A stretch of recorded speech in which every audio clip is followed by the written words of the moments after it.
Radio Theatre brings you Carole Lombard and James Stewart in The Moon's Our Home. Ladies and gentlemen, your producer, Mr. Cecil B. DeMille.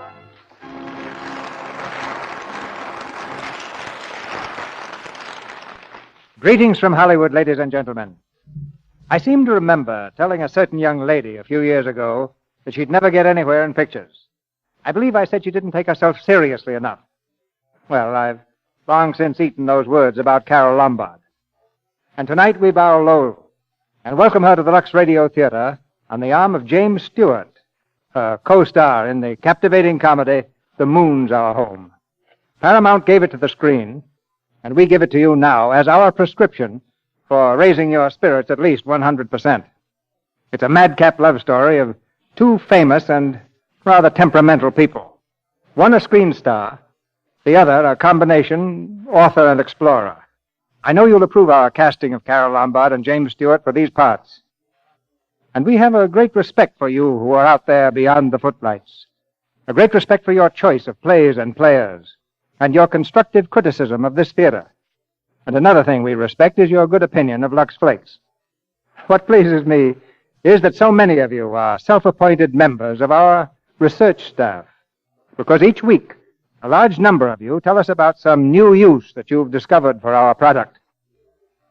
I'm sure you've all learned that you can depend on Lux Flakes, all except perhaps a very few who haven't tried it yet. And I hope those few will learn in the very near future. Say, the first thing tomorrow morning? But the first thing on this schedule now is to raise the curtain on Act 1 of The Moon's Our Home, starring James Stewart as Anthony Amberton and Carole Lombard as Cherry Chester.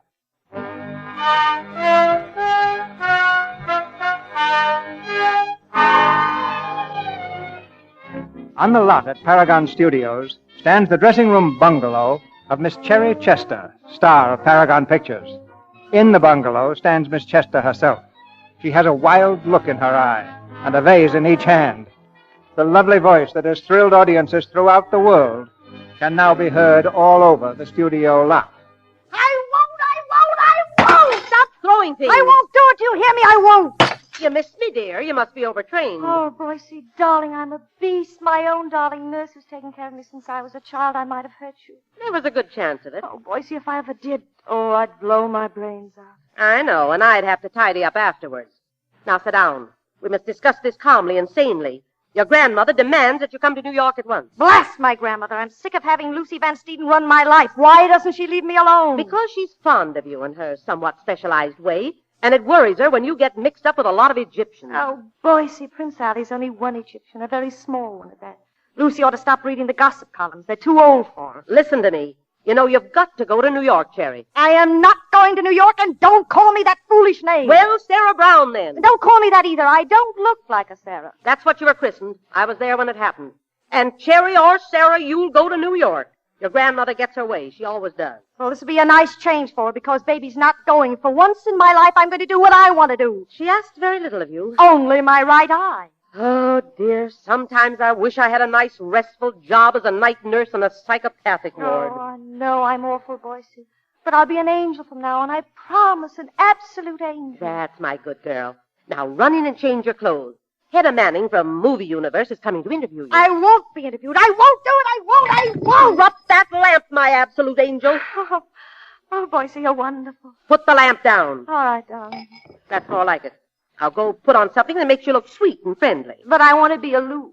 I want to be mysterious. Don't try that. You're not Swedish. Now go get dressed and stop acting like an actress. But I am an actress, Boycie. First an actress, then a woman. My art comes before anything else. Save that for the interview, Sarah Brown. This is me you're talking to, not your press agent.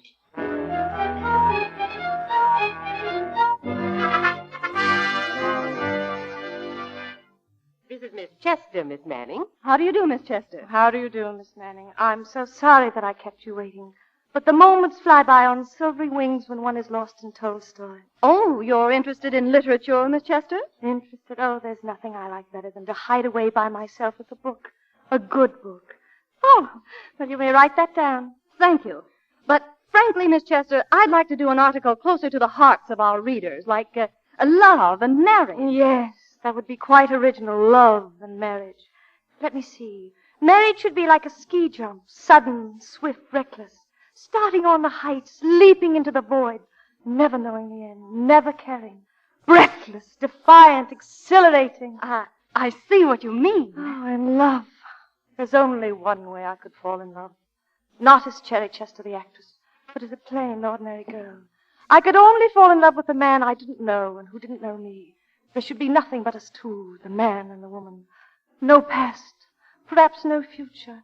Just the magnificent present. Oh, my. That's it. That's what I want. Oh, they're going to eat this up, Miss Chester. Oh, miss. What is it, Hilda? I'm afraid it's another telegram from your grandmother. I thought I told you to take those telegrams and... Oh, thank you, Hilda, for bringing it to me. Just put it down. Yes, miss. Well, I mustn't take any more of your time. Thank you so much. I know our readers will adore every word you've said. Goodbye, Miss Manning. Thank you. Well, if I recall your last interview, you were all for athletics. You hopped over a couple of fences to prove it. Romance was out, and you were wedded to the open air. That was the last interview. But you know, Boyce, there's something in what I just said to that woman. Well, if there is, it certainly escaped me. Read your telegram. All that about falling in love with a man you don't know and who doesn't know you. Oh, that's romance. But not for you, darling. If I know you, he'll have to be... Boyce! What's the matter? This telegram is... Hilda, quick! Boyce, call the railroad station and get a reservation to New York. But what on the... Hilda, go home, pack everything. We're leaving for New York. Oh! Boyce, don't stand there as if you were painted on the wall. Do something. Do you mind explaining what this is all about? You'll find I understand English like a native. It's Granny. It's my own darling grandmother. She's ill. Maybe she's dying. Oh, I've got to get to her right away. Hilda, hurry. It's Granny. Lucy Van Steeden. Hot or cold, she gets her way.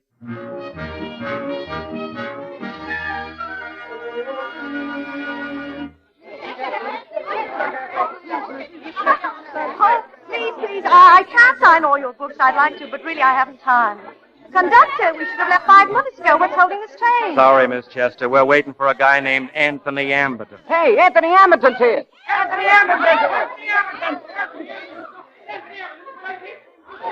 Well, that seemed to interest everybody. Who is this Anthony Amberton? He's a writer. Movies? Books. My wife reads herself to sleep with them. Oh, one of those writers. Yeah. Women of the Torrid Countries by Anthony Amberton. Below the Equator by Anthony Amberton. Igloo Nights by the author of Melee Day by Day.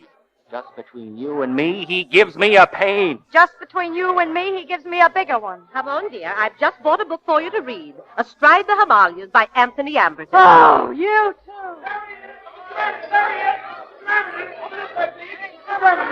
Oh, please, no, I can't. I've got to get on the train. Porter, where's my car? Right this way, Mr. Amberton. Oh, excuse me, not now, please. Now, I'll miss my train. In here, sir. Quick, will you get me out of this? Your compartment's this way, sir. Boy, headhunters in the jungle, autograph hunters in Los Angeles, savages everywhere. I've climbed Mount Everest, I've swum the Hellespont, I've crossed the Andes on a lum. I never went through anything like that. Right in here, sir. Oh, sanctuary. Yes, sir. Certainly it's nice to have you with us, Mr. Amberton. I'm a kind of explorer myself. I got as far as Honolulu one time. Oh, you did? Ah, well, good for you. Well, we'll swap travelogues in the morning. Until then, I don't want to see a single soul. You understand? I'll have dinner in here. Yes. That time I was telling you about in Honolulu. Yeah. Well, goodbye. And here, buy yourself a ukulele. Yes. Oh, we got another celebrity on board, Mr. Amberton.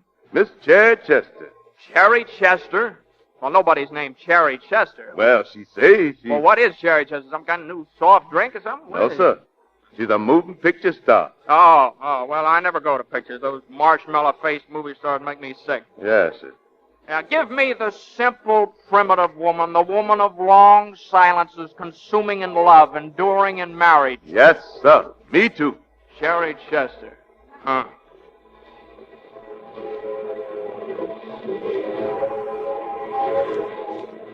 Huh.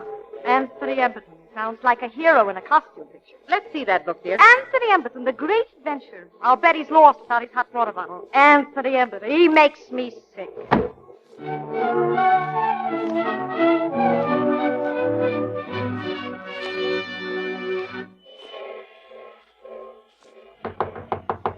Come in.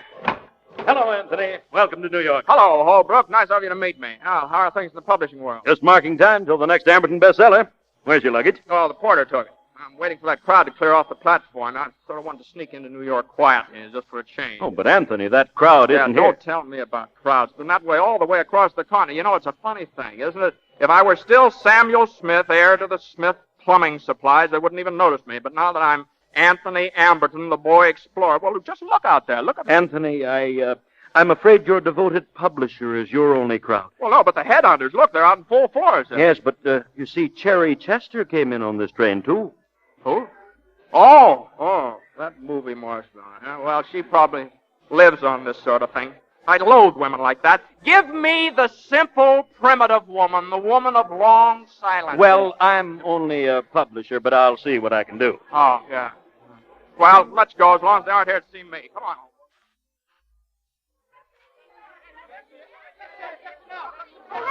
Please, I can't stop now.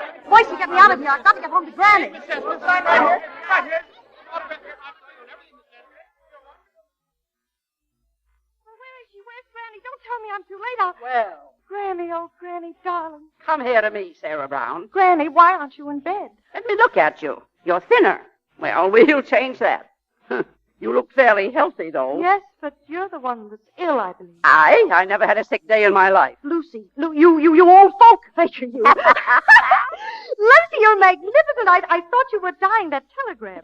It was a dirty trick, but anything's fair when you want to see your granddaughter as much as I do. Oh, darling. Now, what's all this I hear about you and that Egyptian prince, as he calls himself? Well, he's got a certain right to call himself one. He is a prince. Don't quibble. What about it? Oh, the papers make so much of every little thing. All he wants to do is marry me. Marry you? I never heard of such a thing. Oh, Grandmother, you modern. You know what I mean. Answer me, Sarah Brown. Are you going to marry that camel tamer? No, dear, not for a while anyway. 1,000,000 years or so. Well, that's better.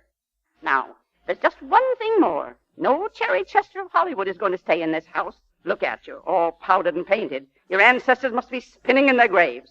Now go upstairs and wash your face. And when you come down to dinner, I want to see my granddaughter. Plain Sarah Brown. Simply done hair, simple dress, everything simple. Simple? Lucy, I'll be positively idiotic. What's for dinner besides food? Oh, just a few old friends of the family. Whee! Paper caps and confetti. Yeah, don't be absurd, dear. And I believe Horace is dropping in, too. Horace. You mean Cousin Horace? Your third cousin, Horace. Oh, I think I'm beginning to understand. So that's your little plan, is it, Lucy? Horace Van Steeden is a monument of respectability. So's Grant's tomb, but who wants to marry it? I said nothing of marriage. Not yet, you mean. You've been throwing Horace Van Steeden at my head since he was 10 and I was 3. And I won't marry him. I won't. Put down that vase. Where did you ever learn such manners? In Hollywood. Well, you're not in Hollywood now. Put it down. All right. Come in. Oh, hello there. Oh, come in, Horace. We were just talking about you. Oh, were you? Hello, Sarah. Hello, Horace. Nice to see you again. Very nice indeed. Hi, thank you, Horace. Thank you very much. Sarah? I've just been telling Sarah that I hope you two will be seeing a good deal of each other for the next few weeks. Oh, I think that should be very enjoyable, very. Oh, do you, Sarah! Well, it slipped.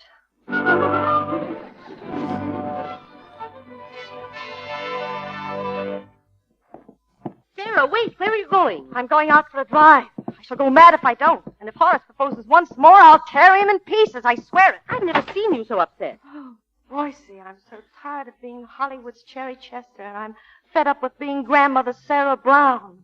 Oh, to be alone on a mountaintop, alone with the snow, the sunshine, the stars, where people don't know me, where I could live and do as I pleased without interference. That place doesn't exist, dear. Go on, have your ride. You'll feel better. Wait a minute. What's that thing out in the street? The carriage, dear. The carriage. Oh, yes, I'd forgotten. Good afternoon, Miss Sarah. Why, good afternoon, Higgins. I see that Grandmother still disapproves of motor cars. Yes, miss, it's the odor of gasoline. You know, this seems like old times. All ready, miss? One moment while I adjust my hoop skirts and raise my parasol. Okay, Higgins, let's rip. Whee! Whee!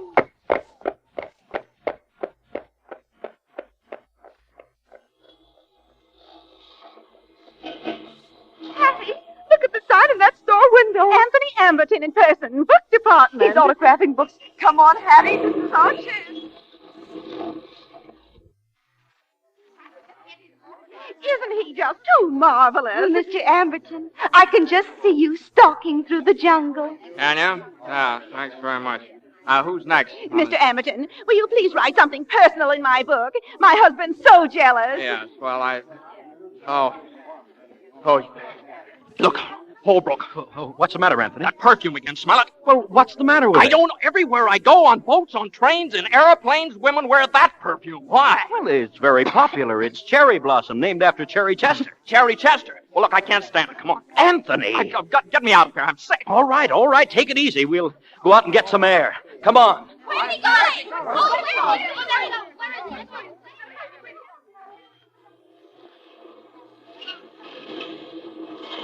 Well, how do you feel now, Anthony? Well, I'm better, thanks. That fresh air always does the trick. That stuff gets me every time. I was marooned on a plague-ridden African village once for 6 months. It had the same odor.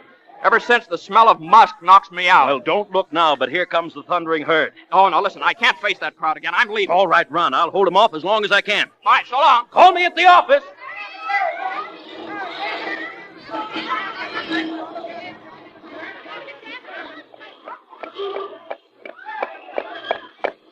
Higgins, what's that trouble over there? I don't know, miss. The crowd seems to be chasing somebody.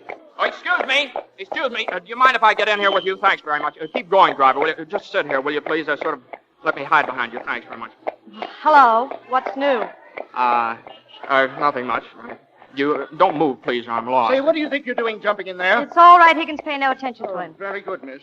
Oh, well, you're very kind. Boy, that was a narrow escape. Would you mind dropping me off further on a bit here? I should hand you over to the police. What did you steal? Steal? Oh, no. You think I'm a shoplifter. No, you're wrong. I haven't stolen anything. Well, you should give it back. No, really. I haven't, I swear. Look, it's a very simple thing to explain. All you have to do is know who I am. Is that all? Well, take a good look at me. all right. I'm looking at you. Now what? You mean you don't know who I am? Of course I don't, but I'm sure the police do. No, but they don't. How fortunate. Well, I can say I'll have to explain. Please don't. Let's change the subject. I'm sure it must be very embarrassing for you. Oh, well, all right. You like New York? Not much, do you? No, it's a terrible place. I'm going to get out of it, too. Somewhere where nobody knows me, where I can be alone. No. It's funny you should say that. That's exactly how I feel. You? Really on the level? On the level. Well, why are you looking at me like that? You know, you could be quite lovely. Do you really think so? Yeah, in a curious sort of way. Well, are you sure you haven't seen me before? You don't know who I am? Why, no. Is there any reason why I should? No, of course not.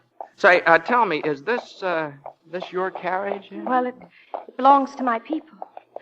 They don't understand me. They're trying to marry me to a man I loathe. In this day and age? Well, that's impossible. Well, he has a great deal of money. Money? And they'd sell you? Why, those are dark age, medieval ideas. Well, you don't know my family. If I could only get away. Look, I must see you again and talk to you. You can't. Well, who's going to stop us? Well, I don't know, but... Coachman, what's the matter? Keep going. Can't. Traffic light. Oh, a traffic light at a time like this. Now, listen, I must see you again. Free, untroubled by people or convention. Just yourself. Well, I don't know. I don't want to know your name or where you live.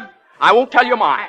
Oh, listen. Look, they're after me again. Look. Who? That crowd, they'll tear me to pieces. Well, get out and run. No, I'll have to. But I'm going to see you again. Now, this is a dream, but we can make it more than just a dream if you'll come. Come where? Well, take this card now. I'll be waiting to see you. I'll come soon. Goodbye. Goodbye. Mr. and Mrs. Abner Simpson, Moonsocket, New Hampshire. Winter sports, reasonable rates, home cooking. Higgins, can you imagine? What, miss? A shoplifter with an address.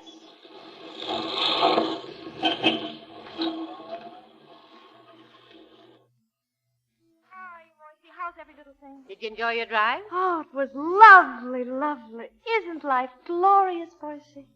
Haven't been drinking, have you? Boise, are these flowers for me? For you, from Prince Alley. Allie, oh, how sweet. Remind me to send him a wire. You needn't bother. He's here in New York, and he's called 16 times this afternoon. Only 16? He's slipping. And we're sailing for Buenos Aires tonight at 12. Sailing tonight? Lucy's idea. Yes, conceived shortly after the flowers arrive. She's meddling again. I won't stand it. Buenos Aires. Now, please, don't break anything. Buenos Aires. And why not? It must be quite lovely at this time of year. What? Give me that phone book. Yes. The ocean voyage would do Lucy a world of good. Horace is going, too. Oh, dear Hollis, how thoughtful, how very thoughtful of him. Sarah, do you feel all right? I feel perfectly swell. Go and tell my doting grandparent that I'm delighted with her plans. All right, but I wish you'd tell me what you had to drink. Nectar. Ambrosia. Get out, Boise. Mr. and Mrs. Abner Simpson, winter sports, reasonable rates. Oh, hello, Grand Central. Can you tell me what time the next train leaves for New Hampshire? Oh, a very special place. Moonsocket. Moons.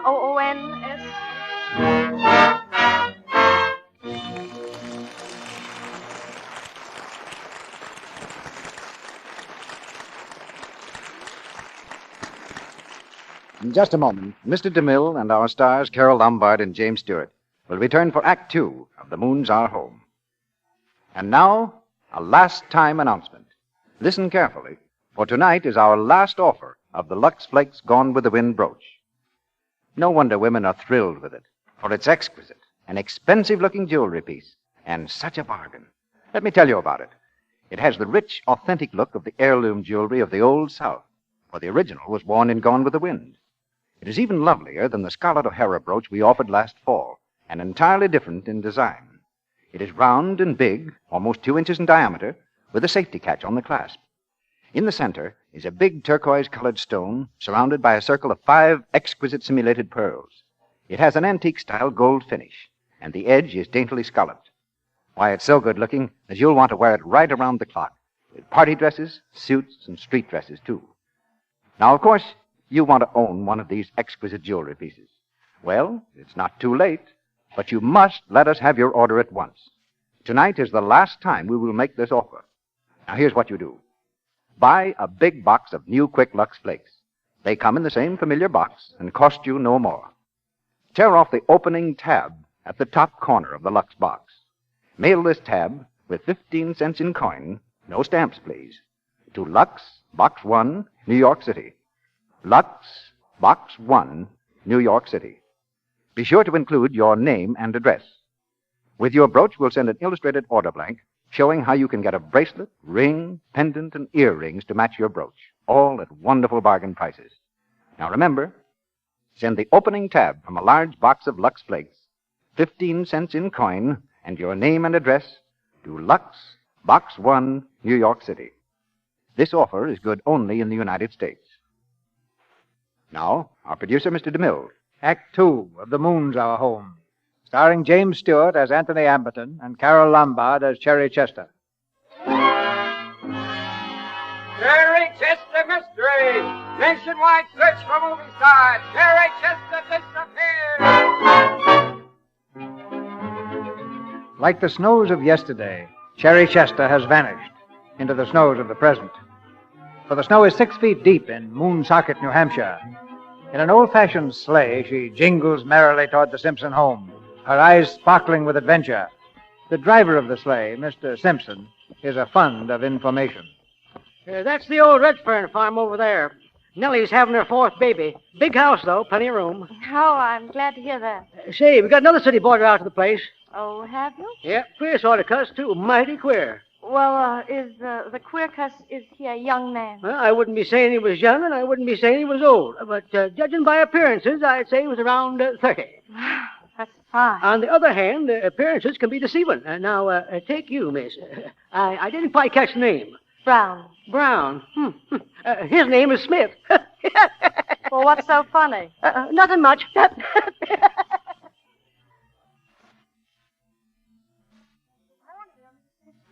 Yes, I am. I wonder if you have a room for me for a few days. You didn't write for accommodations? No, I didn't, but a friend of mine told me about your place, and I needed a rest, so I just came. I guess we can put you up. Oh, thank you. Where does this grip go? Upstairs, silly. That's my husband. Yes, we've already met. Oh, it's lovely here. So peaceful. Oh, tell me, is there a young man named Mr. Smith staying here? Smith? Why didn't you say so? Say what? That you were Mr. Smith's cousin he was expecting. He was expecting? Yes. He said you'd come. He didn't tell me your name. Brown. Sarah Brown. You are his cousin, aren't you? Why, yes, that is distantly. You see, we haven't seen each other for years. I ran into him the other day. I see. Well, he's out tobogganing. You can probably find him at the top of the hill. Thank you.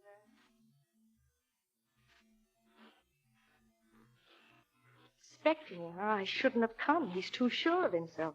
Oh, you? Oh, hello, mister. Well, I got here last night. What took you so long? Now, just a minute. Well, never mind. I'm glad you came anyway. Are you?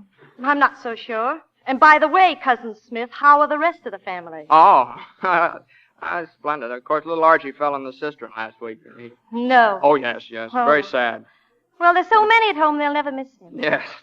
Well, how'd you like to take a ride in my toboggan? Oh, is it safe? Well, sure. Can't run out of gas. All right. Sit down. Wait, is your name really Smith? Oh, yes, but it isn't the name by which most people know me. I don't want to tell you my other name to sort of spoil things. And what makes you think there's anything to spoil? Well, you make me think so. Oh, I do, huh? Yeah, sit down. Where? Well, back seat. That's where women belong. Now, put your arms around me. I will not. All right, if you think you can hang on, let's go. Now, watch yourself now. I told you, better put your arms around me. All right. All right, there, that's much better. Think you're smart, don't you? Why, you frightened? Of course not. You like it? Oh, I love it. It gets steeper down here. Don't let go now.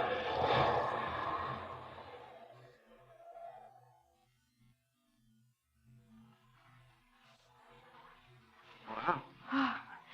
Oh, it was grand. You were frightened, though, huh? Oh, just a little at first. Well, you'll never be frightened with me. We'll travel rougher roads and turn narrower corners. Will we? Say, you're pretty sure of yourself, aren't you? You know, you're lovely. Yeah, I told you in the carriage that you could be, you know. Oh, I hate you. Good. There's nothing more helpful to romance than a little hate. Now, just tell me one thing. Is your name really Brown? Yes, it is, but it's not the name by which most people know me. I shan't tell you my other name. It would spoil things.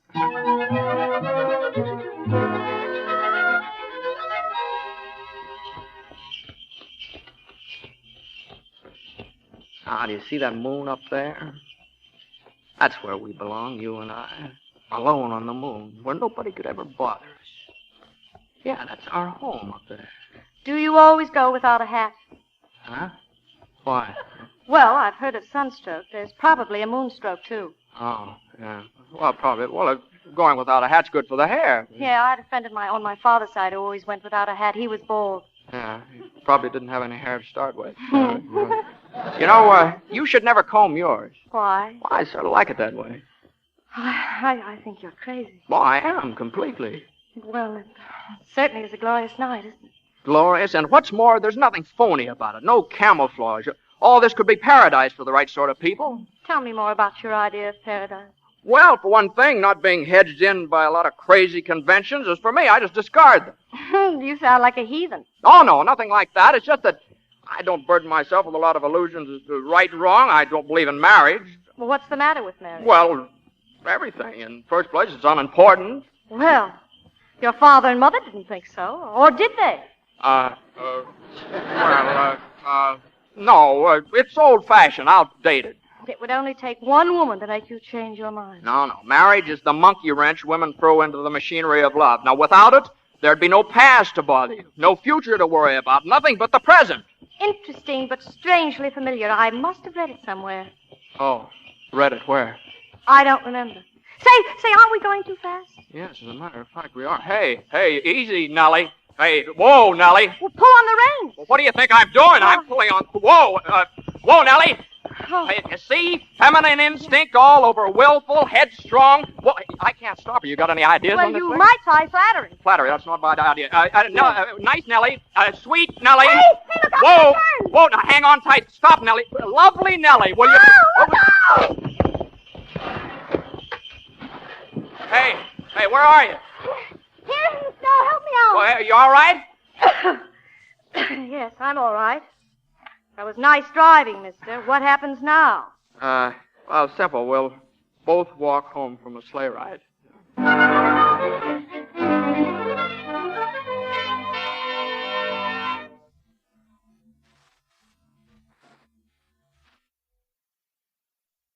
You think she'll catch cold, Miss Simpson? Can't tell, but I send her up to bed. We'll put this stone at her feet. Ought to be hot enough now. Well, here, let me take it up to her. Careful, don't burn your hands. No, I won't. Thanks very much. Oh, Sarah. Sarah, are you awake? Who's there? Well, it's me. Let me in. Let you in. Get away from that door. What are you talking about? Listen. Get away, do you hear me? Maybe you don't believe in a lot of crazy conventions, but I do. Now get away from that door before I scream. Ah! Good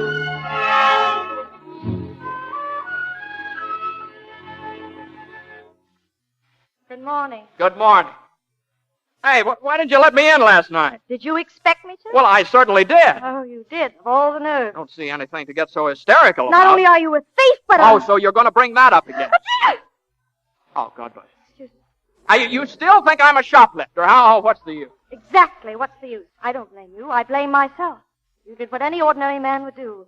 I followed you here like a naive schoolgirl. I wanted to find out what kind of a man you were. Well, I found out. Are you trying to tell me that you think that last I'm night... not trying to tell you anything. So you're putting me in a tough spot, huh? Well, just get this straight now. If you've got any funny ideas about my interest in you, just forget them. Your type of woman bores me. Give me the simple, primitive woman, the woman of long silences. You're not even good looking. You've got freckles. Your face is covered with them. You've got red hair, and I hate red hair. You've got green eyes, cat eyes, and you're stubborn and bad-tempered. And what's more, you're ungrateful. Oh, he loves me.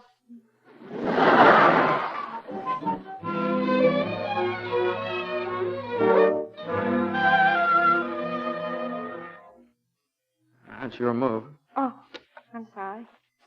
Hey, you could have taken my cane. Oh, I didn't see it. Hey, you're very strange tonight. What's the matter? Thinking?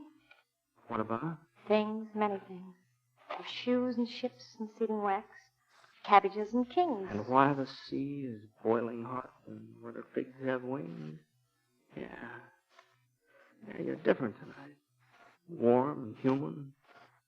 Somehow all woman. A doubtful compliment. But well meant. Oh, it's been heavenly here. But I'm leaving tomorrow. Oh, leaving? No, you can't. Why not? Well, I have plans, and strangely enough, they all concern you. For instance? Well, for instance, I'm going to teach you to ski tomorrow. You'll have to find another pupil. Well, no, wait. What makes you so determined? Something I'd almost forgotten. Oh, listen. That man you told me about in the carriage that day, is he the reason? Maybe. Oh, well, I feel better. Now that's all settled. You aren't going to marry him, you're going to marry me. Well, is that a proposal or a threat? No, it's just a statement. Well, it's quite impossible. Why? Well, for one thing, I don't believe in marriage. You don't? Well, now, who's been putting those half-baked ideas into your head? Marriage may not be perfect, but it's the only solution for the average woman. I am not an average woman. What makes you think so? Would you have fallen in love with an average woman?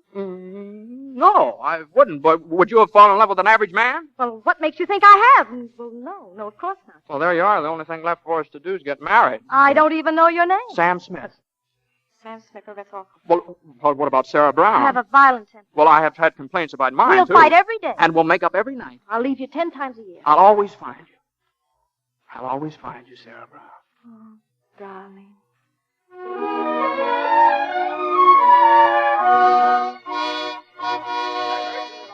New Hampshire, I'm authorized and empowered by the law to perform a marriage between two people who have expressed a desire to be married. Oh, Sam.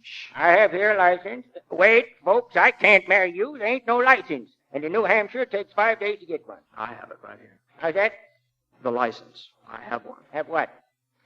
The license. Here it is. See? Right here. I'm a little deaf. That's fine. I'll start the ceremony. Where did you get that license? 5 days ago. You were that sure of me? Why, of course. Fine. And you have been since the beginning, haven't you? Well, certainly. Good. After all that, you still expect me to marry you? I do. That's it. Well, I wasn't taking any chances. Do you still think I was presumptuous? Do I? Sir, do you really mean it? I most certainly do. Then I now pronounce You made a fool out of me long enough, I'll marry you. Wait a minute. Wait a minute. Just a minute. What'd you say, mister? Man and wife. It's over, folks. $3, please.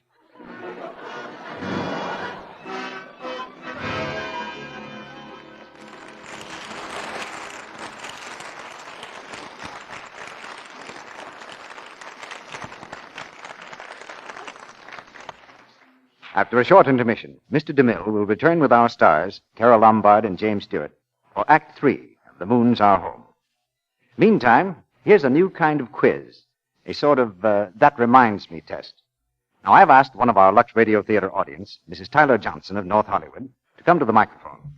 I'm going to mention 4 words, and she's going to answer right off the bat just what these words remind her of.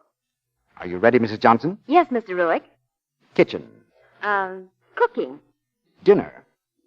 Dishes. Dishpan. Dishpan. Why, red hen. Good. Last word, gentle. That's easy when you're thinking of hands in the dishpan. Lux Flakes, of course. Aha, you're a mind reader, Mrs. Johnson. That's just what I hoped I'd remind you of. That Lux in the dishpan is gentle to hands. You know, every woman dreads that red, rough, ungroomed appearance of the hands that we call dishpan hands. And that's why, more and more, women are turning to new Quick Lux for dishes. Because with Lux, their hands stay soft and smooth. Now, we've proved scientifically the great difference between Lux and harsh soaps in our famous one-hand tests. Hundreds of women took part in these tests, and here's what they did. They dipped one hand in Lux suds, the other in suds from another leading soap, under conditions similar to home dishwashing. The Lux hand stayed so much softer, smoother, and prettier that the women themselves were amazed. For example, take Mrs. Bruce Wilkinson, one of the many women who made the test. She says, My left hand was smooth, soft, and lovely after being a new Quick Lux. My right hand in another soap was so unattractively red and coarse that I was really ashamed for anyone to see it. After this, I'll never use anything but Lux Flakes for dishes. You'll feel proud of your hands if you use new Quick Lux for dishes. They'll stay so nice. These gentle suds are fast and thrifty, too. So why not get that generous big box tomorrow and use Lux Flakes for dishwashing all the time? We pause now for station identification. This is the Columbia Broadcasting System.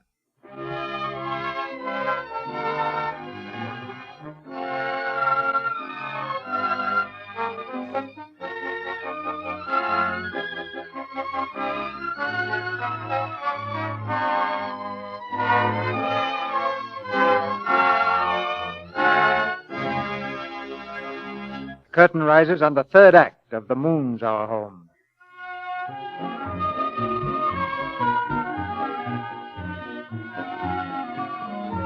The romance of Cherry Chester, born Sarah Brown, and Anthony Amberton, born Samuel Smith, has been one long series of arguments. But now all arguments are over and done with. Safe in the bridal suite of the Moonsocket Hotel, they face each other as Mr. and Mrs. Sam Smith. Hello, darling. Hello, darling. Any regrets? Not yet. Are you happy? I think so. I am very happy. Oh, I'm so glad. Except for one thing, Sarah.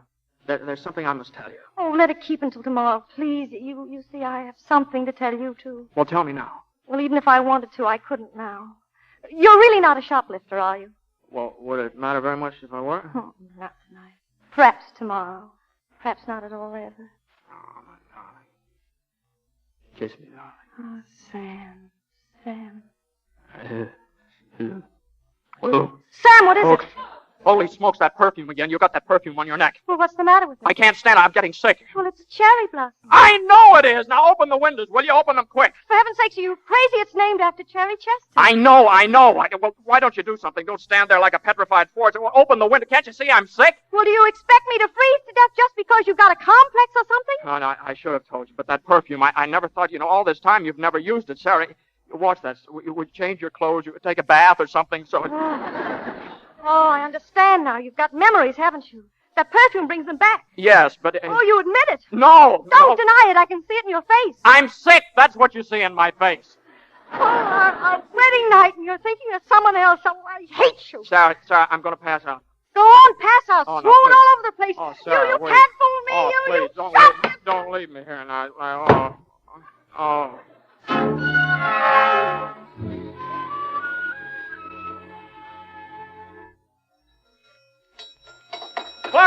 Clark! Oh, good morning, Mr. Smith. Did you sleep well, I sir? don't remember. Where's my wife? Your wife? Why, she's gone, sir. Gone where? To New York, sir. She left last night. Well, where in New York? She didn't say. I didn't think it was my place to ask. I Right. never interfered. Well, when's the next train out of here? The next train? Oh, why, there isn't any. What? No, sir. There was a snowslide early this morning. The track's blocked. All right, well, charter me a plane. I'm sorry, sir. We haven't any airport. Well, get me something. Get me a dog sled or anything. I've got to get to New York.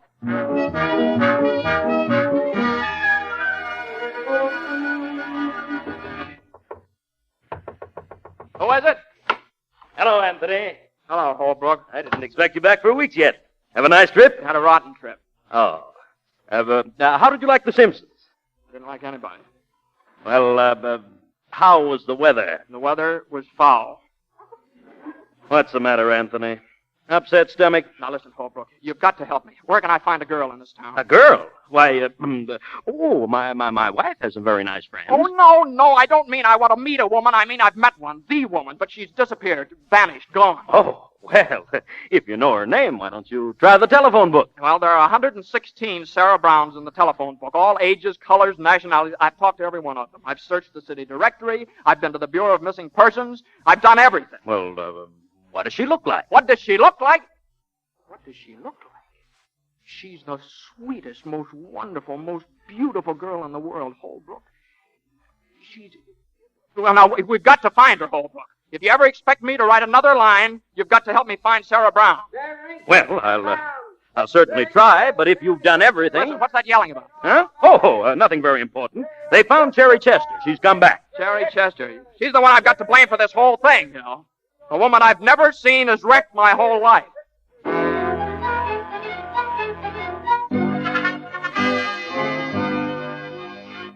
Here's what Warner Wilson says in Broadway Lowdown.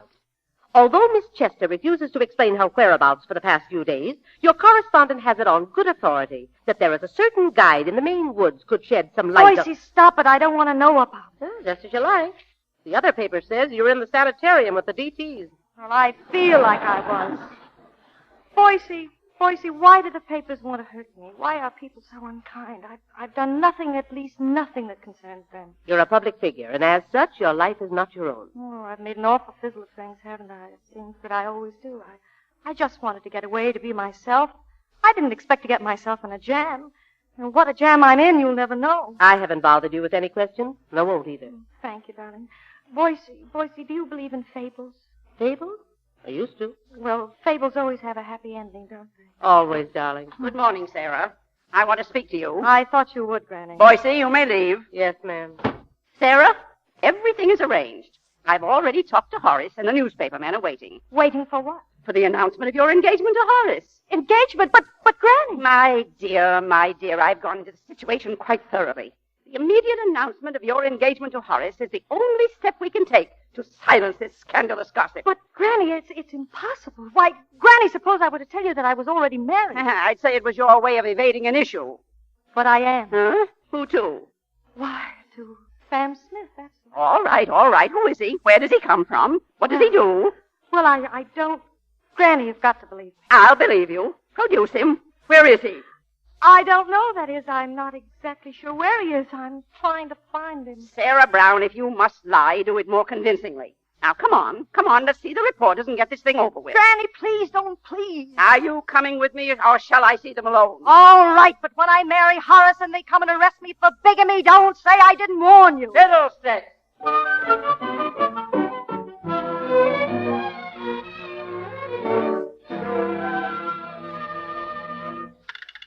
Hello, Holbrook. Holbrook, this is Anthony.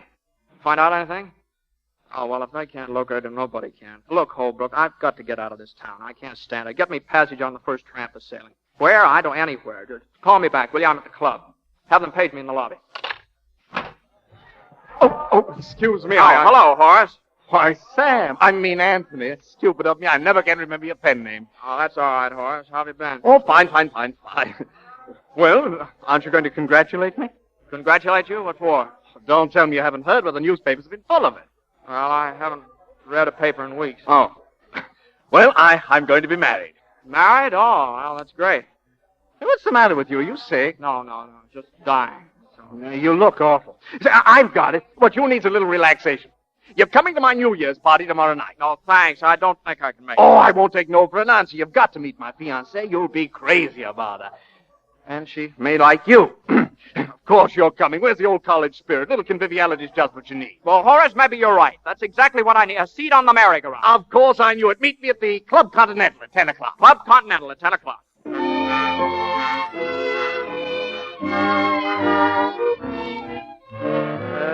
What was that drink you ordered, sir? A Istanbul slide car. I think that's got me. You mean to say you've never heard of a Istanbul slide car? No, sir. I don't know what kind of a place is it. Where's everybody been for the last 10 years? Well, I come from Milwaukee myself. Yeah, well, never mind. Just mix me something strong. Make mine double. I need it. Sarah. Sam, I couldn't believe my eyes. Sarah Brown. Sarah Smith. I'm the lady you married, remember? Oh, yeah. But you look different. Darling, why didn't you try to find me? Well, I did. Did you want to be found? Oh, what do you think? Well, I think the world's quite sane and we're completely mad. Now, come on, let's get out of here. Well, there's a terrace outside. Come on, quick.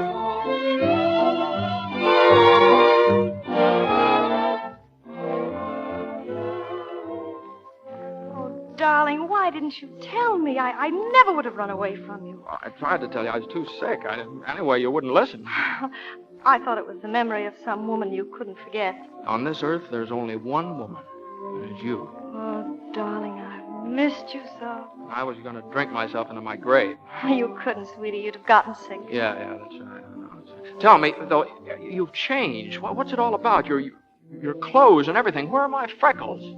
What's happened to Sarah Brown? Well, Sammy, there's something we've got to talk over. Something important. Well, of course, darling. Anytime you want.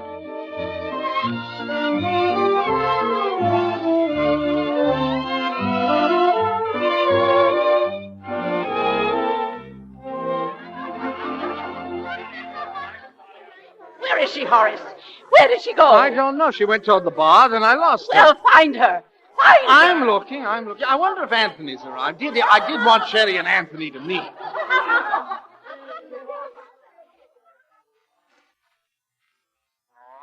I married Sarah Brown, and now I discover I also married Cherry Chester. So what? I married Sammy Smith, and I find out that I've also accepted Anthony Emberton. So what? Sweetheart, we're bigamists. And I love you desperately. Oh, Anthony. Sam. We did have fun, didn't we? Loads. And we'll have lots more. Lots. And with this inane career of yours, without that to worry you, why, think how happy we'll be. What? I said we'll travel the world's highways, we'll explore every hidden byway, we'll do crazy, ridiculous things, we'll live on the moon. But, Sammy, I'm not retiring from the screen. Oh, yes, of course you are. That's all settled. Well, are you giving up writing and exploring? Oh, no, certainly not. Oh, I see. The woman's place is in the home. Hallelujah. That's quite true. Oh, no, it's not. Well, she certainly has no place on a movie screen, making faces for a living. You don't call that acting, do you? Well, I hope you don't cherish any illusions as to your ability as a writer. Oh, so you've read my books. I tried one. I couldn't finish it. I don't believe it. Which one? The one where you slide down the 6 pyramids. There are 9 pyramids. 6. 9. So I'm not only a bad actress, but a liar. Now, I never realized how utterly disagreeable you can be. I never realized you were so righteous and smug. I just merely said that you were a disagreeable, worthless little brat. You're a conceited, ill-tempered, impossible beast, and I detest you. All right, now you listen to me. Take your hands off me. I'll show you. Oh, just let me get my shoe off and I'll show you. All right, stand up here. Go on, stand up. Have you ever been hit on the head with a high heel? No, and I won't. That's what you think. Ooh. Come on, give me that slipper. Take it. Now, come on, give me that, will you? Let me go, you big ape. Come on, stop kicking here. Stop. Look out. Look out. Oh, knock me down, will you? All right, now give me that slipper. Hello there, Sarah, dear. I've been looking all over for you. Oh, Horace. Is something wrong here? No, nothing at all. Oh, Sarah, this is Anthony Amberton, my old friend. Anthony, my fiancé. Charmed. Just a minute. Did you say fiancé? Why, yes, of course. Oh, I see. Well, I really owe you an apology, Miss Chester. You're not only a great actress, but a cheat. For a divorce, I suggest Reno. Oh. Help me up, Horace. Oh, Sarah, this is awful. What did he mean about a divorce? Nothing. Nothing important. Well, where's my shoe? I think he had it in his hand. Should I go after No, let him go. Horace, you're sane, quiet, and soothing, aren't you? Well, I'm conservative, yes. Yes, and that's what I want from now on. Oh, it's 12 o'clock, Sarah. Oh, Happy New Year, Horace. Happy New Year. 12 o'clock and Cinderella's lost her slipper.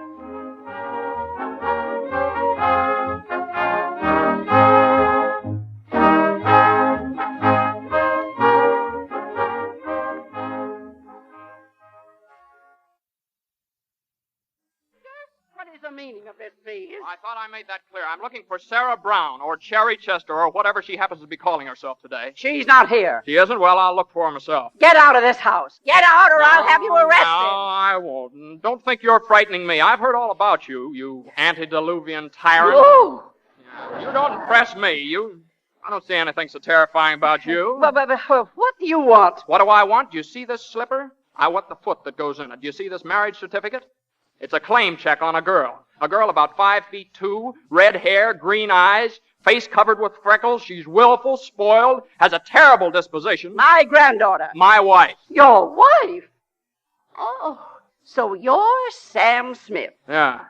Don't hold that against me. You're very masterful, aren't you? That's just what Sarah needs. Look, I don't know what she needs, but I need Sarah. Now, where is she? Thanks to your bad temper and, well, my stupidity, your wife is catching the 11 o'clock train for Reno, where in due time she expects to marry Horace Van Steeden. Well, wait a minute. I've got to stop her. How? Well, I don't know, but Wait. I have some influence in this town. Boise, get me the police department.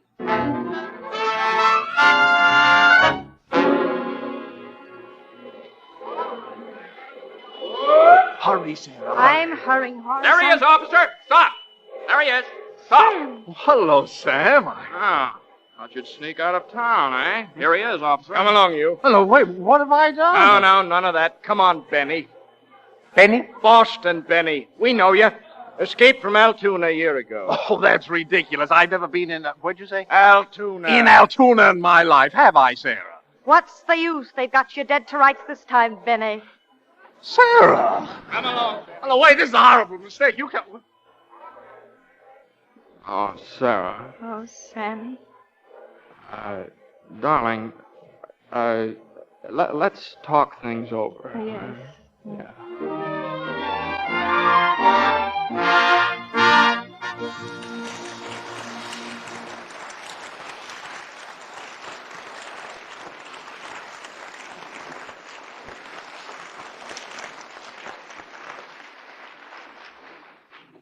So ends Act 3 of The Moon's Our Home. In just a moment, Mr. DeMille and our stars will be back for their curtain call. And now, let me remind you that this is our very last offer of the Lux Flakes Gone with the Wind brooch, the one designed from the exquisite pin worn in the movie Gone with the Wind. You'd better send your order in immediately, or it may be too late for you to own one of these stunning jewelry pieces. And they really are stunning. So many of my friends have remarked about mine, especially about how rich and expensive looking it is. But, well, the thing I like best is how lovely it looks on many different outfits, from a tailored suit to an evening dress. I think my Gone with the Wind brooch is one of the nicest presents I ever gave myself. And it certainly is the biggest bargain. Sally is right. This brooch does make a beautiful present, for yourself or to give to your friends, and yet it costs so little. It's entirely different from the Scarlett O'Hara brooch we offered last fall, even lovelier. It's round and big, almost 2 inches in diameter, with an antique-style gold finish and a lovely cluster of simulated turquoise and pearls in the center. The kind of jewelry piece that every woman loves, because it's not only beautiful in itself, it's fashion right. Now here's how to get this wonderful bargain. Listen carefully, please, because this is the last time we are making this offer. First, buy a big box of Lux Flakes. You'll need this to take care of all nice washables, stockings, underthings, sweaters, and dresses. Next, tear off the opening tab at the top corner of the Lux box and mail it with your name and address and 15 cents in coin, no stamps, please, to Lux, Box 1, New York City. Lux, Box 1, New York City. With your brooch, you'll get an illustrated order blank for matching jewelry pieces. Ring, pendant, bracelet, earrings. All amazing bargains. But don't delay. Now remember, send the opening tab from a big box of Lux Flakes, 15 cents in coin, and your name and address to Lux, Box 1, New York City. This offer is good only in the United States. Now, here's Mr. DeMille with our stars. Once more, the spotlight turns to Carol Lombard and Jimmy Stewart as they come back to this microphone. Thank you, Mr. DeMille.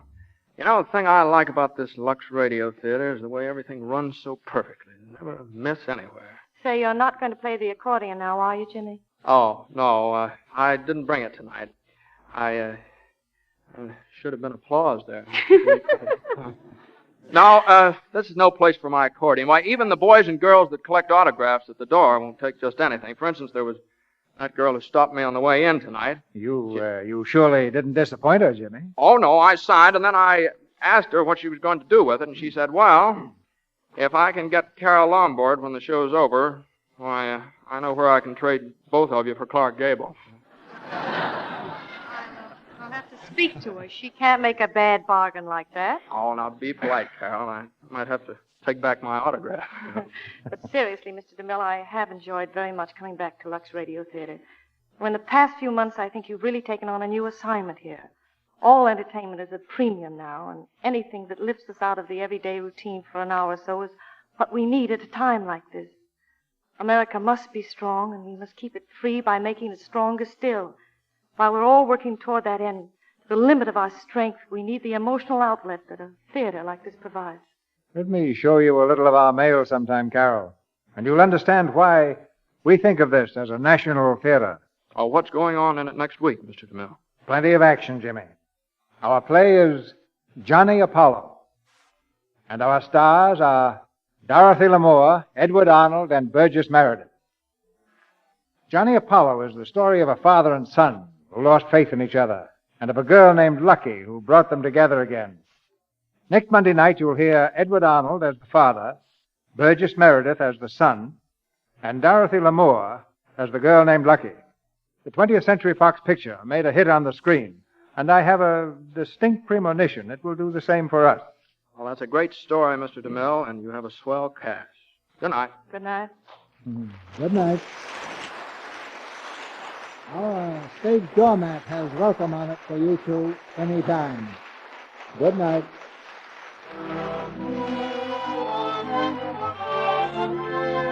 Our sponsors, the makers of Lux Flakes, join me in inviting you to be with us again next Monday night when the Lux Radio Theatre presents Dorothy Lamour, Edward Arnold, and Burgess Meredith in Johnny Apollo. This is Cecil B. DeMille saying good night to you from Hollywood.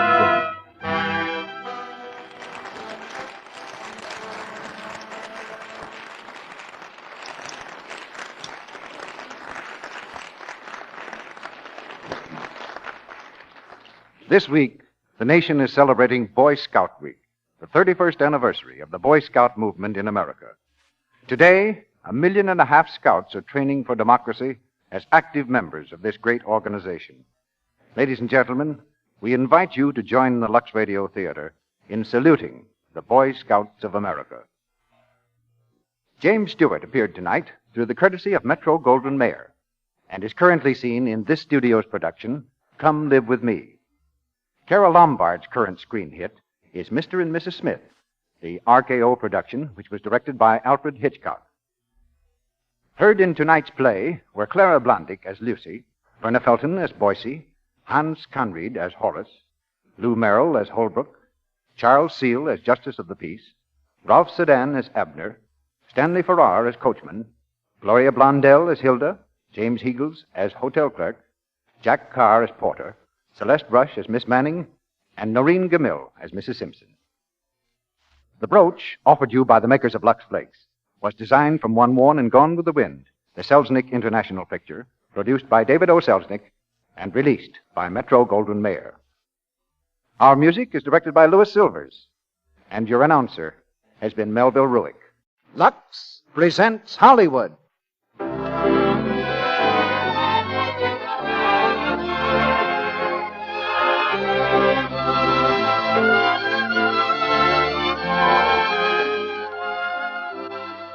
The Lux Radio Theatre brings you Dorothy Lamour, Edward Arnold, and Burgess Meredith in Johnny Apollo. Ladies and gentlemen, your producer, Mr. Cecil B. DeMille.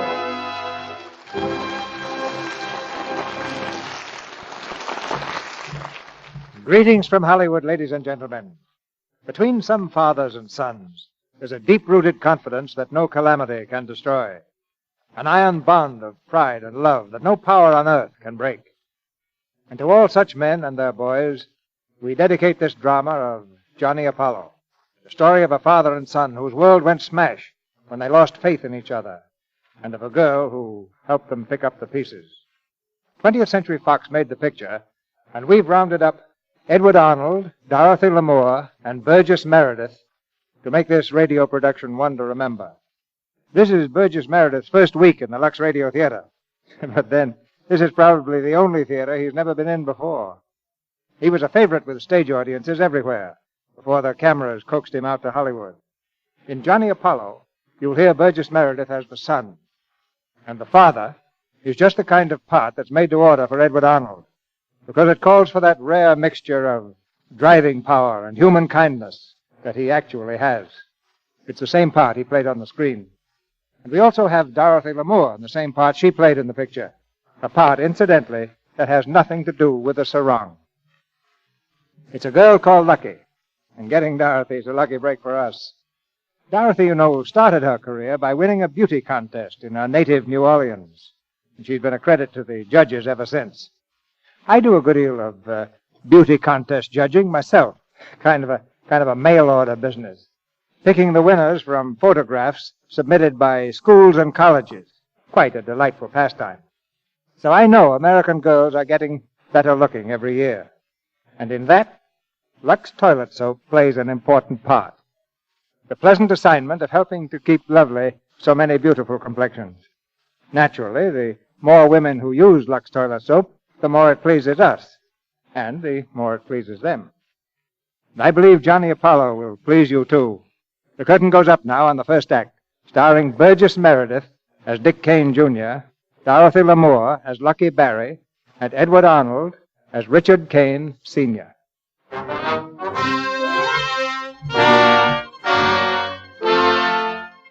Richard Kane arrested! Richard Kane arrested! Grand jury indicts Richard Kane!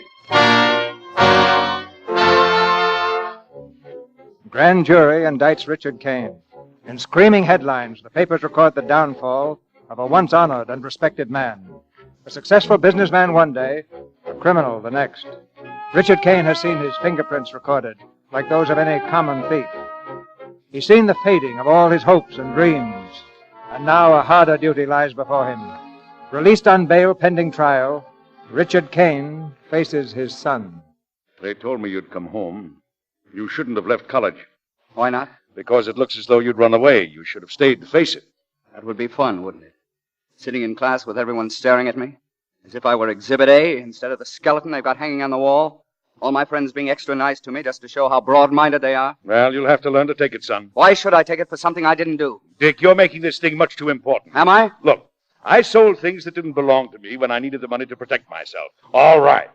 It's not the first time that's been done. But it's hardly the usual thing. We're living in tough times, and we've got to be just as tough as the other fella or go under. You've got to take them or they'll take you. The world's no place for old women. My crime was that I ran into a streak of bad luck. This is my father speaking, isn't it? Well, you'll find it out for yourself when you have your own way to make in the world. Someday, when you're up against it, you'll fight any way you know how, fair or foul. They don't teach you that in college. They teach you to live by a code. What, the athletic code? There's only one rule, the survival of the fittest. This is a swell time to find it out. But I thought you knew. Look at yourself. Suppose I'd been soft and let a lot of people push me around. Where would you be? Out looking for a job or on relief? I might be better off than I am now. Oh, wake up, Dick. Use your head. I am. And I'm using my memory. Thinking way back to this afternoon when my father was still the greatest man in the world. Back 10 years to the night Mother died. You and I sat together until dawn. You remember? You remember that? You talked to me as if I were an equal, and I felt like one. We promised that we'd always be honest with each other. We both knew that there was a bond between us and nothing could ever break. It needn't be broken. Well, you broke it. You broke it when you stopped being honest with me and with yourself. No, you don't believe those things you said. You're too smart.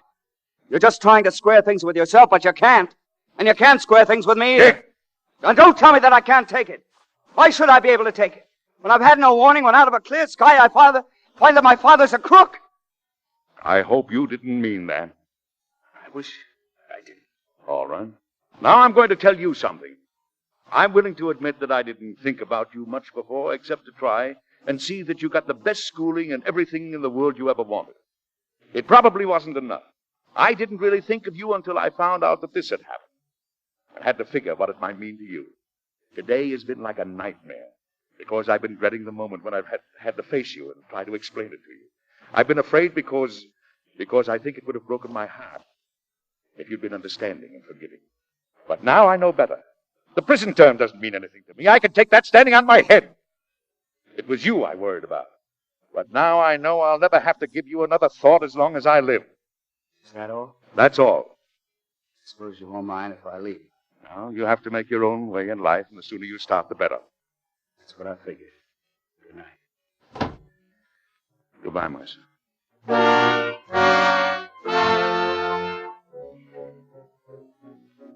It's very disheartening for me to pronounce sentence on a man of your position and background. Your crime is the more serious in that you misuse your high place in our society to betray a sacred trust. Richard Kane, you're sentenced to serve from 5 to 10 years in state prison.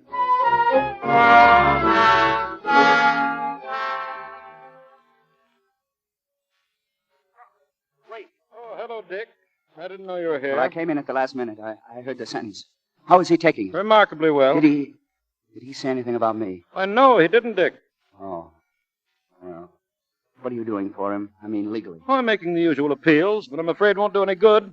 What are your plans? I haven't any. Get a job, I guess. Try to forget it, though. Yes, I'm afraid you'll have to. We've settled with all the creditors. There'll be nothing left in the estate. I know that. Well, if there's anything I can do for you, let me know. Thanks, Mr. McLaughlin. Wait. I want you to tell me what it'll be like up there. Will he be just like the rest? There aren't any special rules in prison, Dick. He'll be just like the rest.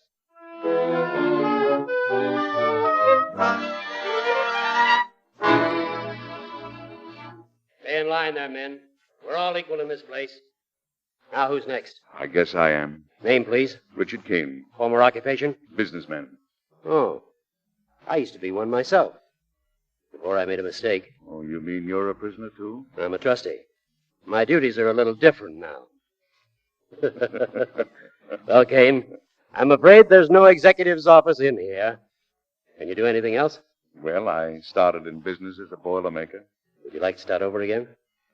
Yeah, that's not a bad idea. Richard Kane, number 47193, Iron Workshop. You can report there after lunch. Thanks. Thanks very much.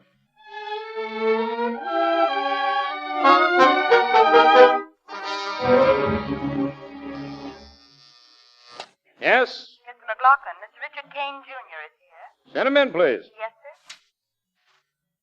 sir. Come in, Dick. Come in. How are you, sir? Fine. Sit down, Dick. Thank you. Well, what's on your mind? A great deal, sir. I haven't seen you for nearly a year, have I? No.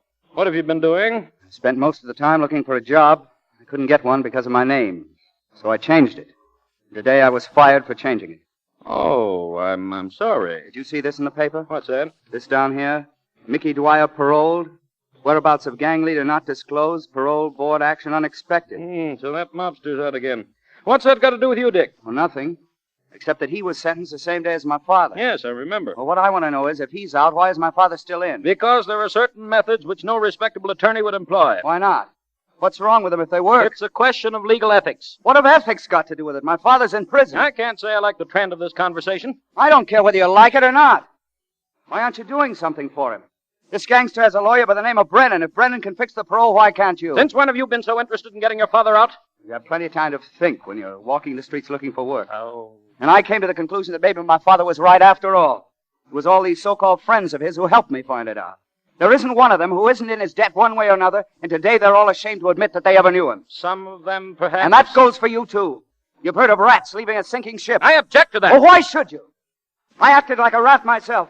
I tried to judge him by a set of standards that don't apply. If you're going to get along in this dirty world, you got to be just as dirty as anyone else. Now, let's forget about legal ethics. Are you going to do something for him, or aren't you? I've already told you I can't. All right. If you won't, I'll get somebody who will. I'll get Brennan.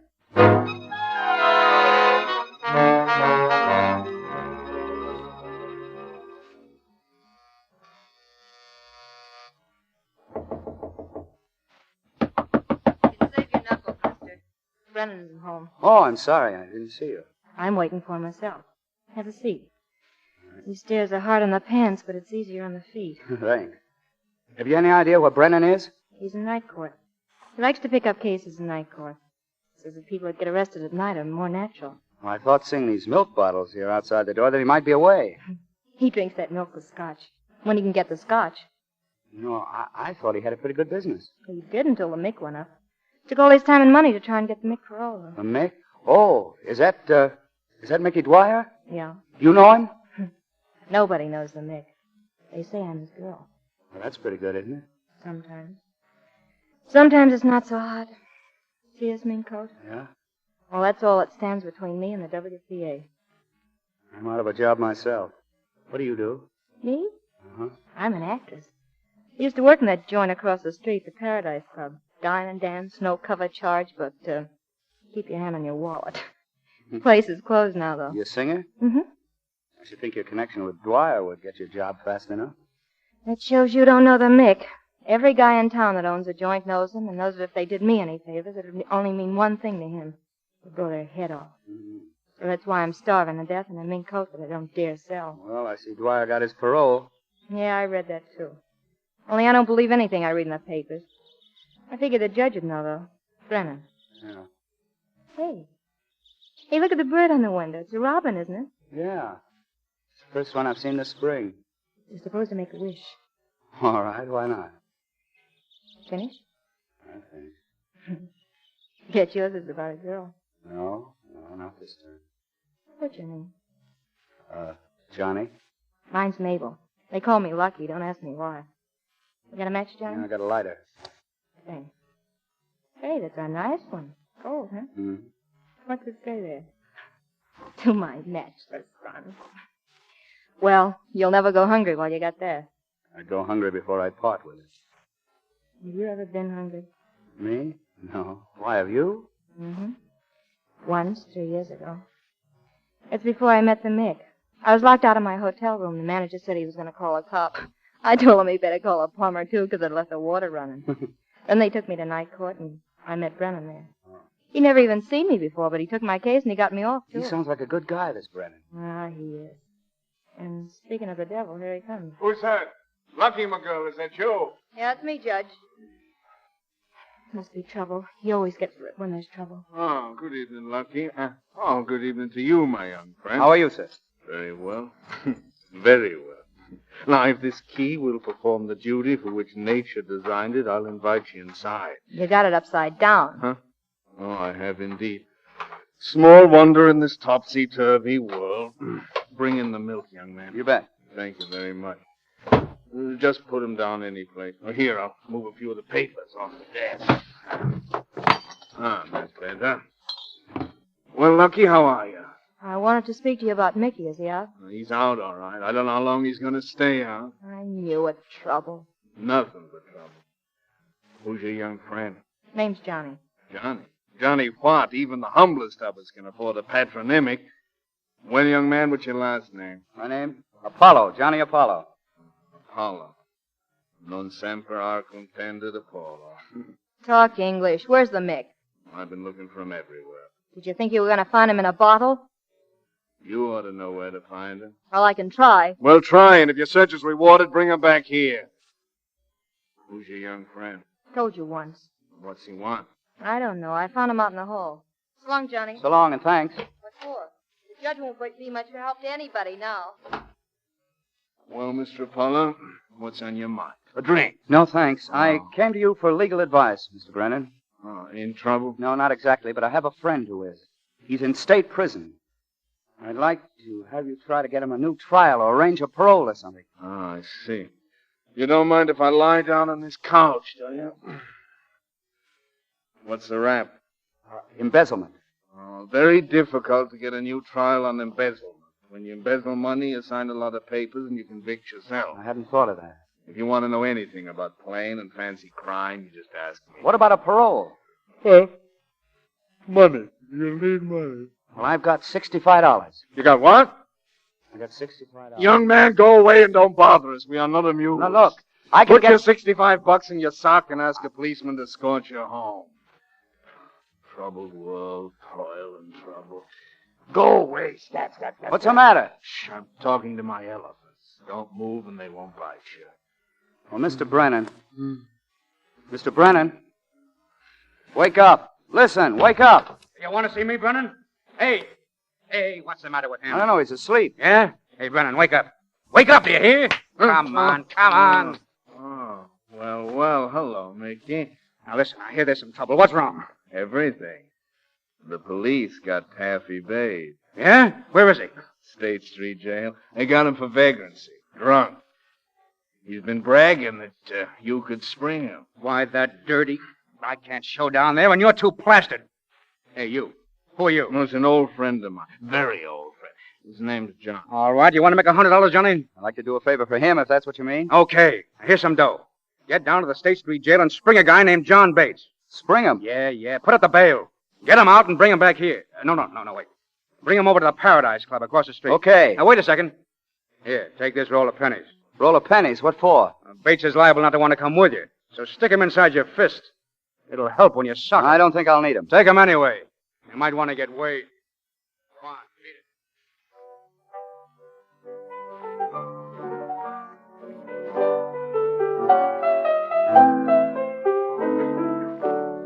My heart is riding high. My blues have taken flight. I'm walking by the river, 'cause I'm meeting someone there tonight. Oh, that was swell, Lucky. I like you singing those sad numbers. I ain't heard that one before. It came out about the time you lost your first appeal. Oh, it's nice. Come on. Come in here, mister. Go on. Well, will you look who's here? That's the fella you want, isn't it? Yeah. Come here, Bates. Listen, Mickey. Shut up. What's the idea of getting drunk and shooting off your big mouth down to the station? I didn't say anything. No, you just said they couldn't keep you in jail. That your pal Mickey Dwyer would get you out in 15 minutes. Oh, no. And nobody's supposed to know I'm in town. Well, now sit down and shut up. You're not going to move out of here until I tell you. Okay, Mickey. Thanks for getting me out. Keep your mouth shut. I'll see you go back in for good. Hey, Johnny. Have any trouble with him? A little. He had a roll of pennies, too. He did, eh? Well, maybe I should have warned you. Yeah, that's all right. His bail was $50. Here's your change. Keep it. You did what I told you. I like guys who do what I tell them. Thanks. Hey, Charlie. Mac. I want you to meet a friend of mine. Johnny, Apollo. Johnny Apollo. And he's no mug like you mugs. This here is Lucky. Yeah, we met up at the judge's place. Say, that's quite an eye you got there, Johnny. We better put some beefsteak on it. Yeah, sure. Charlie, get some steak. The best in the house. We ain't got no steak, Mick. Only chops and liver. What? So one of you guys didn't starve to death while I was in hock. Come on in the kitchen with me, Johnny. Be right back, Lucky. Okay. Now, sit down over there, kid. I'll see what's in the icebox. You know, when I was a kid, I blew one of these things open. I thought it was a safe. Stick your eye up here. Thanks. It's over a year since I've been in this place. Brings back a lot of memories. You see those marks there where they got the fresh plaster? Yeah? Those are bullet holes. That happened when I got shot. You got shot? Yeah, before they arrested me. Here, feel back here, on my neck. Yeah? You know what that lump is? No. Slug from a .38. Here's another one. I got 6 in me. Don't they bother you? Once in a while when it rains. Someday I'm going up to state prison to have them taken out. It's a nice, cheerful place for an operation. Well, the prison doctor's a good friend of mine. Yeah? I've got a friend up there, too. Who hasn't? What's his name? Richard Kane. Richard Kane? The millionaire? That's the one. Yeah, I knew him. He's the greatest guy that ever lived. You'd never know he was a millionaire. He was the only con in the joint who didn't claim he'd been framed. And he wouldn't take anything soft, either. He went to work in a boiler plant, handling one of those pneumatic hammers. He'd shake your head off and leave your hands looking like a piece of steak. I never heard a squawk out of him. He'd wrap a rag around his hands and go to it again. What a guy. He could take it. How well did you know him? He, paid my way through college. I bet you went first class. I did. What are you doing now? I'm looking for a job so I can pay him back. He wouldn't want to be paid back. I'd like to anyway. Well, quit worrying. You're all set. From now on, you're working for me. What? You heard me. But what'll I do? Anything I ask you to. Well, what do you say? Making you an offer. Take it or leave it. Well, it's a job, isn't it? I'll take it.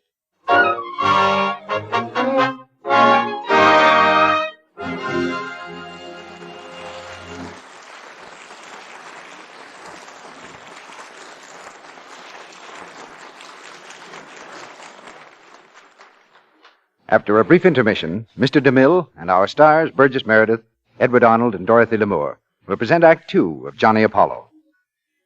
Now, for a minute, let's look in on a living room over on Stone Street. Mrs. Tucker is entertaining a girlhood friend of hers at tea. Suddenly... Excuse me a minute, Betty, while I answer the door.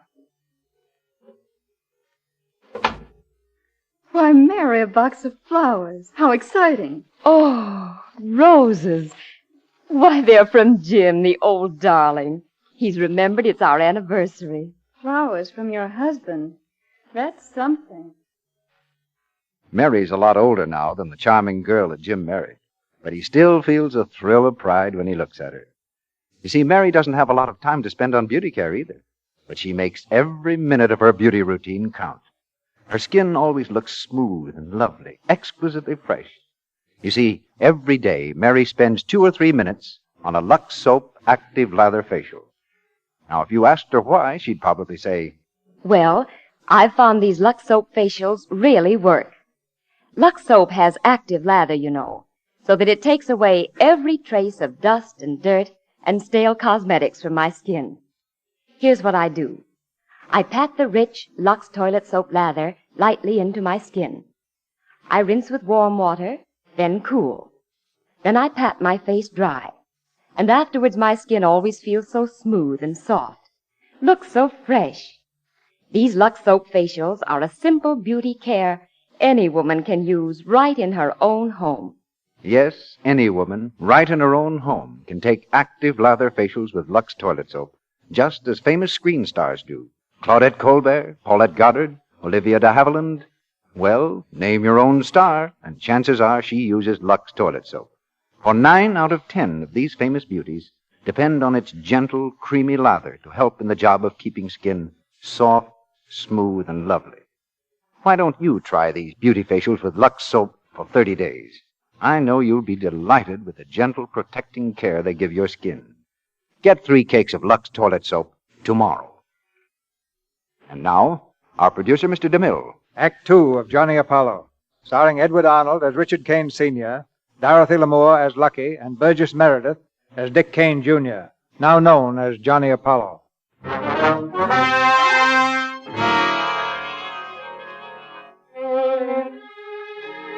Johnny Apollo is a shrewd apprentice.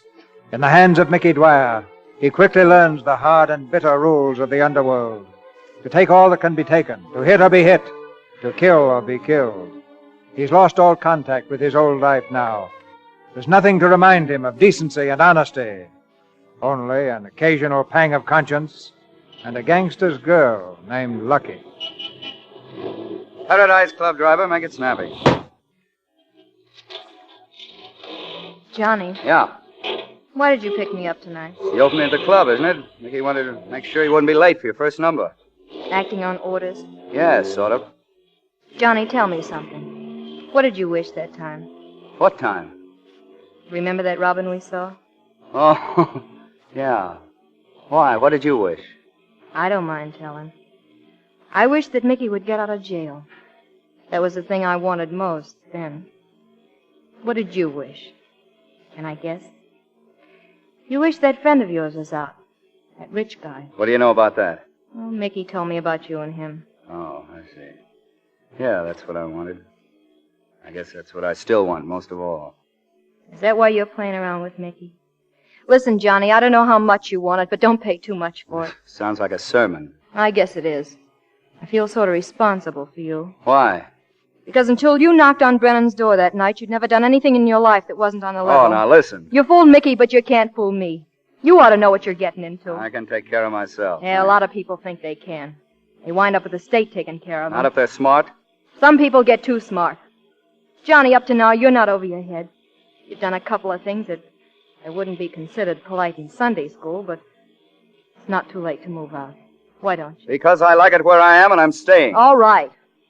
I don't want to butt in. Well, you haven't, but if you think you can tell me... Oh, let's cut it out. I hate arguments. All right. I didn't know we had one. Felt like one. Well, Let's make up. You can kiss me if you want. what? You can kiss me if you want. What's the matter? You afraid Mickey wouldn't like it? No. I'm afraid I would.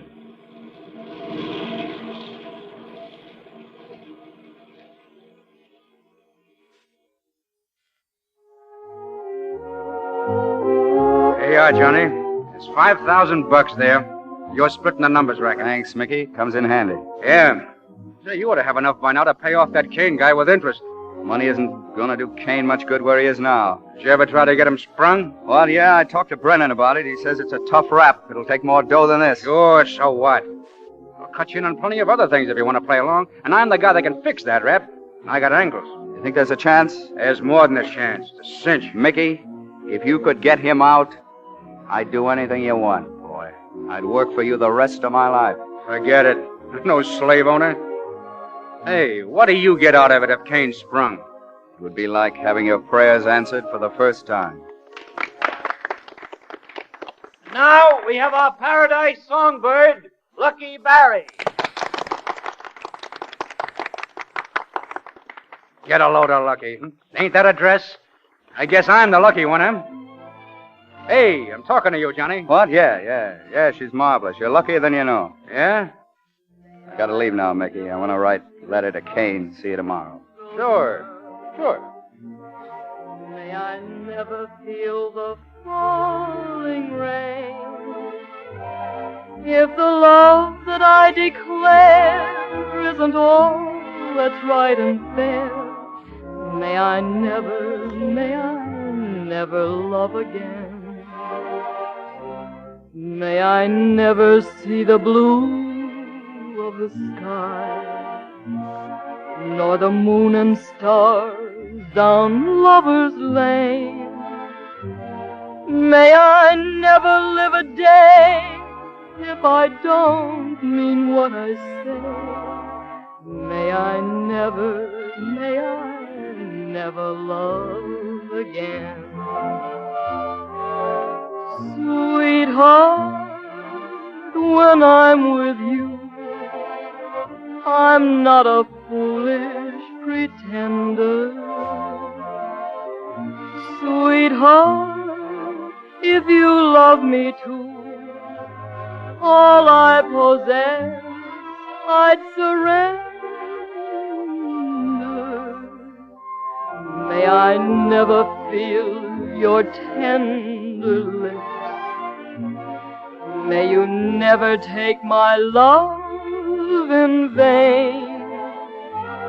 You're the answer to my prayer, but if your love isn't there, may I never love again.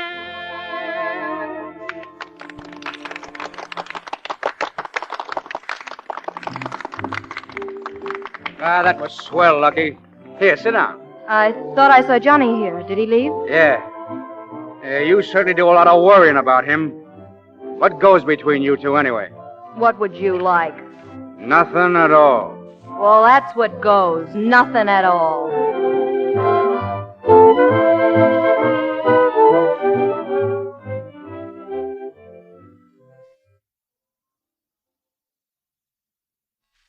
Here you are, Kane. That's your visitor over there. Thank you. I'll be back in a couple of minutes. Hello, Dad. How are you, son? Got my letter? Yes, and I was more than glad to hear from you. You're looking well. Yeah, well, perhaps the diet and the regular hours. I'd forgotten what it was like to have an appetite. Remember how I used to hate lima beans? Yeah? Well, I get them now. After a hard day's work, they taste like caviar. Yeah. Being in prison has its compensations. What have they got you doing now? I'm in the boiler plant. Now that I've got me some calluses, they tell me I'm in line to be promoted. Shop foreman. I always knew that you'd make good. Now, tell me about yourself.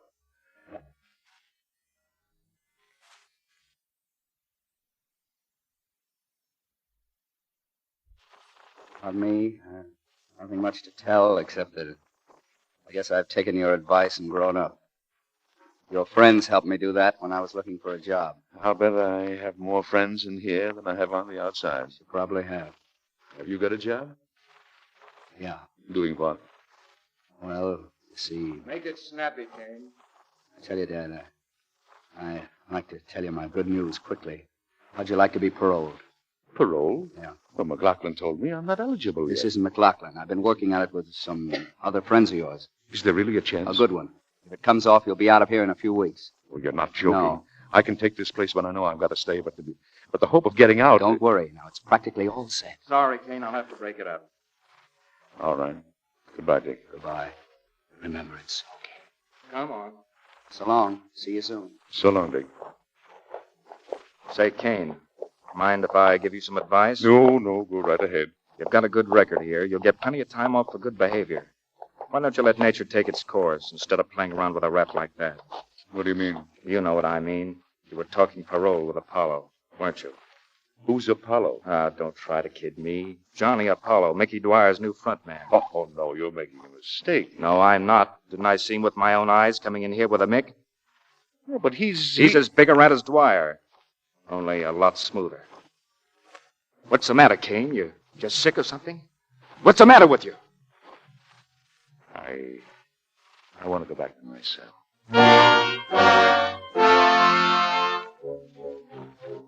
But I was here just a week ago. I saw him then. Why can't I see him now? I won't see you today. That's all I know. Now listen, don't you give me that.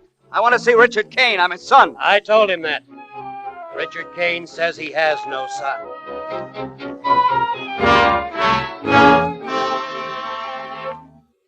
Come in, Lucky. What's on your mind? Judge, I'm looking for Johnny. Did you see him? Not since early this afternoon. Did you try his hotel? Yeah. He was supposed to take me to dinner tonight, and he hasn't showed up yet. We were going to celebrate. Oh, I'm afraid Johnny doesn't feel much like celebrating, Lucky. He didn't have much to say, but I gathered that his stunt up at the prison fell through. He didn't say where he'd be, did he? No, but I've got a hunch.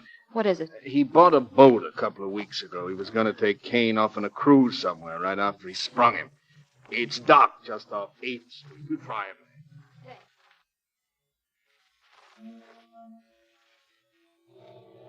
Johnny? Johnny, is that you? Who is it? It's me, Lucky. Can I come down there on the boat? You want to? If I slip, I'll probably drown if I don't break my neck. Hello? What are you doing here? Well, in case you forgot, we had a date for tonight. You don't want a date with me. I'm no company. I don't know. When I was a kid, I always had a weakness for sailors. Well, you've come to the wrong harbor. I'm selling this scow tomorrow. Oh. I'm sorry your stunt didn't go through. Oh, it went through all right. Only Kane wouldn't play. You mean you had it all fixed and he wouldn't come out? That's right. Oh, he must be nuts. Leave it at that. Johnny, what's this fella Kane to you? Just a guy that prefers prison to me. But if you... I don't want to talk about it. All right, Johnny. Say, this boat is sort of wet. I didn't ask you to come. I'm sorry. Yeah, I'm sorry. Come on below. I'll fix us a drink. No, it's more like it is in magazines when a girl gets invited on a yacht. Sit down. Make yourself comfortable. Say, you've got everything here, haven't you? Except a radio. You know, I was reading a story about a girl that got trapped on a yacht by a clubman, so she sent out an SOS on the radio. Well, her boyfriend happened to work for the Coast Guard, and he got there just in time to save her. All on account of the radio. You got a boyfriend in the Coast Guard? No. That's good enough for me. Come here. Why did you do that? I practically asked you to kiss me once, and you weren't having it. I don't know. I did it because I don't know. You have to have a reason for everything you do. Sometimes it's better not to have it. Johnny, what are you going to do now? You going to quit, Mickey? No, not for a while, anyway. You know, Mickey can teach me a lot of things that I want to know. And then, well, I figure I've got a future of my own. When I say my own, I don't mean that there mightn't be enough for two. Got a match? Yeah. Oh, I forgot you use a lighter, don't you?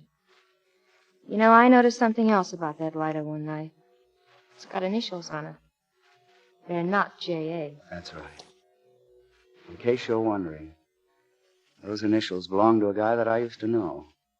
A dumb kid who thought that he had a father, soft life, money, self-respect, all the other things that dopes think are worth having. Well, I don't envy him. I've got a lot more than he has. What, for instance? I've got that future I was talking about, with no strings on it. I've got you. Pretty sure, aren't you, Johnny? Am I right? Well, I guess so. I guess anything you say to me is right. Crime Crime wave sweeps city. Citizens Committee demands investigation. Reform Party moves to end vice. Crime wave expose. Mickey Dwyer arrested. Mickey Dwyer arrested. That's too bad. Have a drink, Lucky? Lay off, Judge, please. Why? This is serious. You got work to do. Oh, the Mick's been in spots like this before. He'll be out on bail tomorrow. Yeah, I'm not worried about the Mick. Well, he who dances with the devil must pay someone. I forget who. What do you mean by that? I mean that Johnny's name is on a lot of checks and they weren't made onto the community chest. Since when is giving money a crime? Since the new grand jury's been sworn in. Judge, what'll happen to Johnny if they send him up? Oh, he'll probably do about 5 years and acquire a taste for hardtack and chicory. I don't mean that. I mean, what'll it do inside of him? I'm afraid to guess. He didn't know what he was doing. The poor guy's half crazy. He's been hurt and he's sick. Why should he be punished for that? Of all things, not to be born in this world is the best. If I could get my hands on that guy who first called me lucky. Oh, no, it's all right for me to talk like that, but not for you. You're young and beautiful. And you're in love. Who says I'm in love? You do. Every time you open your mouth. Judge, we gotta find some way to help him. We've got to. No, we can't help him. Only one man can. The man who hurt him. His father. His father? Richard Kane. Is there anything you don't know? I could figure that one out even when I was drunk. Kane becomes eligible for parole very soon. It shouldn't be very difficult to get them together. How can we get them together if he's paroled and Johnny goes out? Maybe Johnny doesn't go out. You mean, you think you can fix it? I think so. Oh, Judge, if you could. If you only could. All right. Clear out of here. I'm going to be busy. Sure. Good night. I'll be around in the morning. Oh, Lucky. Yeah. Lucky, about Johnny.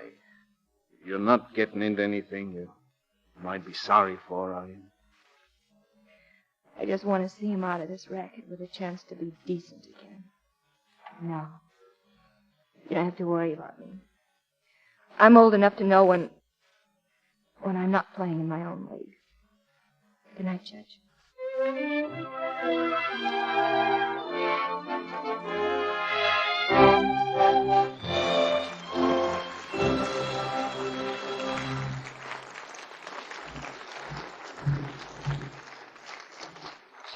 In just a few moments, Mr. DeMille and our stars, Dorothy Lamour, Burgess Meredith, and Edward Arnold, will return in Act 3 of Johnny Apollo. Why, here's my young friend Sally. Say, Sally, that book you have there is almost as big as you are. It's an atlas, Mr. Ruick. And now that you've brought up the question, just where would you locate Penang, Madagascar, Zanzibar, the Comores Now, wait a minute. Islands? Hold on there, Sally. Hold on. I said goodbye to geography in the 8th grade. I thought I did too, Mr. Ruick. But Lux toilet soap has certainly revived my interest in faraway places. Honestly, I never knew it took all that traveling to make the perfume they put in Lux soap. Oh, that's what's on your mind. Why, sure. They do gather things from all over the world for the Lux soap perfume. 34 different ingredients. Now, wait, Mr. Ruick. Let me tell you. There's geranium oil from the French islands of Reunion, patchouli oil from Java, bois de rose oil from Brazil, and, my goodness, here's a tongue tripper, ylang-ylang, an oil distilled from the flowers of the kananga tree, and lots more fascinating things. Yes, sir. And you know, Sally, it takes a master perfumer to blend all those 34 ingredients into a single lovely odor. Well, that perfume's one important reason why Lux toilet soap makes such a grand bath soap. I love the fragrance it leaves on my skin. Well, here's one you may not know, Sally. Lots of smart women have written in to tell us that they use Lux toilet soap as a sachet. They just slip a few cakes in with their lingerie and handkerchiefs. They say it's an easy, inexpensive way to perfume their nice things. Why, I've known that for ages, Mr. Ruick. Why do you think I buy Lux toilet soap half a dozen cakes at a time? So I always have 2 or 3 cakes handy to use for a sachet, of course. Why, Sally, how could I misjudge such a true Lux soap fan as you? Why, you're as much of a Lux soap perfume lover as our Hollywood screen stars. They say they love the delicate perfume Lux toilet soap has. And let me say to women everywhere who enjoy fine things, the perfume used in Lux toilet soap is a truly fine and expensive blend of rare ingredients. Get some of this luxurious soap with a flower-like fragrance tomorrow. It costs very little. We pause now for station identification. This is the Columbia Broadcasting System.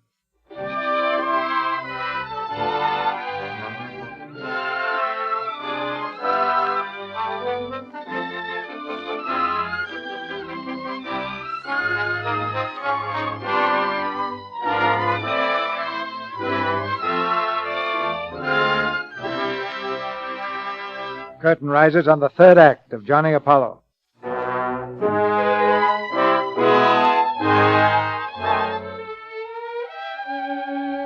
Trying to help Johnny Apollo, Brennan turned evidence over to the district attorney's office. Evidence that would convict the gangster, Dwyer, and let Johnny Apollo go free.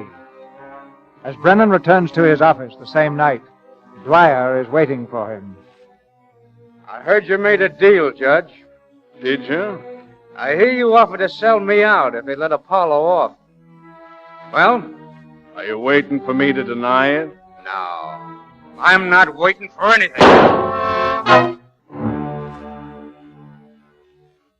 Sit down, Apollo. You know who I am? I read the papers. You're the big man who's going to clean up this town.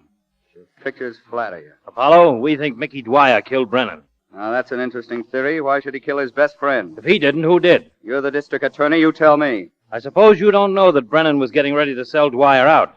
I guess you didn't know Brennan. And I suppose you weren't in on the same deal. Are you trying to be funny? All right. Where was Dwyer between 11 and 11:15 night before last? He was with me. The whole time? That's right. You'd swear to that? Certainly I'd swear to it. Ah, you're all alike. You'd swear your life away to alibi a rat like Dwyer. Now, look, Johnny, you don't want to go to jail, do you? You tell me the truth about Brennan's death, and I'll drop my charges against you. Say the word, and you're a free man.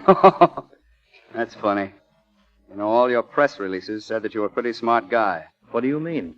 What makes you think I'd fall for a gag like that? If I'm going up, okay, I'm going up. But I'm not going to perjure myself so you can frame Dwyer. This is your last chance. You going to play ball with Dwyer or with me? With Dwyer. And now you mustn't take it so to heart, baby. You be a good guy. You will be a good guy if you didn't take all that newspaper stuff about yourself so seriously. Get out of here. Get out! Okay. See you in court. Now,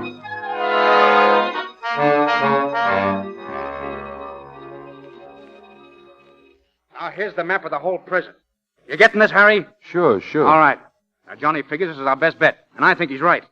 You see this hot air vent? Yeah? Well, it goes from the library to the main pipe that passes through the laundry. And the laundry's outside the walls. Now, that's where you'll be waiting with the truck. Get it? Okay, sure. Hello? Playing games? Oh. Map of the prison. You must figure they got your coal, Mickey. They have. They'll probably send me up for life. But as for staying up, that's different. Well, if you ask me, you won't need to arrange no break. You'll beat this rap I easy. asked you, I'd spend the rest of my life making little ones out of big ones. It's the first time I ever heard of a guy arranging a break before he's convicted. It has to be a first time for everything. Mickey! If you're through with those blueprints, I promised the guy I'd have them back in the morning. Getting a little nervous. They're all through. Take them. Now, come here, Harry. I want to see you before you go. Okay, sure. Johnny. Yeah. Are you in on this break? That's right. Don't you realize that a guy who makes a break, even if he gets away with it, is as good as in prison for life? He's always hiding and always waiting for them to catch up with him. It's not worth it, Johnny. You'll only get a short sentence if they send you up at all. With good behavior, you'll be out in 2 years. Then you'll be in the clear. Do your time and forget about this. I don't figure to do any time. What's going on here? Don't you think you've made enough trouble for him? Now you want to drag him into a jailbreak. You're going up for life. You need help to make your break, so you talk him into it. Johnny, can't you see he's just using you? Nobody's using me. I know what I'm doing. Thanks anyway, Lucky. See you tonight. Yeah. Okay. All right, Lucky. Let's have it. You're stuck on that kid. What if I am? Shouldn't I be a little annoyed? You want to know why I'm not? Because he's got too much class to waste his time on a tramp like you. I know it's nothing serious. You'll come crawling back. I don't think I will. Not after Brennan. Brennan? Do I look dumb? Brennan's going to try to get Johnny off, and the DA suddenly gets some new evidence on Mickey Dwyer. Brennan is bumped off. Is that a coincidence? Was Johnny in on that deal? No, but I was. You were? Yes, me. Why, you double-crossing little... Go ahead and hit me again. You're a big, strong guy, aren't you? You thinking of using your information? Not in the way you think. But if I can find a way of using it to help Johnny Apollo, I'll use it plenty.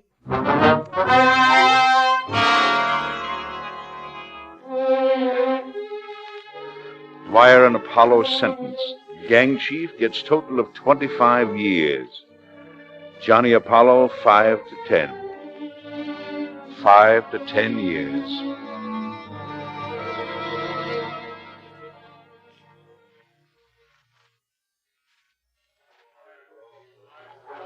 Keep in line there, men. Next. Name, please. Hello. See you've got a new job.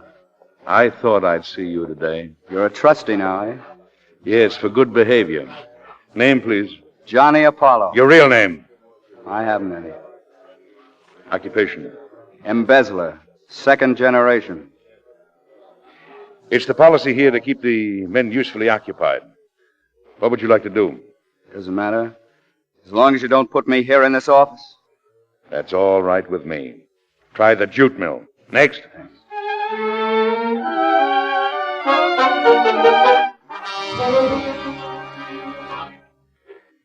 Here's your man, Miss Barry. Only 5 minutes? Thank you. Mr. Kane, Yes. I don't think I've had the pleasure. I'm Lucky Barry, friend of Johnny Apollo's. I'm not interested in any of his friends. Save that for Mickey Dwyer. When I say friend, I mean... I know his real name, Mr. Kane. Do you? He seems to have forgotten it. That's your fault. Mine? He didn't forget it. He put his soul in hock to get you out of here. That's why he got in with Dwyer. Are you asking me to believe that? I'm not asking you to believe anything. But I happened to be there when he came down to see a lawyer that he thought could swing a parole for you. So he met the Mick and he got in deeper. All the time he never had a wrong thought in his head. He was only thinking about you. What kind of a father do you call yourself anyway? All this is pretty hard to swallow. If you really loved him, you'd swallow it, all right. Yeah. Perhaps I can make this easier for you if I tell you he means more to me than anything in the world. That's all I wanted to know. Listen, is this place wired? Well, there aren't very many secrets in prison, but this is as safe a place as any. Well, this isn't my secret, so keep it to yourself. There's going to be a jailbreak tonight, and he's in it. They're going out through the prison library at 6 o'clock. A break? That's right. He wouldn't be in it if he wasn't off his nut. You gotta stop him. He's going to make the break with Mickey Dwyer. How deep is he in with Dwyer? Plenty. He figures the Mick is his best friend because he never turned him down. What he doesn't know is that he had other friends. Brennan was one. The lawyer? He was killed by Mickey Dwyer because he was trying to help Johnny. Tell him that. Because it's the truth. No, he wouldn't believe me. Make him believe you. Act like you're his father for once. 6 o'clock. There isn't much time. There's time enough to stop him. You've got to. Miss Barry, before I do this, there's something I have a right to know. Why did you come here? Because I think I love him even more than you do. I see. If he gets away with this break, he'll have to go into hiding, and I'll have him because I'll be willing to go and hide with him. If you stop him, you'll have him. I'll never see him again. So I'm telling you to stop him. Does that answer your question? Yes. But there's no reason why you shouldn't see him again. I'm leaving town. Where? As far as $20 and a mink coat will take me. So long, Mr. King. Good luck with Johnny. Thank you.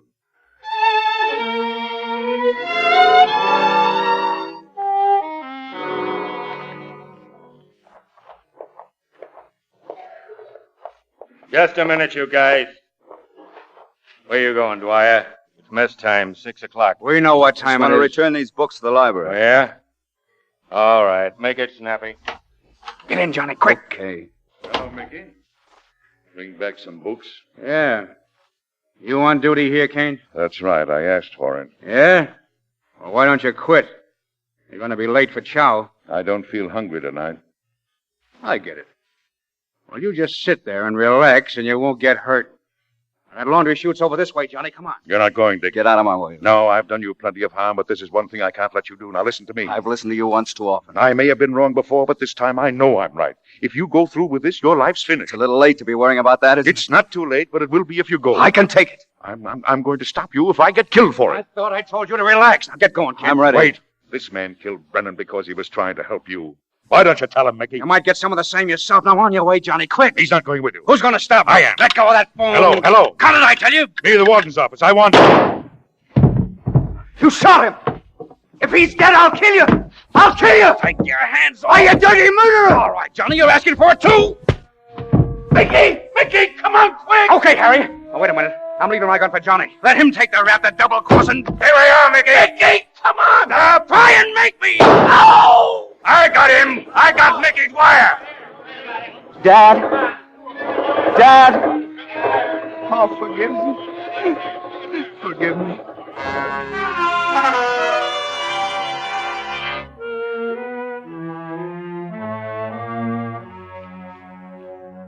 I'll give you one more chance, Apollo. Why did you shoot Kane? I didn't shoot. Come on, Johnny, come on. It'll be a lot easier if we get the truth now. That's the truth. I didn't shoot. Listen, Johnny, Kane is still unconscious. If he dies without talking, we'll hang you higher than a kite. So why don't you come clean? Go in, Miss Berry. Hello, Warden. Nothing out of him yet. This girl wants to speak to him. Is this the man, Miss Berry? Yes. Johnny, I heard what happened. They say that I shot him. He's dying. You didn't shoot him, I know that. Johnny, tell them who you are. Your real name. Richard Kane, Jr. What's that? He's my father. Well, why didn't you tell us? I tried to tell you. You wouldn't listen. Hello, get me in the infirmary, Dr. Brown. If you're Kane's son, why did you shoot him? I didn't shoot him. I didn't. Hello, Doctor. Is Kane still unconscious? Well, I've got to see him. Do you suppose you could bring him around? Long enough to make an identification to answer one question. All right, we'll be there right away. Come on, Johnny. We're going over to the hospital. See him now, but don't stay too long. How is he, Doctor? He has a chance. About 50-50. Come on. Go ahead, Johnny. You'll make it all right. I'll be waiting here. Kane, do you hear me? Yes. Listen, Kane. Who shot you? Who was it? Mickey Dwyer. You're sure of that? Yes. Kane, try to open your eyes. Look at this man. Who is he, do you know? Dad. Who is he, Kane? Do you know him? Yes, I know him. He's my son. Dad.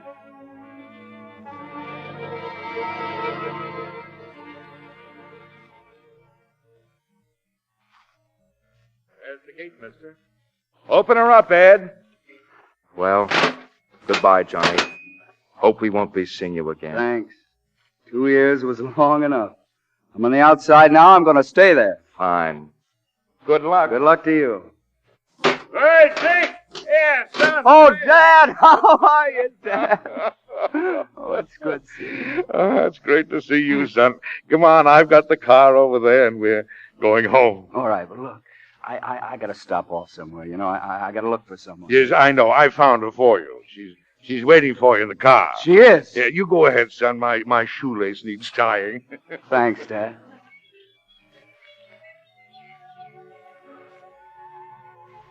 Hello, Lucky. Hello? I was afraid that you'd run out on me. I couldn't do that. I tried, but I couldn't. Don't you ever try again. You hear me? Remember that robin? I saw one this morning. I made a wish. I did, too. And this time, it was about a girl.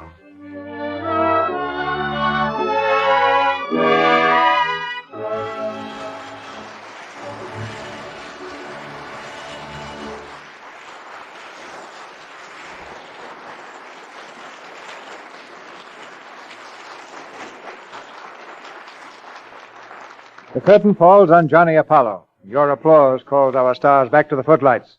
Edward Arnold, Dorothy L'Amour, and Burgess Meredith. Here they are. Thank you, C.B. As you always do, you made this week a pleasure.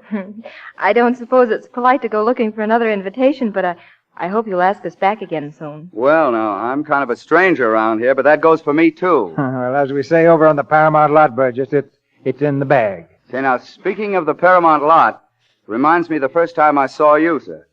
I certainly was impressed. It was while we were making second chorus. And one day I saw about 8 or 10 people come out of the commissary and start off across the lot. 3 or 4 were taking notes. Some of them were arguing a mile a minute. One of them was still eating dessert.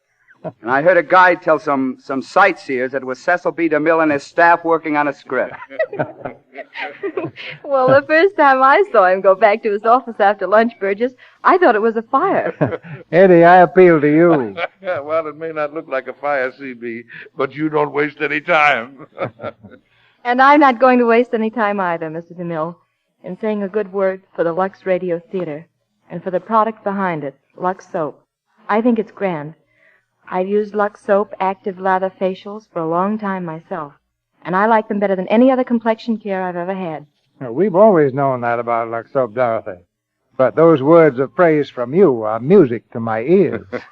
CB, watch the bill here in this theater next week.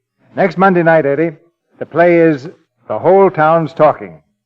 And I'm quite sure that the whole country will be talking about our cast, because our stars, hold on to your hats now, are Fibber McGee and Molly. It's a story about a rather mild individual who looks exactly like a famous public enemy. Naturally, that causes him no end of trouble. But with Fibber McGee and Molly bringing us the story next week, there's no end to the entertainment that's in store for us. Sounds like a big night, Mr. DeMille. I'll be listening. Good night. Good night, CB. Good night. Good night. You three are certainly good company.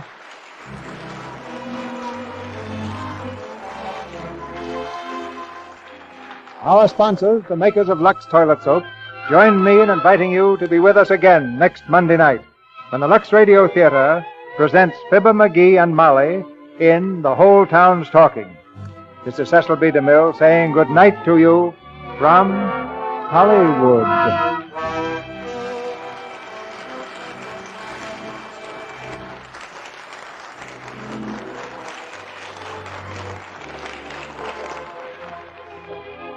Dorothy Lamour will soon be seen on the screen in Paramount's Road to Zanzibar, in which he co-stars with Bing Crosby and Bob Hope.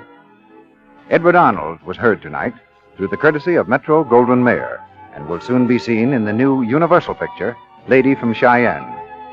Burgess Meredith's forthcoming picture is the Ernst Lubitsch production, That Uncertain Feeling, to be released by United Artists.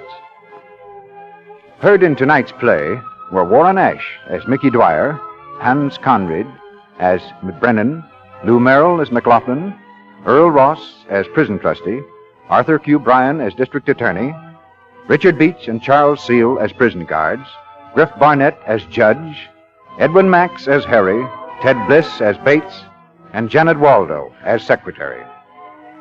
Our music is directed by Louis Silvers, and your announcer has been Melville Ruick.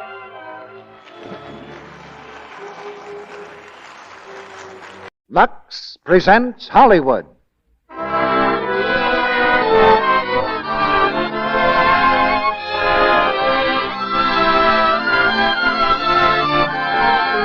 The Lux Radio Theatre brings you Fibber McGee and Molly in The Whole Town's Talking with Paul Guilfoyle. Ladies and gentlemen, your producer, Mr. Cecil B. DeMille.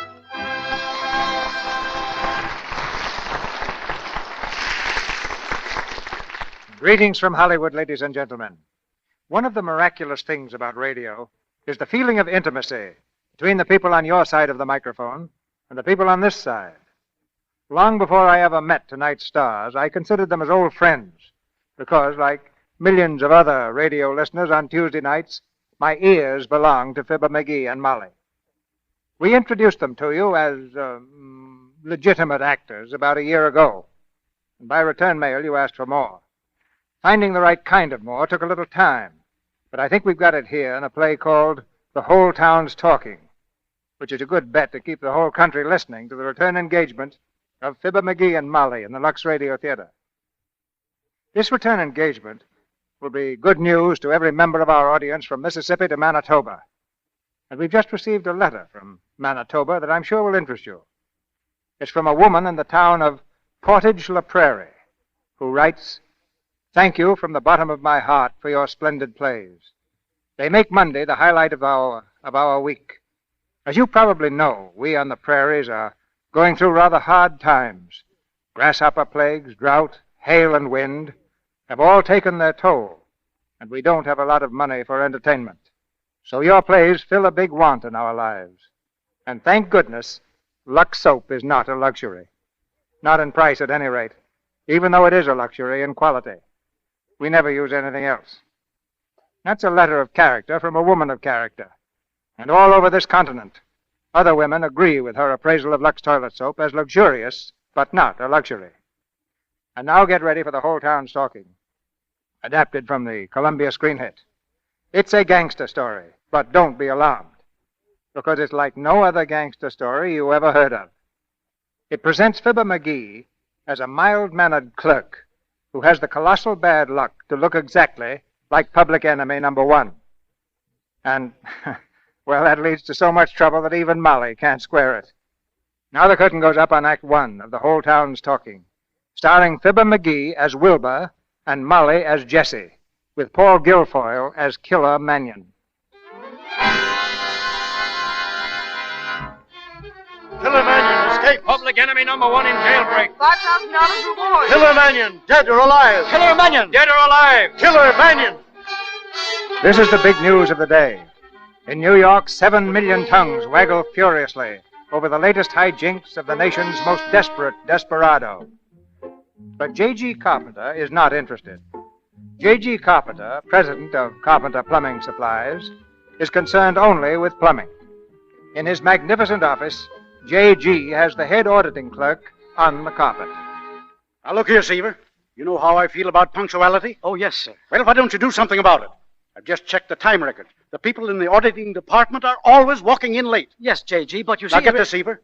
The next one that comes in late is to be fired. You understand? That's an order. Yes, sir. These time records show only one employee without any marks against him. Number 48. How long has he been with us? Number 48? Why, that's Wilbur Jones. He's been here almost 15 years. 15 years and never late? That's the sort of people we want. How much is 48 getting? Why, $27 a week. 15 years and only $27 a week? Raise him at once. Give him 28. Hold on, wait a minute. What day is this? The 16th. Well, make it retroactive to yesterday. Yes, sir. I'll tell him, J.G. Well, go ahead. And remember, the next employee who comes in late is fired. Now get out. Miss Baedecker, tell Wilbur Jones I want to see him at once. He's not here, Mr. Seaver. Miss Baedecker, I said Wilbur Jones. But I'm telling you, he's not here. He's late. Late? Jones is late? Yes, sir. Wilbur Jones? Of all people, I can't believe it. Wilbur Jones. Dad Reddit, can't this bus go any faster? Here it is 5 minutes after 9, and we're creeping along like a mouse after a cat. Mice don't creep after cats, Wilbur. They would if they were as mad as I am. I'll sue the bus company. Hey, Bud! Conductor! Now, Wilbur, keep your shirt on. Keep my shirt on. Don't you realize what's happening, Jesse? I'm going to be late. For the first time in 15 years, I'm going to be late. Make it 30 years, I'm late, too. Yeah, but what'll Mr. Seaver say to us? You know Mr. Seaver. Heavenly days, Wilbur. Forget Mr. Seaver. Sit back and relax and enjoy the sunlight. Ah, Wilbur, it's spring. Take a deep breath. Isn't that a wonderful smell, Wilbur? Confidentially. Wilbur? Isn't there any romance in your soul? Spring is in the air. Spring and love. Oh, sure. Now look at that couple up on the front seat. He's had his arm around her ever since we passed Grant's tomb. Yeah, and I'll bet he has a swell Charlie horse in that arm by the time we get to Columbus Circle. And I'll bet he'll be as proud of it as if it were Seabiscuit. Come on, Wilbur. You put your arm around me.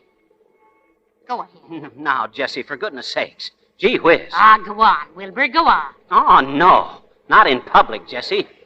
Shucks, you know how I feel about such things like that. Oh, you make me tired. Anyone would think we weren't engaged. We are engaged, aren't we? Sure we are. Well, then. Hey, that reminds me. I hope you never mention anything about our engagement around the office. Seaver hates to think of anybody marching up the aisle unless there's a filing cabinet at the end of it. Oh, the office again. Forget the office. I can't. You know how they feel about their employees getting engaged and married and all stuff like that there.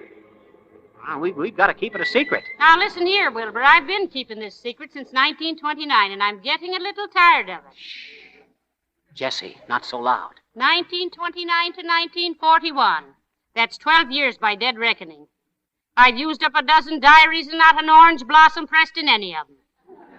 Now, what are we waiting for? You know what we're waiting for. Someday my ship is going to come in, and then we'll be all set. Your ship. Have you sent the divers down yet? You'll see, Jesse. It won't be long now. Something's going to happen. I got a feeling. Ah, all right, Wilbur. Come on, let's get off here. We can make better time walking. We're getting off. Extra, read all about it. Killer Mannion breaks jail. Killer Mannion at large. Paper? Paper, mister? No time, son. It's all about Killer Man. Holy chief. I didn't say nothing, mister. I didn't say a word. Holy chief. What's the matter with him? Don't ask me. Come on, Wilbur.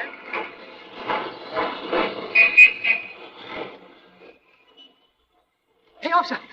Officer, I just seen him, officer. Yeah? Seen who? Killer Mannion. He just got off a bus. Well, well. And what would Killer Mannion be doing around here? I tell you, I just seen him. Go on, beat it, kid. Listen, Killer Mannion's picture's right here in the paper, and this guy looked just like him. I tell you, Go on, I said. Get out of here before I run you in. All right, don't believe me. Copper. Go on.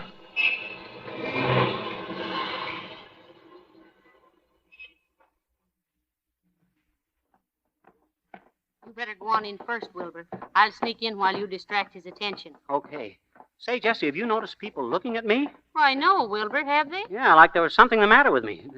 Do I look funny or something? Well, no more than usual, dearie.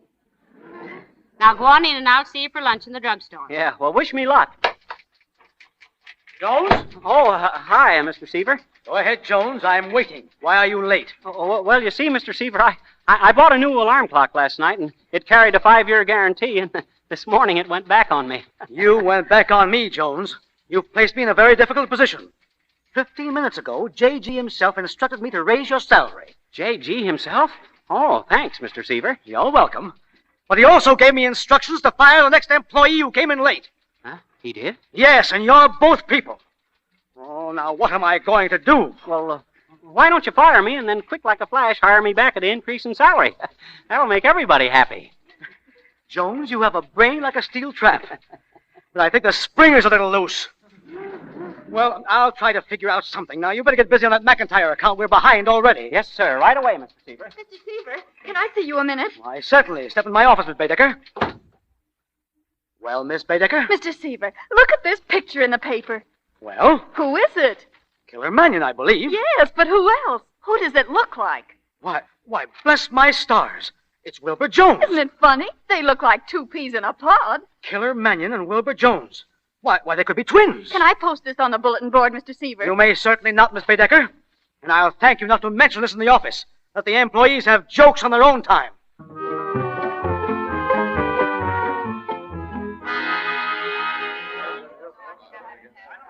One here, one right, coming up. Why don't you give your order, Wilbur? I will if I can catch that girl's eye. Hey, Mert! Just a second, buddy. I only got 2 hands. Well, all I wanted was a deviled egg and a milkshake. Well, take your time. Who do you think you... Oh, my goodness. Let me out. What's the matter? Killer Mannion! Hey, what's this all about anyway? Search me, dearie. Police! Police! Police! Mannion! Get the cops! Get the police! Police! Seems to be some excitement about something. Well, they're all yelling for the police. Maybe we better help. Come on, Jesse. Police! Police! Did you hear that girl? She said something about Killer Mannion. Killer Mannion? Who's he? Well, he's a gangster. Wanted for bank robbery and murder. A gangster? Oh, let's get out of here, Jesse. Help! Police! Police! There he is. He's there. All right, men. Surround the place. Police!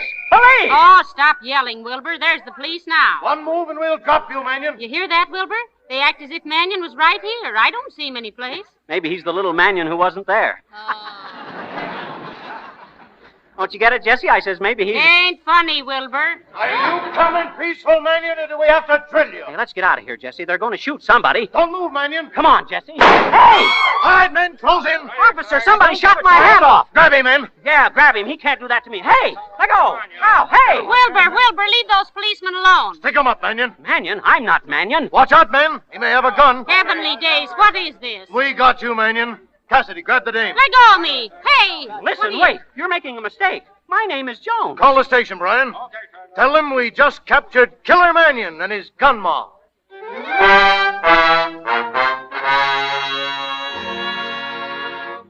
Might as well come clean, Mannion. We got you dead to rights. Listen, for the 10th time, I'm not Mannion. You've got the wrong man, I tell you. Shut up! Shut up! But I'm not Mannion. My name is Jones. I work for the J.G. Shut up! Shut up! Hello! Yeah, this is the D.A. What? You did, huh? Good. What about the dame? Yeah, well, she'll talk. Tell Boyle to keep working on her. Listen, you've got to let that girl alone. Shut up! Shut up! There's no use playing Gaga, Mannion. We got you and we got your girl. You might be interested to know we just picked up Slugs Martin. Well, so what? Who's Slugs Martin? Shut up! Shut up! Hello! Get me Boyle. You better come clean, Mannion. Who pulled that Bloomingdale bank job? Why ask me? My job is with the J.G. And the Warren City Trust in Harrisburg. I suppose you're going to deny that. I haven't denied anything. Oh, so you confess, eh? Why, certainly. I do not, and if you don't quit picking on me... Shut up! Hello, Boyle. That dame talking yet? We'll put the screws on her. We got to get some action on this thing. Hey, okay, Chiefy, I'll get action. I got the dame here right now. I'll call you back. Well, baby, it might interest you to know that your boyfriend just confessed. What? But how could he confess? He doesn't know anything, though he could be taught. I tell you, he confessed to the DA just this minute. Well, imagine that.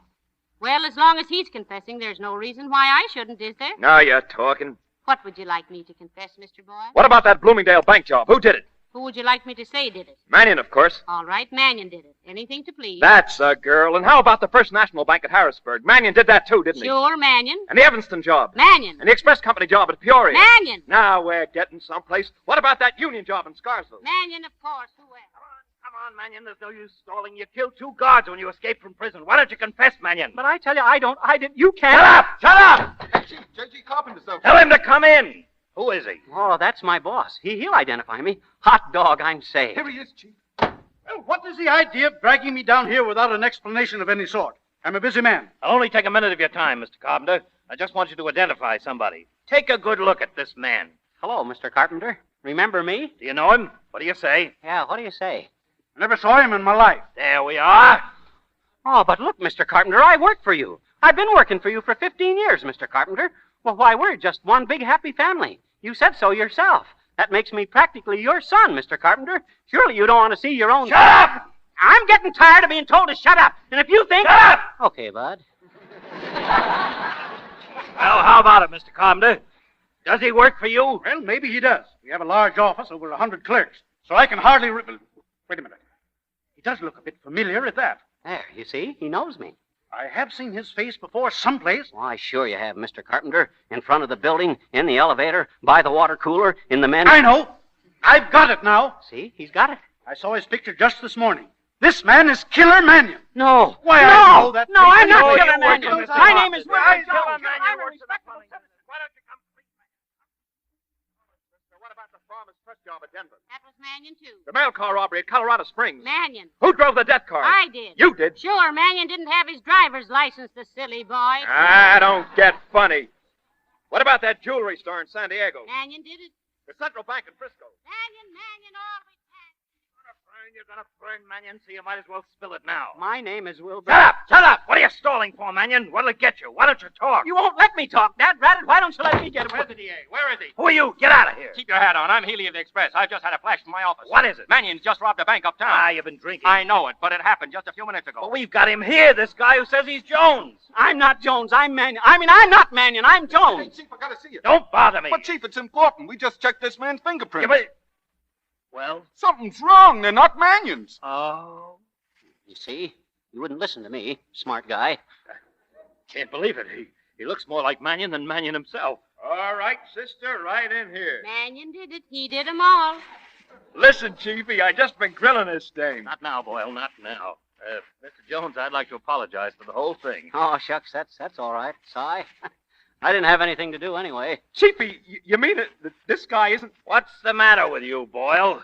I'm okay, Chiefy. I just swallowed something, that's all. Excuse me, lady. Oh, Mr. Boyle, I forgot to tell you. You know the burning of Rome? That wasn't Nero at all. It was Mannion. Surprise!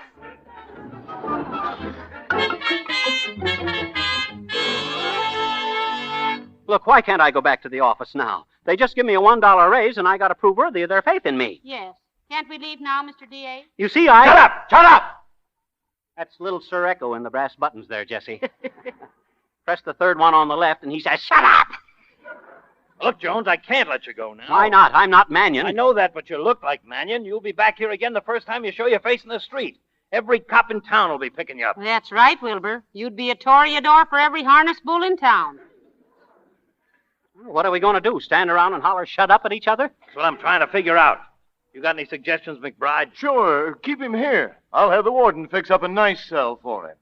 A cell? For how long? Oh, just till we pick up Mannion. How long will that take? We ought to have him pretty soon now. We've been after him for 6 years. Oh, lovely. I'll be waiting outside the prison gates, Wilbur, with the minister. Gentlemen, if it's all the same to you, I'd rather wait at home. Thanks very Wait much. a minute. I've got it. It's all right. Come in here right away. What are you going to do, Chief? It's a cinch. All I have to do is write a letter saying that Jones isn't Mannion. Then if he gets into trouble, he can flash it. Oh, that's fine. That'll fix everything. Yes, a little literary liniment in case of a pinch. That's it.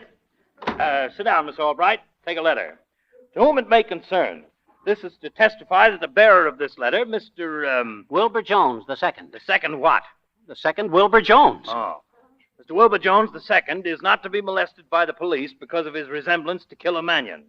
If the bearer of this letter is picked up at any time, he's to be released at once. Signed, Hubert B. Spencer, District Attorney. How's that, Jones? Hemingway couldn't have done better, Bud. P.S. In the event that bearer is shot first and questioned afterwards, rush at once to the nearest hospital. Hey, wait! Hey! Tell us all about it, will you, Wilbur? Yeah, how did it happen, Wilbur? Well, I'll tell you. I was sitting in the drugstore on the 4th stool as you go in. Or was it the 5th stool? No, I think it was the 4th. Yeah, because... Come, folks. Quiet, please. Quiet. Mr. Jones has returned to the office after a very trying experience. Furthermore, I'm sure you all have work to do. To your desks, please. Oh, Jones, J.G. wants to see you. Who? J.G. in his office. Oh, my goodness. His private office? His private office. Go right in, Jones. Ah, Jones, come in, come in. Mr. Seaver said you wanted to see me. Yes, that's right, Jones. This is Mr. Healy of the Express. Put it there, Killer. Huh? Oh, hello. Have you seen the evening papers? No. Well, don't miss them. You're a hero, Jones. Jones, Mr. Healy has an idea, and he wants to talk it over with you. Yeah? It's like this, Jonesy. The paper figured this might be a good time to pull the life story of Mannion. And I got a hunch. Who's the best man in the world to write that story outside of Mannion himself? The man who looks like Mannion. A good idea, I thought. An inspiration. You mean you want me to write for the papers? Like Pegler and Winchell and Beatrice Fairfax? Sure. Make a great story.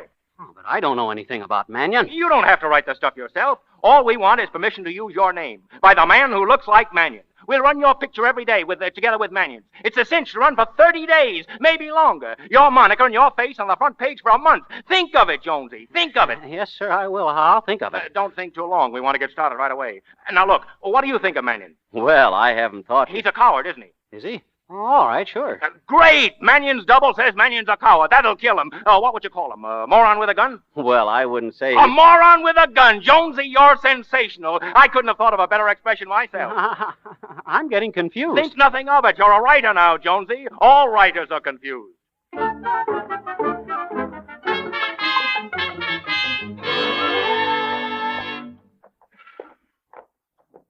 Oh, it's been a wonderful day, Wilbur. Yeah, did you see the late edition? Mannion's double says Mannion is a moron with a gun. Did you really say that, Wilbur? Oh, that was nothing. I kind of got a gift for whipping out stuff like that, I guess. Oh, Wilbur, you're wonderful. Now, you know, Jesse, in a way, I'm sorry it's all over. Things are going to seem pretty dull from now on. Well, here's my place. You better get home and get some sleep. Good night, Wilbur. Good night, Jesse. I'm tired out. Mannion's double says Mannion is a moron with a gun. A yellow rat. A coward at heart. Take his gun away from him and what have you. Say, I'd like to meet that guy. Yes, sir, I'd like to meet him. I'd go right up to him and I'd say... You'd say what? Huh? Who? Turn on that light, Red. Okay, boss. Who are you? What are you doing here? This is my apartment. You're a trespassenger, that's what you are. Take a look, tough guy. Oh, Killer Mannion. Yeah, Killer Mannion. The moron with a gun. The yellow rat. The sneaky coward. Oh, wait. I didn't say that. Keep your mouth shut. Don't point that gun at me. You never know when them things are loaded. Flip him on the jaw, Red. Sure, boss. Oh. Pick him up, Red. Sure, boss. Yeah, that'll learn you not to talk, Mr. Jones. Look at this guy, boss. He's the spitting image of you. Yeah, I ain't so sure I like that. Hey, what's the idea, Jones? I can't help it. I was born this way. I don't like it any more than you do. I don't want to look like you. Why not? What's the matter with looking like me? Well, taking it alphabetically. Keep your mouth shut! Yes, sir. All right, tough guy. Hand over that letter. What letter? Oh, you mean the one I won playing basketball for Peoria High School? It's sewed onto my green sweater, and my green sweater's right here in the hall closet.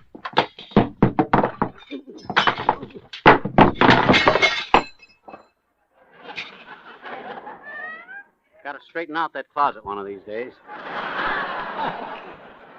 You get away from there. I'm talking about the letter the DA gave you. I read all about it in the paper. Hand it over. Oh, you mean this letter? Yeah, give me it. I'm taking care of this for a while. Now listen, buddy. We're going to go 50-50 on this pass. You're going to use it in the daytime and me at night. It's going to come in mighty handy. That's why I dropped in to see you. But if you know what's good to you, you won't open your trap about my being here, see? To nobody, understand? And don't get careless after I leave. Because if something happens to me, one of my boys will take care of you. Gee, thanks. It's about time somebody took care of me. Because... All right. Now you just go to bed for the night, see? I got some work to do. I'll be back in the morning. Come on, Red. Oh, wait, listen. Go to bed! But I can't. I won't sleep. I'll be restless all night. Yeah, we'll fix that. Hey, Red, give him a pill. Sure, boss. Good night, Mr. Jones. Good night. All right, Red. Set the alarm for 7 o'clock.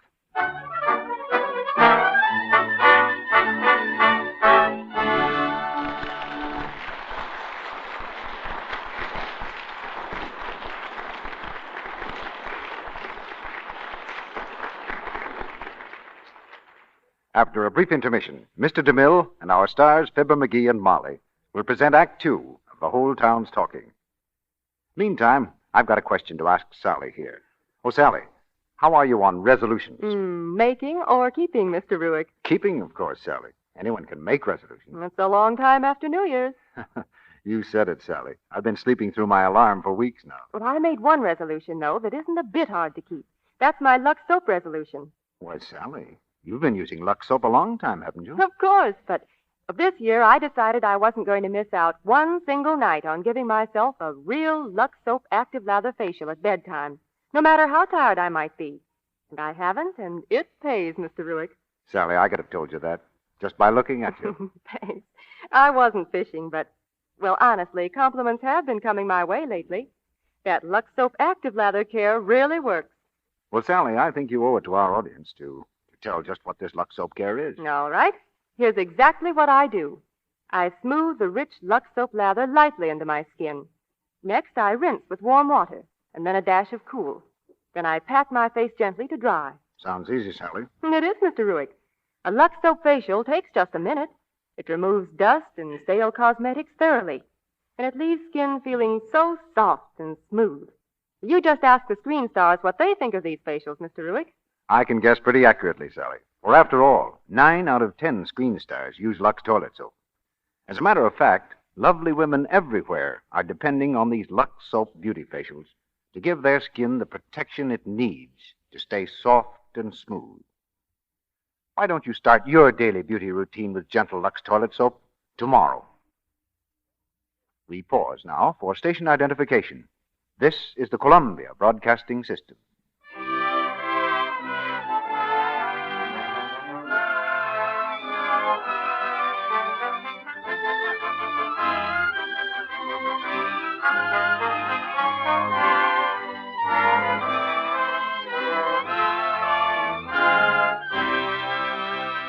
Act 2 of The Whole Town's Talking, starring Fibber McGee as Wilbur and Molly as Jessie, with Paul Guilfoyle as Killer Mannion.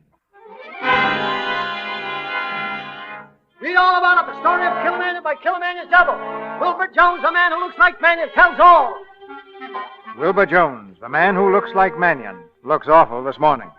His face is haggard, his eyes are bleary, and he's sporting a black and blue mark on his chin where the killer's henchman delivered his sleeping potion.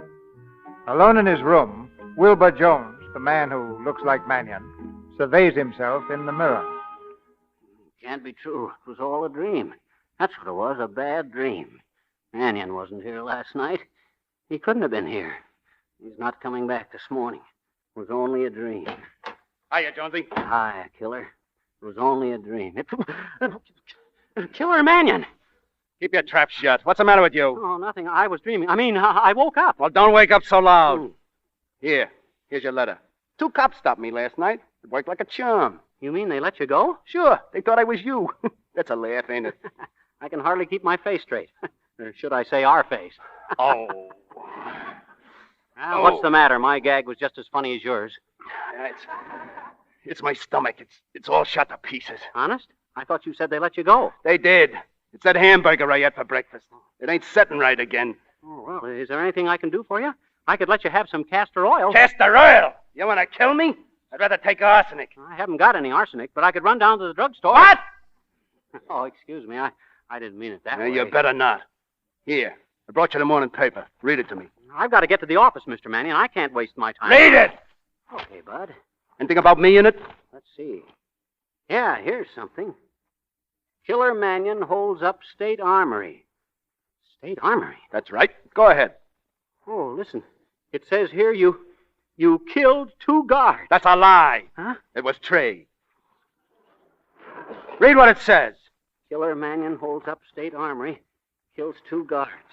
At midnight yesterday, public enemy number 1, Killer Mannion, cold-bloodedly slew 2 guards in a raid on the State Armory.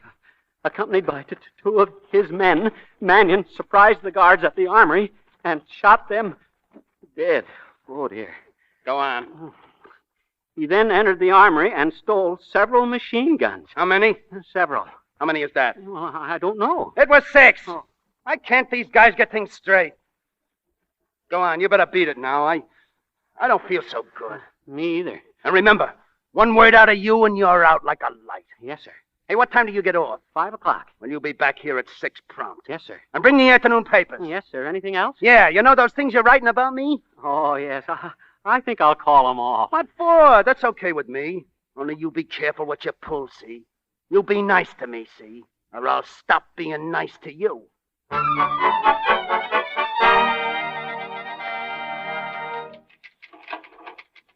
Hello? Hello, this is Mr. Jones speaking. Wilbur Jones II. Can I speak to Mr. Healy, please? It's about those articles I'm writing. Huh? Well, when do you expect him? 6 o'clock?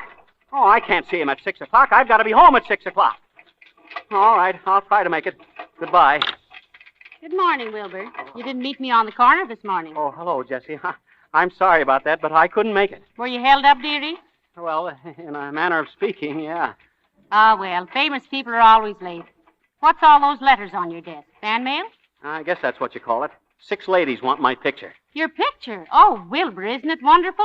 Yesterday you were nobody, and today you're a public figure. Look, did you see the morning paper? Mannion killed 2 guards last night. Yeah, I read it to him. What? I read about him. Say, what's the matter with you? Nothing. Why? Well, you look funny. And where'd you get that mark on your chin? Huh? What chin? That chin right there. On the bottom of your face. Oh, that I hurt myself shaving. I'm a little nervous today. And what were you shaving with, a baseball bat? Oh, Jessie, I've got to speak to you. It's about those articles I'm writing. I'm all upset. Well, come on out in the hall. We can't talk here. You want to stop writing about Mannion. They're paying you, aren't they? Yeah, but all those things they're saying, like about Mannion being a coward. Jessie, I don't know if those things are true. Well, what difference does it make? He's a gangster, isn't he? Yeah, that's just it, Jessie. Suppose he reads those articles and gets mad. Why, he might shoot me or something. Now, listen here, Wilbur. Are you a man or a mouse? Well, I never saw a day when a piece of cheese looked so appealing.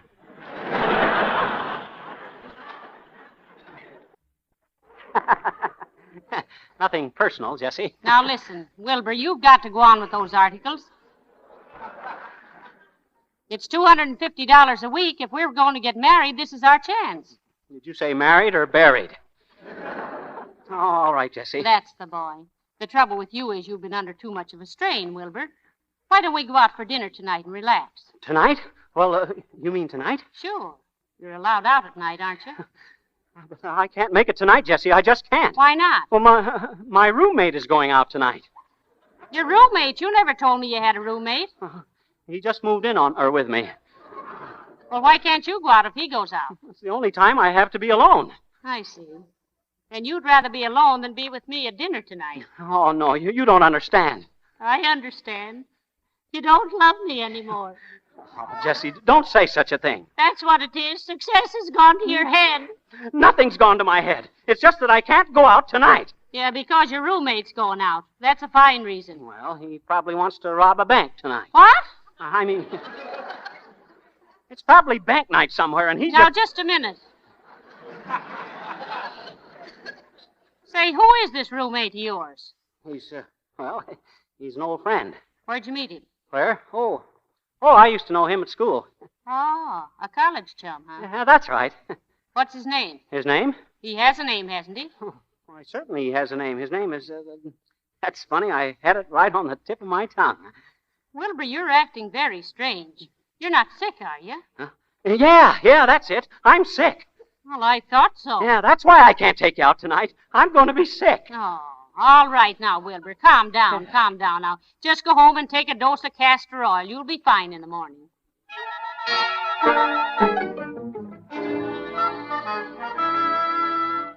What time is it, Red? 10 minutes after 6. 10 after 6. I told that guy to be here at 6 sharp with that letter. I'll break him in pieces. Now, take it easy, killer. We can't keep beating that guy up all the time, or he won't look like it anymore. All right, shut up. There he is now, boss. Hey, wait. That ain't him. He's got a key. Maybe it's the cops. Hey, you get in the bedroom. I'll handle this. Watch your step, boss.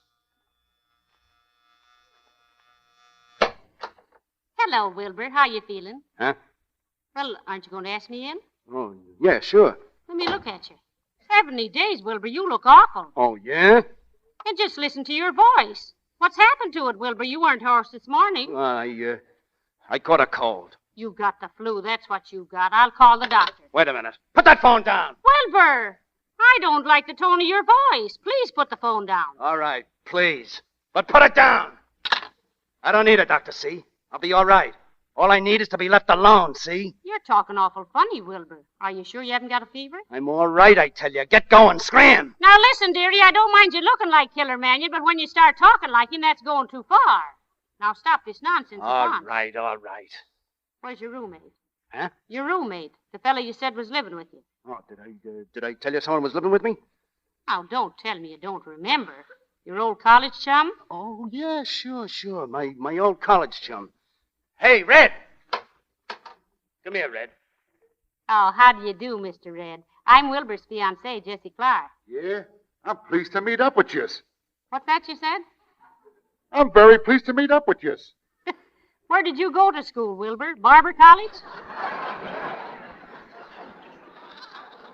The lady just dropped in to say hello, Red. She's leaving right away. Oh, no, I'm not. There's one little thing I've got to do, Wilbur. Tell me, Mr. Red, did Wilbur take his castor oil? Huh? What do you mean, castor oil? There, I knew you wouldn't take it, you big baby, so I brought some along with me. Now, wait a second. Mr. Red, will you get me a spoon, please? Certainly, lady. Tea, soup, or dessert? Listen, that's out, see? I don't like that stuff. It makes me sick. Ah, don't be such a ninny. I won't do it, see? Now you cut it out. Wilbur, I'm losing patience with you. Now stop playing gangster and take your medicine like a man. Here's the spoon, lady. I'll get you for this, Red. Boss, I didn't do nothing. Don't pay any attention to him, Mr. Red. All this talk about Killer Manion is getting him. He wouldn't hurt a fly, would you, Wilbur? Now open your mouth. No, I won't. Open your mouth, I said. You let me alone. All right, then. I'll have to hold your nose. No. Let go. Let go, black dog. Open wide. That's the boy. You cut it out now. No. Ah, there we are. Fine. Now. There. Now, that wasn't so bad, was it, Wilbur? I'm dying. I can't stand it. Don't be silly. You'll feel fine in the morning. Good night, Wilbur. Good night, Mr. Red. Good night, lady. Pleased to have met up with you. Pleased to meet up with you, too. Good night.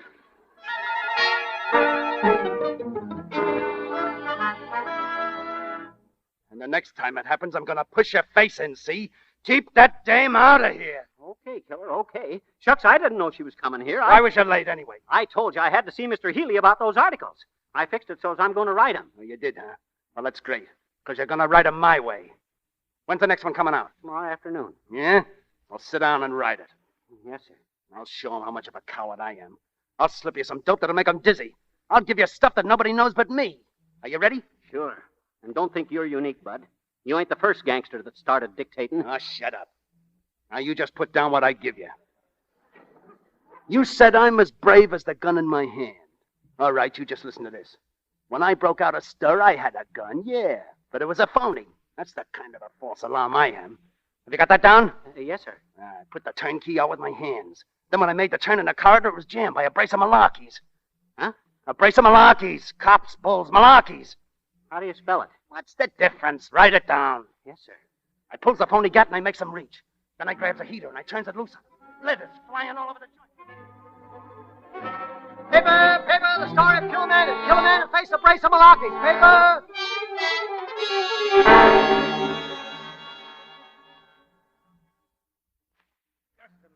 You mean you think those articles are phony? I mean just that, Mr. Spencer. Washington sent me here to clean this thing up, and I'm going to do it. I tell you, the key to the whole situation is this fellow Jones. Did you read that article the other day? Yes. It's about Mannion's prison break. Jones says that Mannion had one of the guards fixed. That's right. Did you know that? No. No one knew it except me and a couple of the men in my department, and we kept it a secret. Now, how did Jones know it? Well, it might have been a stab in the dark. Oh, is that so? Read the article. It's written as if Jones had been an eyewitness to the break. Worse than that, as if he had taken part in it. Now, look here, Mr. Russell. You don't think that I don't think anything. But there's something funny going on, and I want Jones followed. Day and night. I tell you, the heat's on, Killer. They just slapped a 25,000 buck reward on you. Yeah, raising the ante, huh? Yeah, and there's two guys tailing Jones. Why, every time he moves out of the joint, there's two bulls on him. How we seen them? That's right, Killer. I seen them, and they're tailing you, too, every night. We gotta scram, boss. We gotta get out of here. What do you say, Killer? This heat's getting me. Now sit down and cool off. I got an idea. Yeah, what? What's on your mind, Killer? I just been thinking. Supposing Killer Mannion happened to get shot. Huh? The heat'd be off, wouldn't it? If Mannion was croaked, the cops would all settle down to sleep again. Oh, boss, we wouldn't want you to do nothing like that. What are you talking about? Bumping yourself off just for us. It ain't worth the sacrifice. Oh, shut up, you dope. I ain't cooling myself off on nobody. But you said... Hey, boss, I think I'm getting it. You mean we croak this guy Jones and the coppers will think it's you? That's it. What do you think, Red? Great idea, boss. When do I plug him? Now, take it easy. We gotta make this thing look good. You see, we ain't gonna plug Jones at all. We're gonna let the cops do it. How you gonna fix it, boss? Leave it to me. By tomorrow morning, Jones will be as cold as a cucumber. I don't get it, boss. You're not supposed to get it. I don't expect you to get anything. All the brains you got are in your trigger finger. Oh, gee, boss, thanks. Where's Jones tonight? He ought to be here, oughtn't he? No, I let him have the night off. His boss is giving a big dinner for him. Poor Jonesy. You know, he's a kind of a nice little guy at that. Yeah, he was. I ain't ever met him. That's a shame, ain't it? A fella like that to go so soon. Kind of makes me sad. Me too. What time do we have him rubbed out, boss?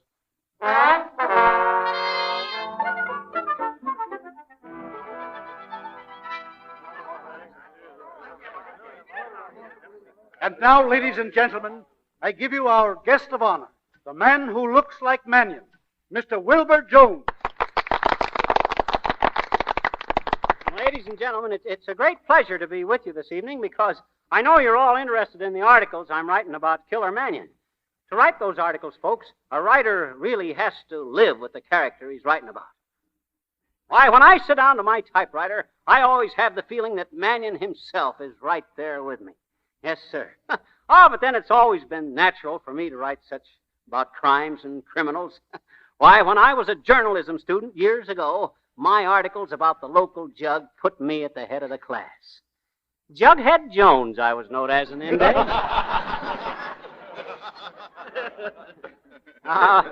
But that's another speech. Yeah, and a long one. And I just want to say that if Killer Mannion could know what I have in mind to write about him next, he'd have one of his hoodlums right here in this audience ready to shoot me and...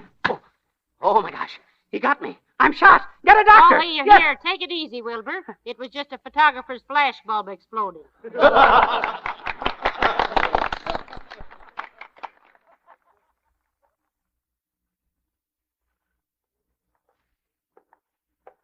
Sure, I'm glad you told me that was just a photographer's bulb exploding there tonight. Jessie, how'd you catch on so quick? I guess I know a flash in the pan when I see one. Anyway, Wilbur, that was a wonderful speech tonight. Oh, I guess it was all right. All that about feeling like Killer Mannion. Now I know what was the matter with you that time. What time? The time I came up and gave you the castor oil. You remember? Oh, that time. Oh. Sure. Oh. Why, you were living the character, weren't you? You were Killer Mannion that night. I certainly was. You know, I sort of liked you that night. Huh? You did? Why, sure, you were so masterful. I was, huh? Sure. That's what a woman likes, Wilbur. A masterful man. I had all I could do to hold your nose when I gave you the castor oil. Well, good night, Wilbur. I'll see you on the corner in the morning. Sure, I'll be there.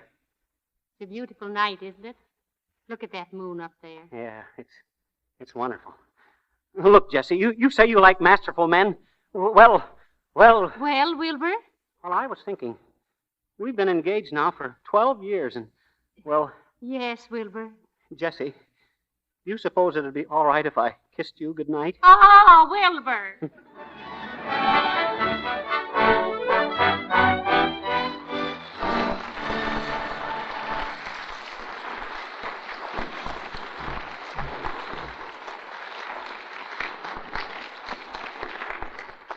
In just a few moments, Mr. DeMille presents Fibber McGee and Molly in Act 3 of The Whole Town's Talking.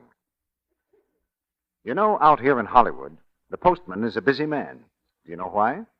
Because every day he has to deliver hundreds of fan letters. And they aren't all for the stars either. No, indeed. We're proud to say that a great deal of that fan mail is for the Lux Radio Theatre itself. And almost always, the writers have something nice to say about the product behind our radio theater, Lux Toilet Soap. Here are just a few samples the postman has brought us in the last few weeks. A lady from Durham, North Carolina, writes us, I have mighty sensitive skin, and that's why I've used Lux Toilet Soap for years. It's such a mild, pure soap. And here's a fan letter from the Middle West, from Minnesota. I don't know what I'd do without Lux Soap. Where we live is a hard water region, but Lux Toilet Soap always gives such wonderful, quick lather. Now, there's a tip for all you people who've ever tried to make an unresponsive cake of soap lather in hard water. Remember, Lux Toilet Soap always does lather freely and richly, whether the water is hard or soft. And now listen to what Lux Soap is doing for the younger generation up Michigan way. For years, I've used Lux Toilet Soap as my daily complexion care. Now it's my baby's soap, too. He's almost a year old, and believe me, he appreciates his daily Lux Soap bath. Maybe you think our Lux Soap fan mail is all from the ladies. Well, it isn't, not by a long shot. Here's a typical letter from a male admirer. Why don't you tell the men in your audience what a swell soap Lux is? I'm no sissy, but the skin on my face is sensitive, so I have to be careful what soap I use. Well, Lux is the answer. It's mild and gives such smooth, abundant lather. And when it comes to the bath, shower, or tub, it's aces. Well, there you are, ladies and gentlemen. North, east, south, and west. That's a typical cross-section of the Lux Soap fan mail. And no wonder it's one of the most popular soaps in the whole USA. When you unwrap a cake of this smooth white soap, you can be sure that you're using the finest soap money can buy. Yes, even if you paid $1 a cake instead of the few pennies you did pay for that cake of Lux Toilet Soap, it couldn't be made from finer or purer ingredients. So why not join all the smart people who found that they can get a lot of luxury at very small cost? Get 3 cakes of Lux Toilet Soap tomorrow. And now, our producer, Mr. DeMille. The curtain rises on the third act of The Whole Town's Talking. The following day dawns bright and clear. The day on which Wilbur Jones is to be rubbed out. Killer Mannion's trap has been well laid, and the unsuspecting Wilbur is about to put his foot in it. Sit down, Jonesy. I want to speak to you. I can't stop now, Mr. Mannion. I got to get to the office. I've got to get out the McIntyre account. Oh, you don't have to worry about that. But Mr. Seaver will be mad. You don't have to worry about him either. After today, Jonesy, you won't worry about nothing. I won't? No, Jonesy. I've been pretty hard on you. I got no business to ask favors of you, but I got a hunch, Jonesy. You see, I'm like a lot of other great guys, Jonesy. I act on hunches. Yeah, I kind of do myself sometimes. I mind one time in Peoria. Skip it. Listen, Jonesy. I got a hunch that I'm never going to get out of this town alive. Oh, that'd be too bad, I guess. When Red and I make our break tonight, I got a terrific hunch that we ain't going to make it. You're going to try to leave town tonight? Jonesy, if I let you go now, will you promise not to tell? If I let you walk out of here right now, can I depend on your sportsmanship? Not to tell the cops or anybody about our trying to get away tonight? Well, if it's a matter of honor, Mr. Mannion, you can trust me. Gee, that's swell. Now, before you go, Jonesy, I want you to do me and me old lady a favor. Your old lady? My mother. Have you got a mother? Sure, Jonesy. A little gray-haired lady. What do you say, Jonesy? Well, if it's a favor for your mother... That's the stuff. Now, you see this envelope, Jonesy? Yeah? Well, there's $10,000 in this envelope. I want you should take it to the First National Bank and put it in a safe deposit box. Then, when they croak me, I want you should take it out and send it to my mother. Her name and address is inside the envelope with the money. Will you do this one last thing for me? Will you? Well, I'll do it for your mother. Gee, that's swell. Thanks, Jonesy. Now you better get going. The First National. And don't forget it. Yeah, but what about my pass? My letter from the district attorney. You took it from me last night. Where is it? Gee, Jonesy, I've been careless. I lost it. Lost it? But how will I get to the First National Bank without being stopped? Who do you think I am, the Invisible Man? Yeah, I thought of that. You can stick on a disguise. I've done it myself lots of times. Here, look. You see? Well, what is it? It's a mustache. Here, I put it on you. How's it feel? It tickles. Look at yourself in the glass, Jonesy. Would you know yourself? Say, it does make a difference, doesn't it? Huh, I don't look like the same man. I look kind of like Ronald Coleman. They wouldn't know you in a million years. Now get going. As soon as you planted the dough for me, you're a free man. Okay, I'll do it. Stick the dough in your poke. Where? Your poke, your pocketbook, wallet. Oh, okay. So long, Mr. Mannion. So long, Jonesy, and good luck. Hello. Give me the police department. That was nice work, killer. I'd have fallen for it myself. Shut up. Hello, police department. I got a tip for you. Mannion's on his way to the First National Bank. He's going to pull a job single-handed. He's wearing a black hat and a phony mustache. Yeah, and you better shoot on sight, 'cause he's got a gun. Hello, Boyle. Boyle, this is Spencer. We've just had a hot tip. Mannion's going to stick up the First National. Put 20 men with machine guns just inside the door. When he walks into the bank, let him have it.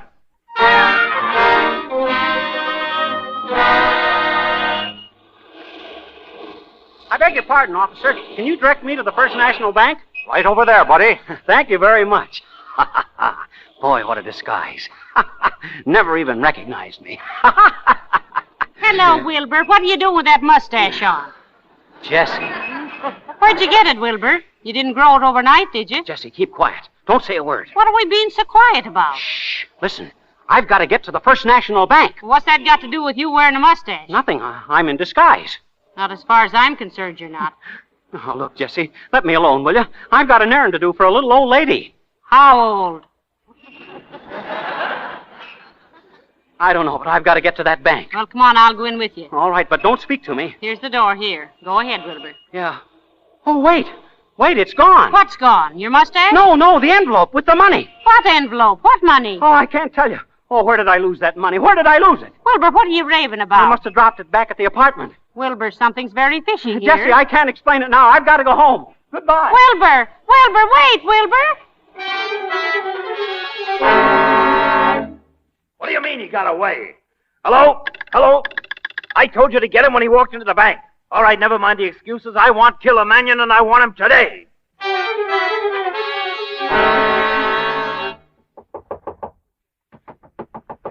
Let me in. I lost the money. Let me in. Oh, hello, boss. Is it all over? Who are you? Me?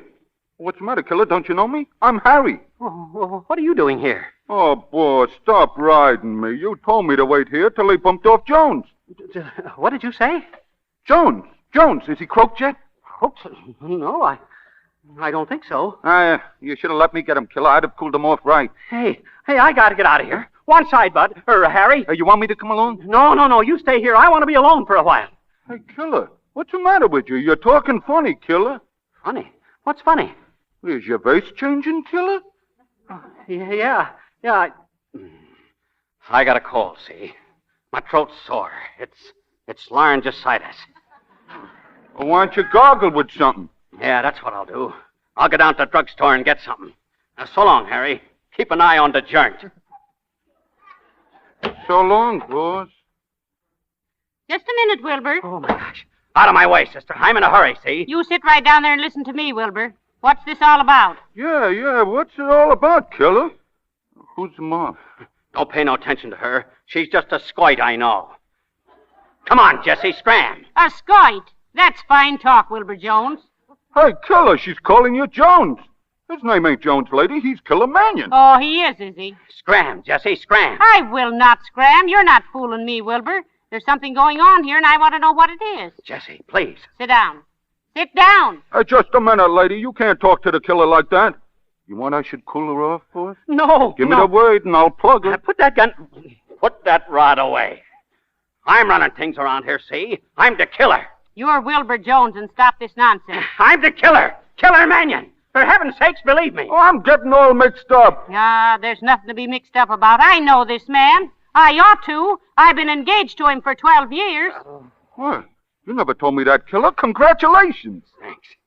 Jesse, will you get out of here? Not until we get this straightened out. You're in some kind of trouble, and I'm here to help you. Jesse, you're helping me into my grave. You know, this is very funny, killer. Oh, you think so, huh? Well, what's so funny about Oh, it? this dame says you're engaged. Well, what of it? Nothing, except I don't think your wife is going to like it.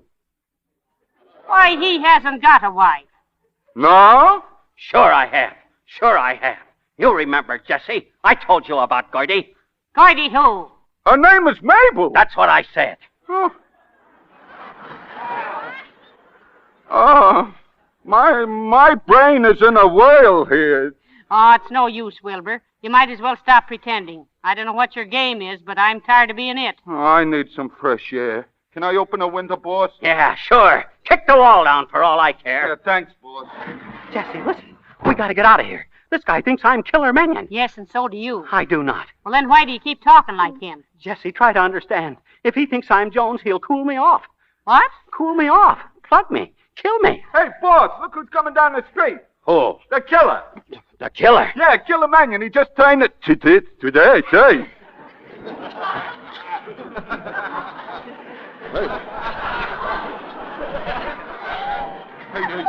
wait. Something just come to me. Now listen, let me explain. I got it. The killer's coming here now, and you say you're the killer. Yeah, one of you is lying. One of who? Now I see it. You're Jones, ain't you? You're Wilbur Jones. Certainly not. That must be Wilbur Jones coming up here now. Don't tell me it's a killer. How can he be the killer? There can't be two killers, can there? No. Well, then he must be Jones. Because if he ain't Jones, then I'm Jones, and I can't be Jones because I'm the killer. Talk slow. I'm getting rattled. It's simple, Harry. Jones must have busted away from the molecules at the bank. Huh? They turned a typewriter on him, and he took it on the lamb back here. Yeah. The heat is on, and the bulls are on his tail. The joint will be swarming with dicks, and we'll all be sent to the jug. Now you're talking like the killer. I am the killer. Are you sure? We can't make no mistakes now. I'm the killer. This guy coming up is Jones. Okay, that's all I want to know. When he comes in, I'll let him have it, huh? Wait, don't shoot him. Huh?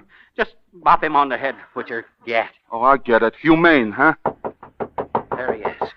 Okay, I'll open the door. Hiya, Harry. Hiya, Jones.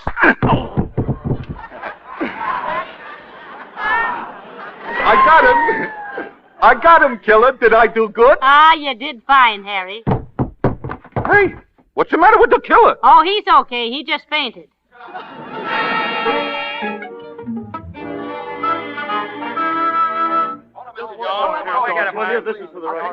Just a minute, boys. You can all get your pictures of Mr. Jones if you just take your time. Boys, you can quote me as saying that we've rounded up Mannion's whole gang, thanks to Mr. Jones here. And I take great pleasure in announcing that Mr. Jones is therefore entitled to the full reward of $25,000. Jesse, $25,000. Oh, Wilbur. You know what that means, don't you? What, killer? What, Wilbur?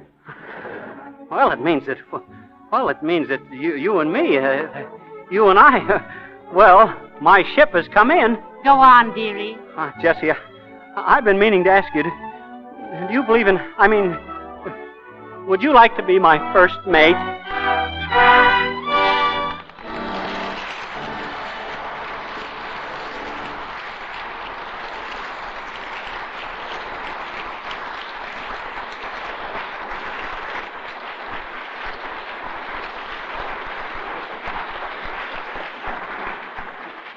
Ladies and gentlemen, this has been a brilliant evening in the Lux Radio Theatre, and here are the stars who made it brilliant. Fibber McGee and Molly. Gee, thanks, Cecil. McGee. Mr. DeMille to you. Oh, not necessarily, Molly. Fibber and I are old friends. He can call me any name he likes. You hear that, Molly? Well, thanks, Cecil. That's okay, Shorty. Well, it was nice being here with you tonight, Mr. DeMille. We've enjoyed it a lot, particularly as we have something in common. What do you mean, Molly? A couple of three-letter words ending in X. Did you get it, Cecil? Lux for you and wax for us? I'm much obliged for saying this was a brilliant evening. What would you have said if we hadn't turned out to be such swell actors? Oh, McGee. Well, I guess I'd have had to say, ladies and gentlemen, I apologize for a very dull evening in the Lux Radio Theatre. And here's the man who made it dull, Fibber McGee. Then I'd have turned to Molly and said, next time, Molly, we'll try to have better support for you. Yes, sir, that's right, Mr. DeMille.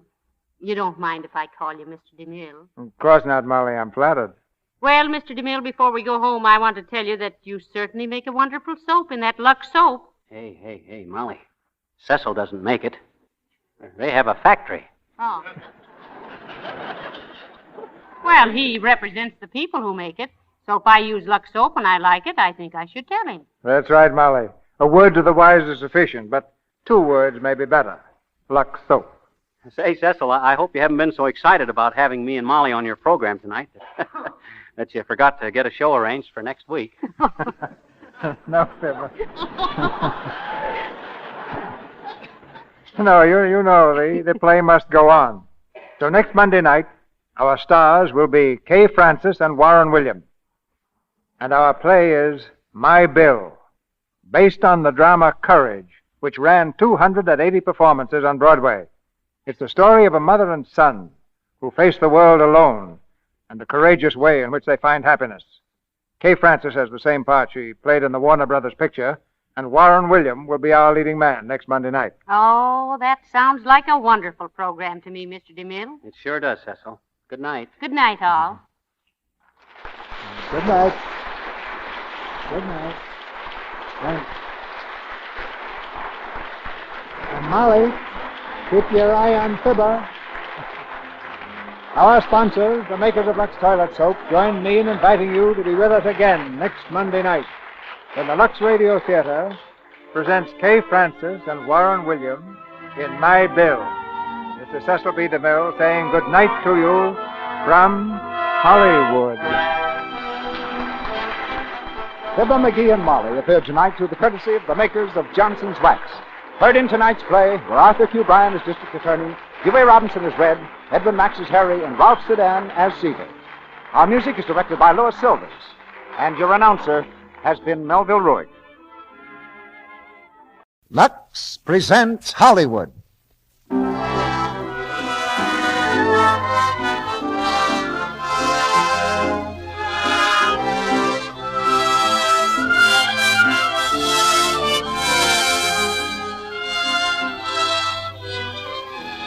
The Lux Radio Theatre brings you Kay Francis and Warren Williams in My Bill. Ladies and gentlemen, your producer, Mr. Cecil B. DeMille.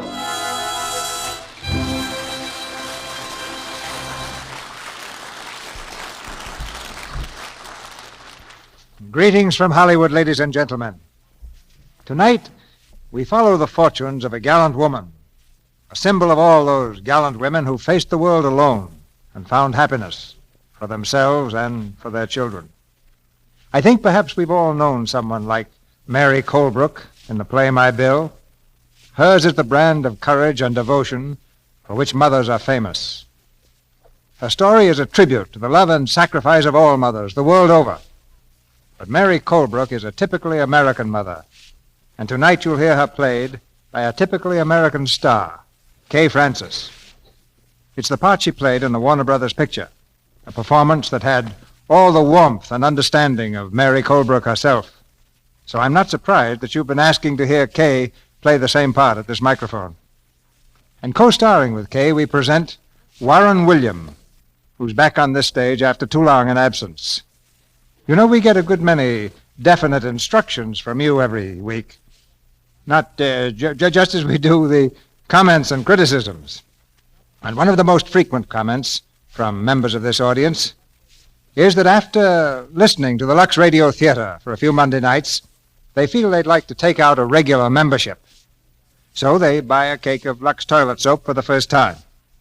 And that's a noble gesture. And the beginning of a pretty good habit, too. one cake always deserves another, and another, and another. So the regular listener becomes a regular customer. And that's what makes Lux Toilet Soap a national habit among millions of American women. And tonight we have a play especially tailored for these millions of women.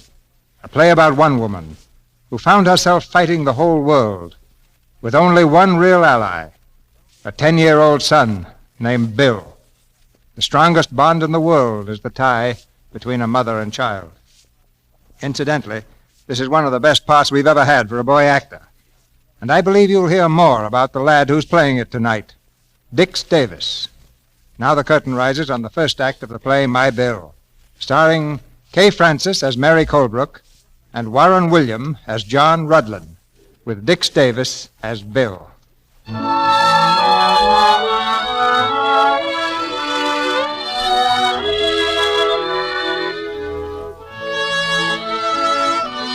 In the quiet little town of Colebrook, Massachusetts, is a quiet street called Colebrook Avenue. There, in an old frame house, simple and dignified, live the Colebrooks, for whose ancestors the town was named. There are 5 in the family. Mary Colebrook, a young widow, Reginald, age 18, Muriel, 16, Gwen, 12, and Bill, 10. Muriel, 16, is on the telephone, engaged in a long-winded conversation. Well, I don't know, Lynn. Gwen, will you soft pedal that? Hello, Lynn. I'll have to talk to Mother. What? Mother, postman. I'll get it, Gwen. You keep on practicing. Wait a minute, Lynn. Here she is now. Mother, Lynn wants to know if I can go to his sister's party tomorrow night. Why, of course, dear. But I can't go if I don't get that new dress. Miss Colebrook, the butcher's in the kitchen. He says he wants to see you. All right, Beulah. As soon as I get the mail. Mother, wait. What about my dress? Hello, Lynn. Oh, wait a minute. She's gone again. Mother, will you please listen? Of course, dear. What is it? Well, Lynn wants to know What's the mail, Mother? Oh, nothing much, Gwen. Just bills, I guess. Any news from Aunt Carolyn? Well, I don't see anything. Well, when is she coming? Well, I don't know. She simply wrote that she'd visit us. If people want to be that vague, we just have to take them as we find them. But we must be nice to them. Mother, please! What about my dress? Don't shout like that, Muriel. Now, what's the matter, dear? Oh, Mother, you know perfectly well, Madam Claire said I couldn't get the dress until we paid for the last one. Now, do I get it or not? Have you got the money? Darling, you're too young to start worrying about money. And don't scowl like that. It spoils your looks. The butcher's in a hurry, Miss Colebrook. Oh, dear, the butcher. All right, Beulah, coming. Hello, Lynn. Oh, I don't think I can go. No, nothing you've done. Just not sure I can go, that's all. I'll call you later. Hello, sis. Who are you talking to? Lynn, it's about the party. And I won't go unless I get my new dress. Well, you won't get it, so don't worry. Why won't you, Reggie? Well, what do you mean? Come on in the living room and I'll tell you. What's the matter, Reggie? Listen, have you two noticed there's been a distinct shortage of money in this house for the past few weeks? Well, I just found out that our credit in this town has been marked NG. What does that mean? No good. Reggie! Yep. I went into Kaufman's department store to get a new tie, and they refused to charge it. A measly $1.50, and they refused. Reggie, how humiliating. And then I went across the street to Miller's and got the same answer. Why, our charge account has been discontinued everywhere. Oh, it's all Mother's fault. She has no sense about business. You leave Mother alone. You're always picking on her. What is it now? Bill Colebrook, just look at you. Next to losing our credit, you're the biggest disgrace in this family. Oh, keep quiet. What's the trouble, children? Mother, just look at Bill. I see him. He's a little dirty, isn't he?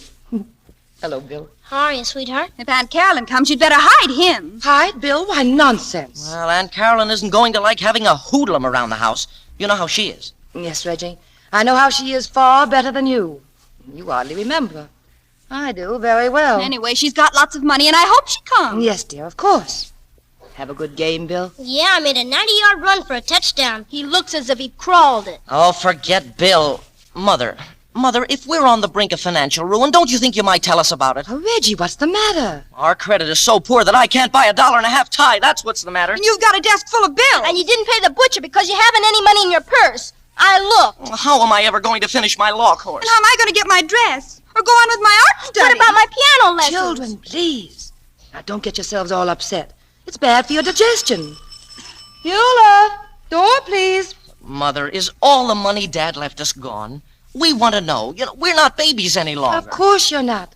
Reggie, straighten your tie. Well, there's been a little mix-up in my accounts at the broker's, that's all. But there's nothing for you to worry about. Tomorrow, Mother will take care of everything. Miss Colebrook, you gotta come out and talk to these men. What's the matter, Beulah? They's gonna move our piano. That's what we're gonna do, lady. Unless you got $24. 2 months payment. Well, as a matter of fact, at the moment I haven't. But I could call the company and explain. Won't do no good, lady. Cash or the piano. Let's get it, Jake. You leave my piano alone. Gwen, please. Don't you dare touch that piano.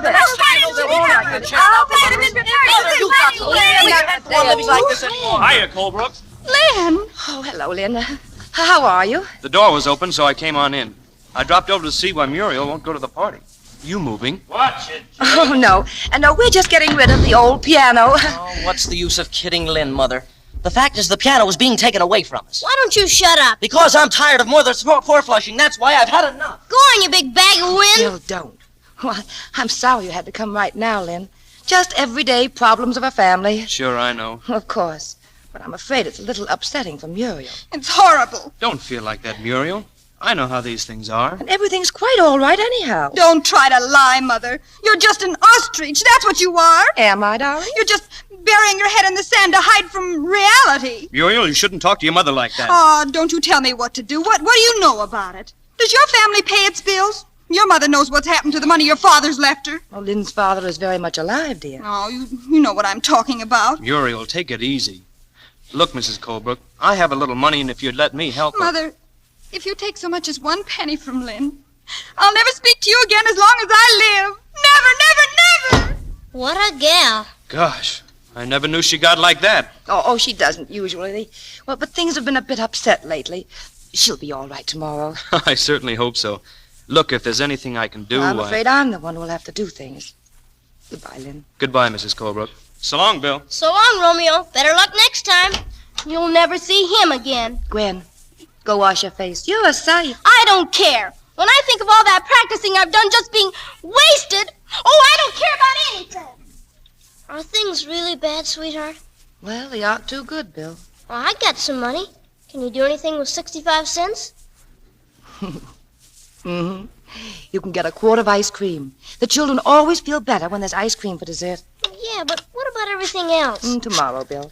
I'll think of something the very first thing in the morning. Okay. But don't let them get you down, sweetheart. I'll go get the ice cream. Thanks, darling.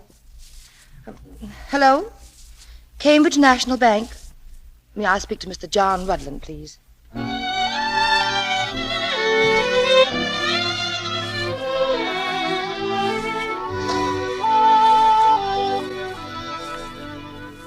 Sit down, Mary.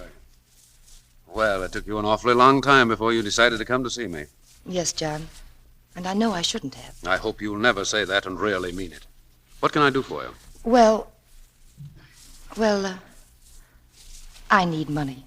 And I've nothing to offer as security. Yes, I know. Well, how could you? It's my business. Bankers are supposed to know about those things.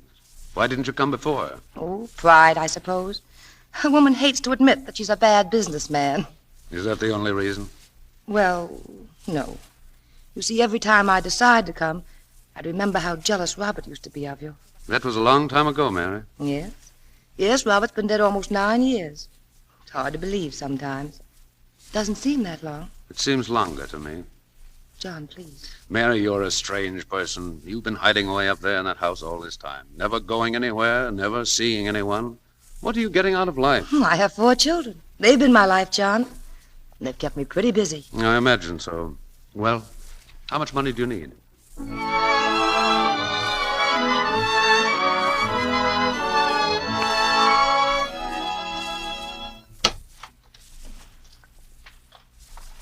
Hello? Anybody home? We're all home in the living room. Oh, that's nice. What's all the packages, Mother? Just a few things for dinner. And a few other things. Reggie, you wanted a tie, didn't you? Well, here it is. I hope you like the color. A tie? Bill, put these flowers in water, will you, sweet? Flowers? Mother, what's the meaning of this? And Gwen, dear, the piano will be back this afternoon. The man said at 3. Oh, Mother. Muriel, here's your dress, darling. Madame Claire just finished it. Mother, you got it. Oh, and Reggie, I want you to pay the rent, the lights, the grocer, and the butcher.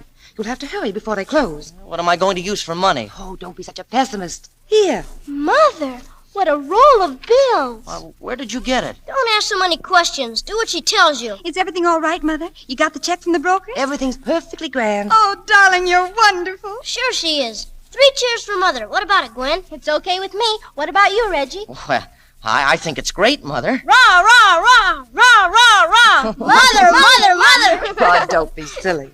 I'm glad you're so happy, kids. But please remember one thing. Anyone can be normal in normal times. That's no test. It's when things go against us that we show our true colors. We must never weaken. And no matter what happens to us, ever, the main thing is that we must stick together. You're absolutely right. Now hurry, Reggie, and pay the bills. Muriel, call in and tell him you can go to the party. Gwen, you'd better move the furniture back again and make room for the piano. And Bill, what are you doing this afternoon? I've got a football game. Oh, yes. The Tigers versus the Panthers. All right, kids, run along now. And Bill, hold that line.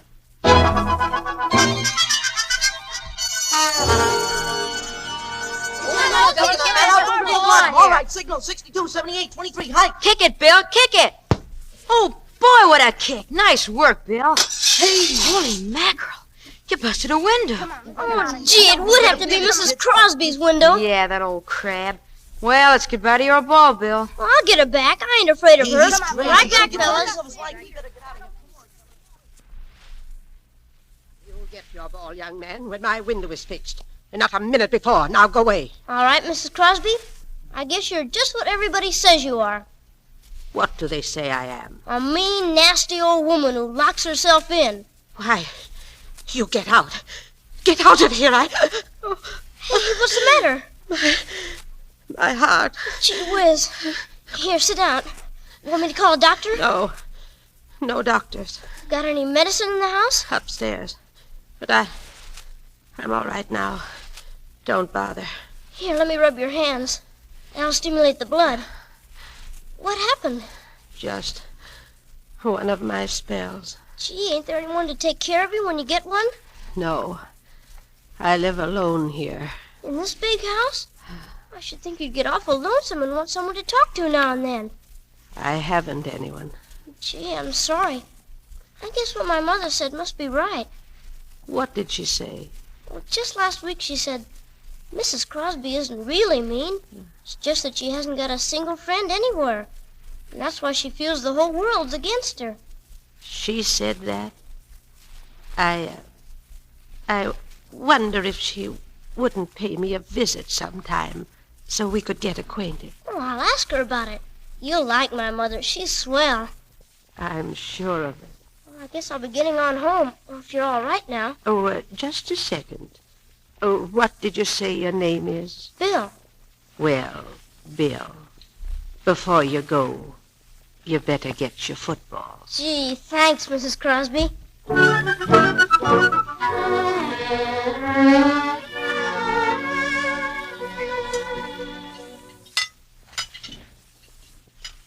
How's the bread, Reggie? Now, Gwen, eat all of those vegetables. They're good for you. Oh, gee. Excuse me, will you, Mother?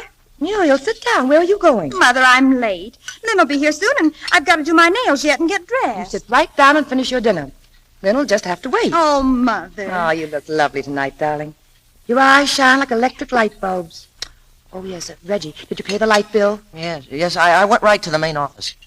Mother, I've been trying to find out where you got all that money. You didn't... Hiya, kids. Hiya, sweetheart. Oh, Bill, you're late for dinner again. Everything's stone cold. Oh, that's all right, sweetheart. Think nothing of it. Where were you, anyway? I was having a little talk with Mrs. Crosby. Mrs. Crosby? That old crank? You don't know anything about her, so keep quiet. Sit down and eat, Bill. Mother, I still want to know where you got them. Oh, Gwen, I've been meaning to ask you. Did you notice if they brought back the same piano? It's the same one. But how do you know, dear? I wouldn't want to get an older one or anything. The middle C is flat. Yeah, that's ours, all right. Mother, will you listen? Have some peas, Bill. Thanks. Mother, please. You've been stalling all through dinner, but I think it's time you answered my question. Why, what question was that, dear? Oh, you know what I mean. Where did you get all that money yesterday? Yeah, she never did tell us, Mother. As long as she got it, that's the important thing. Mother, I insist upon knowing. Of course, Reggie. I got it at the bank. How? How does anyone get money from a bank? Thank you, Bill. That's right. I just asked them for money, and they gave me a note. You see, Reggie, you were worried for no reason at all. Oh, now who can that be? I bet it's Lynn. Maybe it's Aunt Carolyn. I'll answer it.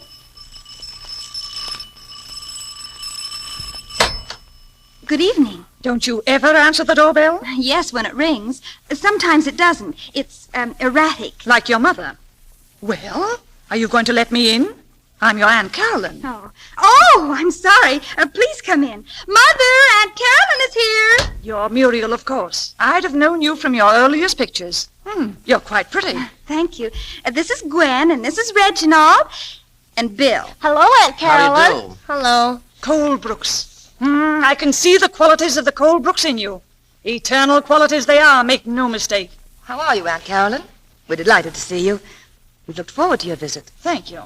You must be tired after your journey. May I get you some dinner? No, thanks. I've had my dinner. Well, perhaps you'd like to freshen up a bit. I'll take you to your room. Thank you, but I've taken a house down the street. Oh, I see.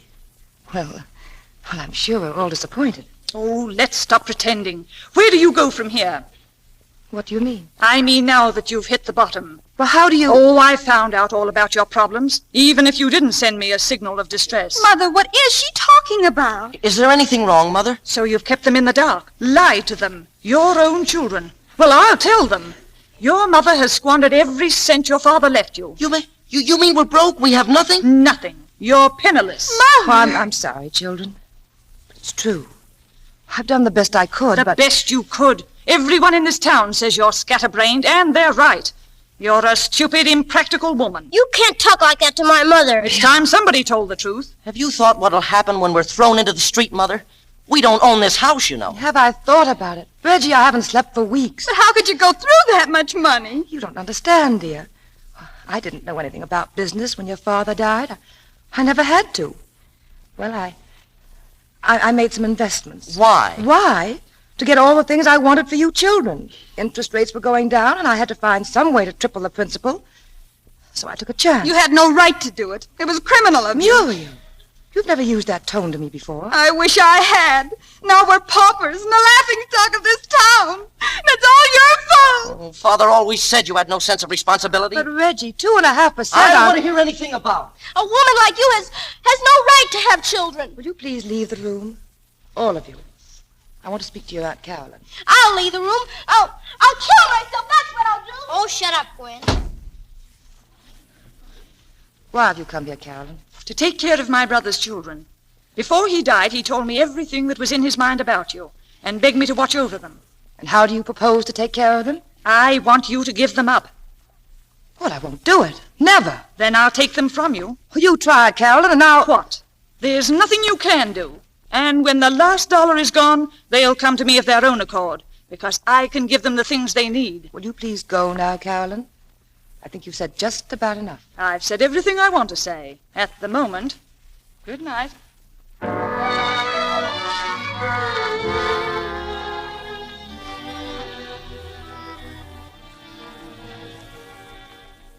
do I put these packages, sweetheart? On the table. Hello, Muriel. Hello. Well, I'm beginning to economize. Bill and I walked all the way to the market. How much did we save on the vegetables, Bill? You said a dime. That's right. Mother, I want to know something. Again, dear? You told us you got that money from the bank. Yes, dear. What bank? The Cambridge National Bank. Why? From Mr. Rutland? Well, yes, darling. He's the president, isn't he? If we're so poor, what kind of security could you have given him? He didn't ask for any. I just gave him a note, payable on demand. Oh, Mother, how could you? That bachelor! Well, I don't understand you. You've given a note payable on demand to John T. Rutland, who's the most despicable man in this town. Now, darling, you're going through the hysterical period of your life, but you can't afford to be too ridiculous. A lot of people don't like John Rutland because he's a banker. And he's smart. But he happens to be a very fine man and an old friend. He's no good. And he's always been in love with you, hasn't he? Muriel, where did you... It was after you, even when my father was alive. Aunt Carolyn said so. Oh, Aunt Carolyn. When did you see Aunt Carolyn? I didn't. But Reggie did, this morning. Oh, I see. Well, she stops at nothing, does she? Oh, I wouldn't worry about John Rutland or that note, dear. I'll pay him back. You'll do nothing of the sort. You're not going to disgrace this family anymore. When the time comes, I'll pay what you owe. You'll pay? Yes. I'll marry some rich man and save this family. I've just sent Lynn away. Boy, are you nuts. Oh, no, Bill. She's just melodramatic. She has a self-sacrificing complex. But I think that shows something good in her. Are you ready, Muriel? Come on, I've got the bags. Reggie. Gwen. Well, where are you going? There's no use making a fuss, Mother. The girls and I are leaving. Leaving? Yes, I've had a talk with Aunt Carolyn, and she's invited us to live with her. Reggie. Well, you can't do this. You're traitors, that's what you are. Now, we're simply trying to be practical, Mother. You don't seem to realize what our position is. I realize better than you know. Oh, but we're not licked yet. I'll find some way out of this difficulty. Already I've begun to economize. I may even find a job for myself. But no matter what happens, you can't leave. Well, if you intend economizing, why should you object to our going to live with Aunt Carolyn, who can well afford it? And it would make things easier for you. It's simple arithmetic. It isn't arithmetic at all. It's a spite. Oh, she doesn't care about you, Reggie, or any of the others. She just hates me. She never wanted your father to marry me. I don't know why. Well, that's something we know nothing of. We're merely trying to be sensible. Now, children, you're young and you don't realize what you're doing. I don't mean just running over to Aunt Carolyn's. It isn't how much you'll hurt me, but it's how much you're hurting yourselves. It makes you cowardly. I can stop you, you know. You're not of age. But I won't. I'm going to let you make your own decisions. But you ought to know that this is all wrong. Why, we agreed to stick together. It's too late for speeches, Mother. We're leaving. Come on, Gwen. Muriel? Goodbye, Mother. Go on, scram. You're a fine bunch of heels. That's all I can say. They've really gone. And I couldn't stop them. Don't cry, sweetheart. They're not worth crying about, honest. Why, I could have managed somehow. It would have come out all right if we just stuck together. Sure it would.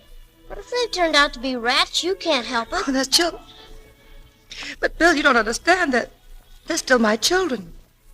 And I want them back. Sure, I know how you feel. But never mind, sweetheart. I'm here. Yes, Bill. Yes, you're here. You're still with me, aren't you?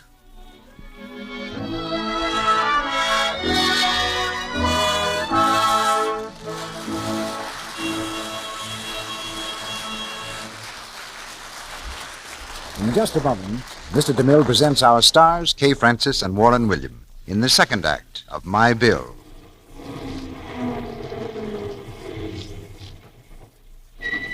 Does that sound familiar? A crowded bus is stopping to take on a passenger.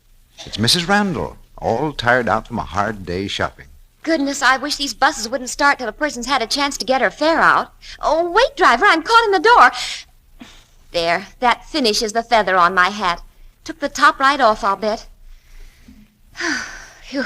It's good to get a seat even if you are practically shoved into it. I'm so tired I almost wish the Johnsons weren't coming over tonight. Glad I've got this new dress, though. Hope Jim will like it. I wish I was home. I can't wait to get into a good, warm Lux soap bath. It'll make a new woman of me. Mrs. Randall has the right idea.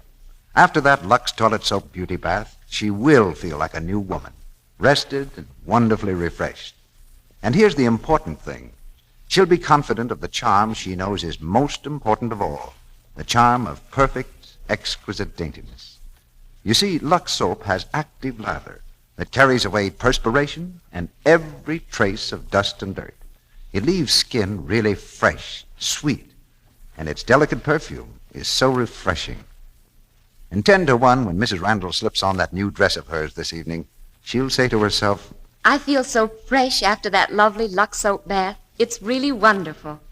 yes, fastidious women love the way a Lux toilet soap beauty bath makes daintiness sure. Why don't you use white, fragrant Lux toilet soap for a daily beauty bath? It's such a luxurious soap, and it costs so little. We pause now for station identification. This is the Columbia Broadcasting System.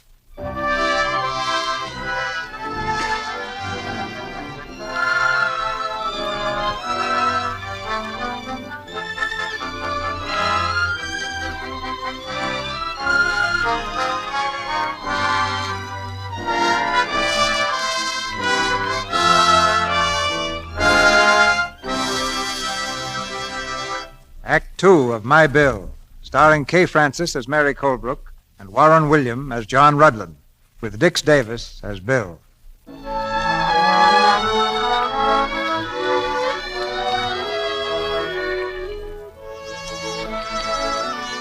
It's a lonely place now, the little house on Colebrook Avenue. With 3 of her children gone, Mary faces life sadly, but without bitterness. Young Bill is concerned chiefly with the financial problems involved. With this in mind, he's gone to visit his young friend, his new friend, Mrs. Crosby. Well, Bill, I'm glad you came over. I just wanted to see how you were, Mrs. Crosby. Besides, I need some advice. I'm flattered you want to take me into your confidence. Well, even if you haven't got a lot of kids, you kind of understand. Mm-hmm. Now, what is it that's troubling you? Mrs. Crosby, have you got any idea where I could borrow some money? If it's that window you're worrying about, forget it. Well, that's one thing. But I've got to get some money for other reasons. And I've got an idea. I see. You want to negotiate a loan? Huh? Negotiate. That means talk it over, put it through. Oh, yeah. But not from you, Mrs. Crosby. I wouldn't use our friendship for that. No, ma'am, this is strictly business. Well, then, I suggest you go down to the Cambridge National Bank and see John Rudlin. I heard things about him, Mrs. Crosby. You sure he's all right? Of course he is. He's a fine man. But don't tell him I said so. But you just talk with him. I'm sure you can work out something.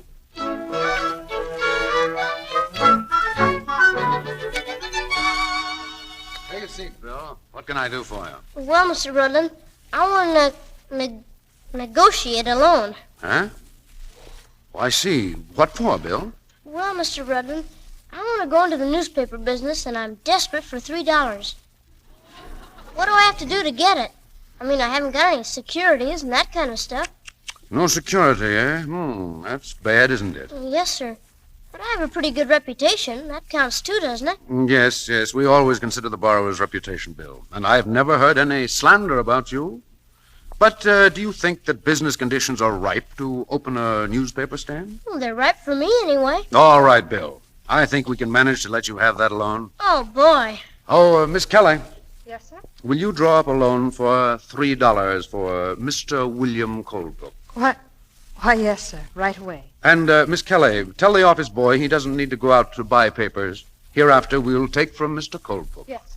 Oh, boy, thanks.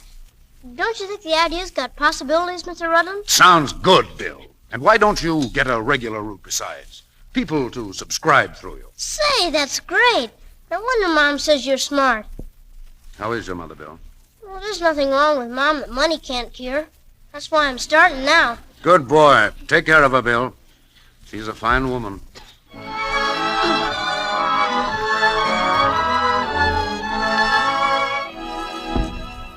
Want me to start serving dinner, Miss Colebrook? I suppose you might as well, Beulah. I guess they aren't coming. Yes, sir.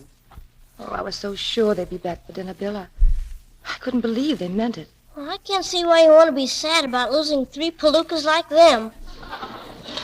Oh, maybe it's not altogether their fault, Bill. Maybe I've trained them badly. I've always allowed them to be completely free about everything. They think I've done wrong. And I suppose they feel justified in leaving, especially with all that Carolyn can offer them. Look, sweetheart, did you ever have a talk with Mr. Rudlin before he made those bum investments? No, I didn't. I wish you had. He seems like an awful nice guy to me. What do you know about him? Well, I'll tell you. I figured that since we were broke, I ought to get busy and make some money. So I decided to go into the newspaper business. I went down to borrow some money from him. You borrowed money from Mr. Rudlin? Well, I'll pay him back. I only got $3. But, Bill, how did you happen to go to him? Well, Mrs. Crosby recommended him. You know, I told you I was over the other day, and we've kind of got to be good friends. Bill, you certainly get to the strangest places. Well, Mrs. Crosby's all right. She wants you to come over and visit her sometime. Yes, I will. But not now. I've got too much on my mind. Yeah, I guess so. Oh, I don't know which way to turn, Bill. No? Well, I don't want to be telling you what to do, sweetheart. But I think the first thing you ought to do is look for a job. Bill, I think you've got something there.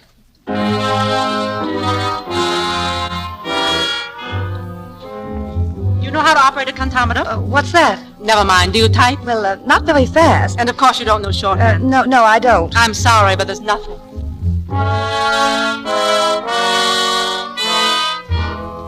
I can sell, Mr. Barnes. I know it. I don't doubt that, Mrs. Colebrook. But you see, it would be embarrassing for our customers to have to buy merchandise from a former member of their social set. There's nothing I can do. Sorry. All right. Thank you. Well,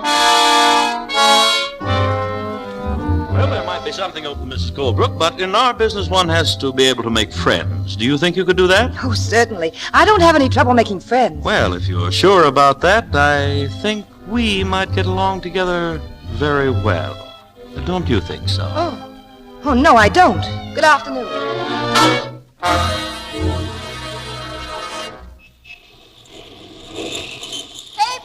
Paper, read all about it, paper! Hello, Bill. Oh, hello. We've just been shopping with Aunt Carolyn. Yeah? Paper! Wayne, come along. We haven't got all... What's this? What are you doing here? Oh, I'm selling papers. You want one? Bill, does Mother know about this? Sure she does. A Colebrook selling newspapers. What's the matter with that? My mom says it's okay, and if she says it's okay. I'll put a stop to this if it's the last thing I ever do. She's disgraced the Colebrook name long enough. Come along, children. Just a minute. What did my mother ever do to you anyway? What are you so mean to her for? That goes for the rest of you, too. Keep your voice down. People are looking at us. Let them look. They ain't seeing much. Children, come along. Hurry, children. Yeah, hurry. You ought to be ashamed. They're nothing but a lot of palookas, all of you. Paper, read all about it. Palookas. Paper! What's the latest news, Bill? Oh, hello, sweetheart. How you doing? Oh, swell. I made 80 cents so far today. How are you doing? Did you find a job yet? Not yet. Oh, don't worry. Something will turn out. Sure it will. Sure, look at me. A couple of days ago, I was broke. Now I'm in business for myself. Yes, and you're a great success, too, Bill. Look, sweetheart. You don't mind, do you? I mean, about me selling papers on the street? Mine? Well, I'm proud of you, darling. That's all I wanted to know.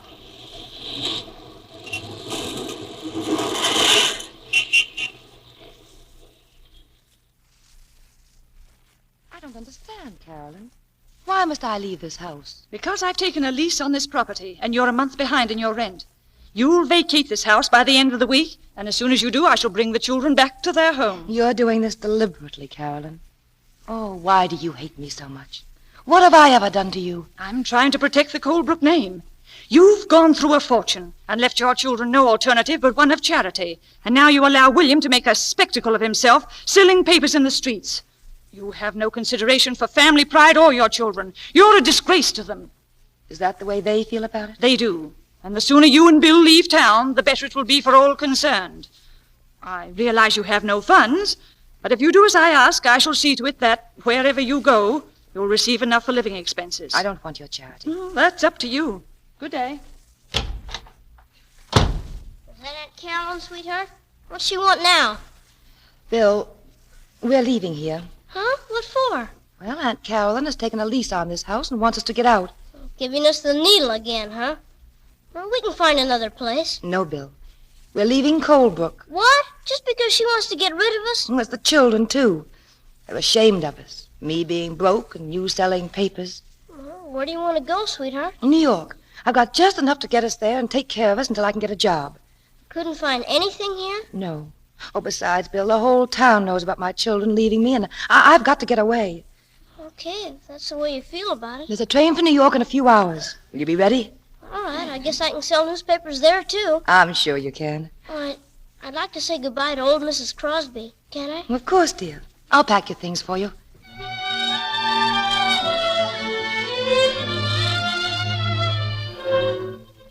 Mrs. Crosby! Mrs. Crosby! Mrs. Crosby, are you home? Mrs. Crosby! Bill, here. Mrs. Crosby, what's the matter with you? My heart. You shouldn't be alone like this. I'll get my mom. She'll know what to do. Hurry. Hurry.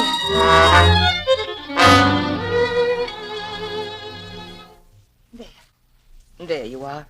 You just lie there and rest, Mrs. Crosby. You feeling any better now? Thank you. I knew Bill's mother would be like this. It was nice of you to come. You sure had me scared, Mrs. Crosby. I'll be all right now. Of course you will. The doctor will be here any minute. No doctor can give me a new heart. No, but he can help. You'll see. I don't want to rush you, Miss Colebrook, but if you're going to catch that train, you better get started. Yes, Beulah. Are you going away? Yes, Bill and I are leaving town tonight. I was packing when he called me. Yeah, that's what I came over to tell you, Mrs. Crosby. We've been put out of our house. But I thought your aunt rented the house. And that's just it. But how did you know? Oh, I heard about it. It's getting late, Miss Colebrook. You better hurry. All right, Beulah. Wait a minute. What are you and Bill going to do? Look, Mrs. Crosby, you're sick, and it seems to me that Sweetheart and I ought to stay here with you until you feel better. What do you think? I wish you would. Oh, Bill, we can't do that. Why not? Besides, if you leave now, the kids are likely to think you're just running away and don't care about them. We just can't leave Mrs. Crosby like this. Please stay. You'd make me very happy. But Mrs. Crosby... Please. All right. We'll stay. Bill, did you have this all figured out? Is that why you came over here tonight instead of going to your room and packing your things? Honest, sweetheart, there are times when I think you don't understand me.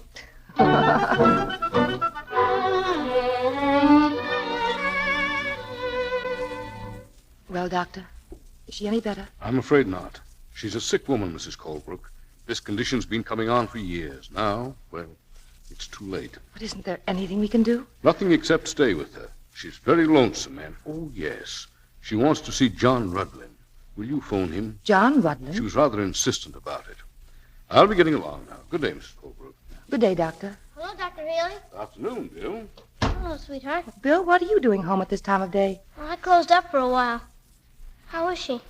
She's been calling for you all afternoon. You'd better go in and talk to her. Okay. Bill, wait. She's very sick, Bill. Yeah, I know. But she'll be okay with you taking care of her. Look, darling, sometimes, no matter how much care you take care of people, it doesn't make them better. I don't know what you mean. Sometimes people get tired, Bill. So tired that nothing can help them. They've lived such a long time, and they need rest. And then after a while, they stop trying to go on. It's nothing to be frightened of. Even they aren't frightened. Do you know now what I mean, darling? I guess so. She's a good friend of yours, isn't she? Yeah. Go into her now, my sweet. She's waiting. Hi, Duchess. Hello, Bill. How's the paper business? Swell. I made $1.20 today. How are you doing? Not so good. Has Mr. Rudlin come yet? No. Mom's calling him now. What do you want to see him for? Business. Think you're the only one who... Oh, gosh, isn't there something I can do for you? Yes. What? You can give a kiss to an old lady. I don't know any old ladies. Then you can give it to me. What you sniveling about? Nothing. I just got a little cold. Anything else you want me to do? Get Rudlin up here. Quick. He'll be here. Don't worry, he'll come.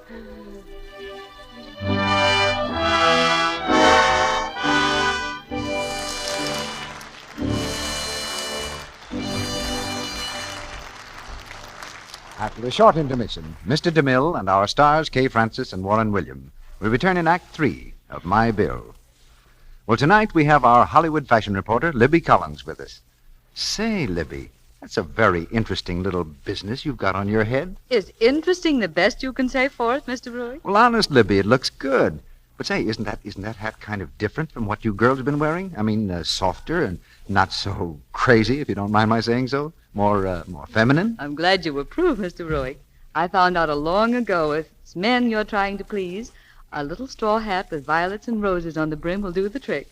Mr. Ruick, hats are going to be really adorable this spring. But here's an advance tip I'd like to give the girls who'll be wearing them. You mean not to be carried away and buy too many, Libby? No woman can have too many hats. But seriously, Mr. Ruick, it's what's under the hat that I want to talk about. For that freshest springtime look, now is the time to begin regular, thorough complexion care. Then, when a girl perches what you call one of these little businesses on the top of her curls, she's much more likely to be glad of what she sees in the mirror. Libby, isn't that where the Lux toilet soap comes in? It certainly is, Mr. Ruick. A few minutes, once or twice a day, devoted to Lux Soap Active Lather Care is a grand investment.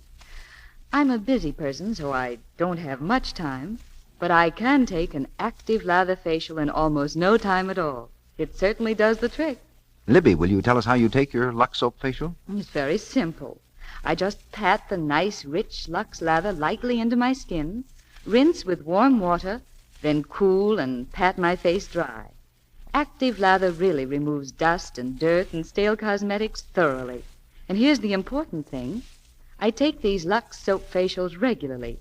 Never neglect this care at bedtime, no matter how tired I am. You're a wise woman, Libby, and thanks for the tip.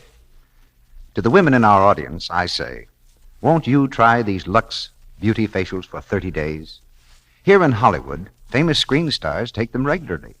They say their skin feels so smooth and soft after a Lux facial, and looks so fresh, too. You'll be delighted with this gentle Lux care, they tell you. So why not get 3 cakes of Lux toilet soap tomorrow?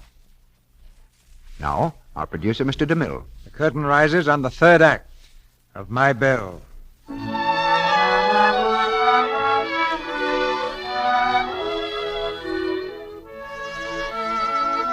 Mrs. Crosby has passed on, but Mary Colebrook and Bill still live in her house, for this was her last wish.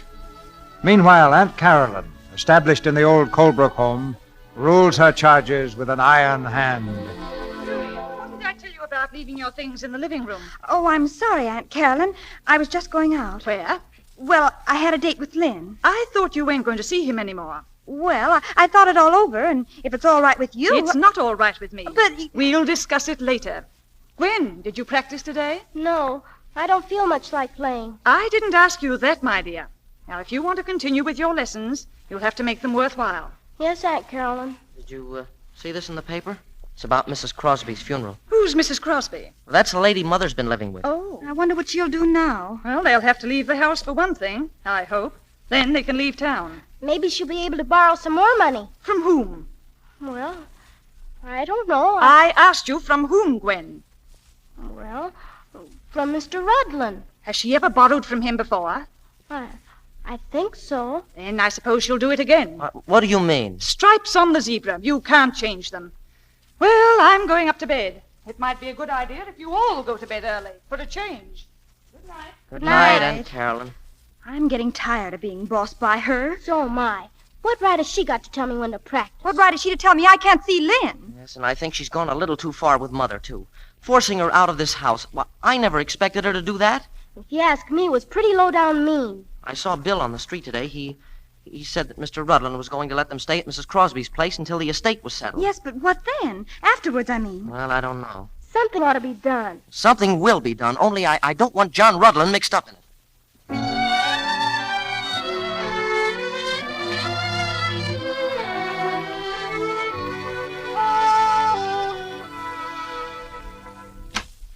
Yes, what is it?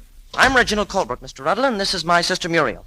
Well? We came here to talk to you about Mother, Mr. Rudlin. Have you? Good. I've been hoping you kids would snap out of it and come to your senses. I suppose you want to follow Bill's lead and lend a hand? Looking for jobs, eh? Ever done any secretarial work, Muriel? Me? Well, no. The fact is, Mr. Rudlin, we didn't come here to answer questions, but to ask them. Oh. Well, I think you have a few to answer. Why aren't you living with your mother? Aunt Carolyn said she'd care for the rest of us, but she wouldn't support Bill and Mother. And you let your mother go? Well, there was nothing we could do. Oh, yes, there was. You could have thrown the house in Aunt Carolyn's smug face and walked out and got yourselves jobs. But I'm going to law school, and Muriel is... What of it? Ever hear of night school? Ever hear of boys working their fingers to the bone for their mothers? A mother like yours, one of the finest women who ever bore 3 ungrateful brats and a thoroughbred.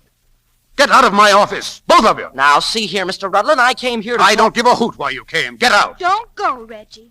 Do you think your bellowing is going to cover the issue, Mr. Rudlin? You can't whitewash yourself by scolding us. What are you talking about? She's talking about lending Mother money without collateral. Yes. Why did you do it? Is that any of your business? I'll lend her as much as she'll ask for. You're very generous, aren't you? Oh, you can't fool us, Mr. Rudlin. We know your reputation in this town, and when Mother can't pay... Why, you... Now you listen to me. I don't care what you two unnatural children think of me or what you say. But when you become disrespectful of your mother, you become far lower than anything you might accuse me of being. I lent your mother that money because she's trying to do the bravest, the finest work that's given a woman to do. And I did it without thought or hope of repayment. There's a lot more I could tell you about your mother, but it would be a waste of time. All I know is that when I look at you two, I'm glad I'm not a father. Now get out!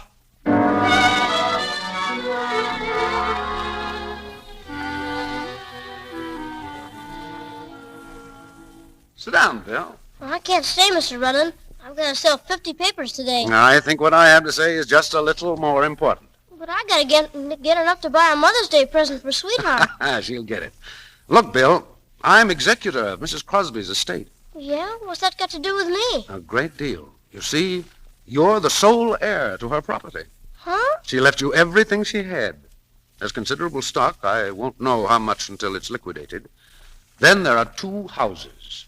Two? Yes. The one you and your mother are living in, and the one your Aunt Carolyn rented.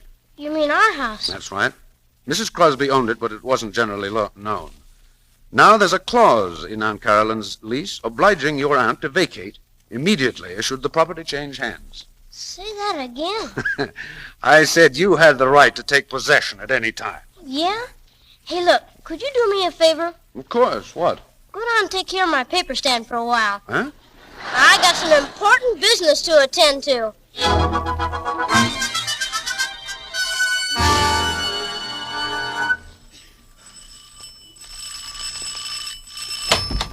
Took you long enough to answer that bell. I beg your pardon? Who are you? I'm the butler. Oh, yeah? Where are the others? Where's Aunt Carolyn? She's not at home. Well, that's swell. You can start packing because you're not at home either. What's that? That's right. You and Aunt Carolyn and anybody else that's around. This is my house and I'm coming in, so get out of my way. Who is it, Jenner? It's me. Bill. Bill, for Pete's sake. Bill, where did you come from? What are you doing here, Bill? I'm taking over, that's what. This house belongs to me. What? You heard me. Mrs. Crosby owned this house and she left it to me in her will. Are you joking? Do I look like I'm joking? She left me this house and hers and a lot of other stuff besides. And Mother's moving in right now. Oh, Bill, that's wonderful. Gee, that's great. Congratulations. Okay, but you're still moving out. Now go on, scram. Oh, now wait a minute, Bill. There's something we want to tell you. Yes, Wait, Bill, nothing. You can't come crawling back just because the ship isn't sinking anymore. Now go on, beat it, scram.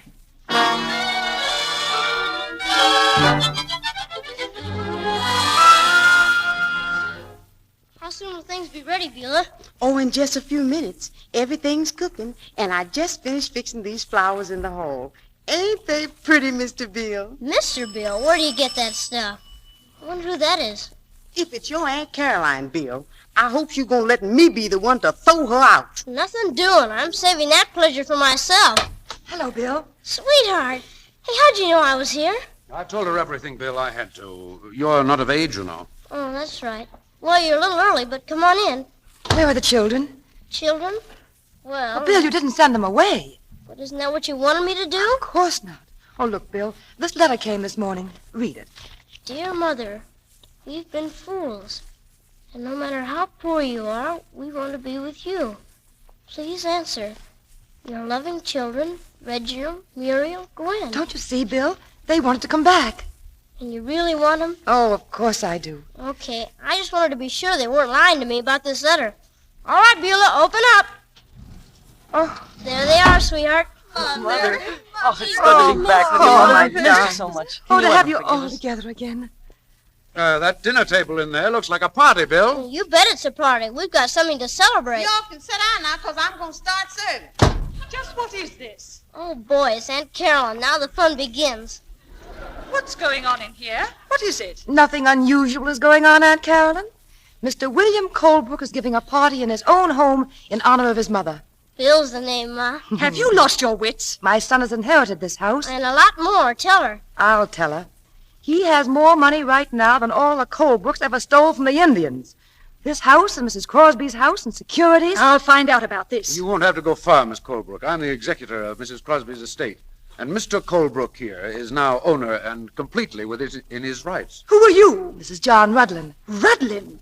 Have you the audacity to bring him in this house? I have. Then you're more shameless than I thought. Robert's been dead for almost 9 years, Carolyn. It's disgraceful. Goodness knows what went on when my brother was alive. Miss Colebrook, I think you ought to leave. Yeah, so do I. When I do go, these children will go with me. If their mother has no sense of decency, I have. Carolyn, you're being ridiculous. Well, I'm sorry, Aunt Carolyn, but we'd rather be with Mother. We've changed our mind. And don't you dare say anything about Mother. Thank you, children. But your Aunt Carolyn has made some insinuations which ought to be cleared up. She has a narrow, warped mind, and I'm afraid she'd rather see evil than good in anything. Oh, I've tried never to speak badly of your father. But your Aunt Carolyn forces me to tell you the truth. Atta girl, you tell him, sweetheart. I married your father because I've been brought up to believe that wealth and family were the most important things in life. But I learned that human kindness and sympathy were much more important. Your father didn't seem to feel that way. Oh, not that he was ever deliberately vicious or cruel. He was only indifferent to people's feelings. I believe his family would call it being strong-minded. My brother Robert Keep quiet, Carolyn. I'm talking now. I suppose when the Colebrookes first settled here, they had to be hard and disciplined in order to survive. And that was the way he wanted to raise his children. I believed that kind of training was no longer necessary. But I told him so. Oh, we fought about it constantly. In time, we would have worked out our own problems, but his family wouldn't let us. They interfered at every turn. They hated me. They've always hated me. If you think I'm going to stand You here... keep quiet. Atta girl, sweetheart, go ahead. Just let me get my breath. You always told us Father was a swell guy. Well, I always wanted you to think so, Reggie. But it's too late now. I had known John Rudlin when I was a girl. He was a bank clerk then, and... Well, I made the mistake of marrying your father instead of him. But when he learned what I had to put up with, he came and begged to help me. Your father found out about it. Your Aunt Carolyn and the rest of the Colebrook saw to that. They began to poison his mind against me. They accused me of every dreadful thing you could think of, even in public, till I thought I couldn't stand it any longer. But I knew they'd never let me have my children, so I put up with it. Until your father died and I was free of them. Mother, why didn't you tell us before? Because I've tried to spare you these things. Well, even after your father's death, I refused to see John Rudlin because of any possibility of hurting you children. Not even for financial advice, and heaven knows I needed it. But from now on, it's going to be different. I told my brother that you were in love with this man. Yes. Yes, I've always loved John Rudlin. And I knew that he loved me. So now we're going to be married. Gee, that's swell, sweetheart. Oh, I'm so happy, Mother. I'm all for it, Mother. Disgraceful, that's what it is. Aunt Carolyn, I'm sorry for you, because I suppose you can't help being a Colebrook. But my sorrow isn't great enough to prevent me from throwing you out of this house. Don't you push me, Mary Colebrook. Oh, gee, I wanted to put her out. Aunt Carolyn, there's the door. Stop it. And now, as Bill would say, Aunt Carolyn, scram. Well, I guess that's that. Well, now I think we can have our dinner. Dinner, sir. Mother, here's something we bought for you. Oh, flowers. 3 boxes of them. Oh, darlings, they're lovely. Thank you so much. I've got to start practicing again. Oh, gee whiz. Well, Bill, what's the matter? I wanted to get you a present, too. Bill, you've given me the greatest, biggest present of all. What about the house? Dinner, sir. Oh, no, I was going to get you a real present with the newspapers I sold. Oh, hey, I forgot. Mr. Rudlin, what happened to my papers? I sold them. All of them? Every last one. Here you are. $2.20. Hey, wait a minute. There ought to be another dime there. Oh, look. Dinner, sir. Oh, that must be Lynn. By George, you're right. It was way down in the bottom of my pocket. Thanks. Say, maybe I'll take you in as a partner. How about it, sweetheart? I think it's a wonderful idea. Don't you, John? Marvelous. What is it, Muriel? Mother, can I go out to a dance with Lynn tomorrow? Mother, listen. Well, I think... what, Gwen? Beulah, the door! Mother, can I? Oh, it's fine. I mean, of course you can. Oh, isn't it just grand to be back to normal again?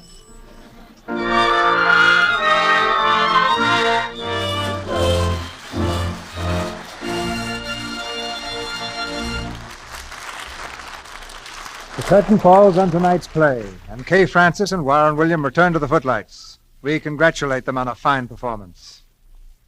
Thank you, Mr. DeMille. And I know you'll join us in awarding a big red apple to Dick Davis, who played Bill tonight. He certainly deserves it. He's a fine trooper. Now, we haven't got a red apple handy, so suppose we find him another part instead. Kay, it was very pleasant appearing with you again. Just like old times, Warren. It's several years since we did a picture together. You know, Kay, I like to remember Warren as a tall, decisive figure in a toga. A toga? I imagine he looks well in one, but why? Well, he played Caesar for me in Cleopatra. And confidentially, I've always admired any man who can look decisive in a toga. Purely the inspiration I had from the director, C.B. Seriously, though, it's grand to be here in this theater again, Mr. DeMille. I've enjoyed it. And I want to tell you that I'm still absolutely loyal to Lux soap. It's been several years since I discovered what a help it is in keeping one's complexion smooth. And now I wouldn't think of using any soap but Lux. Great minds run on the same channel, Kay, when it comes to Lux soap. And I know the audience is anxious now to hear about next week's play, Mr. DeMille. Well, it's one to really get excited about, Kay. Because next Monday night, we're going to present Bob Hope and Constance Bennett in The Awful Truth.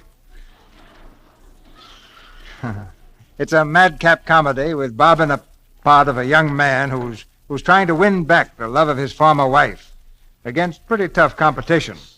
Frankly, we believe it's an even better play for Bob than the one we had when he was here last year. So if you're looking for a really entertaining hit, don't miss Bob Hope and Constance Bennett in The Awful Truth at this microphone next Monday night. I certainly won't, C.B. It sounds like a great show. Good night. Good night. Good night.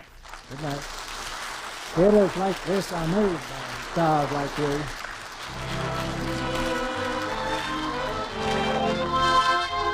Our sponsors, the makers of Lux Toilet Soap, join me in inviting you to be with us again next Monday night when the Lux Radio Theatre presents Bob Hope and Constance Bennett in The Awful Truth. This is Cecil B. DeMille saying good night to you from Hollywood. Kay Francis has just finished the picture The Man Who Lost Himself, produced by Larry Fox for Universal Pictures. Warren William will soon be seen in the Columbia picture, The Lone Wolf Takes a Chance. Heard in tonight's play were Dix Davis as Bill, Claire Videra as Aunt Caroline, Janet Waldo as Muriel, Sidney Miller as Reggie, Barbara Jean Wong as Gwen, Verna Felton as Mrs. Crosby, Edward Arnold Jr. as Lynn, Bernice Pilot as Beulah, Lou Merrill as truck driver, Ferdinand Munier as doctor, and Shirley Ward, Alaire Armstead, James Reed, and Tommy Lane. Our music is directed by Louis Silvers. And your announcer has been Melville Ruick. This is the Columbia Broadcasting System.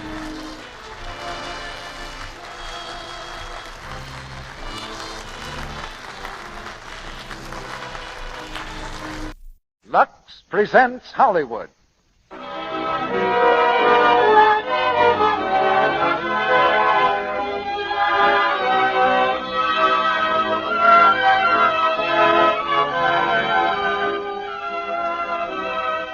The Lux Radio Theatre brings you Bob Hope, Constance Bennett, and Ralph Bellamy in The Awful Truth. Ladies and gentlemen, your producer, Mr. Cecil B. DeMille.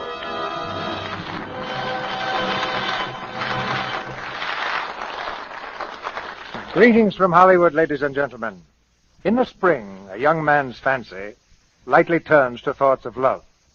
And although it's still winter on your calendar and mine, it's spring in the heart of Bob Hope tonight. He's here with Constance Bennett and Ralph Bellamy to bring us The Awful Truth, a gay comedy that gives Bob plenty of scope as a Romeo. You'll remember The Awful Truth as a Columbia picture hit, and we've adapted it especially for these three stars. I won't tell you how many dozen scripts and thousands of feet of film were left along the wayside before we picked this play. But it was worth all the trouble when the irrepressible Mr. Hope began rehearsing his romantic role with Miss Bennett for inspiration and Mr. Bellamy for opposition.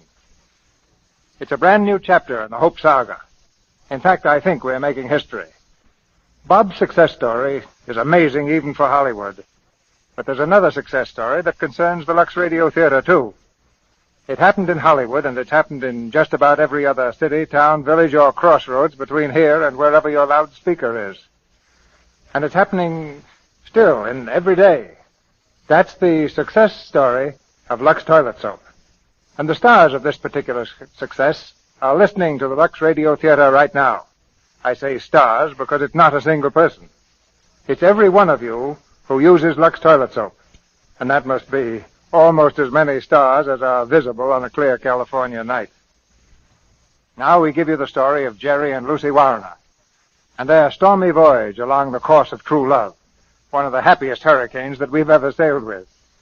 You see, it takes more than a singing teacher, a dog named Mr. Smith, and an oil millionaire to stop Bob Hope. The house lights are down, the curtain goes up, and here's the first act of The Awful Truth, starring Bob Hope as Jerry Warner, Constance Bennett as Lucy, and Ralph Bellamy as Dan.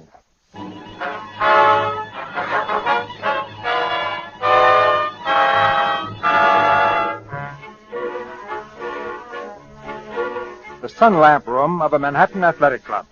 Hank, the attendant, is busy piling towels on the shelf as a young man in gym trunks makes a hurried entrance.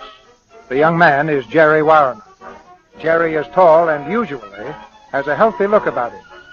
But just now his skin is the color of old parchment, and there are two beautiful dark circles beneath his eyes, and they are not from overwork. With a sigh and a groan, he stretches out on the table. Oh, well, good morning, Mr. Warner. How are you this morning? Swell, and I do mean my head. How do I look?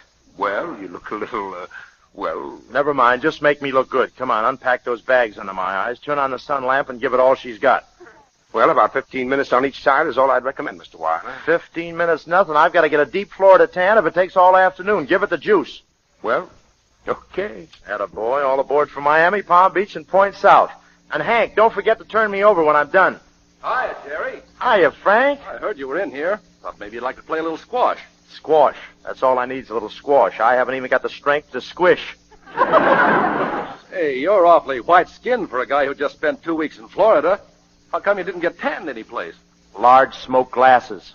Oh. What did you do down there? Carry a parasol? Or didn't you go? Careful. Don't let an idea like that get around. Oh, I get it. Pulling a fast one on the little wife, huh? Look, Frank, I'm surprised at you. I'm supposed to have been in Florida. Now, suppose one of Lucy's friends say, why isn't he tanned? Lucy's going to be embarrassed. Well, I'm going to be tanned, and Lucy's not going to be embarrassed. And what my wife doesn't know won't hurt her. Or me either. Oh, what was it, a poker trip? Sure, a fella's got to bust out once in a while, assert his independence. Boy, did I assert it. You certainly look it. But I'll bet you wouldn't like Lucy to pull a stunt like that on you. Why not? A person doesn't have to stop being an individual just because he gets married. Maybe. Anyhow, how about coming over to my house for breakfast? We were all out late last night, and some of the gang are stopping by. I've got a much better idea. Everybody come to my place. Lucy will fix up a swell breakfast for us, and maybe after we can leave the women flat and play some golf. What do you say? I'm convinced. See you later.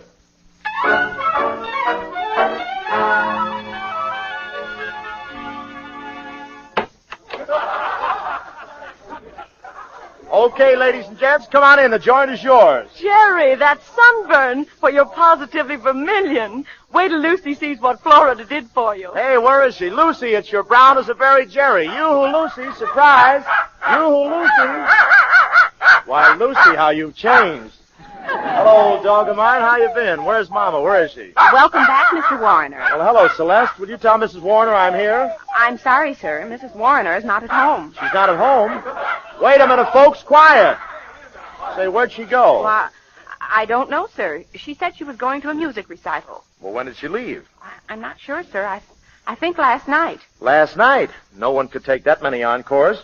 You mean she hasn't been home since... Okay, never mind. What's the matter, Jerry? No welcoming arms to greet you this trip? Oh, mind your own business, will you? Come to think of it, she probably ran up to her Aunt Patsy's cabin in the mountains. She usually does if she gets lonely. She's got beaver blood in her. Suppose her Aunt Patsy wasn't home. I get it. Very funny. I'm up to my neck in funny people. No, seriously, I wish Lucy would go out and get some fun for herself now and then. Do her good.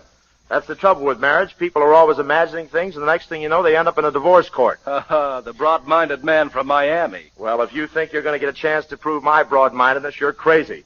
She's up at Aunt Patsy's cabin, and I'll bet on her. Saying, is that a spot? Hello, everybody. Oh, up at Aunt Patsy's cabin, eh? Well, there's Patsy now. Some fun, huh? Oh, shut up. Hello, Patsy. How did you get here? By invitation. Lucy invited me yesterday on the phone.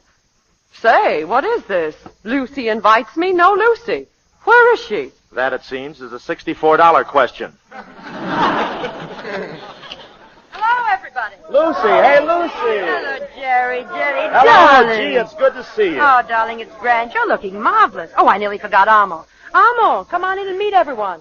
Amo's the best music teacher a woman ever had, aren't you, Amo? Thank you, my dear. Jerry, you know Amo Laval, of course. Oh, yes, I never forget a toupee. So you teach music, huh? Yes. I didn't know there was any left. Everybody else, this is Amo. How do you do? How do you do? Well, now that we're all introduced, I can relax. Oh, Amo and I have had the most terrible time, Jerry. I imagine you must have. Where was the recital? Silly, what do you mean? Well, I didn't know they had recitals in the morning and that you went to them in evening clothes. Pretty formal, isn't it? Armand does look silly in tails at this time of the day, doesn't he? On the contrary, I think Armand would look natural with a tail any time. We had such an awful night. Why, did somebody sing Fantasy? Oh, stop it, darling. You don't know what happened. Armand's car broke down 1,000,000 miles from nowhere.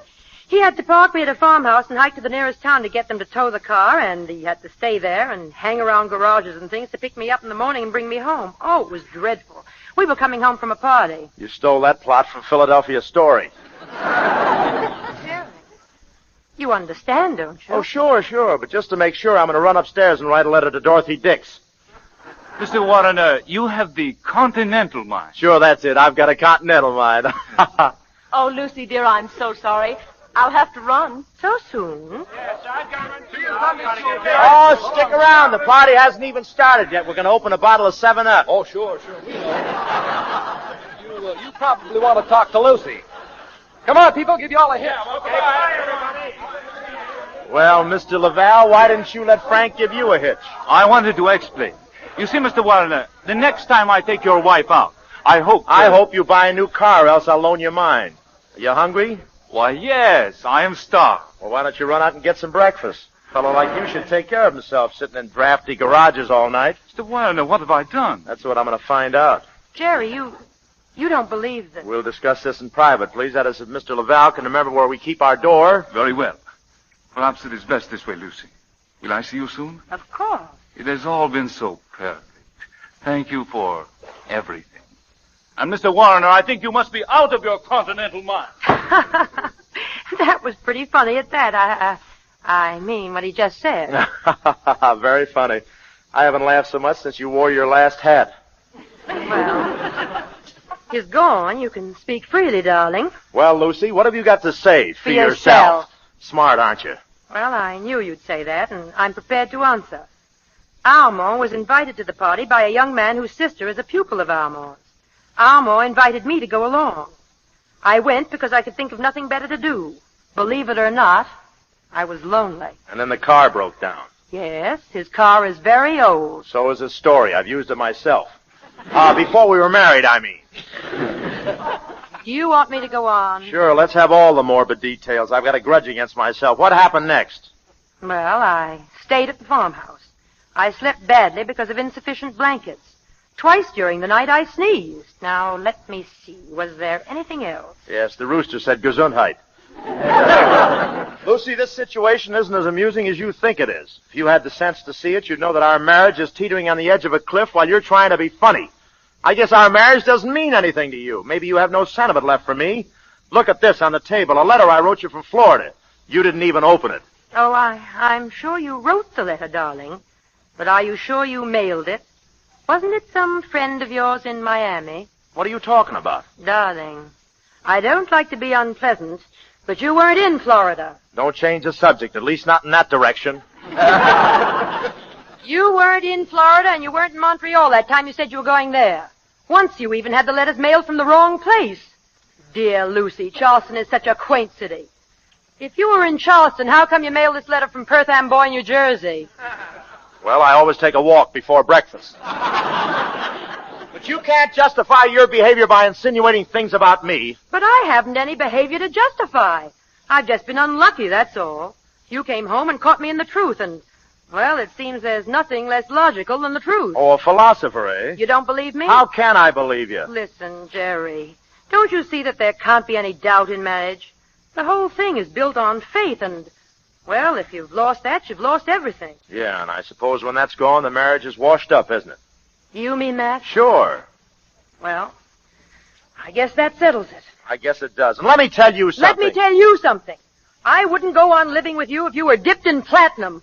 So go on. Divorce me. You're no bargain even if I did meet you in $1 a day. Divorce you? Are you crazy? You think I want people to think you preferred that 8-bar rest to me? All right, then, I'll divorce you. That's customary anyway. It has something to do with the husband being a gentleman. Never mind the gentleman stuff. Just get going on it. Fine, I'll call a lawyer right away. And, by the way, darling, what's the most convenient day for you to be divorced? In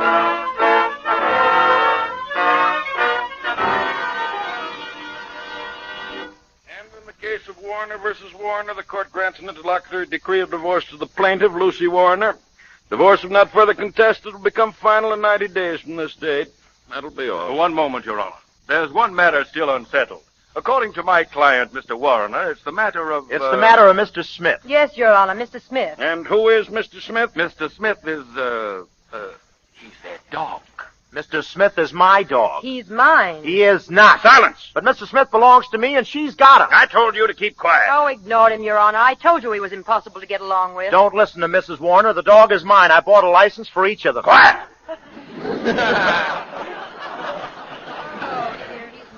Let's have the facts now. The animal at present is in Mrs. Warner's possession. Mr. Warner wishes to have him because... Because he's mine. He is not. He is so. He is not. He is so. He is. This seems to be a custody case. In custody cases, we frequently permit the final decision to rest with the dog. Yeah, but suppose he wants to live with both of us. Which end will I get? As if I didn't know. Silence. Bailiff, have the dog brought in. The custody of the dog will depend upon his own desires. And let me warn you, neither of you must use any false means of influencing the animal's decision. Unfasten the dog, please. Now, you may each call the dog. Come on, fella. Come on, Mrs. Come Smith. to me. Come to Mama. I'm taking over a can of dog food. Come to Papa, boy. Mama. Here's Here. Mama, boy. Never mind, Mama. Come to Papa. Here. Hey, come back here. Come back here, Smith. You know who's good for you, don't you? Mr. Smith came to me, Your Honor. Custody of the dog is awarded to Mrs. Warner. What? Wait a minute. Silence! I object. That dog is you. He's suffering from amnesia. Silence! Cautiously, John. Good day, Your Honor. You. Wait a minute. Come back here, you. You mean me? Yeah, what's that Mr. Smith has in his mouth? Why, it looks like a rubber bone, doesn't it? Well, it ain't no upper plate. Where'd he get it? I always knew it was his favorite bone. Where'd he get it? Well, how would I know? You'd stoop to anything. You hid that bone under your handbag. Mr. Smith smelled it and came in on the beam. You think you're going to get away from him like me like that? Get him? I've got him, darling. Bye.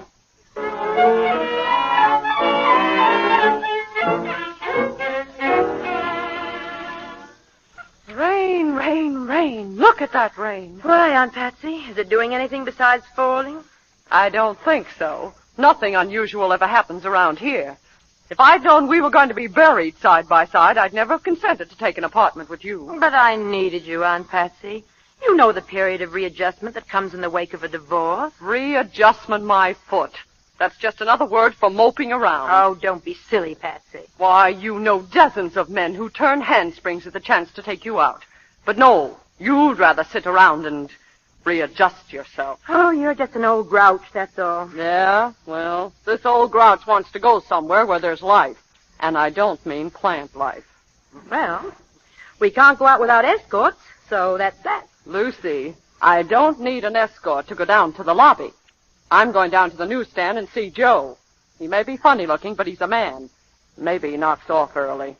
Patsy, you wouldn't. I wouldn't, eh? You're talking to a desperate woman.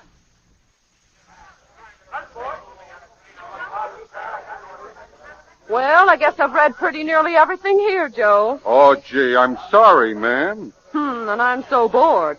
It's too bad they stopped printing zippy stories. Yes, ma'am, that's what my wife says. Oh, your wife. Well, that settles that. Pardon me, but did that copy come in of the Tulsa, Oklahoma Bugle? Sorry. Sorry, Mr. Leeson. I guess maybe there's something wrong with the mail. Oh, that's too bad. Shucks.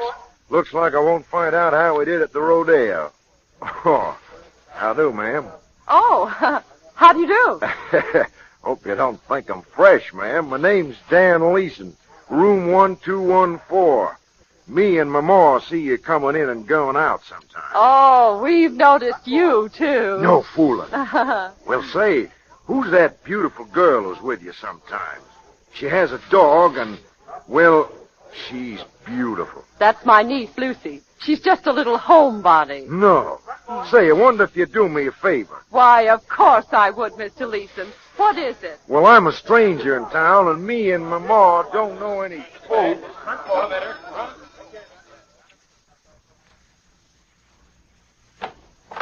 Go right in, Mr. Leeson. Thanks very much. I think it's just wonderful that we met this way.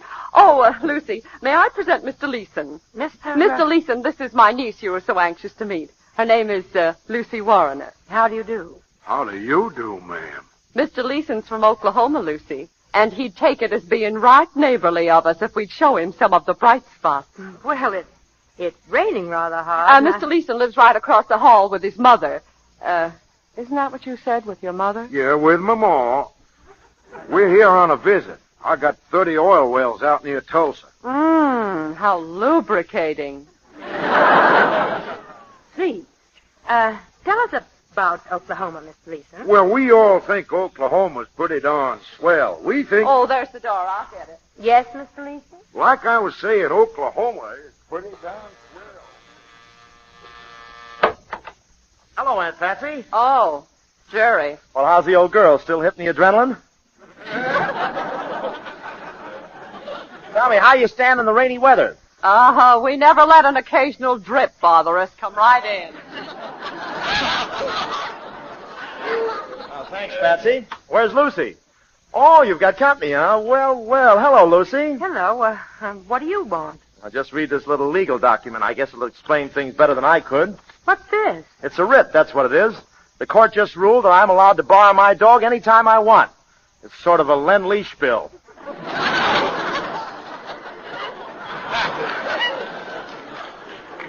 The order reads that I can visit with him and entertain him in any form or manner that does not endanger life or limb. Oh, so now I suppose you've come to take him bicycling. No, I've tried that. His paws don't reach the pedals. Hey, Smitty, where are you? Smitty? Come to Papa, Smitty. I'll go get him for you.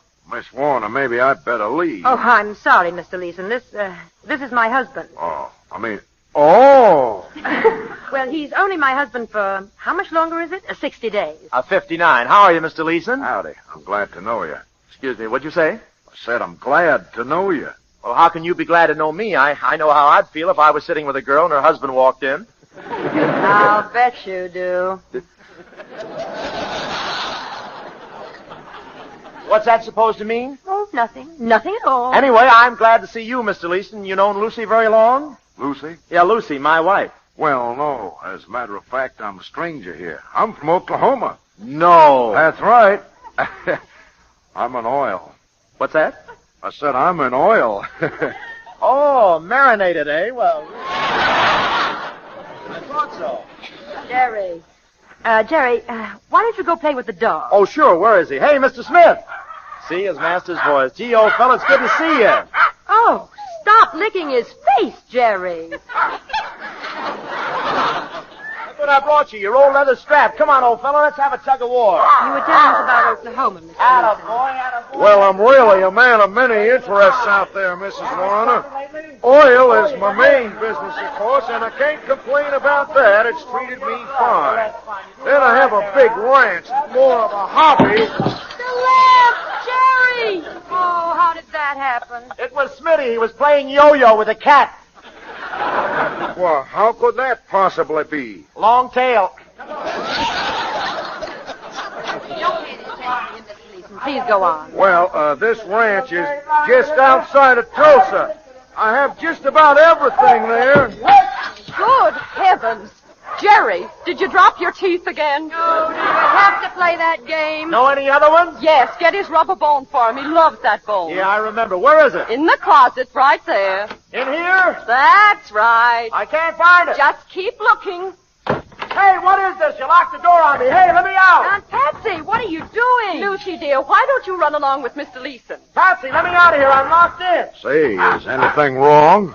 Oh, no. That's just a game Mr. Warner has with the dog. Oh. Listen, I want to get out of here. Oh, dear. Come on, Mr. Leeson, let's go. Well. Good night, Aunt Patsy. I hope you know what you're doing. Good night, dear. Night. Night. I'll break the door down if you don't let me out of here. Just a minute. Just a a minute. Come out, Jerry. Oh, Frame, that's what I am. Frame, where'd she go? Who? I know what's going on, Patsy. You're trying to cook up something between my wife and that marinated herring. And it ain't chowder. Your wife? She's still my wife for 60 days. 59. All right, 59, but she's still my wife. Do you understand? And what are you going to do about it? You'll find out what I'm going to do. Stick around and watch. I've got some rights around here. Of course, Jerry. To entertain Mr. Smith in any form or manner. Boy, they sure misnamed you, Patsy. They should have called you Potsy.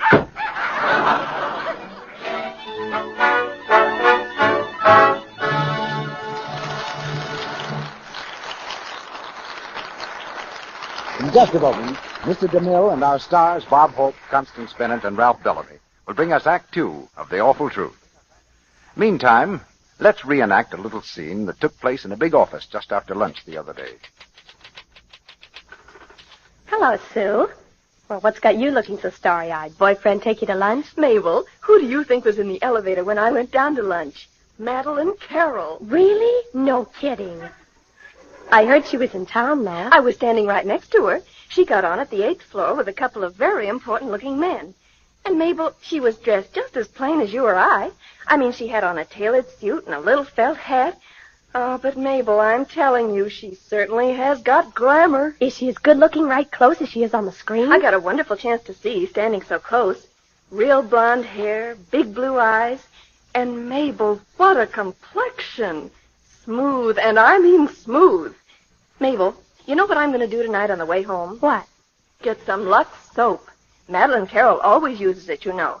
And from now on, I'm not missing a single day on my Lux soap care. And I don't mean maybe. Smart young Sue. It's a fact, you know, that Madeline Carroll, like 9 out of 10 other Hollywood stars, cares for that exquisite complexion of hers with regular use of gentle, white Lux toilet soap. In her own words, this is what she says. Complexion beauty should be cherished. I've found the right care for my skin. Active lather facials with Lux soap really work for me. And if you were to ask Madeline Carroll how to take a Lux soap active lather facial, here's what she'd tell you. Pat the Lux soap lather lightly into your skin.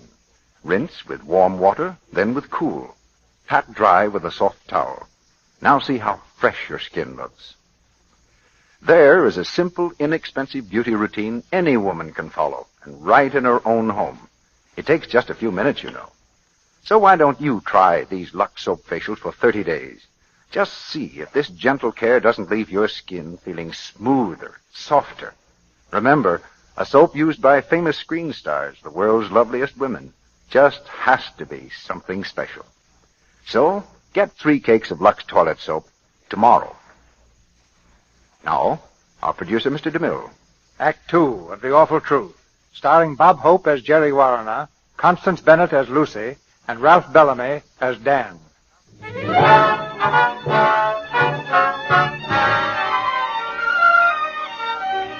It's morning, a few weeks after Jerry's hectic visit.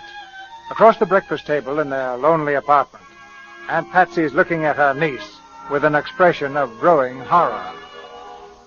What did you say, Lucy? I said, of course I like Dan Leeson. Why shouldn't I? He's sweet and thoughtful. Well, you should be the last one to object. You introduced me to him, after all. Only because he was a man who could take us out. I didn't expect you to get silly about him. Is it silly to like a man who's sane and considerate? I was married to one of those gay romantic types, and one is enough. Your toast is burning. Lucy, do you know what rebound is? That business of trying to get over one love affair by bouncing into love with somebody else? It's fine, except the rebound is rarely the real thing. There's the first bounce, the second bounce, and, well, look at me. You wind up like an old tennis ball. I tell you, I'm serious about Dan Leeson. He's a fine person. I like him very much. And I'm all through with Jerry. He doesn't mean a thing to me, not a thing. I don't love him, and what's more, I probably never did. I guess that surprises you, doesn't it? I hate Jerry Warner. And I like Dan Leeson very, very much. I can hardly wait to see him tonight, and I hope he's just as mad about me because I think he's the finest man I've ever met. Lucy. I know. My toast is burning.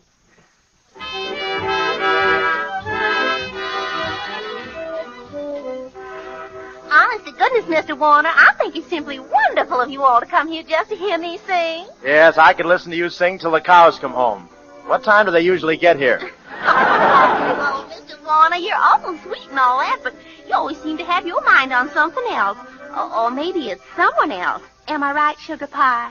Yes, I'm in love with love. In the spring, a young man's fancy lightly turns to what he's been thinking about all winter. How long have you been talking like Amos and Andy? Oh, for a long time. It helps me in my work. Well, shut my mouth. You shut it. You're nearer to it than I am.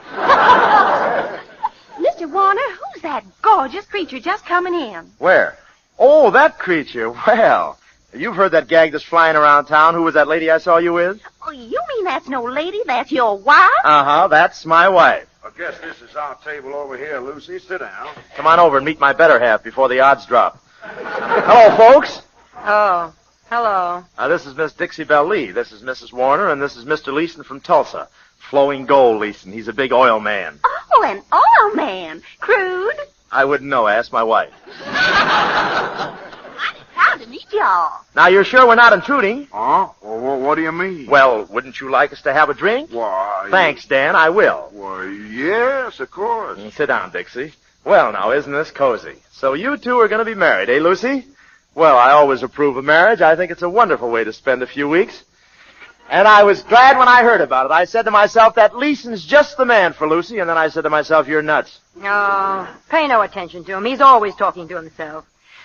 This is a charming place, don't you think, Miss... Dixie Belle Lee. Do you like it, honey? I'm so glad, because I kind of feel the place is mine. Oh, do you come here often? Oh, I work here. Didn't you all know that? No. Say, you're from the South, aren't you? Now, isn't he just the cleverest yet? How'd you all ever guess that, Mr. Mayor? Oh, he's pretty fast on his feet, this fella. But you see, folks, Dixie Belle Lee isn't her real name. No? No, she changed it because her family objected to her going into show business. You see, it was quite a shock to them because they made all their money tilting pinball machines. Isn't that right, Dixie? Well, that's right. Well, I guess I better go now and get into my costume. Reckon y'all can stay to see my act? Of course we'll stay. Nothing could drag us away. Well, see you later, Sugar Pie. I'll be here, Sponge Cake. She seems like quite a nice girl, Jerry. Oh, she is. But wait till you hear her sing, a golden throat. That's what. I keep coming here all the time just to listen to her. How faithful of you. Does she really sing awful good? Well, I don't think her singing's up to Lucy's, but Dixie has a sort of elfin charm, a je ne sais quoi, if you know what I mean, and I don't. Dan, dear, don't you think you ought to ask Jerry about it now? About what? About our mine, Jerry. What mine? Our mine, you know, our coal mine. It's our last tie, Jerry, and, well, I was telling Mr. Leeson how badly it was doing, and he thought maybe he could do better with it. That's right. I'd like to gamble on it, Mr. Warner. I'm pretty lucky. Know what they call me out west? Yeah, is that why you came east? Say, how about us having a conference at my apartment tomorrow? Well, I don't know. I'll have to think about it. And now, ladies and gentlemen, it's with great pleasure that I present that great little artist, Miss Dixie Belle Lee. Give her a big... Here she comes, isn't she pretty? She sure is. The costume's a little short, isn't it? Yeah, it's a southern costume, sort of a lily cup with a bustle. Listen to this. This is great. Oh, Maxwell, to raise up the honey. Yippee! Tear it down! Yahoo! That's what you mean by elfin charm. Sure, not bad, eh? Say, she'd go break in Oklahoma. Swing it, miss! Yippee! Dan, I don't feel very well. Well, what's the trouble, Lucy? Well, Dan, take me home. But, Lucy, we can't walk out in the middle of Miss Lee's singing. Don't you like her, Lucy? No, I just love her. I can see where it was a lot easier for her to change her name than for her whole family to change theirs. Come on, Dan. Well, if you want to, Lucy. Don't forget tomorrow afternoon to my father, Mr. Warner, about those mines. I always wanted to be a miner. I'll be there, Brother Miner. Keep a light burning in your hat. Honey, where early falls the dew. Sit down, Mr. Warner. I want to hear all about this mine. Well, I've got all the records and history with me. By the way, Lucy, I searched all over for the report McCall made before we bought it, but I couldn't find it. You must have it. Oh, perhaps I have. Well, when you get a chance, take a look through your stocking drawer. You know, Dan, she always hides important things in the top drawer of her dresser. She does? Oh, sure. That's an old habit of hers. Every legal paper we ever had smelled of sachet. Even our marriage certificate smelled. Jerry, about the mine. Oh, yes, the mine. Now, here's the prospectus. Good afternoon. Oh, come on in, Ma. Come in. Hello, Mrs. Leeson. Good afternoon, Lucy. Guess you don't know this fella here. He's Jerry Warner, Ma. Hello. Warner? You mean that he is... Yes, that's right, Ma. He's the one. Well, very funny seeing you here, Mr. Warner. Is it? Well, it's funny seeing you anywhere. I met some people today, and they spoke about you and about Lucy. They knew you both before the divorce. Oh, I imagine you'll run into scads of people who did. They spoke very well of you, Mr. Warner. They said you were a real gentleman. Well, you can't please everybody. They talked about Lucy, too. Ah, it's good not to be forgotten by your old friends. You know, Lucy, as many times as I've heard your fine singing, I never realized that you must have had a teacher. They tell me he's been teaching you for some time, and he's a very romantic type.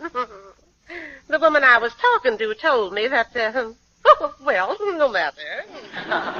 What's that? Now look at this map, Leeson. You see, there's a new opening in the northern side. Here, I'll show you the prospectus. Jerry, I think I ought to tell you that nobody's listening to you. Well, for me, that's a large audience. But what could possibly be more interesting than the Warner mine? The Warner divorce. The gal's name needs clearing, partner. That's ridiculous. Is it really? Mrs. Leeson, our divorce was one of those tragedies you read about in the newspapers. A trusting woman and a worthless man.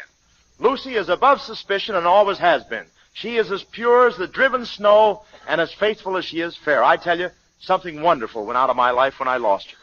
It's an awful feeling. It's like not being home when the pot of gold calls. I know just how you feel, Mr. Warner. How do you know? How can you know how I feel to have used up the best years of a woman's life? Well, folks, that's the way it goes. I'll be leaving now. Excuse me, ma'am. You're sitting on my prospectus. Oh, sorry. I'll be going now. Well, take good care of her, Dan, won't you? I'm sure you'll be happy out where the West begins, all three of you. Goodbye now, and give my regards to the Lone Ranger.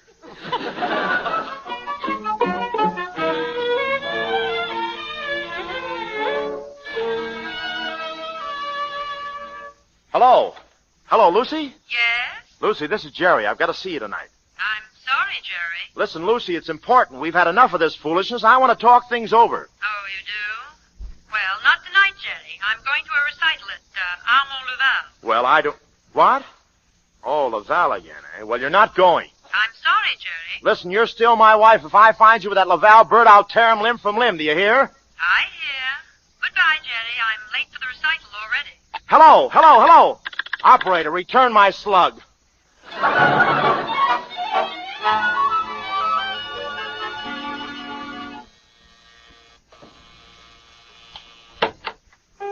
Oh, good evening. Good evening. I want to see Mr. Armand Laval. Oh, I'm sorry. Recital going on. Is my wife in there? Oh, plenty of people. I don't know. Well, let me go see. Oh, no. Sorry. You cannot go in. Listen, who are you to tell me where I can go? I'm Mr. Laval, Filipino boy. Yeah, well, stand back. No. I'll stop you. Oh, you will, eh? How? Oh, jiu-jitsu. You go push past me, I take your hand like this. Yeah, and then what? I go like this. Oh! Well, don't stand there. Look around for my right leg. Oh, sorry. I not mean to hurt. Listen, I'm going in there, see? I know a few jiu-jitsu tricks of my own. Oh, that's so? Yeah. I put my hand like this, see? And then I do like this. No. Like this, much better. Oh! You see, I win again. Yeah, well, you haven't seen the last of me. I'll be back and give you what you deserve. As soon as I can get my hip back inside my skin.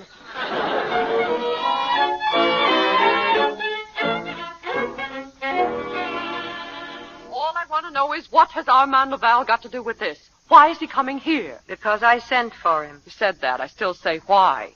He ruined your last happy home. He'll bust the Oklahoma deal wide open. That's just it. There isn't going to be any Oklahoma deal. Huh? I'm not going to marry Dan Leeson. Why not? Because I'm still in love with that crazy lunatic Jerry Warner, and there's nothing I can do about it. I'm a gibbering idiot. I'm a mad woman. Patsy, stop it. There he is now. Oh, good evening, Alma. Good evening, Lucy. I got your call. What is the trouble? Look, Alma, sit down. It's about Jerry. Yes, your husband. He's a very funny man, yes? Yes, he is. But I'm convinced he still cares about me, or he wouldn't do the funny things he does. Yes, but he does not care much about me. No, he doesn't. And that's just what I'm getting at. You know everything was all right that night. I want you to convince him that everything was just as we said it was. I will be glad to. Does he carry a gun? You're not afraid of him. Oh, of course not, but you know husbands. Then you'll do it as soon as possible, won't you? And he mustn't know that I've had anything to do with it. Very well. As soon as possible? Open up. It's my day to see Mr. Smith. It's Jerry. Oh, but this is much too soon. Yes, isn't it? Well, do something. Oh, what shall I do? Well, you just can't stand there. Go on in the other room. Hurry, and don't come out. Oh, I do not care for this. Oh, let him in, Aunt Patsy. Oh, dear. You said it. Greetings, Patsy. Oh, hello. Hello, Lucy. Hello. Hello. What's the matter? Oh, nothing. Well, I guess you two want to be alone. No, Patsy. I'll whip up a little omelet in the kitchen. Smart girl, you Aunt Patsy. I did want to be alone. Oh, yes? Look, Lucy, let's get right down to it. I've been a sap. Have you? I just said so. About this whole business, I got so jealous that, well, I saw red. But it's all blue now. Get it? Black and blue, isn't it? Yeah. Lucy, I want to apologize. I know that sap Louval couldn't have meant anything to you. Guys like him just make me murderous. I just want to say I'm sorry for everything. Oh, yes? And what about this Barbara Vance girl you've been running around with? Huh? That's society blue blood. The morning paper said you were going to marry her. Oh, that's nothing. A misprint, you see. Never mind explaining. Let's meet later and talk it over. Goodbye, Jerry. Yeah, but I just... Here's your hat. Goodbye, Jerry. Yeah, but I'll call you later. Goodbye. Say, are you trying to get rid of me? Of course not. Why should I try to get rid of you? Here's your hat. My hat? That isn't my hat. Oh, no. Isn't it? No, look, comes down over my ears. Well, isn't that funny? Did you get a haircut, maybe? Not since I came in here. But I think I'm getting a clipping now. Take a look at it. Doesn't it look funny to you? Yes, it does look a little roomy. But maybe they're wearing them that way this year. No, I don't think so. Not as big as this. My chin is resting on the sweatband. Aunt Patsy, the bell. All right. Look, if you've got company... Oh, it's nobody. Just Dan Leeson, probably. Leeson? Well, I don't want him to see me here. I've caused you enough trouble. I'll just duck in the other room. No, Jerry. Oh, but I want you to be happy, Lucy. I'll wait in there till I've gone. Jerry, listen, wait. Oh. Hello, Miss Adams. It's Mr. Leeson and his mother, Lucy. Hello, Lucy. Lucy, dear, I've come to tell you something. Oh, hello. We've come to tell you, Lucy. Yes, well, what have you come to tell me? I want to apologize for those awful things I accused you of, Lucy. Yes, go on. What's that? I think somebody's cleaning up in the other room. Lucy, I don't want you to be angry with me for repeating what that awful woman said about your divorce. No, of course not. I'm not. What nonsense. What is that? Let me alone. Don't kill me. I'll break your neck. I'll tear you apart. Don't kill me. Don't kill me. You hide her behind closed doors. I'll break every bone in your body. Don't forget to touch second, boys.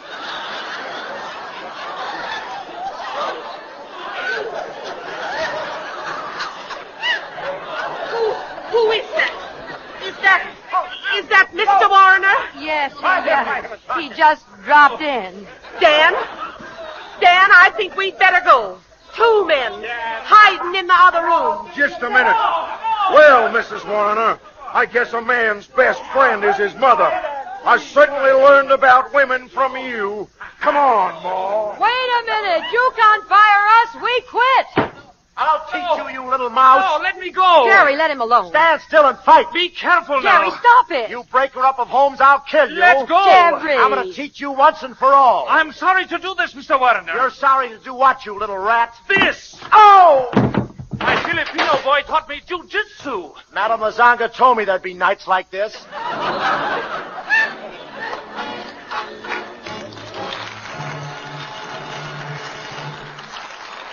After a short intermission, Mr. DeMille and our stars, Bob Hope, Constance Bennett, and Ralph Bellamy, will bring you Act 3 of The Awful Truth.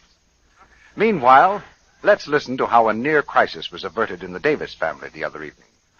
Just time for a shower before dinner. Hey, Mary, I can't use this sissy stuff you got in here. Where's some of that Lux soap? I want some real lather. Oh, you poor dear. I forgot to take that awful stuff out of the bathroom. It's some soap I won at bridge I thought I ought to use up. Here's what you want. A nice new cake of Lux soap. Well, it is an awful letdown to bathroom baritones when they find that someone has spirited away their Lux soap. Because Lux toilet soap makes a wonderful bath soap. It gives rich, luxurious lather in a jiffy. Active lather that quickly removes perspiration, every trace of dust and dirt, and leaves you feeling like a million. Now, a man might not admit it, but he's likely to be just as fussy as a woman about the soap he uses. You can count on it. The man of your family yearns for a good, firm cake of soap that gives quick, abundant lather, even in hard water. And you won't disappoint him if you always have plenty of Lux toilet soap in the bathroom. Fortunately, you can let the whole family enjoy this luxurious soap and still be economical. Lux soap costs only a few cents a cake, you know. And here's another important thing you'll notice. Lux toilet soap is hard milled, can be used right down to the last thin sliver. It's really thrifty. So give your family this soap that's as fine as money can buy. Get a supply of Lux toilet soap tomorrow. We pause now for station identification. This is the Columbia Broadcasting System.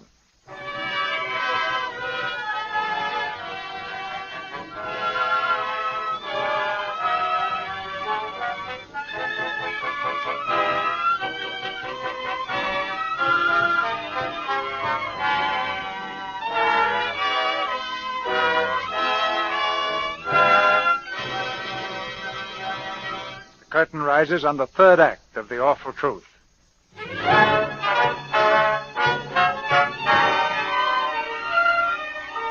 2 weeks have gone by, and the divorce is almost final. Jerry is now determined to marry the society heiress, and Lucy is just as determined to prevent it. In Jerry's apartment, she stands facing him, smiling coyly. Hello, Jerry. Hello, what do you want here? Well, I just thought I'd... You know what today is, don't you? Certainly. Our divorce becomes final tonight at 12 o'clock, and tomorrow we'll both be back in circulation. That's right, so I just thought I'd drop up to wish you a lot of luck. Oh, it's very nice of you, but I'm just on my way out. Where to? If you must know, I'm on my way out to a pre-engagement dinner for me and Barbara at the Vances. Jerry, you can't. Why not? I'm hungry. You can't because you love me. Of course I loved you. I said love, not loved. Oh, you're so stubborn. You're throwing away our happiness. Barbara's a fine girl. We'll get along swell together. But that isn't necessarily happiness, Jerry. You and I fight and we disagree on every subject under the sun, but we were happy. I was happy with you, yes, but Armand and I are incompatible. Jerry, for heaven's sake, you can't go through with this. You'll be miserable. Oh, you dope. Why can't you understand? Will you please stop, Lucy? Where's your Dan Leeson? Why don't you go back to that fugitive from Boomtown? I'll take it. Oh, no, you won't. This is my house, and get out of the booth. I've got it. Hello? Hello? Oh, hello. Well, who is this, may I ask? Give me that phone. Jerry, I think it's what's her name. Hello? Hello? You have to answer my telephone? I only said hello. Shut up. Now, what am I going to tell her? Tell her to call you back. Yeah. Oh, shut up. Hello? Hello, darling? Well, it took you long enough. Have you made up your mind who the woman is? Oh, that's very funny. I knew you were going to ask me that. Oh, so did I. Who was she? It's really very simple. That was my sister. Really? I didn't know you had a sister. If I could only be drafted right this minute. Oh, sure, honey. She just got back from Chicago. Dropped in to see me, you know. How sisterly. Oh, I'd love to meet your sister, Jerry. Why don't you bring her along tonight? Oh, no, I don't think she can come over this evening. She has a previous engagement. Oh, I'm sorry. Well, naturally, she's very anxious to meet you, too, dear. Yes, tell her I'd love to meet her. Tell her to wear boxing gloves. Shut up. Barbara, I'll do my best to fix it up so the two of you will meet very soon. Goodbye. Goodbye, dear. Hurry over. I will. Now I'm in a fine fix. She wants to meet my sister. Well? You're a big help. If I had a sister like you, I'd have my parents get an injunction. Well, you know me. Anything I can do. Yeah, to break it up? I see what you mean. I'm in a fine mess. Oh, I wouldn't worry about it, Jerry. She trusts you, doesn't she? Of course she does. Sure. But she'll learn.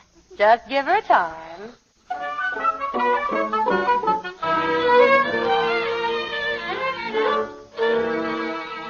Sit down, my boy. Sit down. Oh, thanks, Mr. Vance. It's too bad your sister couldn't come tonight, Jerry. Oh, yes, she was terribly sorry, Mrs. Vance. You see, she didn't weather the boat trip very well. Boat trip? I thought you said she just came from Chicago. Yeah, the hard way, I mean. Well, you can imagine my surprise when I heard a woman's voice on the phone. Well, you can't blame me for being suspicious, Jerry, darling. Oh, certainly. I mean, of course not. I was thinking, dear, Mother, don't you think it would be nice if I asked Jerry's sister to be a bridesmaid? Oh, lovely. Well, I think she's sailing back to Chicago right away. You'd like my sister, though, Barbara. She's very much your type. Where did she go to school? Well, she did what? I said, where did she go to school? Oh, in Switzerland. Oh. And you say your father was a Princeton man? That's right, class of 92. He tells some very funny stories about the place in those days, too. He tells one in particular about a football game. It seems Yale was playing Princeton one day, and... I beg your pardon, Mrs. Vance. Yes, Edwards? Mr. Jerry's sister has arrived. Huh? Miss Lulu Warrener. Oh, well, I made it, Jerry, dear. Surprise. You maniac. What'd you say, dear? Oh, I just asked how you were feeling. Oh, fine. I'm feeling fine. Mr. and Mrs. Vance, may I present my sister, Lulu? And what a Lulu. How do you do? It's so lovely to know you, Mrs. Vincy. Vance, dear, Vance. Oh, yes, of course. Barbara, this is Lulu. How do you do? How do you do? You know, it's nice getting a chance to meet you, too. I seen your pictures in the paper, and I wondered what you really looked like. Well, I've wondered about you, too. Thank you. Say, did I interrupt something? Well, I was telling a story about Dad. Oh, you mean Pop. Well, go right ahead, dear. Oh, thanks. You see, Mr. Vance, it was Yale's ball on Princeton's 2-yard line. Oh, Mrs. Vance, I don't like to appear rude, but I wonder if I could have a teeny-weeny little drinky. I had 3 or 4 before I got here, but they're beginning to wear off, and you know how that is. Now, wait a minute. Now, don't you look at me like that, Jerry. You know perfectly well that you like a little drink now and then yourself. We call him Jerry the Nipper. He likes to sneak them when nobody's looking. He's awful cute about it, too. I've seen him go along all evening just as if he didn't have a thing to drink, and all of a sudden fall flat on his puss. Glass of sherry for Miss Warrener, please. Yeah, and come back dancing, Eddie. Say, I'm sorry to barge in on you like this, honey. What were you saying? Oh, well, I was just telling them one of Father's stories. Oh, well, I wouldn't do that. Well, I've cleaned it up. You see, there was a minute to go. Dad had the ball. Ball? What ball? The football. Now, what in the world was Dad ever doing with a football? Well, I was just telling a story about when Father was at Princeton. You remember that? Oh, gee, of course I remember. Pop loved Princeton. He was there nearly 20 years. If ever a man loved a place, he just did. He adored it. And he sure kept it looking beautiful, too. You see in the grounds, of course. Of course. I'm afraid that my sister has a distorted sense of humor. So have I. You just told us your father played for Princeton. Well, you see... Jerry, did you say that? Listen, you... Well, I guess that's just one of Jerry's stories again. You see, when Jerry and I was kids, we was the worst liars in the neighborhood. We always used to pretend we had rich relatives who were going to die and leave us dough. But I guess it was harmless enough. Everybody knew we was just sort of kidding ourselves. Yeah, let her ramble. My folks were worried about her. At the age of 5, she didn't have a forehead. Now, me, you take me, I'm different. It ain't money that counts with me, or position in life. It's art. All the time I was working at the Virginia Club, I thought You worked at the Virginia Club? Sure. Didn't Jerry tell you? No, he didn't. No, that's one thing I forgot. You're a singer, Miss Warrener? Sure, I sing. Perhaps you'd sing for us now. Sure I would. You own a piano? Right there. Oh, thanks. Where do you put the nickel in? You know, when I was... Say, wait a minute. Don't nobody leave this room. I lost my purse. There's your purse, Miss Warrener, on the chair. Oh, boy, am I relieved. Jerry, kind of keep an eye out on my purse for me, will you? This woman is positively crude. Yeah, that's what I've been Oh, she is, huh? She's crude, huh? Well, maybe it runs in the family. Mr. Warrener. Why, Jerry, what a thing to say. Now, look, sis, we don't have to put on the dog around here. Just be yourself. We're among friends, ain't we? Jerry, what is this? Come on, sis. Let's do that number for him like old times, eh? Do you sing, too? Sure. We used to be in vaudeville together ever since we were kids. Vaudeville? Well, we had to have food, Mr. Vance, and in vaudeville they threw it at us. You remember, sis, when Pop went to prison that time? Mr. Warner. Jerry! You mean the first time he went to prison, Jerry, huh? No, I mean the time he went to visit Mom.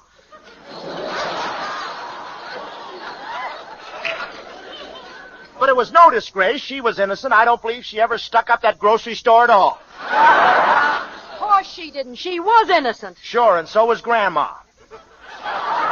Grandma? Yeah, but her record was against her, and they hung her for spite. Jerry, perhaps you'd better leave. Oh, not until we do our number. Swing it, Lucy. This'll kill you, folks. I think I've heard enough, Barbara. So have I. You may leave, Mr. Warner. Funny thing, they said that in every town we play. Oh, Fine family they must come from. How did I know? Oh, get out! we're leaving. Come on, Lulu. This is our exit. Oh, folks, so long, man.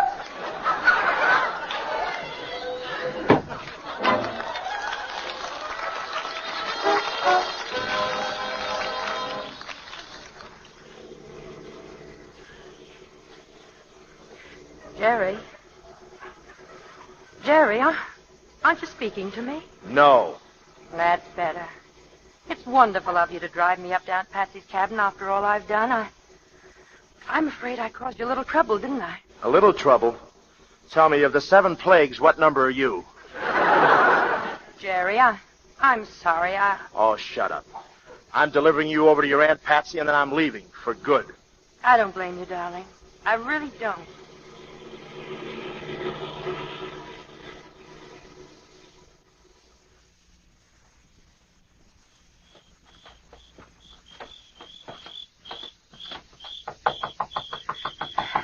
You can leave now, Jerry. I want to see you safely in the door where you can get out of my hair and into your aunt's. If she hasn't hung it up for the night. Mrs. Warner. Hello, Ed. I wasn't expecting anybody tonight. Well, we'll tell Aunt Patsy I'm here. Why, she ain't here, Mrs. Warner. She ain't been here for weeks. Oh, I get it. Another one of your little tricks, eh?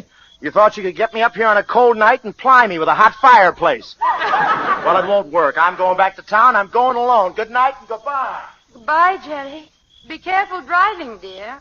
Hey, What's the matter? the keys to the car, where are they? What? The keys to the car, the ignition key, where is it? I don't know. Did you have it when you came?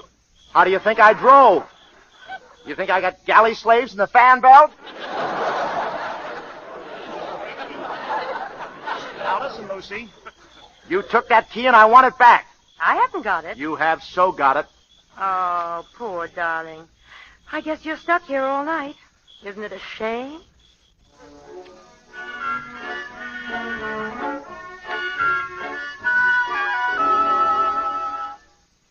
Oh, it's so nice sitting here. Just the way it was when we came here on our honeymoon. Sitting here in front of the fire. The fire's going out. You better throw on some more furniture. It won't be long now. It's 11:15. 45 minutes and you'll never have to listen to me again. Just 45 teeny minutes. Funny, isn't it, Jerry? Well, it wasn't my fault. I'll keep quiet. 45 little minutes.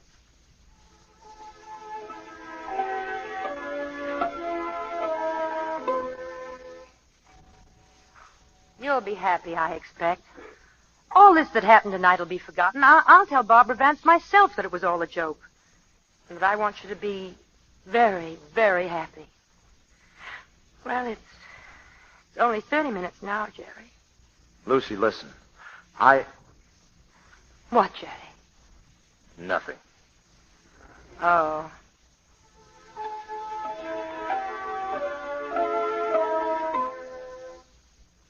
And you must never think of me. Never let me spoil your happiness, Jerry. I'll get along all right. Just be happy, darling. I'll get along all right. No one will ever know that... Oh, but I shouldn't say these things, should I, Jerry? I'll get along all right. Wait a minute. Listen. Yes? Listen, Lucy. What? Listen, it's all off. I'm not going to go through with it. I don't care whether you love me or not. You're married to me, and you're going to stay married. Do you hear? Jerry. Call the caretaker. No, I'll call him myself. Ed! Ed, come in here right away. Anything wrong, folks? Listen, you're a witness, see? The divorce is off. Huh? Oh, Jerry. We're calling it off on account of darkness. At exactly 30 seconds before 12 o'clock, we called off the divorce. Can you remember that and swear to it? You betcha. And you're pleased? You betcha. All right, then, get out. You betcha. And stop ad-libbing. Jerry. Oh, Lucy. Oh, Jerry, listen. 12 o'clock. Wedding bells, darling. And every second that passes, I love you twice as much. Say it, Jerry. I love you, Lucy. I love you, Jerry. I love you. I love you. I love you. I love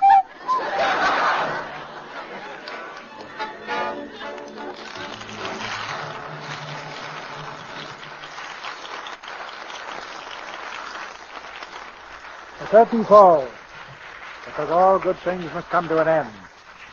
But returning now to the footlights are Constance Bennett, Ralph Bellamy, and Bob Clark Gable Hope. Hear that, Ralph? Bob Clark Gable Hope. Yes, I heard it. Good. Now I got to find somebody who believes it. Why don't you tell Bob what you're looking for in a leading man, Mr. DeMille? Well, Bob, let me describe the one I want for Reap the Wild Wind. To begin with, he should be handsome. Well, women faint when they look at my profile. I feel a little weak myself. Now, wait a minute. There's not another profile like it in Hollywood. Bob, are you trying to say you've got the best profile in Hollywood? No, but I've got the most profile. But above all, Bob, a leading man's personality must be so strong that he'll be able to convince anybody he's telling the truth, no matter what he says. You don't want a leading man, CB. You want a guy from the Los Angeles Weather Bureau. You better get somebody else. I've got to play golf tomorrow morning anyway. Then I've got some good advice for you, Bob. When you get through playing golf and take your shower, don't forget to use Lux soap. It's really a wonderful soap. I've used Lux for years. Always have it in the house and, of course, in the studio, too. That's sound advice, Bob. You'll find Lux soap in the best homes in Hollywood and just about everywhere else. What's the show for next week, CB? Next week, Ralph, our play is Cheers for Miss Bishop, with the original stars of the picture, Martha Scott and William Gargan. Cheers for Miss Bishop is adapted from the Richard Rowland United Artists production. It's being cheered by audiences everywhere. You'll hear Martha Scott repeat her great screen performance as Ella Bishop, the schoolteacher, and Bill Gargan will play Sam Peters. It's a deeply moving love story, and will bring back heartwarming memories when we present these two stars in Cheers for Miss Bishop next Monday night. It was a swell picture, CB. I really enjoyed it. I saw it one night when the Ghost Breakers wasn't playing anywhere.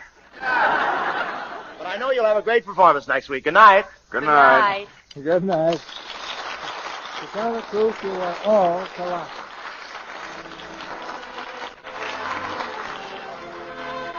Our sponsors, the makers of Lux Toilet Soap, join me in inviting you to be with us again next Monday night when the Lux Radio Theatre presents Martha Scott and William Gargan in Cheers for Miss Bishop.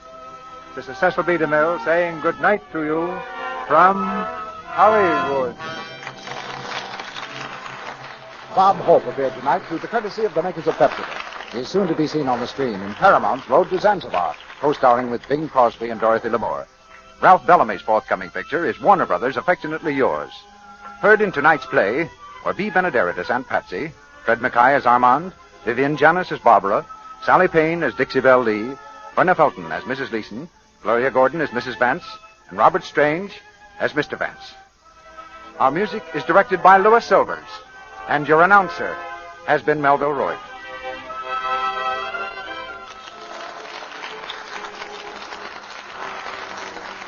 Lux presents Hollywood.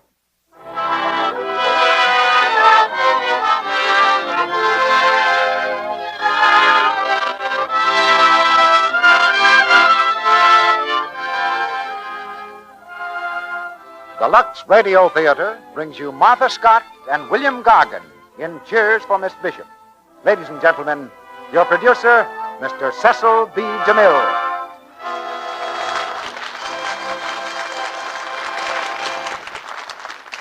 Greetings from Hollywood, ladies and gentlemen. One of the keystones of democracy is the magic formula that pursues American youth: from the first grade to a college degree, reading, writing, and arithmetic. And somewhere in the memory of most of us, there's a deep appreciation of some great and humble teacher who we used to think made life miserable for us. So tonight we turn back the years and remember. Cheers for Miss Bishop is a warmly human story of one such woman, a teacher in a small American college. And we bring it to you with Martha Scott and William Gargan in the original stars of Richard Rowland's fine motion picture just released by United Artists. You know, when we raise the curtain on one of these Monday night plays, we're presenting the finished product of a good deal of hard work and experiment. The kind of work it takes to get the best out of the best materials. Of course, that's a tradition in any theater, and particularly in this one, because the little package behind it, Lux Toilet Soap, has the same kind of background. No finished product is any better than the amount of work and care that goes into it. And that's one thing that makes Lux Toilet Soap a name which stands for the best in millions of American homes. And we have that very much in mind when we raise the curtain and say, Lux presents. Tonight it presents an exquisite love story. But Cheers for Miss Bishop is more than that. It's a drama of the unsung heroine, the kind you'll find in your hometown and every town. A woman who has given the full measure of devotion to an ideal of service. It's a story that's very close to my heart because both my mother and father were school teachers at one time. And if it weren't rather a selfish thing to do, I'd like to dedicate our production to them. But a good many other people have some well-loved and long-remembered teacher in mind, too. So we let each listener silently make his own dedication as we raise the curtain on Act One of Cheers for Miss Bishop, starring Martha Scott as Ella Bishop and William Gargan as Sam Peters, with Mary Anderson as Amy.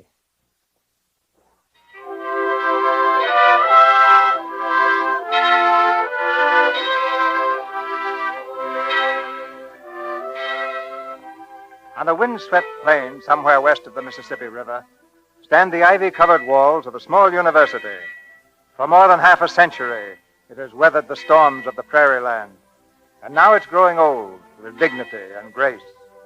In a little house just off the grounds, a white-haired woman sits at the window, looking out across the campus. She is Ella Bishop, senior member of the faculty. In almost 50 years of service, she has grown old, too. Hello. Oh, good evening, Sam. I didn't hear you come in. I knocked 3 times. Nobody else home? No, all alone. Sit down, Sam. You're all I wanted to see. Just thought I'd stop in for a second on my way home, by way of an innovation. Tired, El? No, I've just been sitting here looking backward. Great waste of time. What happened at the trustees' meeting yesterday? Wasn't there. Had to go over to Pretty Prairie to see about some land I'm buying. More land? I've thrown half the state already. And all from one little grocery store. You've been a great success, Sam. So have you, El. Me? I'm just an old maid school teacher with a lot of wonderful memories. Remember the day you drove up to the house in your brand new delivery wagon? Do you realize that's over 50 years ago? 50 years. I must have been 22. I was 17. The day Midwestern opened. September 1888. There was only one building then, Central Hall, and I remember how thrilled I was to be a student at a real university. President Corcoran made the opening address in the auditorium. I'll never forget what he said that day. I know that some of you have walked miles to get here, and that every day for 4 years you'll have to walk those miles, through rain and sleet and snow. But I know this, the end will pay you for those hardships, because the end is wisdom. Wisdom is first cousin to freedom, and freedom is the glory of our nation and of our people.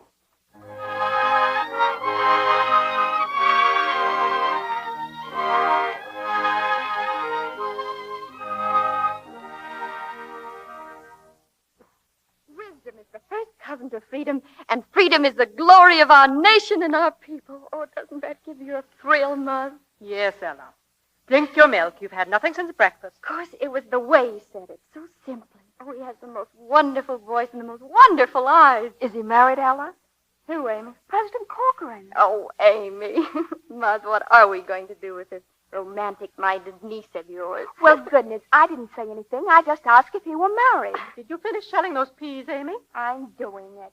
Sometimes I think Amy is a little boy crazy. No, she isn't, Mother. Just 14. Miss Bishop. Oh, there's Sam Peters. Sam! He's got a new delivery wagon. Look! I want to tell him about college. Oh, Sam! Sam! Oh, boy. Whoa. Hello, Ellen. Oh, Sam, wait till I tell you. You don't have to. Oh, Ma Bishop. Yes? The apples didn't get in today. Have them here the first thing in the morning. Early, please, Sam. Applesauce and pies. First delivery. Cross my heart, Ma Bishop. All right, Sam. You're always reliable. Faithful old dog Trey. How are you, Al? I'm not too pleased with faithful old dog Trey at the moment. Didn't come to hear about my first day at college. It just came about some old apples. New apples. September sweetings. Oh, what a nice name. What a nice world, Sam. And you perched right on top of it, huh? The very tip-top. Are you sure you don't want to enroll? It isn't too late. Look, Al. See the name on that card? Sam Peters. Oh, I know. It's something of your very own. Something you started. Not just my own, Al. It's... Well, good glory, I know book learning isn't everything, but just you wait. I'll wait. The day you graduate, You can help me decide which of the millions of teaching offers I'll accept. Like heck I will. You know, for a smart girl, you sure have some mighty puddin'-head notions, Elle. Imagine figuring that you're cut out for a teacher. But good glory, Sam, you don't think I'm going to spend all my life teaching, do you? Oh, that's all right, then. I've got scads of time. But someday, Elle, Sam, dear, you mustn't. I mean, don't you see, I just know you too well, and... Well, stop. What? Stop. Stop answering questions till they're asked. You know, some girls take an awful lot for granted.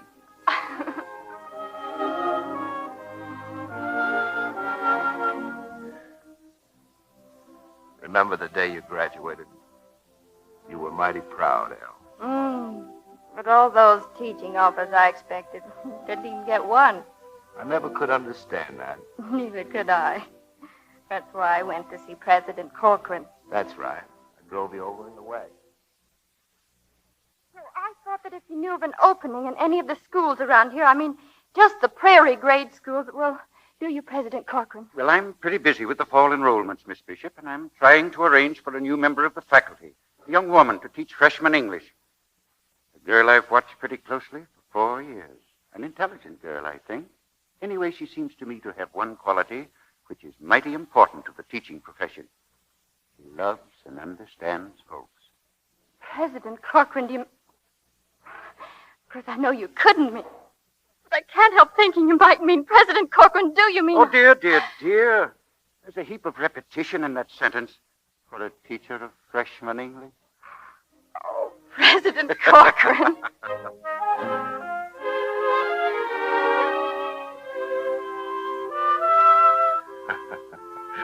You were pretty scared the first day school opened. Wasn't I, though?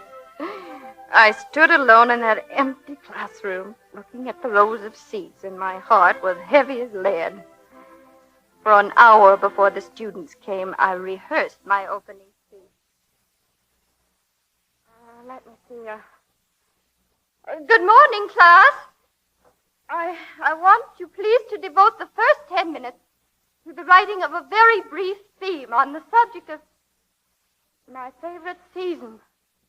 Oh, no, I'll have them write on some subject that will teach me something about them. Their life ambition, that's it.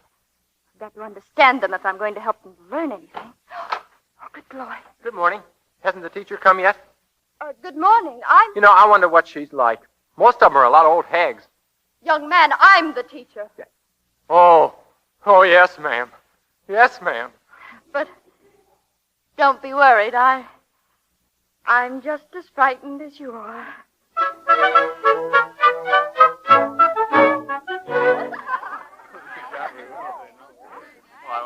Come to order, please.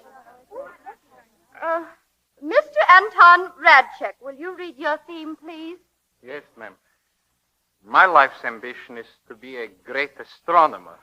because ever since I can remember, the stars to me have been comfort and beauty and like friends. Thank you, Mr. Radchek. Miss Minna Fields. Miss Minna Fields. Well, except to get learning, I ain't got no special life's ambition yet. Quiet, please. Quiet. Miss Fields, Mr. Radchek, I'd like both of you to come to my office, please, after class.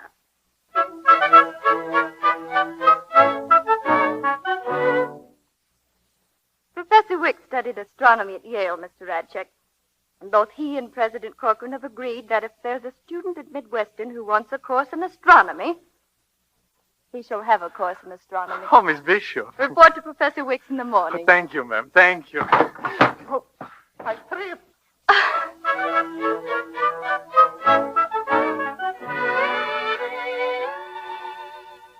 So it just occurred to me, Minna, that you might be interested in the librarian's course. It would be an interesting job, wouldn't it, Minna? Oh, yes, Miss Bishop. But, Miss Bishop... Yes, Minna? I have got a life's ambition now, Miss Bishop.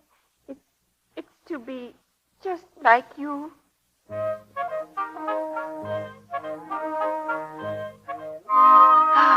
was wonderful, that first year of teaching. I'd never been so happy in my life. And then there was the night of the Glee Club concert. You couldn't go with me. No, I had a cold. You were very nice about it, Sam. I've often wondered, Al.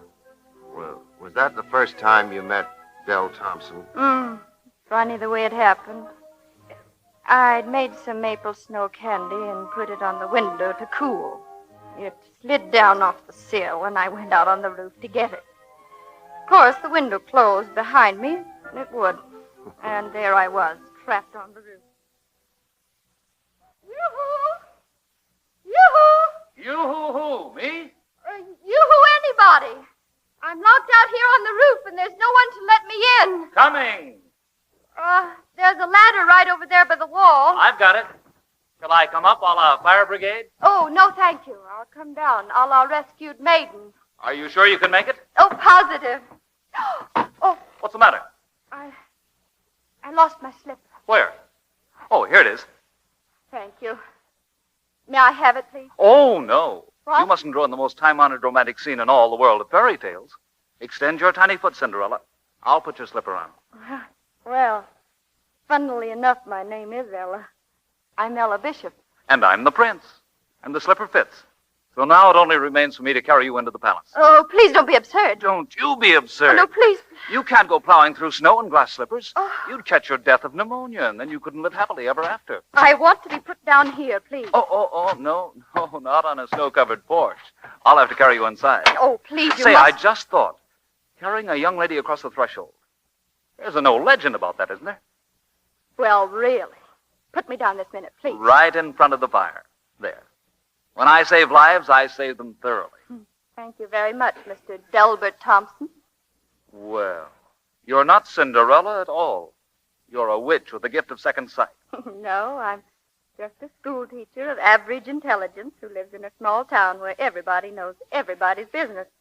Oh, we all know, for instance, that you are a brilliant young lawyer, that you're coming to live with Judge Peters, that you're to be his junior partner, and underneath your picture in your class book it said, mad, bad, and dangerous to know. Well, then, shouldn't you in kindness ask the junior partner to sit down? Oh, I'm sorry, I can't. My mother's at a concert tonight. And we must observe the conventions at all costs. At all costs. Well, I'm glad to have been of service, Miss Bishop. Thank you so much, Mr. Thompson. And I'll pay my respects to your mother real soon. She'll be delighted. Maybe I ought to stay till she gets home. Oh, no, I'm sorry. Oh, well, I tried. No harm done, huh? No harm. Good night. Good night, Princess. Mad, bad, and dangerous?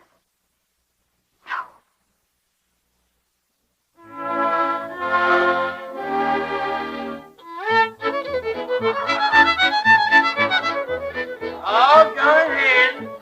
Circle to the right. Forward. And back. Now circle to the left. Sam, pay attention. What's that, Amy? You're supposed to be dancing with me, not looking around for Ella. Is your nose a little out of joint, Sam? You mean about Del Thompson rushing Elle? Mm-hmm. Oh, no, Amy, honey. I'm not jealous. Well, judging from the way he's been swarming around her, he sure must be crazy about her. Who isn't? There they are now. He's awfully good-looking, isn't he? Why, Amy, you seem more interested even than Elle does. Well, maybe I am.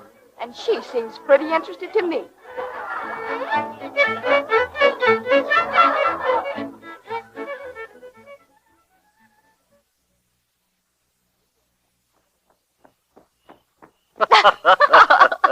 Do you, Ella Bishop, take this man for your lawful wedded husband? Of course I do, you fool. And do you, Delbert Thompson, take this woman for your lawful wedded wife?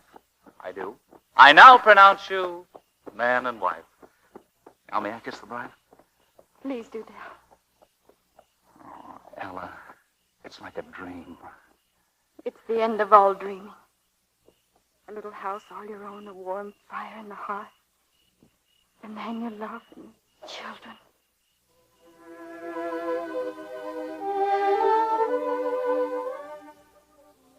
Well, we were to be married in June, as soon as school closed. I'd been working on my wedding dress for weeks. It was beautiful. One night, Amy was alone downstairs when Del was to call. I found out later that she was trying on my veil, with her back to the door. That's how Del came to mistake her for me. The most beautiful bride in the world. Del. Why, Amy. Amy, I thought... Don't talk. Kiss me, Del. Amy, we're crazy. I mean, what a crazy mistake. Yes. Yes, of course. Amy, do you have my veil? Oh, hello, Del. Amy, put it in the spare room, please, with the dress. All right. Oh, Del, you shouldn't have seen the veil. I hope it isn't bad luck. How could it be bad luck? Oh, I didn't mean that seriously. But you aren't supposed to see the wedding finery before the wedding day. Ella, why can't this be the wedding day? Darling. We can keep it a secret till college is over if we have to. But, Del... Why not? We can drive to Maple City. We can be married tonight. Darling, I have to go to Central Hall tonight, a special meeting. Ella, listen. I can't, dear. There's a girl who's been accused of cheating in an examination. I know she didn't cheat, and I'm the only one who can help her. I can't desert her, Del. All right, Ella. Will you drive me over? Certainly. Oh, Ella. Yes? I'm going to have a game of cribbage with Judge Peters. Could you two drop me? Del will. You can let me off first. Oh, what a night. Isn't the moon beautiful? I thought you were going out on the river with Larry Winslow. Larry, no. I'm sick of wasting my time on those children. Right here, Del, please. I'll wait for you, Ella. No, don't. I'll be very late. Good night, dear. Good night. Give my love to Judge Peters, Amy. Del, it's too beautiful a night for cribbage. Shall I take you home? Oh, no, please. It would be heavenly down by the river. Could we drive down there, Or what? or are you afraid? Get up.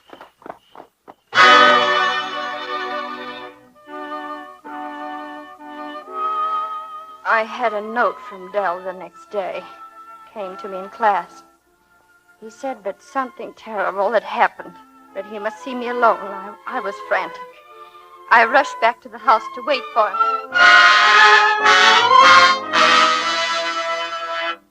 Del. Oh, Del, what is it? Tell me nothing's happened. Something terrible you said. Tell me, Del. Tell me nothing's happened. It is terrible, Ella. It's about... Ella, I'd give my right arm to spare you this. You must believe that. Just what is it you want me to believe? Are you trying to make it difficult, Ella? If you won't tell her, I will. Yes. I'm sure Amy will supply all the lovely details. Amy, it was all your fault anyway, Ella. If you hadn't left him for a stupid board meeting, it's not like I'd taken anything you really cared a lot about. Amy. Oh, I know what you're thinking, but it isn't so. I didn't plan anything. It just happened. Oh, criminy, Elle. You needn't look at me that way. I didn't mean to do anything. Besides, it doesn't give you any license to treat me like dirt. That's what you're doing. You're treating me like dirt. I'm going to my room. No, you've got to listen to me. It was an accident, I tell you. You left him alone. You didn't care. But now he's mine. You understand? You can't marry him. He's mine. Oh, Ella.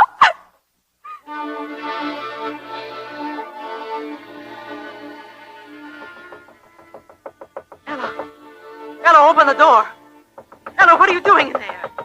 Answer me, Ella. What a night. Isn't the moon beautiful? Why can't this be our wedding day? Ella, I'm your mother.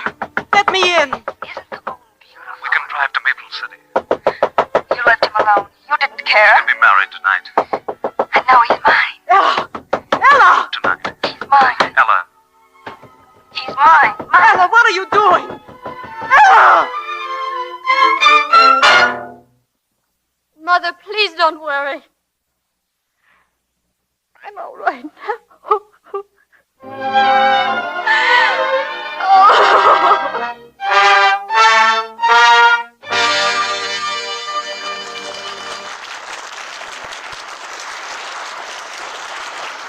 In just a few moments, Mr. DeMille and our stars, Martha Scott and William Gargan, will return in Act 2 of Cheers for Miss Bishop.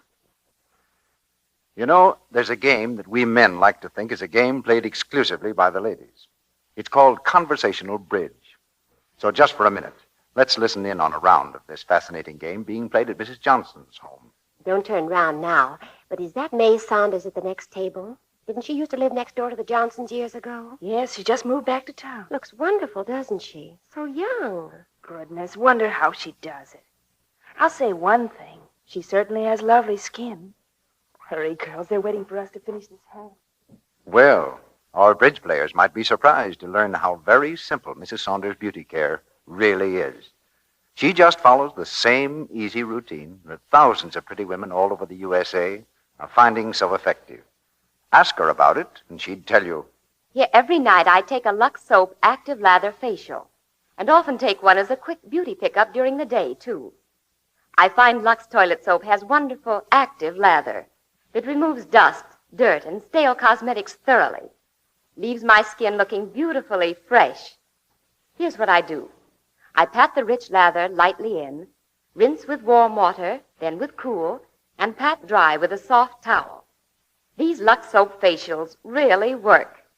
Women who've tried Lux Soap facials say they're delighted with the way they leave skin feeling smooth, soft.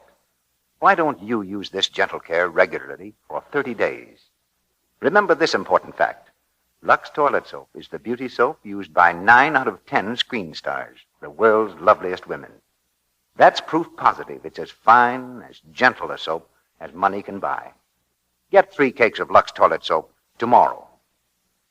Now, our producer, Mr. DeMille. Act 2 of Cheers for Miss Bishop, starring Martha Scott as Ella Bishop and William Gargan as Sam Peters, with Mary Anderson as Amy.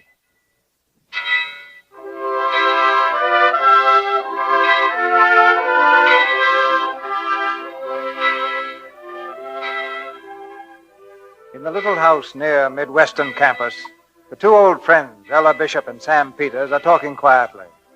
The room is filled with memories, some gay, some sad. Memories of a day when Sam and Ella were young.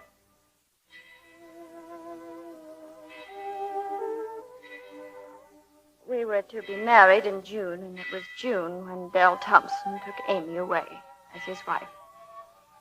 I wanted to run away, too, to run away and hide, and never have to speak to another soul.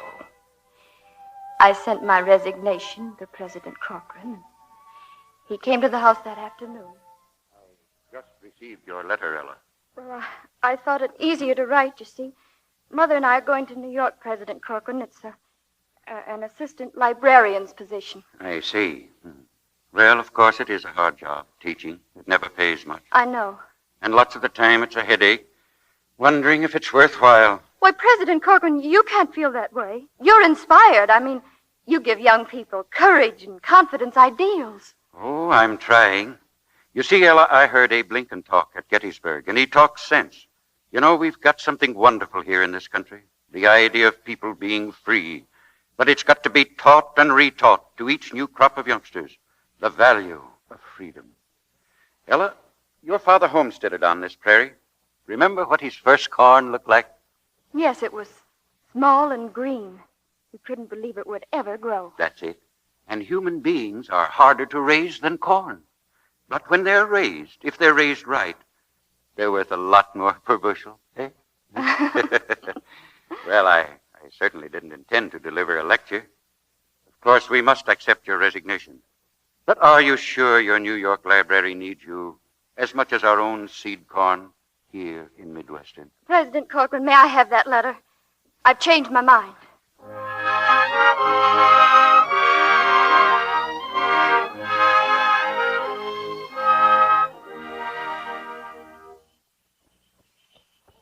Oh, boy. Whoa.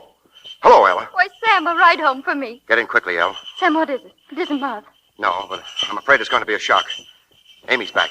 Amy, She's going to have a baby. did she come back alone? Yes, she's alone. I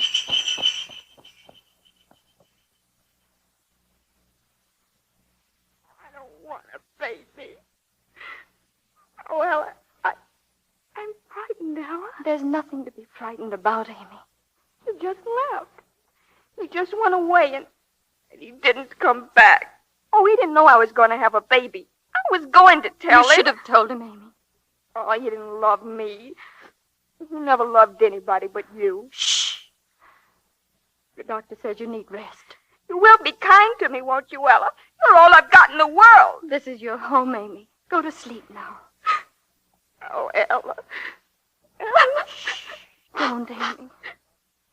Sleep, dear.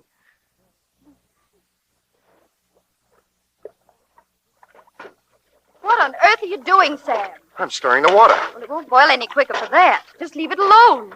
Ella, why does it have to, does it always take this long? Oh, no. Well, then what's the matter?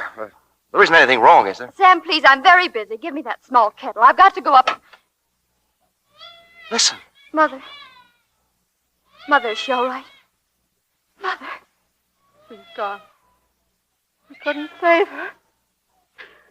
She's gone. Poor Amy. Poor little Amy. Miss Ella, you like to see the baby? She's fine, healthy girl. Oh, a girl. May I hold her, please? Sure, Miss Ella. There. Holding a baby comes natural to you, Miss Ella. I'm going to keep her. I'm going to call her Hope. Hope.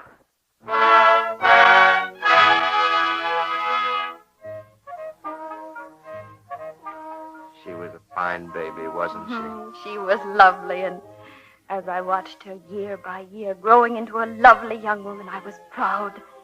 Do you remember, Sam, when she first entered Midwestern? About 1900, wasn't it? Mm. I remember. Her first day in school, she ran over you with a bicycle. Oh, no, Sam, that wasn't Hope. It was a girl in her class. Oh, and I've been accusing Hope of it for years. I was coming along the walk in front of Old Central, and the next thing you know, I was lying in a flower bed. Look out! Anybody hurt here? No, but I'm mad as a hatter. Oh, gee, I'm sorry. Come here, girl. You're an entering freshman, aren't you? Yes, ma'am. Then don't you know that entering freshmen are not allowed to ride their bicycles on the campus? Yes, ma'am, but I thought... You mean you should have thought.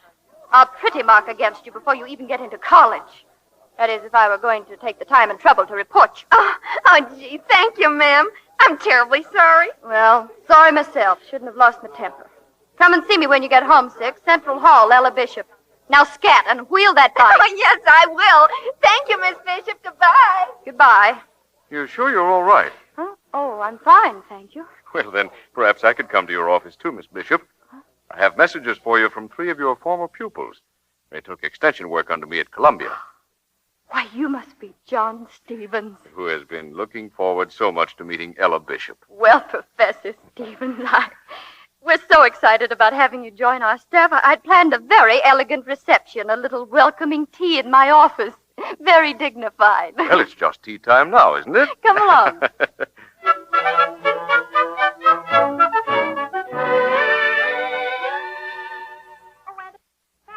Adela, has Richard come yet? No, your young sophomore is late as usual, Hope. And what about your beau? Hope, you really must. Oh, you don't have to worry, Aunt Ella. When the kids at college ask me if it's a romance between you and Johnny Stevens... Please, Hope. Oh, do you object to me calling him Johnny? I think he's terribly attractive. Don't you, Aunt Ella? Hope, if you've any idiotic notions about Professor Stevens and me... Hello, folks. Any customers for a sleigh ride? Oh, good evening, Sam. The roads are slick and the moon is bright. And you're out of luck, Uncle Sam. I'm going skating with Richard, and Aunt Ella's expecting... Hope. Is expecting Professor Stevens for an academic evening. Good night, folks. Good night, Good night. Hope. Is Stevens coming, Ella? Yes, bringing a new book. Won't you stay and listen, Sam? You could do with a little brushing up. I don't know why I've never had more feeling for books. Wish I had. Don't wish it. I wouldn't change you for the world. You wouldn't marry me either. But you may yet, unless this fellow Stevens. Sam, I want you to help me. I must tell you something. What is it, Elle? Professor Stevens has a wife. A wife? She's in Virginia. They haven't seen each other for some time. Oh, well, why doesn't he get a divorce? Oh, Sam, how wonderful to find someone in Oak River who doesn't shudder at the word. Elle, if it's for your happiness. Thank you, Sam. Excuse me. Good evening, John. Good evening, Ella. Sorry I'm a little late. Oh, that's all right. Good evening, Professor. Hello, Sam. I've been trying to persuade Sam to stay and meet your new friend, Mr. Barry, isn't it? Yes, the little minister. I'm afraid it's out of my class. Now, if it were Frank Merriwell. Good night, Elle. Good night. Good night. Good night, Sam. Shall I read some more, Ella? Please do. The meeting had only one witness, a weaver. And he said solemnly afterwards, they did not speak, but they just gave one another a look. And I saw the love light in their een. It's beautiful, isn't it? The life of every man is a diary in which he means to write one story and writes another. Would you mind reading that again? Just the last sentence.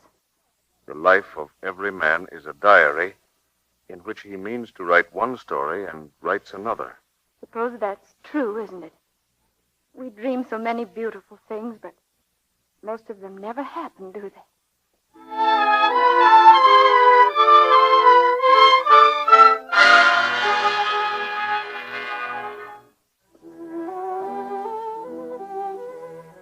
Just look at me, John. Playing hooky in Maple City for a clandestine dinner, and we'd both be dismissed if they found us out. And I love it, don't you? More than I can say.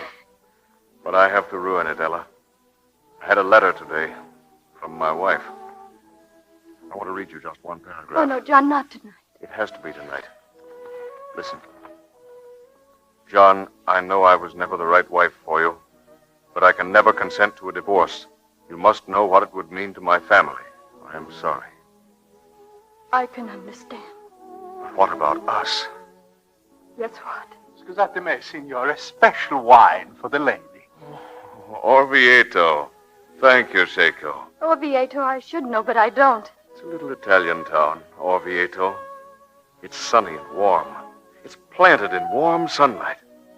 I remember once seeing a beggar there with a beautiful flower in a ragged hat. He was perfectly happy. A beggar with a flower in his ragged hat. And sunlight. I stayed there for weeks and weeks. I ate chestnut bread with the peasants and drank the new wine, and I was perfectly happy. Ella, why can't you sail for Europe in June? Why can't I join you there? Europe with you? I could sail first and join you in Italy. Will you, Ella? Will you? John. A special flower for the lady. Well, thank you, Checo. John, will you take me home now?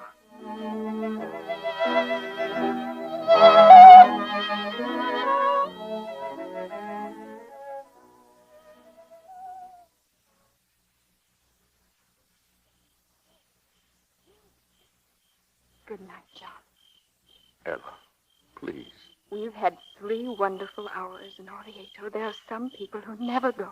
There's no time in Orvieto. Why can't we stay? Oh, my darling, is it asking too much? Too much. Or too little, I don't know.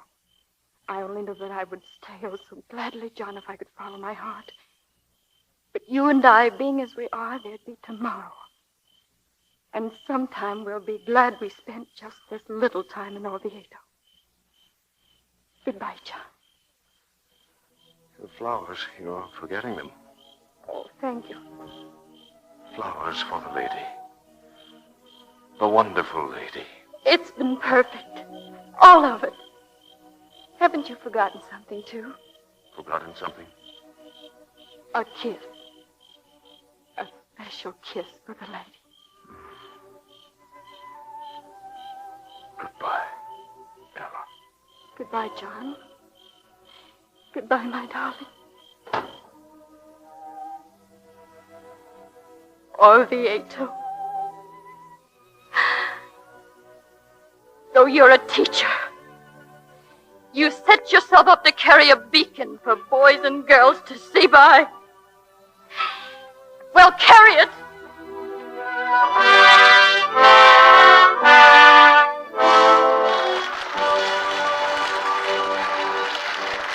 We pause now for station identification. This is the Columbia Broadcasting System.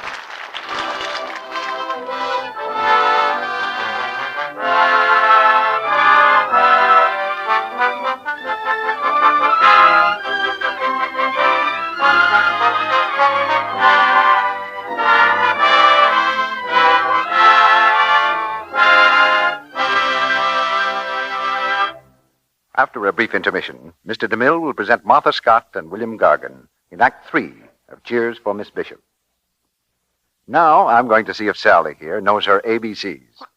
What did you say, Mr. Ruick? Well, I want to see if you know your ABCs, Sally. Let's start with A. What does A stand for? A? Oh, I see what you're leading up to. A stands for active lather, of course. Lux Soap's active lather. Right. Now, how about B? What does that stand for? Oh, I know. Beauty bath. B stands for the wonderful beauty bath Lux toilet soap makes. Good for you. Now, how about C? That's easy. B stands for Lux Soap's costly perfume. Say, you get an A+ and a gold star tonight, Sally. Now, if you can tell us just why those ABCs are so important, you can go to the head of the class. That's easy. Lux toilet soap's active lather is important because it does such a thorough job, yet it's gentle as a summer breeze. That's one reason why active lather facials are such a wonderful beauty aid. They remove stale cosmetics, every trace of dust and dirt, and leave your skin feeling soft and smooth and help you keep it that way. We might add, Sally, that famous Hollywood screen stars like Irene Dunn and Claudette Colbert say they never neglect their daily Lux Soap beauty care because it helps them keep their skin as beautiful to look at as Hollywood's million-dollar complexions have to be. But I hadn't finished about those ABCs, Mr. Ruick. I was going to say that a daily Lux Soap beauty bath is important because it protects daintiness. It makes a girl sure of skin that's sweet.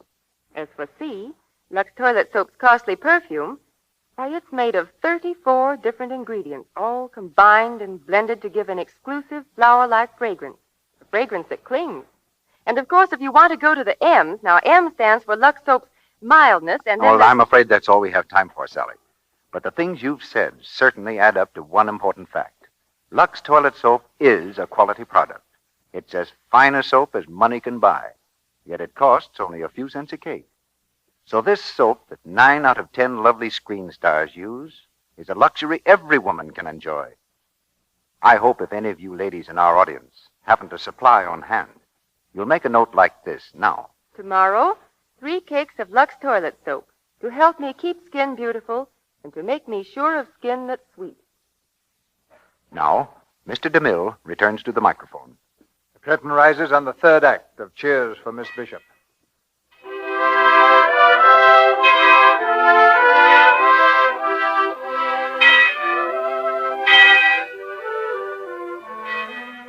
With the gathering dusk, the present has vanished into the shadows of the room, and the past emerges clear and vivid in the memory of Ella Bishop.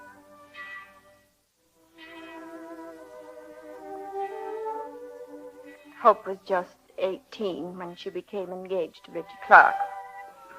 She told me one day about a wedding dress that her friend had worn, her mother's.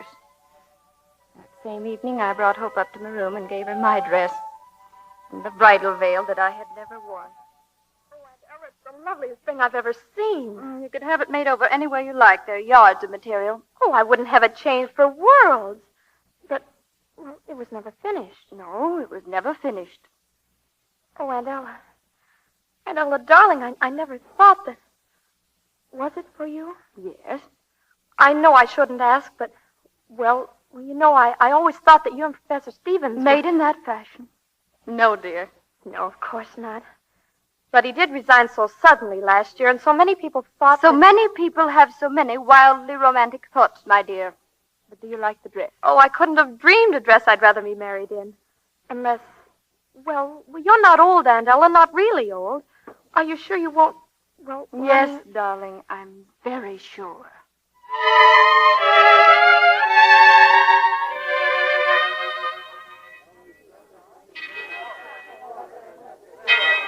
Excuse me, ma'am. I'm new here. Is this where you register? No, that building over there. Thank you, ma'am. Oh, do I have to pay my entrance fee first? No, any time this month. All you have to do in there is to sign your name or make a cross. Thank you, ma'am. I ain't got no money till next week. To get me a college education, my pappy's selling 2 of the finest pair of Jenny mules in the whole state of North Carolina. Let her shine. I sort of suspected you were from the South. Yes, What's your name? John McCrae, but you can just call me Snapper. Well, I'm Ella Bishop. I teach freshman English, and you could do with a little snapper. Yes, ma'am. I reckon I could. Ella Bishop. President Corcoran. You're looking bonny, Ella. Did you have a good summer? Good enough. How's everything with you? Was Scotland just as beautiful as you remembered it? Just as I remembered it, even to the misty, moisty weather. And Brussels, the exposition. Well, I had rather sad news in Brussels, Ella. Oh? Yes, I'd arranged to see John Stevens there. You remember Stevens? Well, just before we were to meet, I heard that he was killed in a train wreck in Italy. Italy? Yes. Ella, what is it? What? Ella, I never knew. No one knew.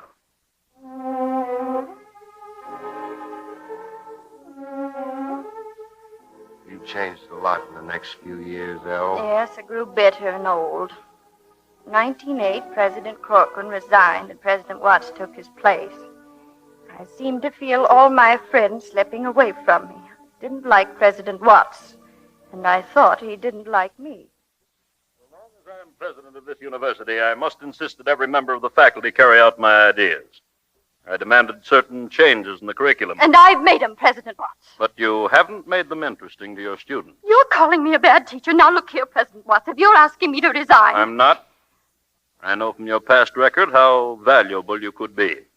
But the college right now is at a turning point. It can go ahead or it can slump to nothing. It can't remain as it is, a hobbledehoy in father's cast-off clothes. President Watts, I won't listen to you anymore. A hobbledehoy. I'm sorry, that's all you heard. After 25 years of teaching, you dare tell me I'm a bad teacher. Well, Oh, you can go ahead and ruin Midwestern, but you're not going to humiliate me. A hobbledehoy in father's cast-off clothes. That's what you said. Well, if this college was good enough for President Corcoran, it's plenty good enough for you, Mr. Watts. Good afternoon. Good afternoon, Mr. Ella. Oh, President Corcoran. President Emeritus. Or is it Emeritus? I was always going to look it up. Sit down, Ella, dear. Sit down. I've been meaning to come and see you. Oh, I should have come to see you. Now that I've retired, you're the busy one. Oh, President Corcoran. Why, Ella, bless you. What's wrong, my dear? Oh, that man Watts. Oh, so that's it. Do you know what he said about our college? He called it a hobbledehoy in father's cast-off clothes. He did, eh? Hobbledehoy in father's cast-off clothes. well, that's pretty good, Ella. President Corcoran. He's right, my dear. You see, you and I, we knew the first of it. So naturally, it looks big to us now. It is big. It's magnificent compared to what we started with. But we are too close to it, Ella. Now, Watts has come in with a fresh viewpoint. Fresh is the word. All his talk about modern methods. They're what Midwestern needs, Ella. Why, even you, my dear, could do with a bit of modernizing. Huh? Oh, no, I'm not criticizing, my dear. Oh, no.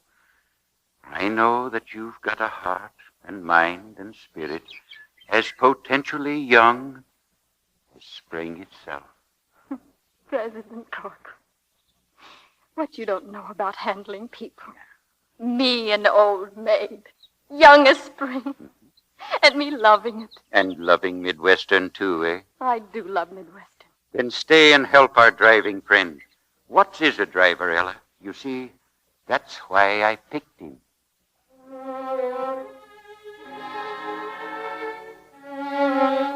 The passing of President Corcoran was a great shock.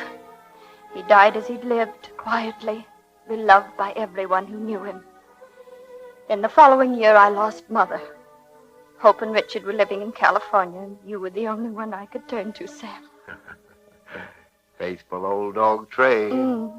Hope's daughter was born in 1924. It's hard to believe that she's a young lady now, old enough to be a sophomore at Midwestern. Hello, baby. How are you? Hello, Gretchen. Aren't you surprised to see your favorite grandniece? I haven't bothered you in ages. I'm not surprised at anything these days. What's on your mind, my pet? Oh. Love. What a novelty. This is. It's a man I met in Chicago.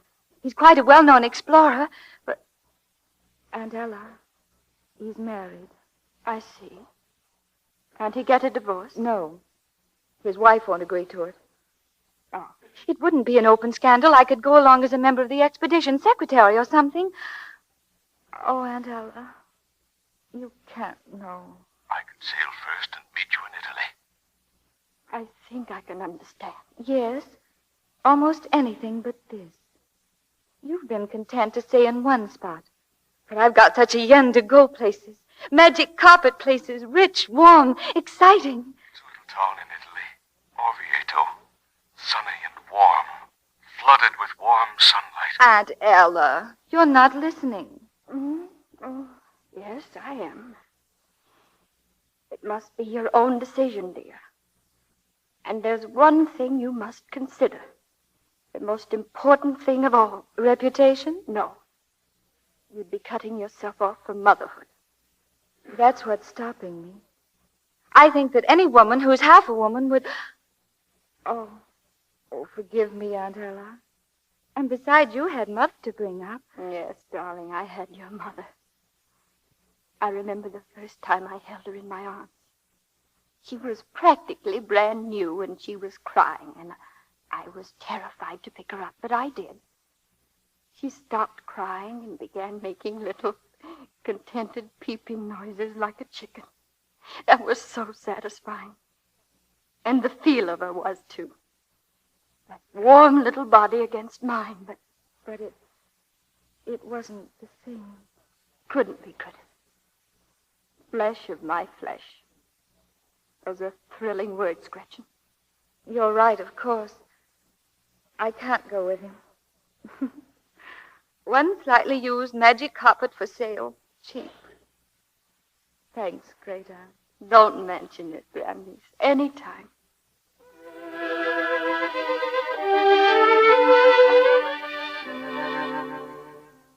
Oh, dear, there I go again. How long have I been talking, Sam? Oh, a couple of hours. Living in the past again. I will not live in the past.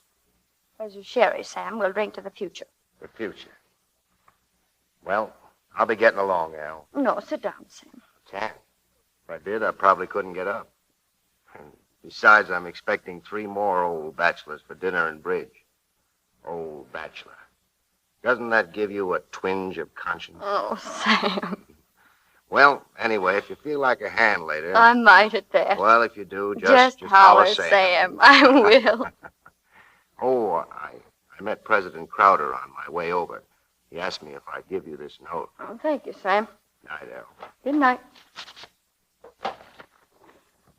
My dear Miss Bishop, I would greatly appreciate your calling on me tomorrow at your convenience. The recent meeting of the Board of Trustees, a resolution was passed recommending the retirement of faculty members over a certain age.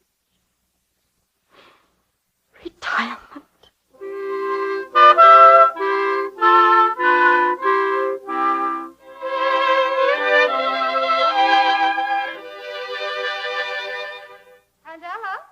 Aunt Ella, are you ready? No, I'm not. Hello, Gretchen. Aunt Ella, you haven't even started to dress. I'm not going. Aunt Ella, it's the last dinner in Old Central Hall. They're going to tear it down tomorrow. I'm sorry, dear. I just decided. After all, I've been to 51 alumni banquets. 51 times have I sat through an hour of bad food and 3 hours of bad speeches. It's no good, Toots. You're not fooling me one bit. Darling, I know how you must feel, sort of the If you do know how I feel, you'll run along like a good child. have a good time and leave me here with my New Yorker. I want to catch up on some Broadway plays. Now that I'm retired and a lady of leisure, I may get to New York yet. Sorry, Lamb Pie, but you've got to come tonight. Gretchen, I've absolutely decided. And I've absolutely decided, too. You're coming to the dinner, so go on and get dressed.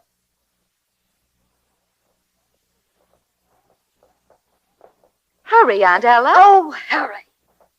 Do you realize I'm over 70? I don't believe it. Where are the orchids I brought you?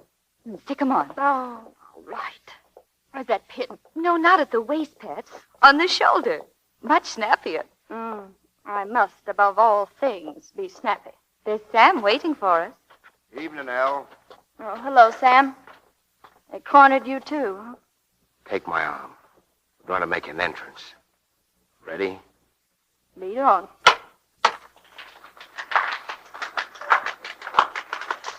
Sam.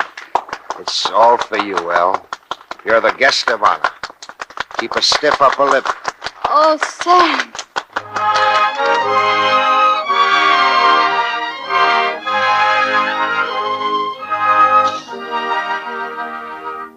And now, one of her first pupils, Anton Radchek, astronomer extraordinary, winner of the Nobel Prize, Mr. Radchek.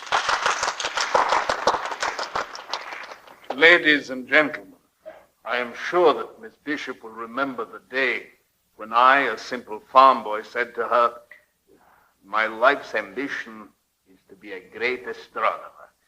Or if she doesn't remember, I could manage to trip over another chair. Now, John McCrae, United States Senator. Miss Bishop probably doesn't remember Senator McCrae, but if you just call me Snapper, she might. But I'm sure she'll never forget the day that I announced English ain't what I come for. Miss Minna Fields, world-famous historian. My ambition in life is still to be just like you, Miss Bishop. Miss Ella Bishop, for your irreplaceable gift of human sympathy, and because you exemplify to all of us what the American spirit can be, your university bestows on you the highest degree in its power.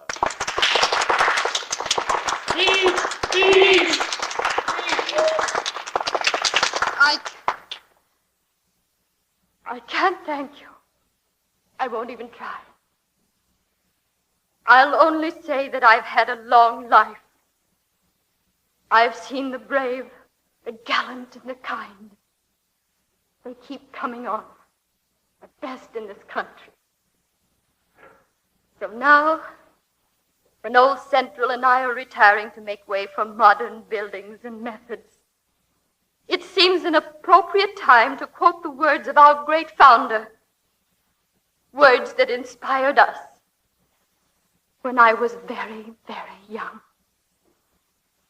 Wisdom is the first cousin to freedom, and freedom is the glory of our nation and our people. So here's to our nation. She's young. She's growing too fast. She makes a lot of mistakes. But somehow she does manage to keep her people free. May she always. Sam, take me home.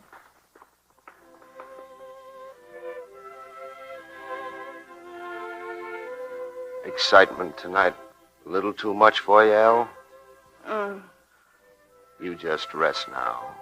Take it easy. Good old dog Trey. Always thinking of me. Sam, there's a question you've been wanting to ask for a long time. Stop. Don't you go answering any questions till they're asked, see? I've got scads of time, Elle. All the time in the world. All the time in the world.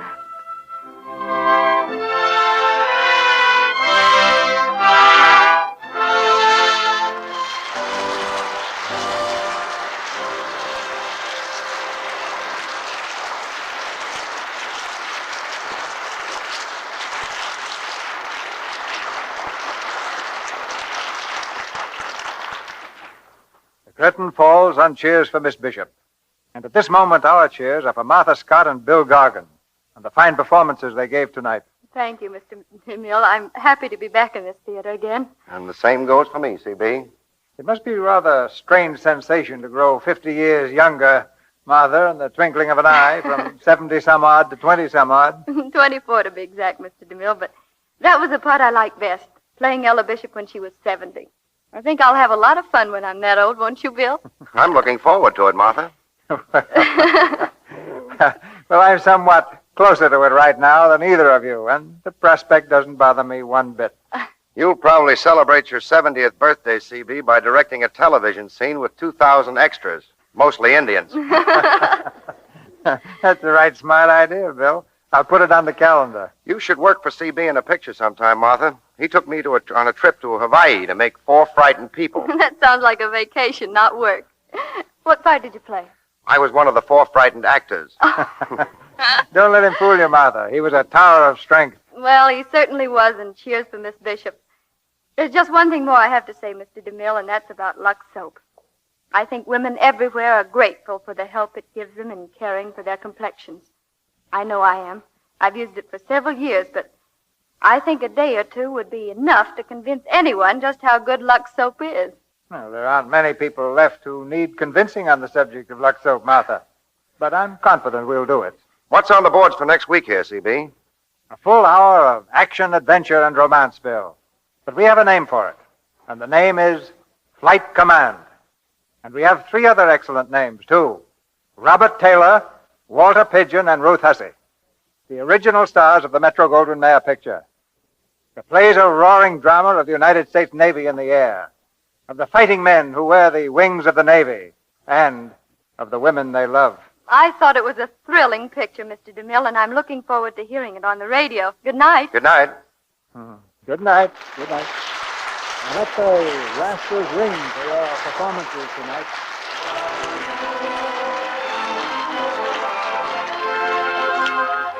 Our sponsors, the makers of Lux Toilet Soap, join me in inviting you to be with us again next Monday night when the Lux Radio Theatre presents Robert Taylor, Walter Pidgeon, and Ruth Hussey in Flight Command.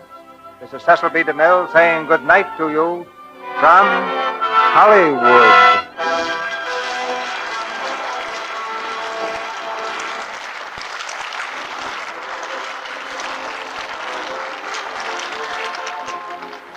Martha Scott will soon be seen in the Columbia picture They Dare Not Love. Heard in tonight's play were Griff Barnett as Corcoran, Fred Mackay as Dell, Fred Shields as John Stevens, Shirley Ward as Mrs. Bishop, Kathleen Fitz as Gretchen, Betty Jean Haney as Hope, Ann Tobin as Minna, Hans Conried as Radchek, Lou Merrill as Watts, Bob Burleson as McRae, Earl Ross as Crowder, and Celeste Rush as Stenner. Our music is directed by Louis Silvers, and your announcer has been Melville Ruick. This is the Columbia Broadcasting System. Lux presents Hollywood.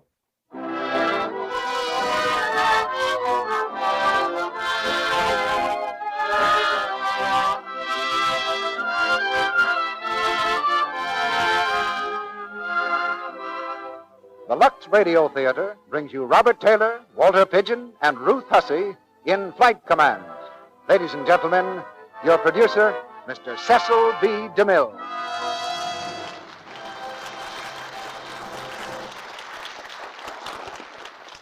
Greetings from Hollywood, ladies and gentlemen. In through my office window one day last week drifted the powerful roar of airplanes flying in formation. High above the sound stages, I could see flashing silver wings, the wings of the United States Navy. They flew in perfect alignment, as though controlled by one master hand. And in front of me was the story behind that comforting sight, the script of the play Flight Command, which you'll hear tonight with Robert Taylor in the part of the Navy pilot. I was just as proud of those planes as though I'd been in command of the squadron myself, because I knew that every throttle was in the hands of a young American with nerves of steel, a modern knight of the sky who rides alone, but not quite alone. Because at his right hand is courage, and at his left 1,000 horsepower. This is the frontier of the present and the future. And tonight in Flight Command, we bring you the thrilling drama of these young men who've chosen adventure for a career and wouldn't trade jobs with anybody.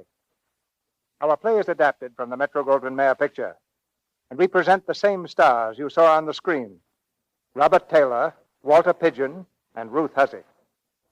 You know, between rehearsals for several weeks now, I've been spending most of my spare time looking at screen tests before deciding on the final casting of Reap the Wild Wind. It's a very pleasant job, and I've certainly learned a lesson in beauty, because most of those tests were in color. As I sat in the projection room, one thing was driven home again and again. In the glowing color of today's motion picture screen, the girl with a peaches and cream complexion has a head start in the competition for stardom, and that's where Lux Toilet Soap comes in. To be beautiful in color, you've got to be pretty nearly perfect. There's something about color that won't stand for imperfection. And helping to keep perfection perfect is the job of Lux Toilet Soap, both with the lovely ladies on the screen and the lovely ladies off the screen. Now there's a tense and exciting drama waiting for us behind this curtain. So we'll raise it on the first act of Flight Command, starring Robert Taylor as Alan Drake, Walter Pidgeon as Bill Gary, and Ruth Hussey as Lorna Gary.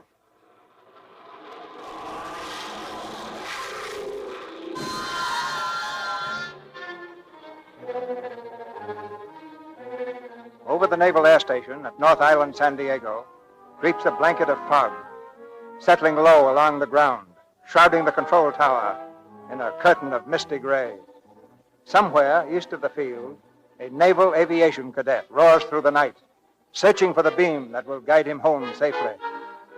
In the control tower office, the radio operator tries vainly to establish contact. Navy 5429 from North Island Tower, answer. Navy 5429 from North Island Tower, answer. Anything from that aviation cadet? Nothing yet, sir. I've been trying to reach him since 7 o'clock. What time did he leave Tucson? At 6. He should have been here an hour ago, sir. Lloyd, what's the weather in the mountains? Jacamba, thunderstorms and rain squalls. Drake must have caught that. I'm afraid so, sir. His radio couldn't get through that static. He's either down somewhere or lost. Keep trying to establish contact. Yes, sir. Navy 5429 from North Island Tower. Any news, sir? That aviation cadet they're sending to replace Curly is overdue. An aviation cadet to replace Curly Wilson? That's a pretty big assignment, sir. I know it. When Wilson cracked up, the Hellcats lost one of the best flyers they ever had. Yes, sir. And now to send us a cadet. I thought Fighting 8 had the privilege of asking for his men, sir. We do usually. This is a special case. He graduated from Pensacola yesterday. Does he answer yet? No, sir. Can't raise him. You've got to raise him. He can't land here. When you get him, send him back to Yuma. And telephone Commander Gary. Tell him there's a stray Hellcat loose in the fog.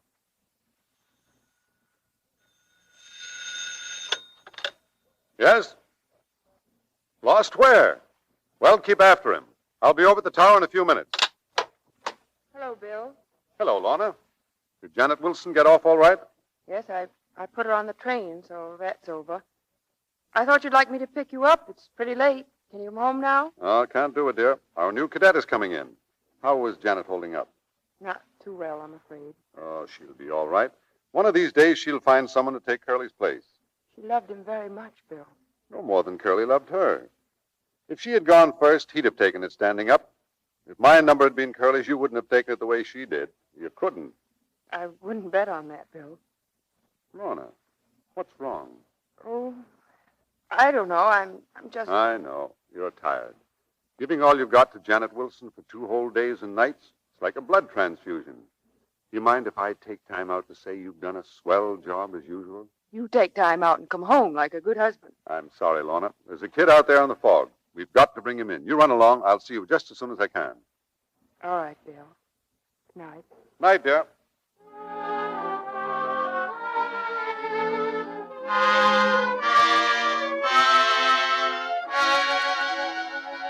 Navy 5429 from North Island Tower, answer. Navy 5429 from North Island Tower. North Island Tower from Navy 5429. There he is. Get a bearing on him. Give me that mic. North Island Tower calling Navy 5429. We've been sitting on tacks for an hour. What's your position? That's what I want to know. Storms in the mountains, then cruising through fog for a couple of hours trying to find a hole. Beam receiver not working. Unable to pick up directional beam. Gas running low. Have about 10 minutes left. That won't take you back to Yuma. Fog's on the ground here. There's no field clear you can reach. Keep talking. We'll get a bearing on you. Navy Navy 5429 testing. Navy 5429 testing. You get it yet? Yes, sir. Navy 5429 testing. North Island Tower calling Navy 5429. Come on in. Head west true. We'll check on you.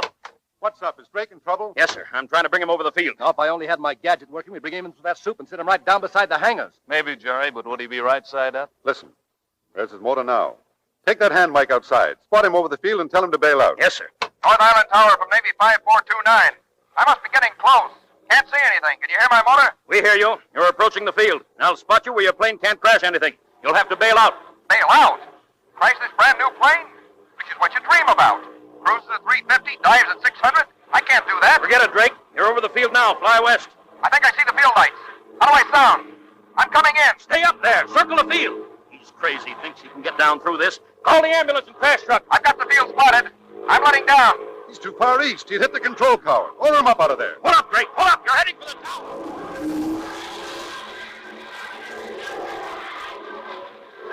That was close. Let me have that mic. Drake, this is Squadron Commander Fighting 8. Don't try that again. Climb to 2,000, fly due west. And when I tell you hit the silk, the winds from the west, you'll drift in over the field. Drake, answer. Drake and Navy 5429, flying due west. What's your altitude? 1,800, sir.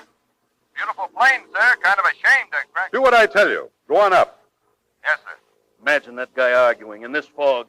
All right, Drake. Where are you? 2,000, flying due west. You're set, Drake. Bail out. Ready, sir. Bailing out. Drake. Drake. Must be over the side, sir. Wind shifted, sir. Where? Northwest. Drake. Hello, Drake. He landed in the bay. All hands out. Have patrols cover all the seaward area of the station. Get the ambulance rolling. Be sure they have an inhalator.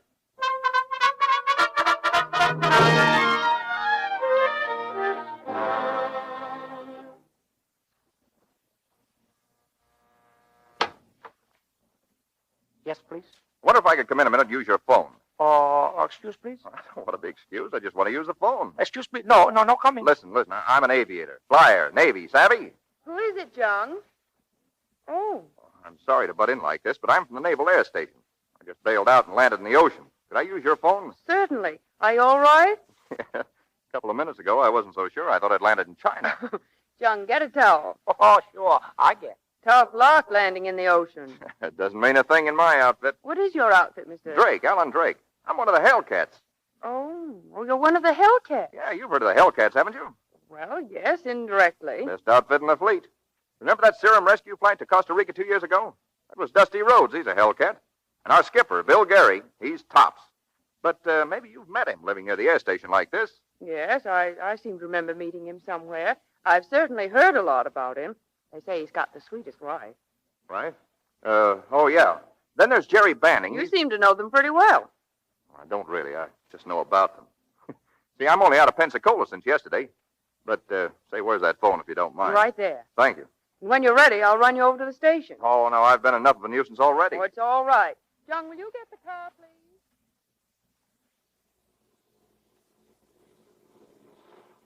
Well, now, Mr. Drake, if the Hellcats are so terribly good, and I'm sure they are from all you say. They're great. Well, you must have had a pretty high record at Pensacola to come right into them. Well, I worked pretty hard. Everybody works hard at Pensacola, keeping pace with the defense program. But you see, Fighting 8 asked for their men. Think of my luck getting asked for by the Hellcats. Well, I'm sure you must have rated it. All I'm sure of is I'm knocking on wood. I don't know much more about the Hellcats than you do, but I'll learn all right. With a break like this, a man ought to be shot if he doesn't go places. Well, here's the first place, Hellcat. Naval Air Station, North Island. North Island. The Hellcats. Should I pinch myself? Well, thanks a lot. You've been swell. I'd like to be seeing you sometime. Oh, we'll be seeing each other. Right now, you'd better jump in there and report. Say, wait a minute. What's your name? Hey, I don't know your name.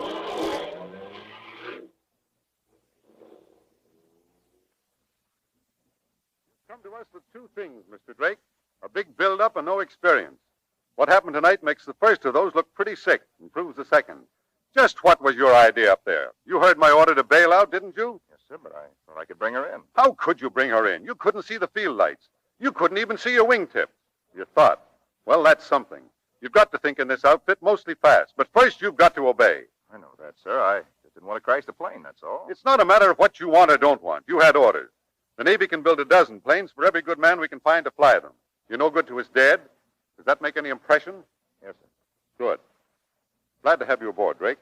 Thank you, sir. You're the junior pilot around here, and you're under the gun. So just obey orders and fly the best you can, with your eyes open and your mouth shut. Aye, aye, sir. You'll find a room ready for you in the BOQ.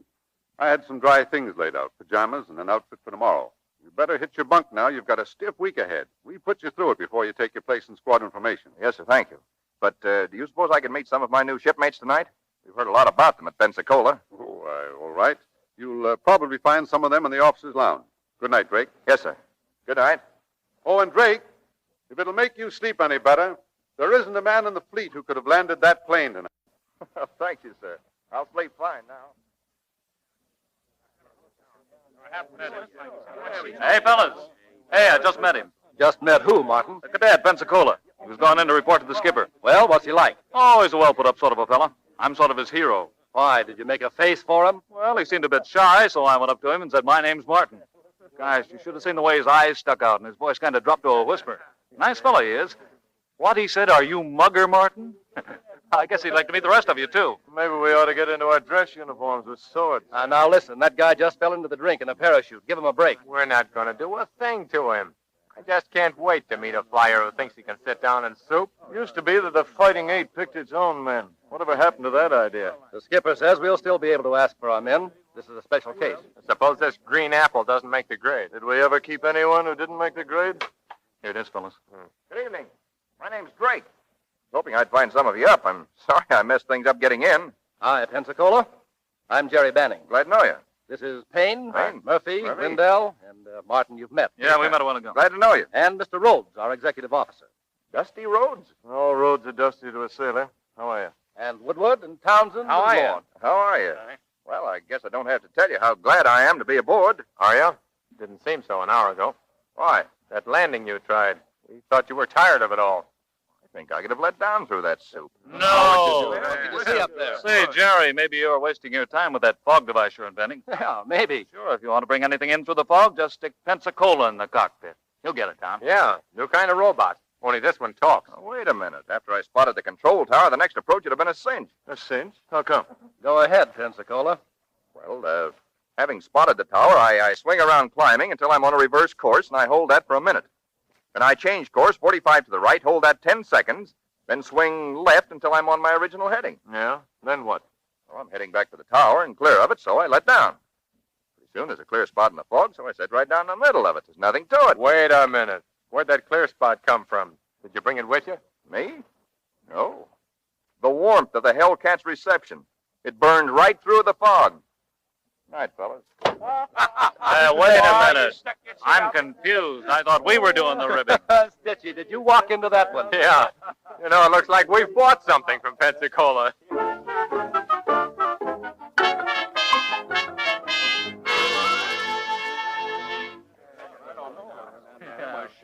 Everybody set here? All set, Dusty. All right, fellas. Remember, we're firing for a record this morning. Let's go out and hit that target every shot. Say, what's Pensacola doing out there on the line? He's got everything on but his chute.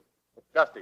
Is Drake going to fire with us this morning with only 5 days shaken down? The skipper will decide that. Sure, relax. The skipper isn't going to send up a green man when we're shooting for a record score. Hello. Say, aren't we firing machine gun practice this morning? Hello, Pensacola. Did you say we? Sure. Don't I fire with the squadron today, Mr. Rhodes? Well, it's up to the skipper, but I'm afraid you need a little more shaking down.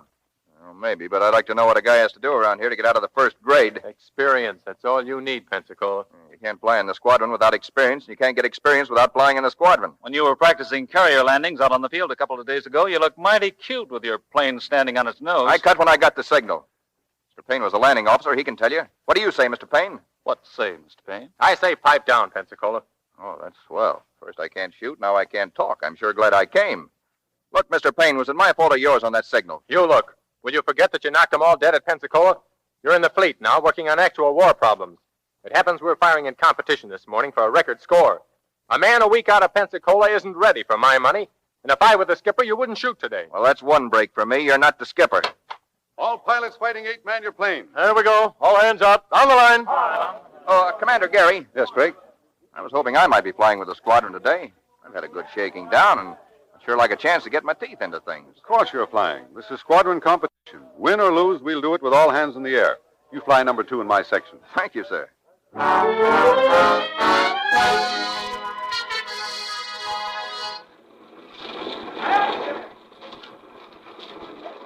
target plane just taking off, sir. He'll be trailing a fabric sleeve up there. It ain't so hard to hit, sir. Shouldn't be. Just like shooting ducks. And don't worry about your score. Take it easy the first time, I always say. Your shipmates will carry you the first practice or two. Pretty good, honey. Good. They've never been beaten. You're going to see real shooting, sir. Maybe we'll all see some shooting. Maybe when that sleeve gets back, you'll be able to cook it for spaghetti. Let's go.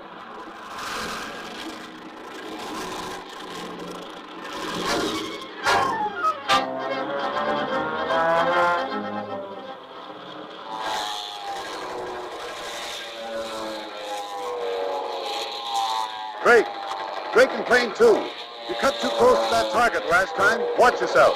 Plane 2, aye, aye.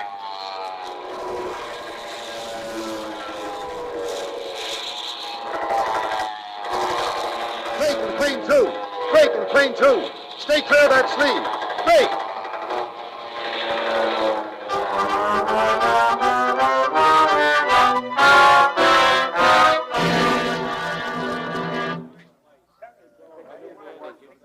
Competitive target practice, final score. Fighting 8, a grand total of 0. What happened, sir? Oh, nothing much. Mr. Drake wanted to hit the target with every shot, that's all, cutting it close. Well, he cut it so close one time that he hit the target with a plane. Take it easy, men. Here he is. Look, I messed that up good, I know, but it won't happen again. Uh-huh. You were ready, all right, Pensacola. I said it won't happen again. You said it won't happen again. We're through competition firing till next year. You can't out-talk the scoreboard, kid. You'd only taken it easy and not tried to shoot that sleeve to ribbons. You didn't have to do all the shooting. We were up there, too, you know. Hasn't anyone in this outfit ever made a mistake before? Yeah, forget about it. On the first run I did all right. I hit that sleeve plenty. Yeah, and on the second, you mistook it for a nightshirt. You realize you darn near killed yourself? Well, it was our mistake, not his. We should have figured out some way to keep him on the ground. Maybe it was your mistake for asking for me in the first place. Hey, wait a minute. You ask for your men, don't you? Mostly. Well, and you asked for me, didn't you? Didn't you? Now, what's the difference? Who asked for who? Come on, who's going to chow? Wait a minute. I want to get this straight. Was I asked for in this squadron or wasn't I? Tell me, was I asked for? Well, Pensacola, since you're so demanding, no. I see. Well, it's nice to know where you stand, anyway. Right.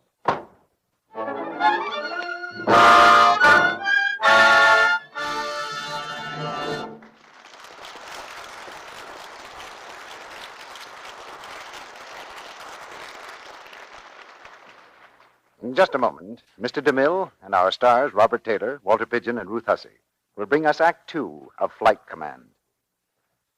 Let's listen in for a moment on a little domestic scene. Mary and Joe Rogers are getting ready to go to a party. Help me decide what to wear tonight, Joe. This pink crepe or this turquoise blue. Which do you think looks better on me? Well, hold the pink one under your chin so as I can see. Now the blue. Gosh, I don't know. You decide, dear. I like them both. Oh, a big help you are, Joe Rogers. Well, is it my fault, darling? You always look good, whatever dress you wear? Well, it's a safe bet Mary's lovely, smooth complexion has lots to do with her young husband's admiration. And it's a safe bet again that Mary wants Joe to go on thinking she always looks nice. So she sticks to a simple daily complexion care that she's found really works. Active lather facials with Lux toilet soap.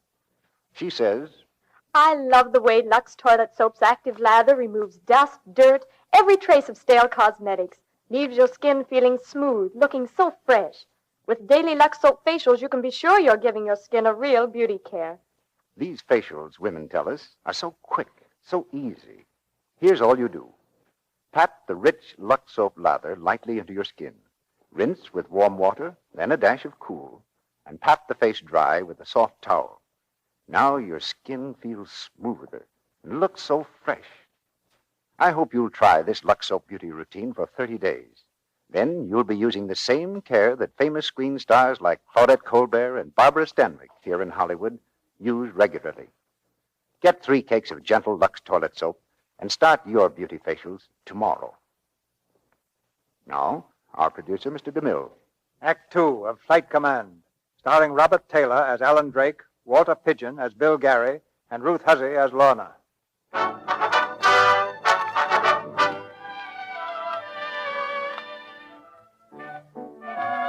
It's Saturday night, and the pilots of Fighting 8 have left their quarters on North Island.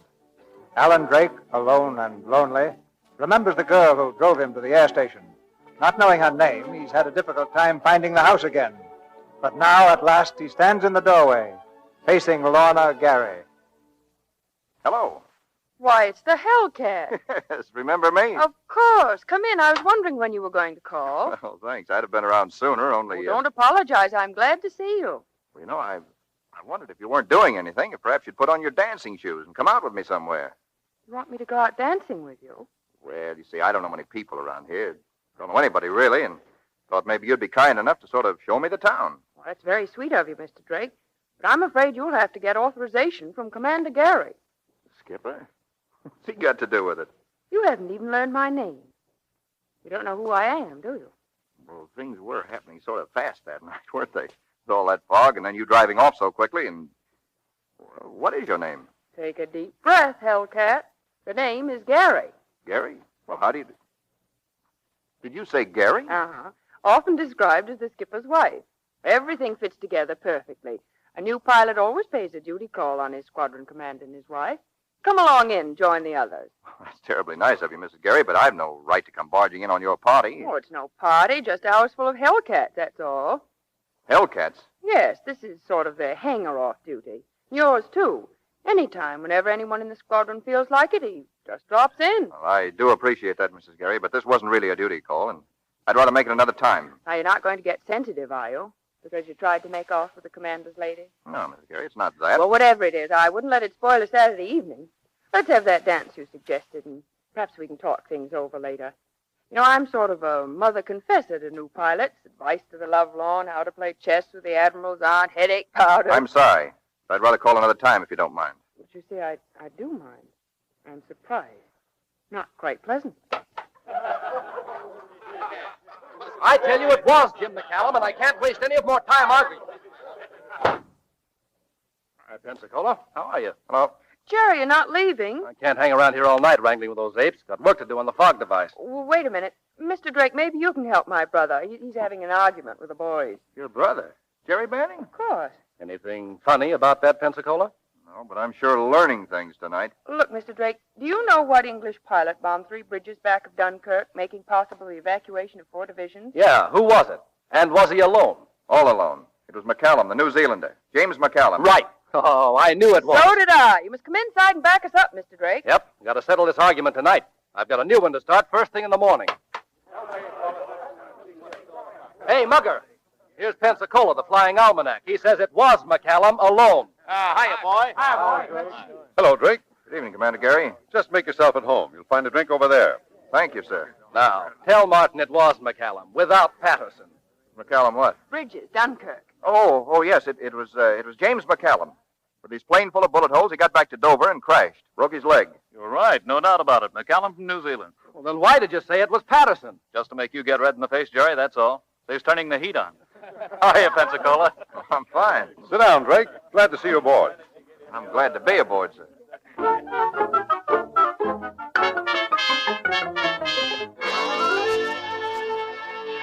Junk. Stubborn, blasted piece of junk. Spike, get me an axe. An axe, did you say, sir? No, 2 axes. I put a whole year into this darned invention, evenings, nights, Sundays, holidays, and it won't work. So let's have one glorious 5 minutes of riotous fun and bust it wide open. Get 2 axes. Now, take it easy, Jerry. Things can't be that bad. The sun's shining, isn't it? The birds are singing. What's the good of getting sore? Look, Pensacola, maybe the birds are singing for you. You're a hellcat, full-fledged, on the ground and in the air. Great. But please take that sickening smile somewhere else. We're going to have a wake. Oh, now, what's the matter, Jerry? Something wrong with your invention? No, it's fine. You see that dial? Yeah. Well, that's supposed to go in the panel of a ship. Mm-hmm. When those 2 little needles cross, you're supposed to be right on a beam. You're supposed to be able to land sitting up right through the soup. But there's one trouble with it. It doesn't work. So just stand back while I kick it to death. Wait a minute. Don't get all lathered up over some little bug in the thing. You don't want to smash it until you've checked everything over. There might be a loose connection. You think I'd take it up for a final clear weather flight test without checking it over? I've triple-checked. The direction needle still won't stay on the reference line. It's got the creeps all over the dial. Well, there just must be something wrong, then. Now, that's quite a deduction. Listen, let me get in there and look it over. Sounds like interference on your frequency. Well, you get out of here. But maybe I can fix it. Fix it? After I've worked a year, you're going to fix it. What do you know about radio beam transmission? Well, when I was a kid, I was always fooling around with radio. Had a wildcat set in the barn, always butting in on the commercial stations. I know a lot about interference. You certainly do. Say, wait. Shut up a second. No, don't shut up. Go on talking. Babble. Say something, anything. Well, we're only 15 miles from the Mexican border, aren't we? 12 miles. What of it? Well, you've checked everything else around here. What if there were some Mexican kids fooling around with amateur radio sets the way I used to do, sending signals, butting in on the regular waveband, setting up interference? Well, Shut up maybe a minute. Well, here's the axe, sir. What? What axe?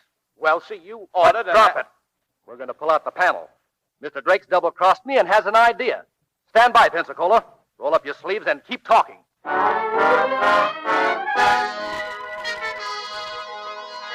Drake, come on. Right here, Jerry. Hurry up. Standing by a month for a good pea soup fog, and when we get it, you're missing. Oh, I'm sorry, I was over at the skipper's. Your sister wants you to drop in. Plenty of time for that. We'll have the whole test done in half an hour. You're not going to fly it in that goo out there tonight. Why not? With this apparatus, it'll be clear as a bell. Don't waste time talking. Look, I know the clear weather tests have worked swell, but let's try in a two-seater before risking this stuff. You fly it under a hood, blind, but I'll be at the forward control just in case. I invented this thing for fog, didn't I? No. All right, I'm going to fly it in fog. Spike, anybody around? No, sir, all clear. Let's go, Pensacola. When we get through, there'll be a railroad track running right down from the sky. No more getting caught on top with gas running low and no place to sit down. This thing sort of got me. When I think of what it means, what it can do for aviation, I get the shakes. Come on, let's warm it up.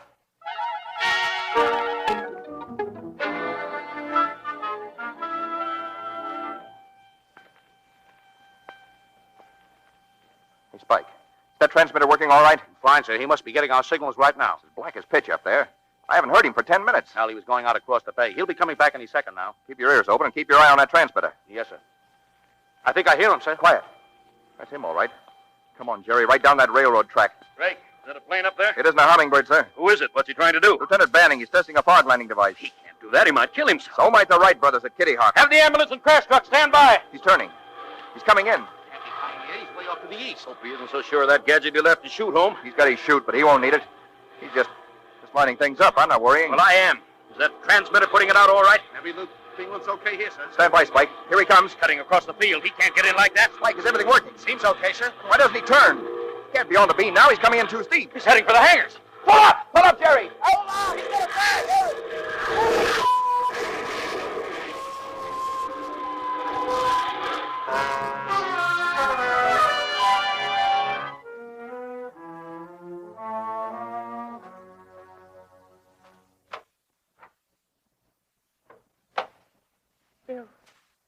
Bill, how is he? Hang on to yourself, darling. He's badly hurt. He's... The doctors don't give him much chance. Commander Gary, report to scene of crash. Commander Gary, report to scene of crash. Lorna? Yeah, I know. He's got to go. Yes, and I'll probably have to fly east tonight. Oh, no, Bill. Not tonight. Lorna, it's hit all around you, and you've shown the rest how to take it. If it's your turn now and the flag's at half-mast, keep it flying. Yes, Bill. Goodbye, dear. Goodbye. Mrs. Gary. Well, say it, Izzy. He's gone. He only regained consciousness for a moment. He's gone. Will it help any to know that his last thought was for you? He wanted to tell you something. And just at the end, he said, "Tell Lorna everything's all right." I knew him 6 weeks, and he was the best friend I ever had. He was my best friend. All my life. There's something I can do. No. Don't fight it. I know how you feel. Don't fight it.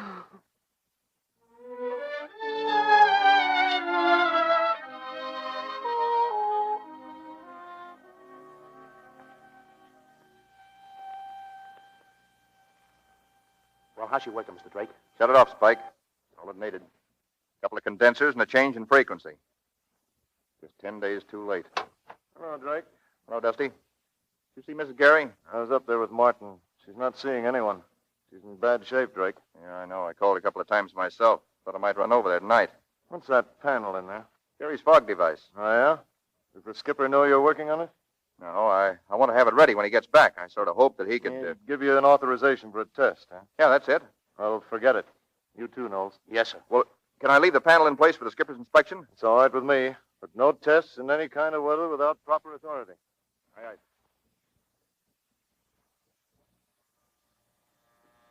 aye. Good evening, Chung. Oh, good evening. Mrs. Gary at home? No. No, sir, no home. May I wait? Oh, lady no come home for a long time. I see. Well, I found something down at the hangar I think she'd like to have. I have nothing much to do. Don't mind waiting an hour or so. Oh, please, mister. No good wait. Mrs. Gary no see nobody. Tell me something. Is Mrs. Gary taking Mr. Banning's death pretty hard? Oh, yes, sir. Very hard. Mr. Drake, when Commander Gary come back? Soon? I don't know. Look here, John. How is Mrs. Gary? Oh, ever since Mr. Banning dead, Mrs. Gary no see nobody. No eat, no sleep. Sometime walk on beach all night. She there now? Yes, sir. See there. Right.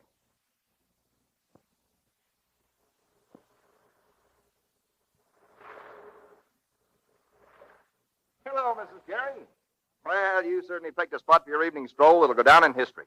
At this spot, Admiral Alan Drake crawled out of the ocean to join the Hellcats, his heart full of hope and his mouth full of minnows. How did you know I was here? I just spotted you through the window and came right along. I left a message that I was not at home. Ah, look, Mrs. Gary. Didn't you get that message, Mr. Drake? Sure, I got it. Was it so difficult to understand? No. I know it's none of my business, Mrs. Gary, but staying by yourself isn't helping things any. You've just got to see somebody while the skipper's away. Otherwise, the willies will get you. You know, little brown men with egg on their whiskers. Look, I've just got a new little jalopy. $25 down and the rest when they catch me. How about taking a ride tomorrow? It'll bounce those willies right out of their whiskers. Oh, why can't you understand? Are you so stupid you can't see, or so blunt you can't feel? Why do you force me to say these things?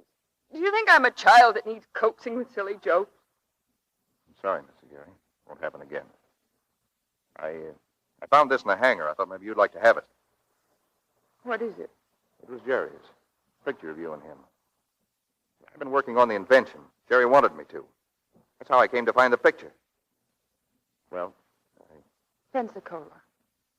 I'm sorry. Forgive me. it's not necessary. I guess I deserved what I got. Oh, please, try to understand. I didn't mean to be rude. That's all right. It was good of you to bring me this. And I haven't forgotten how thoughtful and kind you were that night at the hospital. I do appreciate it. You're so much like Jerry. Guess that's a pretty nice thing to say about anybody. Would you care to walk a little way? Sure.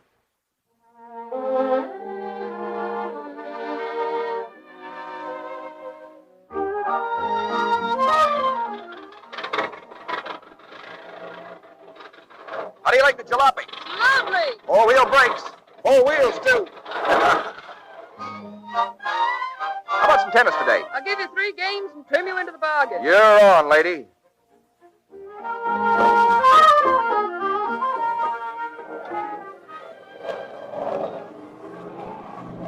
That's what is known as a barrel roll. It feels like it, too. Want to try it again? Why not? Swell.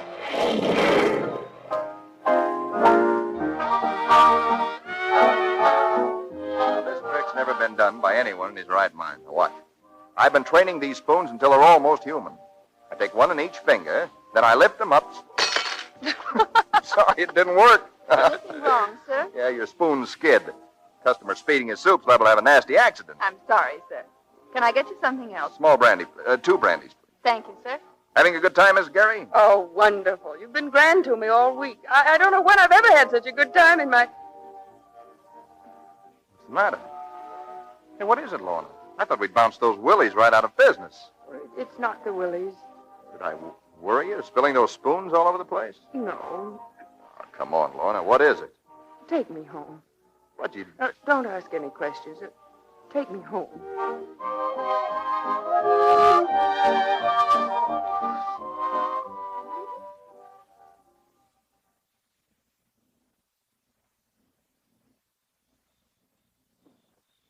Good night, Alan. I'd still like to know what's wrong, what I've done or what's happened. Oh, you've done nothing wrong. You came on an errand of mercy. You've been an angel. I'll never forget you. Sounds like a last farewell. It is. I don't get it. Are my jokes that bad? Please, don't ask me to explain. I'd rather not. Goodbye, Pensacola.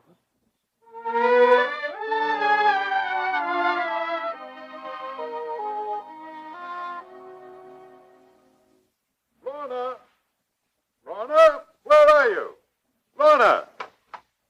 hello, darling. Hello, Bill. Oh, it's wonderful to be home. How are you? Not too good, I'm afraid. Oh, I'm sorry. I wondered why you weren't over at the island to meet me. Bill, I'm going away. What? Where? East. Home. Will you get me a reservation on the plane? What brought this on? Say, you haven't been taking things the hard way now, have you? Bill, I haven't been honest with you. Because I wasn't really frank and honest, I've made a lot of unhappiness for myself. Now I've got to tell you the truth, even though it may hurt you. Oh, no. What are you trying to say? When I first knew you, that very first summer when we fell in love, I knew there was only one kind of a woman you could ever care about. A brave woman, someone who could take tragedy in stride, because that's what a skipper's wife must do. Well, of course, no, but... please, because I loved you, I tried to be that kind of woman, but I'm not, Bill. There were times when I prayed for some sign that you saw through my pretense and loved me anyway, as I really am. The night Jerry died, I wanted you to take me in your arms and say, darling, I know it's killing you. And what did you do? You took my arm hard, looked at me as though you were giving an order and said, steady, keep the flag flying. You took me for granted, Bill. You didn't try hard enough to understand what was happening to me inside. Well, now you know the flag isn't flying. Why didn't you tell me you felt this way? There was no need to pretend. Because I wanted you to keep on loving me. Lorna, for the love of heaven, I love you because you're you. Now you've told me, and I still love you. I just understand you a little better, that's all. So there's no reason to go away. Well, it's not as simple as that. I wish it were. I've changed, Bill. Changed? How? Since Jerry died, I've had this terrible feeling of emptiness. The thought of your coming home should have been enough to fill it, but it wasn't. And then something happened last night, just as suddenly as you're hearing it now. That made me realize something we had together is lost. I've got to go away, Bill, and try to find it again. Well, if that's the way it is, you couldn't stay. Any more than I could ask you to. I want to find what I've lost, Bill. I want to come back to you. There's nothing I want so much in the world. Come back for one reason, and only one reason. Because you love me. Yes, Bill.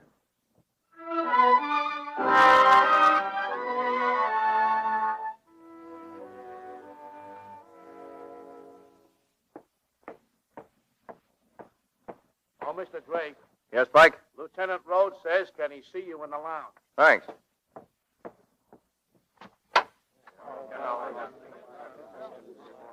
Hello. You want to see me, Dusty? We'd all like to see you. Drake, this isn't a very pleasant piece of business. About the touchiest most of us have ever run into in the Navy. But we've got to have it out with you. What out? Go ahead. Lorna Gary left for the East today. She did? You didn't know that? No. You saw a lot of her in the past 2 weeks.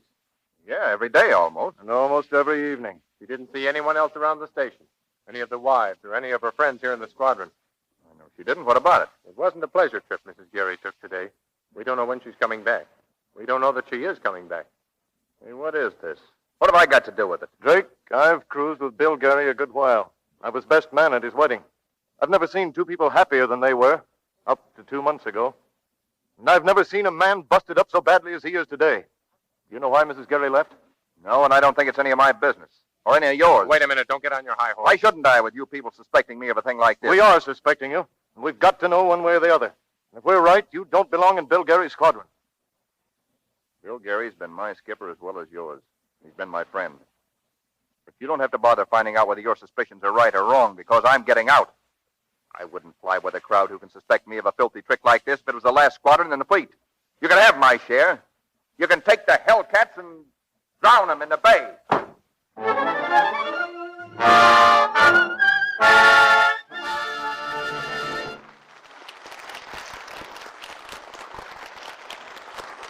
We pause now for station identification. This is the Columbia Broadcasting System.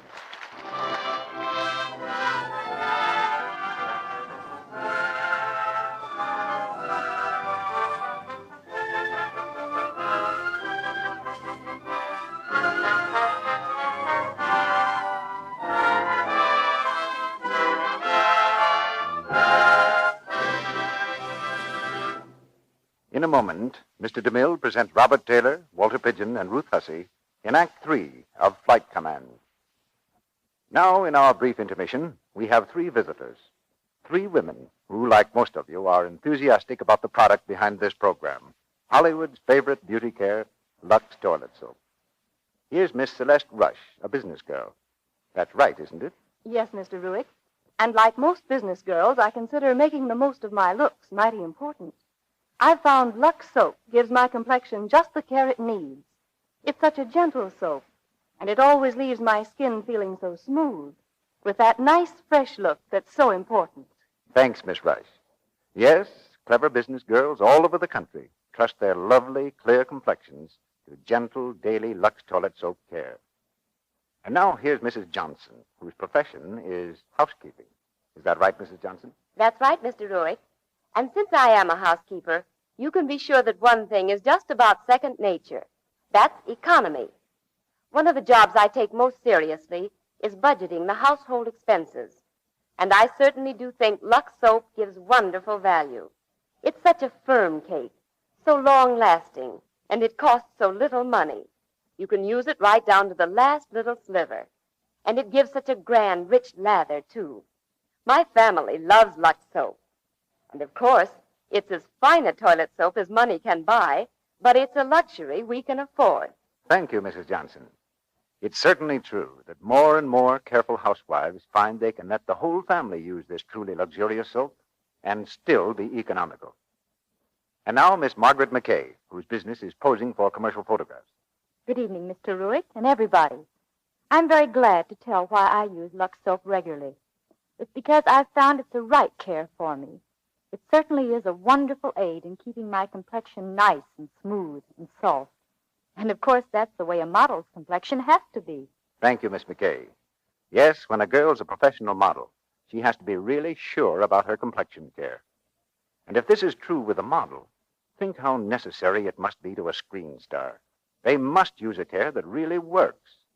And so it's very significant that 9 out of 10 lovely Hollywood screen stars use Lux toilet soap. You see, Lux soap is mild. It's pure.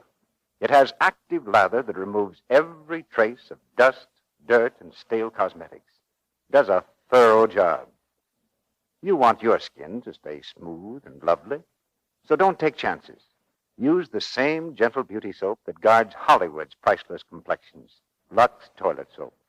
It's as fine a complexion soap as money can buy. Get 3 cakes of Lux toilet soap tomorrow. Now, Mr. DeMille is returning to the microphone. Curtain rises on the 3rd act of Flight Command.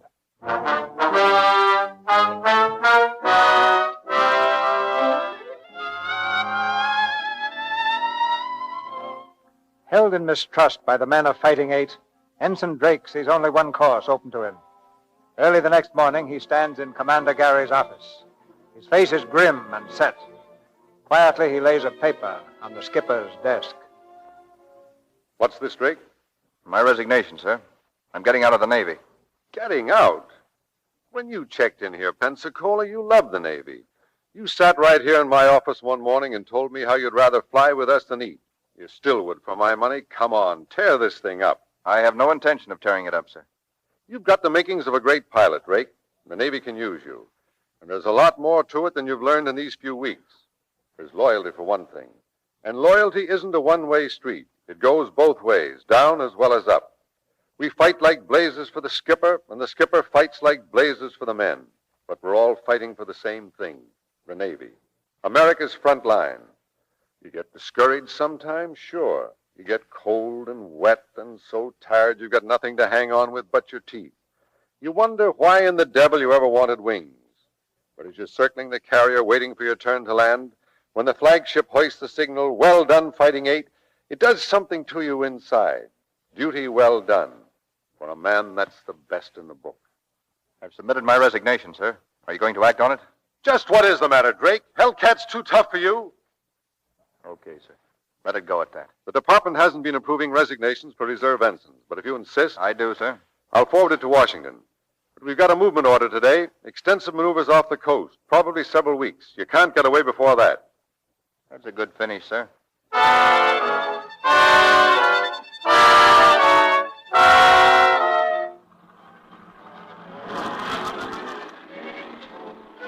Navy orders. Aircraft maneuvers over Pacific. All aircraft from North Island, including patrol planes, will meet carriers off coast for 2 weeks battle maneuvers.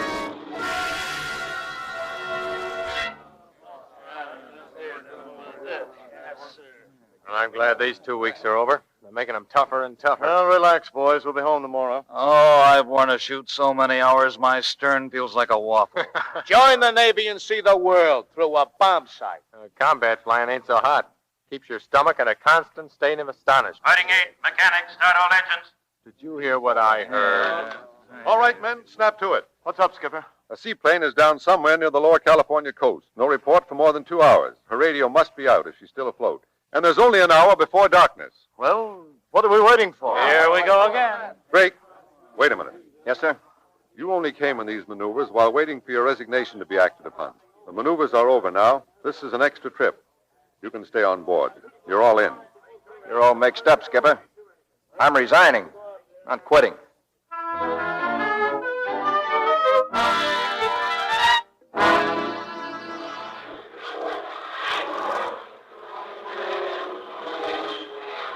Commander Aircraft from Commander Fighting 8. Commander Aircraft, aye. Go ahead, Fighting 8. Fighting 8 took off from carrier to search, flying east at 1,000 feet, speed 300. Armed scouting line, report anything sighted. Destroyer patrols are in search area. You are not to attempt rescue. Fighting 8, aye.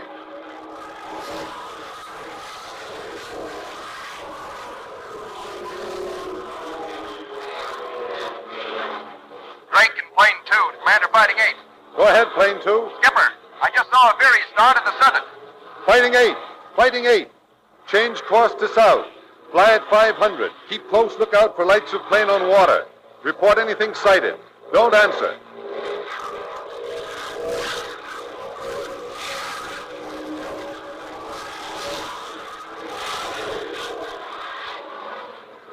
Commander Aircraft from Commander Fighting 8. Go ahead, Fighting 8. PBY-6 located. North tangent, Guadalupe Island.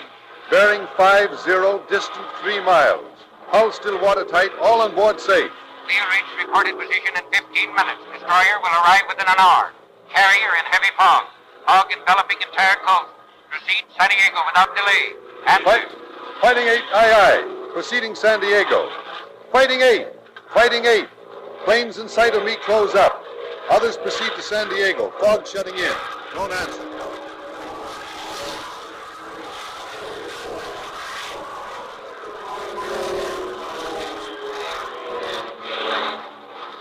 Fighting 8, Fighting 8. Stay closed up. What the? Calling Fighting 8. Disregard my movement. Motor quitting. Coast, Plane 10. What's it seem to be, Skipper? Broken oil line. I'll have to land on Guadalupe Island. What's that beat, Skipper? It's a tough one to shoot with a dead stick. No planes are to attempt to land. Get started for San Diego, Dusty. There's no gas to spare. Plane 10, aye. We'll start the minute you're safely down. Plane 2. Drake and Plane 2. What are you doing? Get back in formation. Drake and Plane 2, I'm going to follow you down. Plane 2, carry out orders. No planes land. Watch it, Skipper. Skipper, watch it.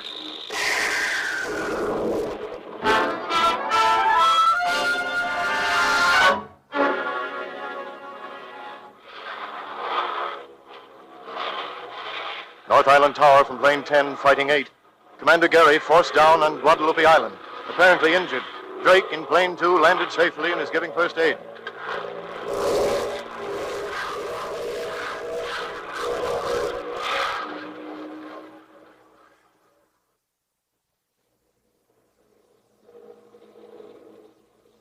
Calling Plane 10. This is Drake, Plane 2. Landed on Guadalupe. Plane 10, aye. How badly is the skipper hurt? Bad head injury. Can't do much with first aid. Do you think he'll hold out until the destroyer gets there with the doctor? No, I've got to fly him home. I've got him aboard right now. Step on it, then. Fog reported rolling in at San Diego Pass. Fog? Tell the station to break out spike nose and get the transmitter working. Jerry's fog device. I've got the receiving panel in my ship. It's a chance, but we may have to take it. Okay. We'll wait and go in with you. Can you get off all right? If I don't, I'll send you a postcard.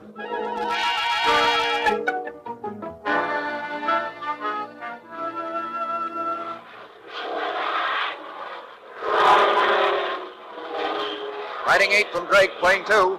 Take off okay, heading home. Fighting 8, take positions on Plane 2.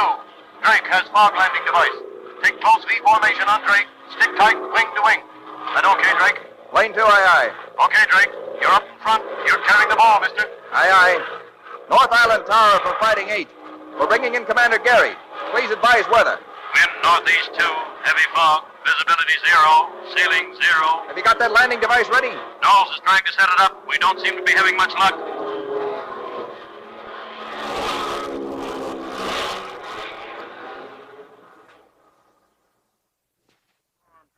Spike, get that thing working. I'm trying. Hurry up, Spike. They can't land in this soup. They must be almost out of gas. I don't know, Matt. Well, what's the matter? The last time we tried it out, everything worked okay.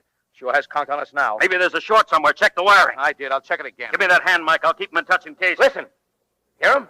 They're over the field. What do you say, Spike? What do you say? Give me another minute. North Island Tower to Fighting 8, plane 2. Plane 2, aye, aye. Listen, we can't get the thing working. You may have to bail out. Bail out? What about the skipper? He can't bail out. Listen, you've got... It's working. Tell him to come in. Drake, it's working. I've got it. We're coming in. Fighting 8. Fighting 8. Stay closed up. We're on the beam. Right behind you. Spike, keep that railroad track open. Cutting off now. Here we come. Aye, aye. Spike, how does it look? Can't tell yet. Stand by and crash truck and ambulance. Here they come. They're too far over. Drake and plane 2. Let him alone. Let him alone. He's on the beam. He's all right.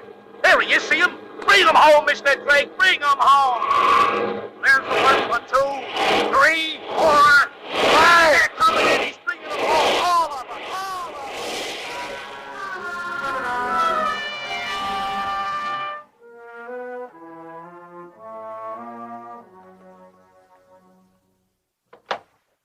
Doctor, I'm Mrs. Gary. Oh, come in, Mrs. Gary. I just flew in from the east. Is he... How is he, Doctor? Well, it's hard to say. How he pulled through the operation last night is a miracle. If he'd only regained consciousness, I'd give him a fighting chance. May I see him? Why, of course. Bill.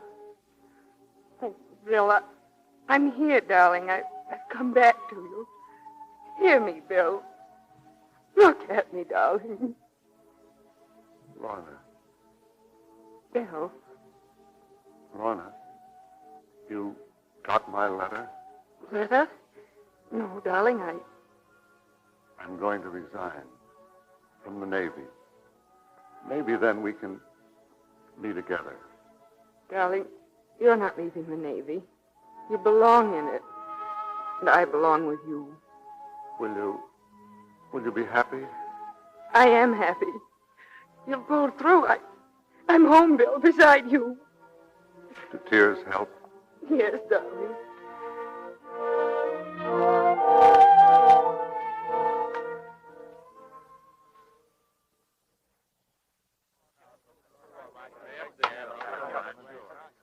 How's it going, Dusty? He's made it. He's going to pull through. Hey, Pensacola. Well, when I was driving Lorna here from the airfield, I found out a few things that made me plenty sick of myself and what we've done. I apologize for myself and for everyone here. A little late for apologies, isn't it? Yes, pretty late and pretty empty. Maybe not too late. Washington's turned down your resignation. We're going to be flying together for a long time, and maybe we can make it up to you. You're a born Hellcat, Pensacola, and we're going to hang on to you. Come on, Pensacola. Give in. What do you say, mister? I'd like to stay. Swell. Glad to have you aboard, Drake. Yeah, we sure are. I'm glad to be aboard.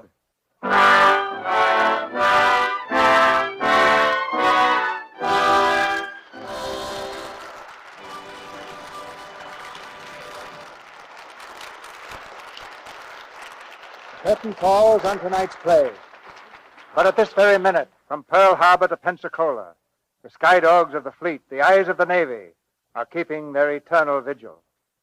Before the stars of tonight's play take their curtain calls, I have an announcement to make. On one other occasion in the Lux Radio Theatre, I mentioned a new radio program just making its bow. And again tonight, I believe there is an event of sufficient importance to warrant my calling it to your attention. It's a new radio series by the world-famous Luella Parsons, known to many of you already through her newspaper column. Next Friday night, Luella Parsons will open her new program over most of these stations, and I heartily recommend that you listen in. I know I shall. And I shall be wishing Luella the best of good luck. And now to Robert Taylor, Ruth Hussey, and Walter Pigeon, our snappiest salute for their good work tonight. Thank you, C.B. We met and worked with a lot of the men in the Naval Air Service when we were making the picture Flight Command.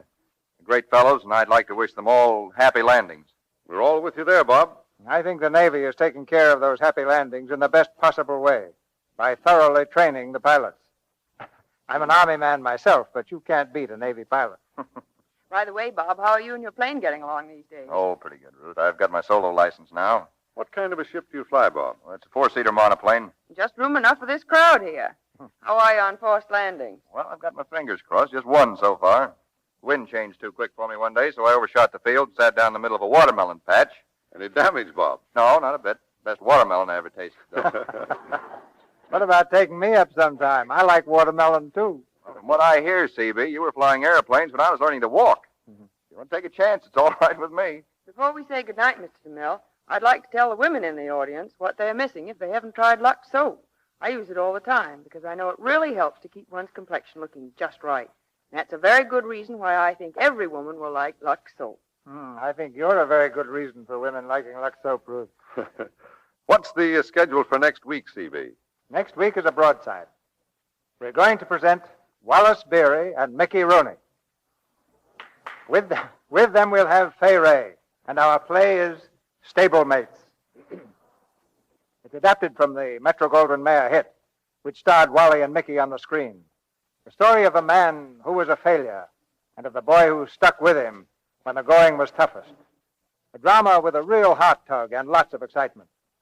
So we can promise you an evening to remember when we bring you Wallace Beery, Mickey Rooney, and Fay Ray in Stablemates next Monday night. I wouldn't miss that for anything, CB. You've got a great cast and a swell play. Good night. Night. Good night. You've all learned your wings in this theater tonight.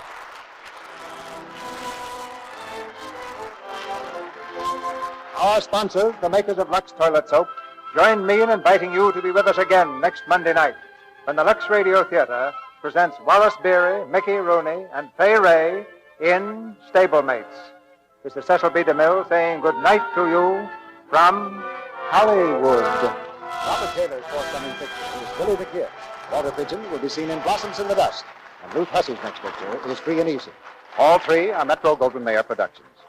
Heard in tonight's play were Tristram Coffin as Jerry, Ted Bliss as Dusty, Fred Mackay as Martin, Bob Burleson as Stitchy, Edward Marr as Spike, Robert Strange as Lloyd, Lou Merrill as Officer, Wally Mayer as Jung, Griff Barnett as Admiral, Charles Seal as Mechanic, and Ann Tobin as Waitress.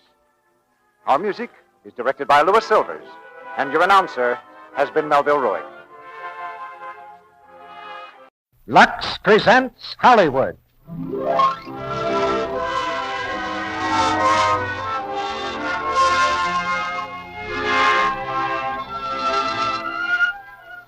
The Lux Radio Theatre brings you Warner Baxter and Joan Bennett in StandIn. Ladies and gentlemen, your producer, Mr. Cecil B. DeMille.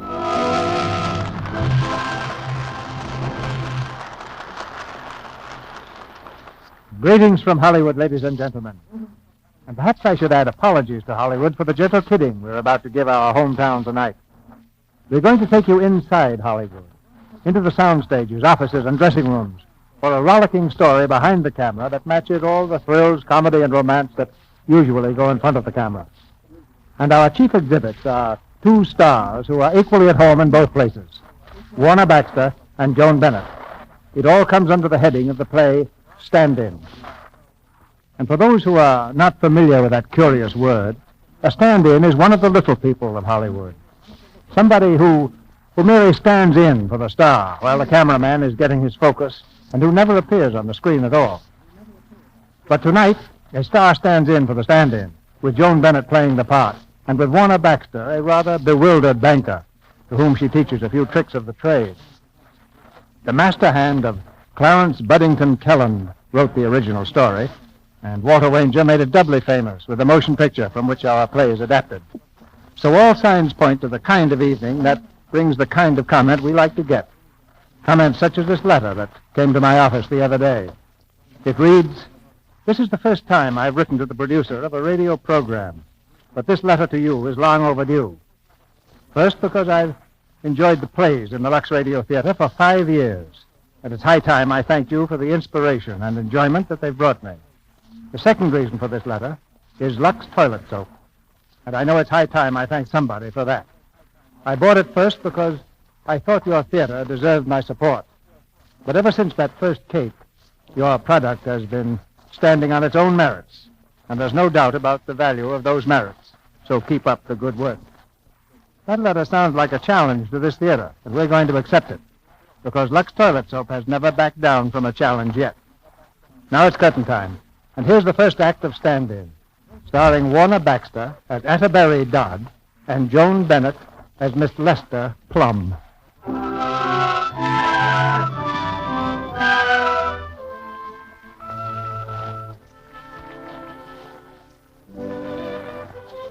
The firm of Pennypacker & Sons, bankers, has been in business for 150 years, and its chief executives look as though they were there when it started. That is, all except Mr. Atterbury Dodd. Young Mr. Dodd, M.A., Ph.D., and a string of other degrees, is the executive vice president of the venerable firm, with a mind that runs only to cold logic and figures. Young Mr. Dodd is a mathematical genius. In his expensively furnished office, Mr. Dodd paces the thick rug, talking to himself. A genius is permitted this liberty. Gentlemen, students, I am honored at your invitation to address my alma mater. In the past, however, I have encountered difficulty in persuading my listeners that the science of mathematics is not one of mere figures and geometrical design. It's 3 o'clock, Mr. Dodd. It's 1 minute past 3, you're late. But a science more important to life than meat and drink. A science... Mr. Dodd, these figures here... I'm rehearsing my speech. A science without which there could be no art, music, poetry. Mr. Dodd, this balance is... An error in addition. The total should be 1,296,921. The flight of the bird. But we got this total on the adding machine. Have the adding machine fixed. The leap of the salmon, the rhythm of the dance, all are mathematical. Good afternoon, Atterbury. Good afternoon, Junior. Atterbury, you know that survey you made on that Colossal Motion Picture Company? I recommend that we hold on to our investment in Colossal Studios. Yes. Well, Grandpa and all of us wish to thank you for that survey. But we're going to sell it. What's that? We've decided to accept Mr. Nassau's offer. Oh, you have you? Is your grandfather still in the boardroom? Yes, they're all in All right, there. I'd like to see them, please. If they insist on this move, I shall have to resign. Quiet! Quiet, everybody! I'll see you, Atterbury.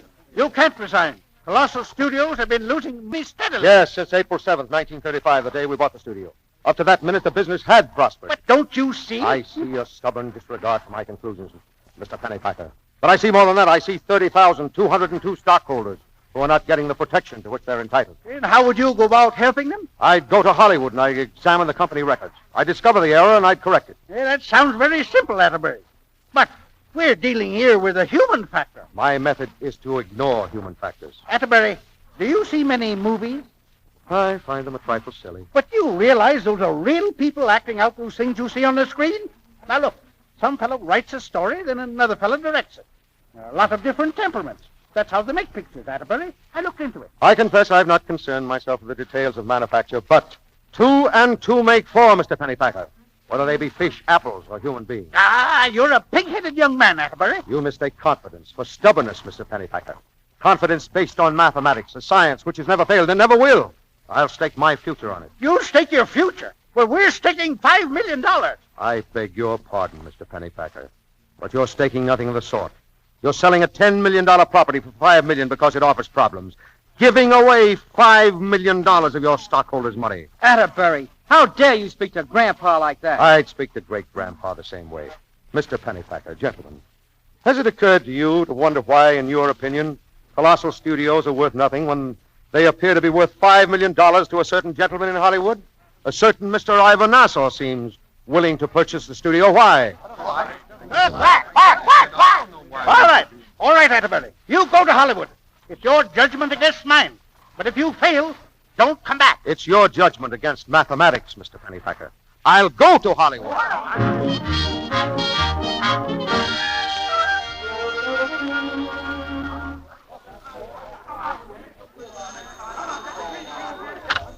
Hello, Mr. Ivor Nassau's office, Colossal Pictures. If it's a Colossal, it's Colossal. Good morning. I'm sorry, Mr. Nassau is in conference. I can't help who you are. He's in conference with Mr. Kozlowski, Miss Cherry, and Mr. Potts, and he can't be disturbed.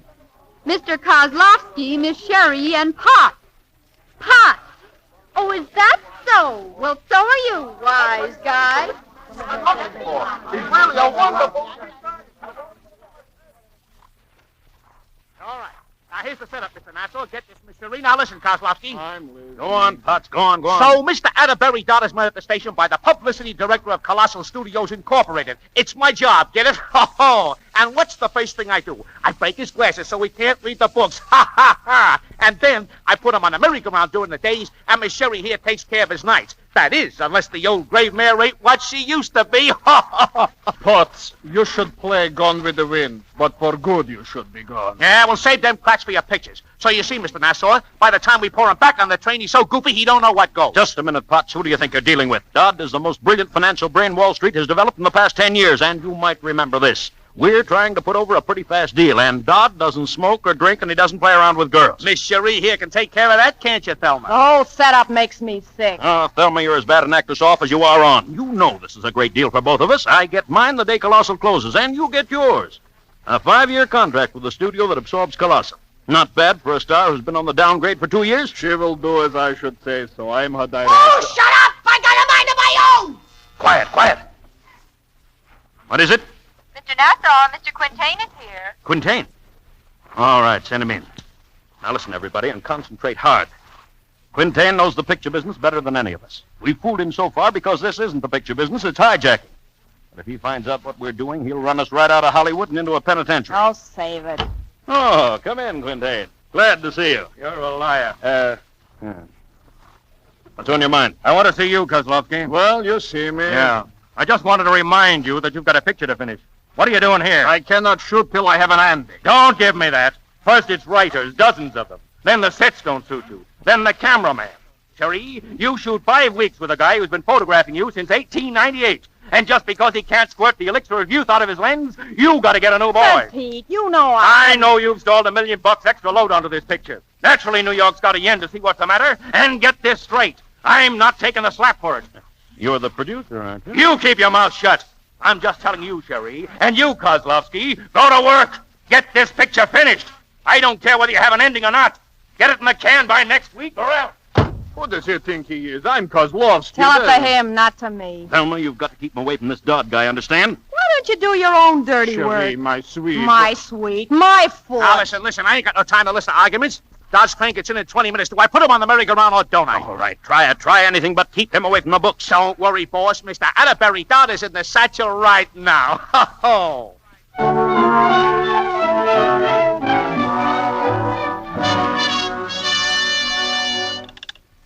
Hello.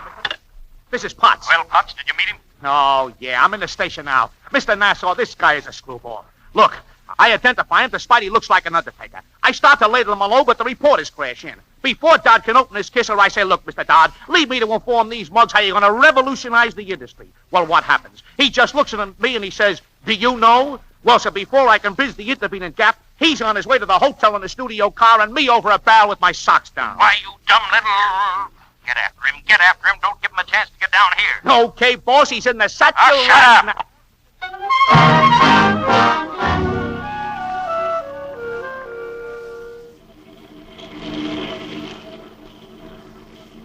Driver, must we travel at this speed? This is Hollywood, Mr. Don. I realize that, but I should like to go a little slower, please. Okay. How do you like I climb it, Mr. Don? A little early to inform an opinion, I believe. Hey, where are you taking me? The rich Hollywood. Oh! Driver, you have to stop like that. Traffic light, Mr. Don. Nevertheless, I still think... Mickey, give me a lift. Sneaks. Oh, Mickey, you're a lifesaver. Drop me home before the body collapses. Don't you see I'm riding somebody? Oh, hello, mister. Good morning. You mind you're going my way? Well, Look, Mr. Dodd, you don't have to stand for this. Drive on, please. Okay. Thanks. You don't know how grateful I am. My feet are killing me. Mind if I take off my shoes? Well, I thought... Woo, thanks. Boy, what a relief. Say, who... Are you coming or going? Arriving. Are you an actress? No, I'm a stand-in for Thelma Cherie. Got a match? No, I don't smoke. May I ask what a stand-in is, and who is Miss Cherie? You mean you don't know? Oh, I'd go without pie for a week if Thelma could hear that. Say, you do know what a star is. Vaguely.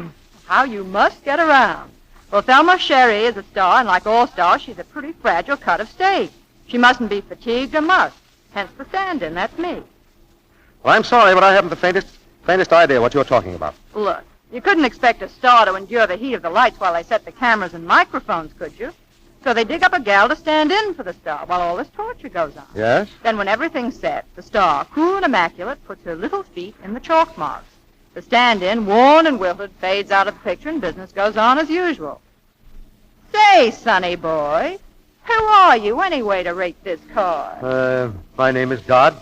Atterbury Dodd. Mine's Lester Plum. How are you? You in the picture business? Well, I'm a sort of a stand-in for my bank. I'm taking charge of Colossal Studio, temporarily. Mister, with your encyclopedic knowledge of the picture business, you ought to be terrific. This certainly rounds out my existence. Life can hold but one more moment for me. Indeed? Yeah, when they make Shirley Temple president of a bank. So you're the new boss of Colossal. Tell me, are you a doer or a don'ter?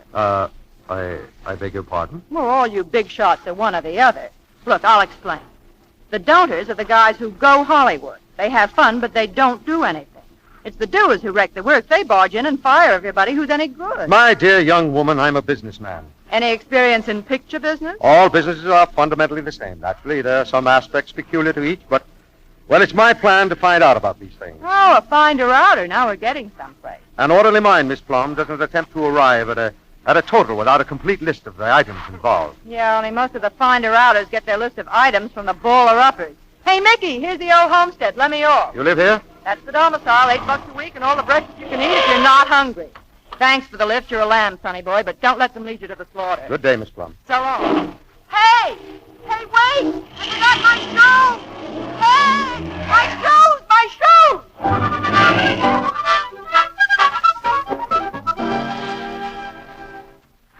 Now, the sweet Mr. Dodd. As you see, there are 2 bedrooms, one in orchid and the other in pale fudge, and the bathroom done in dramatic jungle red. How much does all this bad taste cost? $100 a day. What? Oh, you needn't worry. It's charged. The Colossal Studio. I see. I must make a note of that. Ha, ha, ha. Hiya, Dodsy, hiya. Well, you don't look a day older. Ho, ho. Hey, get a load of the space you got here. You couldn't have grabbed more if you was a trunk murder victim. Some hideaway for a party, eh, you dog, you? Ho, ho. Hey, look, I got an old plan. Boy, are we going to do a job on the town tonight. First, we attack the Boogie Woogie Tavern. Mr. Potts, I appreciate your hospitality and kind interest in my entertainment, but I'm here on business. Ah, what's the odds? What's the odds? Say, you want to get your autograph book filled up, don't you? I have never kept an autograph book. So what? So what? We can just look at the sites. It's all charged to Colossal anyway. Oh, indeed. That's the picture business, Mr. Dodd. Oh, Mr. Dodd. Oh, you are Mr. Dodd, aren't you?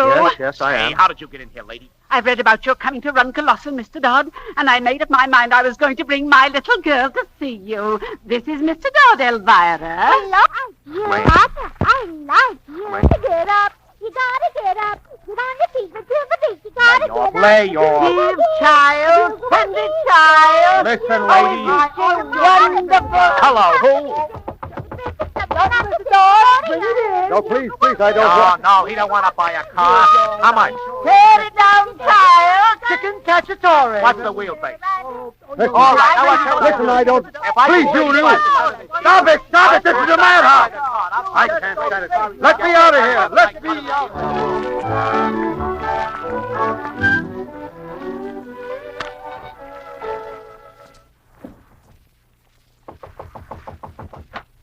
Yes? Excuse me. Is this, Miss Plum lives here, doesn't she? Yes. Well, I have her shoes. I'd like to return them. Her shoes? Yes, her shoes. You see, Miss Plum was riding in the car with me, and she left her shoes. Yes. Did I hear my name? Oh, hello, Mr. Dodd. Good evening. You forgot your shoes. Oh, thanks. I'm awfully sorry. Well, I'd better bring them for you. Yes. Oh, this is Mr. Louvaney, Mr. Dodd. How do you do? How do you do? How do you do? Hey, look. What is it?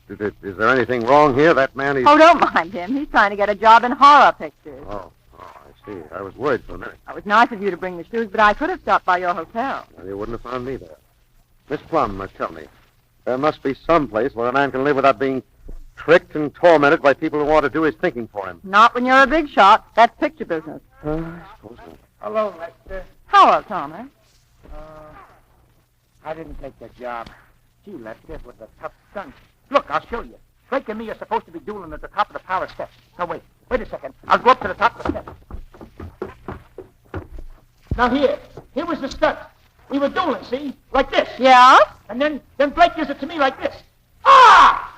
And then I was supposed to fall all the way down the steps like this.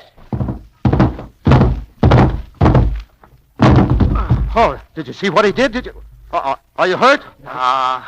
Hey, you see, Lester? They wanted me to do that for $7.50. I don't blame you, Tommy. It's worth $15 if it's worth a cent. But he just did it for nothing. Hey, I got my pride.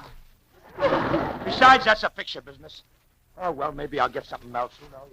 Well, I think I'd better run along. Good night, Miss Plum. Wait, don't go. Say, Mrs. Mack has a vacancy here if you'd like it. Oh, here? Sure, if you don't mind sharing a bathroom with a trained seal. You're joshing me. All right, I'm joshing you. But this is the last place in the world people will expect to find you. And if you really want to find out about the business, this is the place. Most of the folks here are ex-stars and has-beens.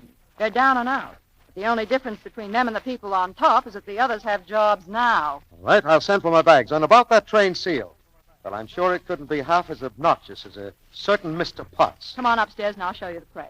It's really not a bad room, and you're right next to me, too. Oh, I'm sure it'll be fine. You're sure the hams won't get you down? The failures and has-beens. Well, they don't seem to have gotten you down, Miss Plum. Me? I head the list of who's through in Hollywood. Come here. I'll show you my room. Yours will be just like it. We'll be neighbors. Any objection? Oh, no. I don't see any reason why it should affect the situation.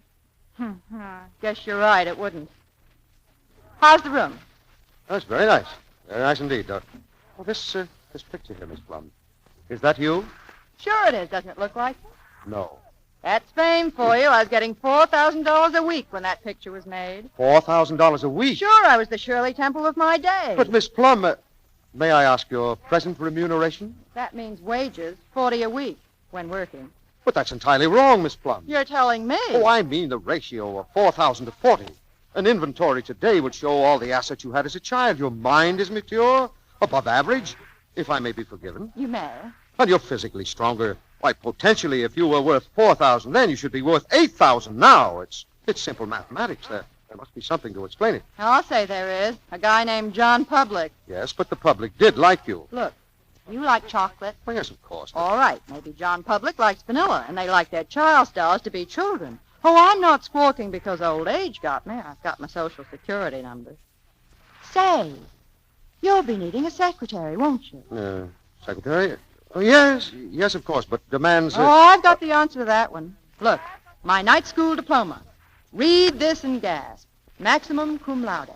That's Greek for with highest honor. Well, I've always had a male secretary. Oh, I'll try to keep my voice and my emotions in a low register. Well, I'll be glad to give you a trial. I hope you're not fooling, mister. Lester! Come in, Mrs. Mack. Lester, you know the rules of the house. No men in your room at any hour. That's all right. I was just going to call you. Mr. Dodd's considering staying here. Oh. Well, Mr. Dodd, the rent's $12 a week. I don't allow cooking in the rooms, drinking on the premises, and I expect my guests to be ladies and gentlemen at all times. And one thing more, no pets of any kind. Down, Silvernose, down, boy. But what is this thing? That, Mr. Dodd, is the seal. Oh. You see, Mr. Dodd, Silvernose is an exception. He's the only trained seal in movies. Gets more fan mail than Clark Gable. You won't mind him. No, I'm sure I won't. As a matter of fact, he may be able to teach me something about the picture business.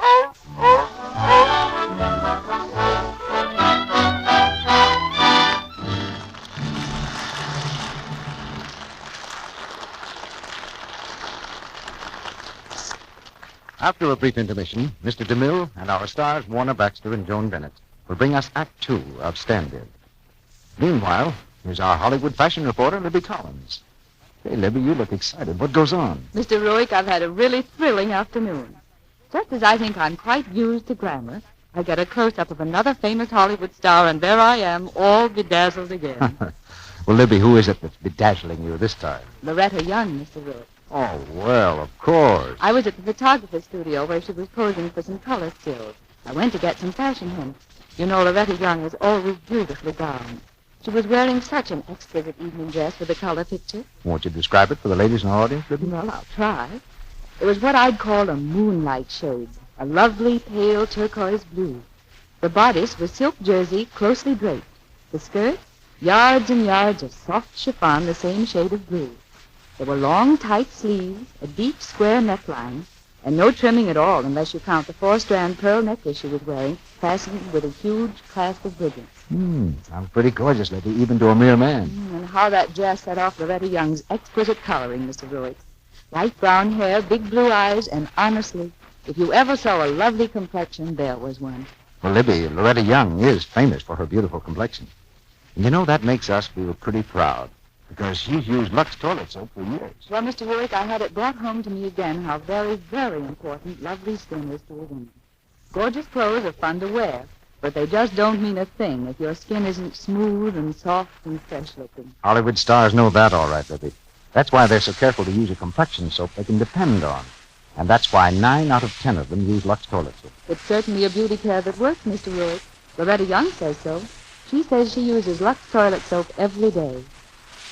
Lux toilet soap's active lather removes dust, dirt, and stale cosmetics thoroughly and leaves your skin feeling smooth and soft, looking beautifully fresh. Now, there's a tip for women everywhere who want a beauty soap that's a real aid in keeping their skin smooth and lovely. Get 3 cakes of this fine white beauty soap tomorrow. You'll be delighted with the gentle, protecting care that Lux toilet soap gives your skin. Now, our producer, Mr. DeMille. Act 2 of StandIn, starring Warner Baxter as Atterbury Dodd and Joan Bennett as Lester Plum.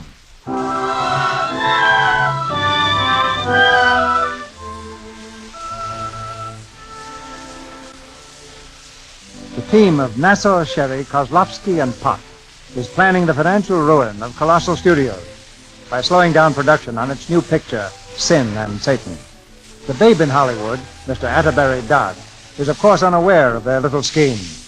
In the administration building, he talks to Peter Quintain, one of the few honest executives of Colossal Incorporated.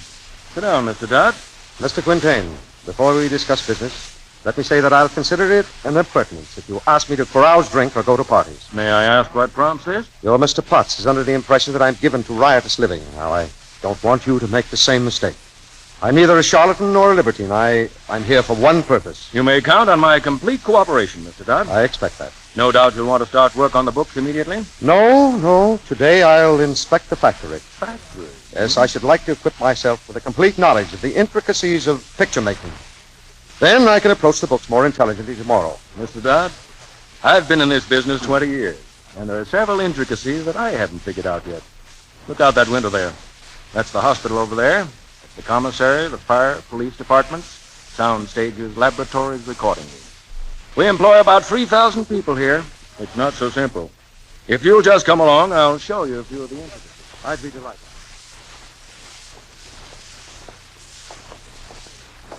That's a sound stage just ahead.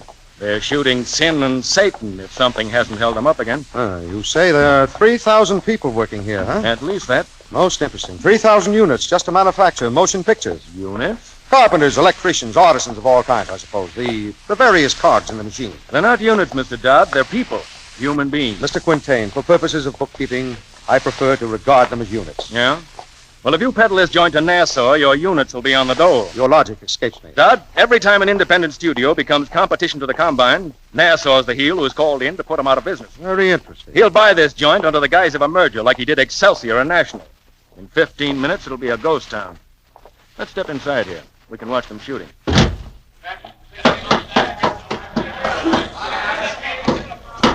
here on the back of the head with that baby. Shove that inky over a little. Put a jelly on the spot. Now move that broad in closer to the floor. Make it snappy, will you, gang? I'm melting. Now give me the blizzard. Start the wind machine. Come over this way, Mr. Dodd. I want you to meet our star, Miss Cherie. This is all a trifle confusing to me. It gets worse the better you know it. Okay, cut the wind. Mr. Dodd, this is Miss Cherie. Thelma, this is Mr. Dodd. Oh, so you're Mr. Dodd. I've been wanting to meet you for such a long time. How do you do? And this is Mr. Kozlowski, our director. Kozlowski, this is Mr. Dodd. Indeed, it is a pleasure. Right. Thank you. Sit down, Mr. Dodd. My, you don't look anything like I expected you would. All lined up, ready to go. Excuse, please, huh? As I was saying, I'm so glad you're different, Mr. Dodd, because I've arranged a little party Monday night in your honor. I just know you love it. Miss Cherie, I'm afraid I shan't. I don't like parties. I don't know what to say to people, and I sit in corners and wish I might go home. Really? I know. That's exactly how I feel. Of course, you're in a position to do as you please, while I'd give anything just to be able to give up all this adulation, limelight, and be just a woman. You could retire, couldn't you? No, it isn't that easy, you see. I'm a slave, really. To the millions who depend on me to bring cheer into their drab lives, I can't betray their trust. Oh, dear, do forgive me for burdening you with my woes, but the moment you stepped in here, I seemed to feel some chemistry which drew me to you. No, scarcely chemistry, Miss Cherie. Chemistry is an exact science. Huh? Oh, Mr. Dodd, you have such a refreshing sense of humor. You shouldn't be an executive. And you have such fine, chiseled features. You should be in pictures. I think I shall insist on having you for my leading man. Frankly, I sometimes find it difficult to differentiate between sincerity and facetiousness, but if you're not joking, my duties here would prevent such a project, even if I could permit myself to be exhibited in films. All set here? We'll talk about it further. Stranger things than that have happened in Hollywood. Why, I was a cigarette girl in a nightclub in Dallas. Would you believe that? Yes, why not? Oh, Mr. Dodd, you're cute. Wait, hold the camera! Stupid fools, I ask you, what is this? What is this? Oh, that's Edelweiss, Chief. It's what the script calls for. Mr. Dodd, you see with your own eyes what is up against the Creator. Is this flower Edelweiss? I am not a botanist, but it looks like Edelweiss. It looks like Edelweiss, but it's not Edelweiss. It's not even a flower. It's paper. It's cardboard. I want genuine Edelweiss. Yeah, but Chief, we'd have to send to Switzerland. Then send to Switzerland. I will not shoot imitation. Oh, Mr. Quintain, what'll I do? This, I think, is something for the head of the company to decide. Mr. Dodd? Well, inasmuch as a blizzard is raging in the scene, will anyone see the flowers? Mr. Dodd, 10 years ago, when I made my great classic, From the Cradle to the Grave, I used a real cradle and a real grave. And now they ask me to use paper flowers. I shall go mad. Turn on the wind. I'm going mad. Paper flowers, the great Kozlovsky. Turn the cameras. Cameras. Give me life. Give me action. Give me emotion. Paper flowers for Kozlovsky. I am going mad. Seen enough, Mr. Dodd? Quiet. Get me out of here.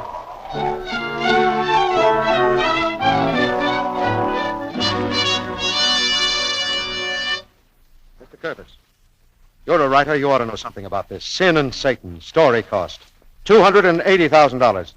Mr. Curtis, can you tell me why one story should be rewritten so many times? Well, I'll tell you. Kozlovsky said we didn't have enough oomph in it. Or enough schlock. I beg your pardon? Schlock. What kind of a word is that? I don't know. It's Kozlovsky's. He uses it to describe everything. Uh-huh. I see. Well, nevertheless, I foresee a considerable difficulty in convincing my bank that a scarcity of oomph and a lack of schlock warrants such a waste of money. Well, that's the picture business. That's the picture business. Hasn't anybody any answer for stupidity besides that? I'm sorry, Mr. Dodd, but that's the only You can't answer. go in there. Stand back, sister. I'm practically in now. Hello, Sonny boy. You remember me? Oh, Miss Plum, yes. She pushed right past me. Never mind. What is it, Miss Plum? You mentioned a job. Well, here I am. Mr. Curtis, you may leave now. Oh, I get it. So long, Mr. Dodd. And shut the door, please. Sure. Listen, Sonny boy, I can scream so you can hear it through more closed doors than that. Miss Plum, I'm not interested in your screaming ability. If you're to work with me as my secretary... You mean I'm in? If you're to work with me, we must have an understanding. I must have someone who can't be corrupted and who will be faithful to me. Okay, Sonny boy. Most men want a girl who'll be faithful, but who corrupts easily. Miss Plum, as employer and employee, I feel that there should be a certain formality in our relationship. You mean in business hours I'm to call you Mr. Dodd? If you will, Miss Plum. Okay, Okay, Mr. Dodd. Well, we might as well start in right away. Take a telegram, please. And I warn you, accuracy and speed will be the vital factors affecting your permanent employment. Shoot. Pennypacker and Son, 154 Wall Street, New York City. Gentlemen, I'm delaying report regarding financial structure, colossal. Until special production, quote, Sin and Satan, unquote, can be viewed and judged as to potential value. Stop. Miss Plum. Yes? You're not paying any attention. Here, would you mind changing places with me? Not at all. Thank you. Now, let's assume that you are dictating and that I am the secretary. You will notice that I'm not humming, nor am I fixing my hair, nor adjusting my stockings. I'm doing this. I'm taking notes. Now, Please take the pad again, and we'll start from the beginning. Well, why not pick it up where we left off? Miss Plum, this is no time for levity. Isn't this what you said?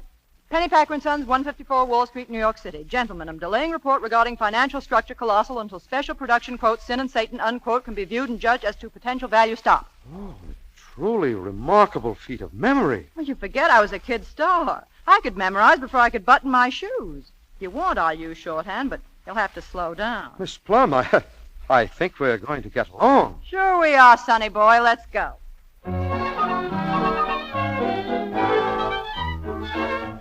My dear Mr. Dodd, this little note is to remind you that you have been in Hollywood over a week and never once did you call me. Shame on you, dear Mr. Dodd. Please come and take me to Mr. Koslovsky's dinner party Wednesday. I'll save every dance for you. Yours as ever, Thelma Sherry. Marie, deliver this letter to that pinhead Dodd. One more thing, Miss Plum. I'm going to dictate another report in New York. Will you take it, please? No, I won't. Miss Plum, what's come over you? Come on, grab your hat. I'm going to get you a hunk of something you haven't seen in days. Fresh air. You've got the jitters. Oh, there's nothing wrong with my nerves, Miss Plum. Sonny boy, you forget I worked beside you all day. Well, as a matter of fact, I am disturbed. My position, the savings of 30,000 investors, the integrity of my bank, and my whole career, they're all hanging on the success or failure of Sin and Satan. Now do you wonder? Plenty. I also wonder if you have any normal instincts. Look, would you mind terribly if we talked about me for a moment? No, of course not. Do you ever notice anything about my hair? Your hair, Miss Plum? What? Look, it's very soft, see? And that wave is natural. Miss Plum, the color is rich, beautiful, and completely feminine. The implication escapes me. Okay, that's one strike. Wait a minute. Look at my eyes. Notice anything? Well, there doesn't seem to be anything the matter with them, as far as I can tell. Why? If I can rely on the voice of the mob, my eyes are of unusual depth and color, and they are also large and wide apart. Well, what you say, that's no doubt true, now that I think of it. All right, 2 strikes. But you've got to toss me one more. Mr. Dodd, I scarcely know how to approach this. I mean, haven't you ever noticed anything about me at all? Well, yes. Your mind intrigues me. 3 strikes, I'm out. Of course. I must admit that I've studied your personal appearance, too. May I ask, did your studies reveal some faint traces of beauty? My dear Miss Plum, this is a business day. All right, so it's a business day.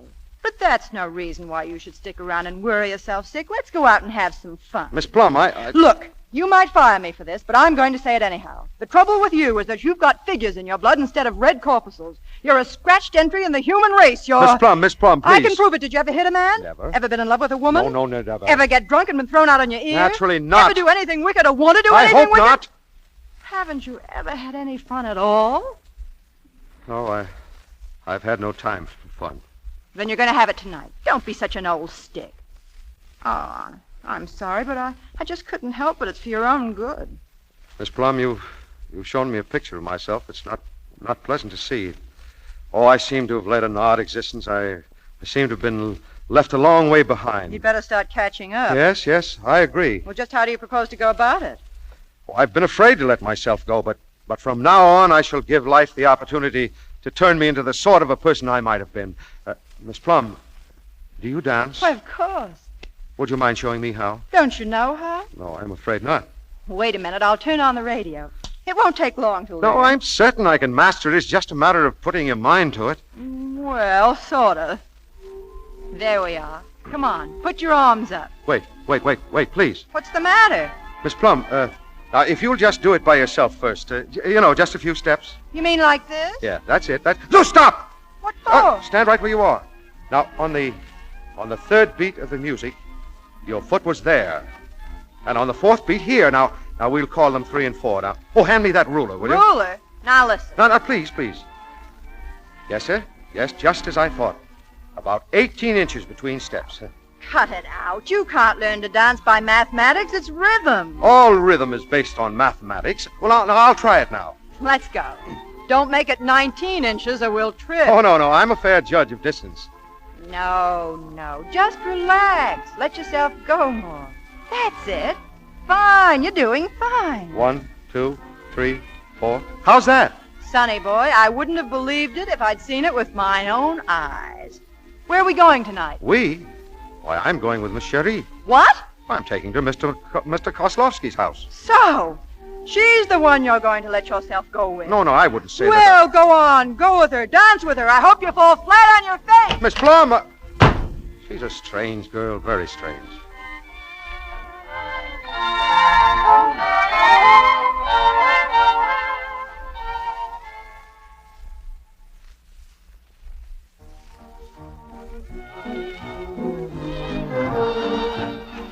You dance divinely, Mr. Dodd. Thanks. 1, 2, 3, 4. Oh, if only this could go on forever. But it's sweet to have a glimpse. 4. Glimpse? Glimpse of what? Why, the kind of glimpse a girl like me gets when her orbit crosses the orbit of a man like you for one brief moment. Oh, yeah. Do you ever dream, Mr. Dodd? 4. Occasionally, yes, if I eat something that disagrees me. 1, 2, 3. Must you count? Oh, excuse me. Oh, I'm so sorry. Yes.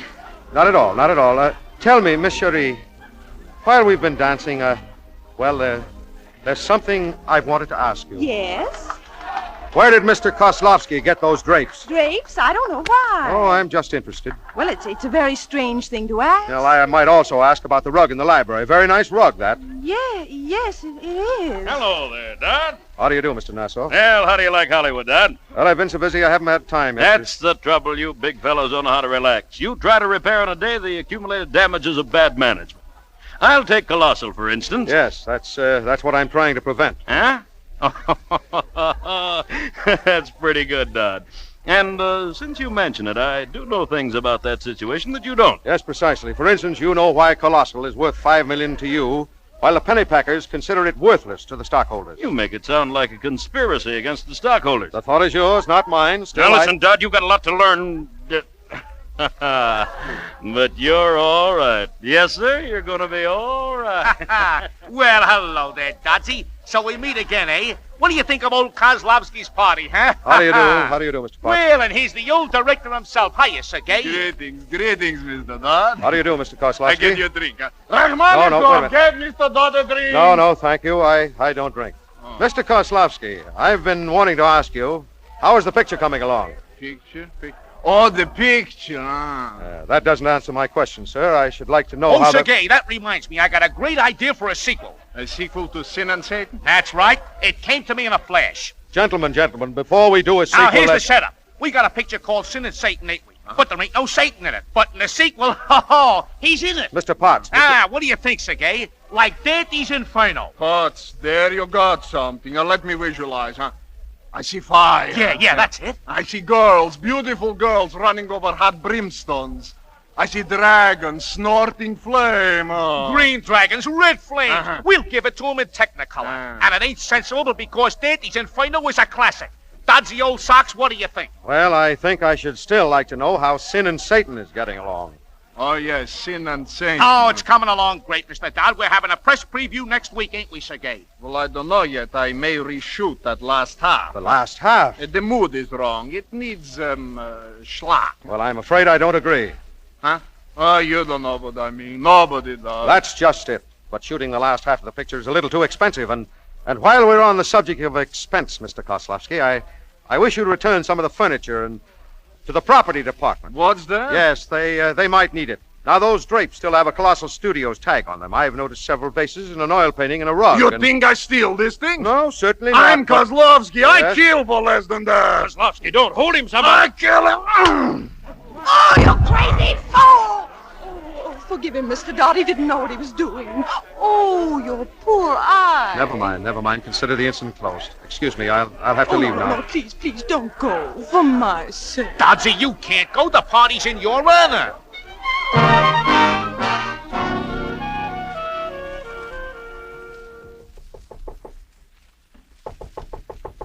Who is it? Good evening. So you're back, are you? What do you want? Oh, your eye. What happened? I fell. I know. After somebody punched you. Let's see it. Boy, you look terrible. Who hit you? Kozlovsky. Did you slug him back? No, I didn't. What are you, a man or a mouse? A man who can't control himself can't hope to control others. Besides, I don't know how to fight. Don't be ridiculous. You could have done this. Look, just get him around the neck like this. Miss Plum, please, what are you doing? Then just toss him over your head like this. My goodness, why, you're wonderful, Miss Plum. You're Nothing wonderful about it at all. It's just plain jujitsu, a trick of leverage. leverage. The principle of Archimedes, the great Greek mathematician, yes. All I know is it comes in handy when some ham who's driving you home doesn't want to drive you home. Would you mind teaching me how you did that? I taught you to dance, and look what happened. By the way, how did you make out with the alley cat? Are you referring to Miss Cherie? I said alley cat. Miss Plum, I must insist that you grant Miss Cherie the respect to which she is... The respect to which she's entitled, so that's how it is. Protecting her against me, and now you want me to teach you jujitsu. Yes, if you don't mind. It's a pleasure. Watch! Oh, very good. That's very good indeed, Miss Plum. Oh, you hurt? I didn't mean to hurt you. No, I feel fine. Now, let me do it to you now. Let's see. First, I put my arms around your neck, and I hold you, and I put my feet behind you, and then I pull you close to me. That's right. Closer. Closer, as close as you can. Now what? Don't you know? Oh, of course. I apply leverage. Oh! I've mastered it!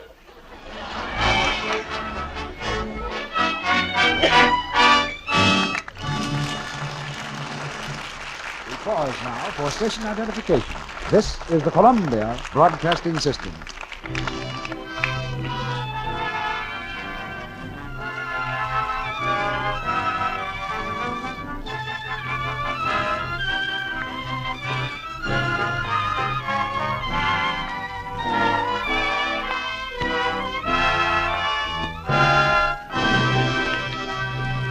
In just a moment, Mr. DeMille and our stars, Warner Baxter and Joan Bennett, will bring us Act 3 of StandIn. Now, a day with Mrs. Anywife. Oh, time to get up. Fix breakfast for Junior, for Mary, for Dad. Put away the comics, Junior, and eat your cereal.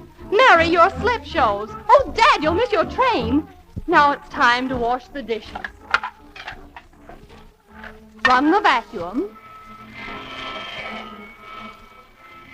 And then, oh, heavens, Junior will be home for lunch in no time, so into the kitchen. There he is now. Hang up your hat, please. Oh, eat your vegetables, please. Goodbye, dear. Don't be late. Phew. Well, look at Ella Brown. Another new hat. Good afternoon, Mr. Dobbs. Are these melons ripe? Yes, please send my order right away. We're having guests for dinner. Get the meat in on time. Fix the flowers and... Junior, please don't leave your toys in here.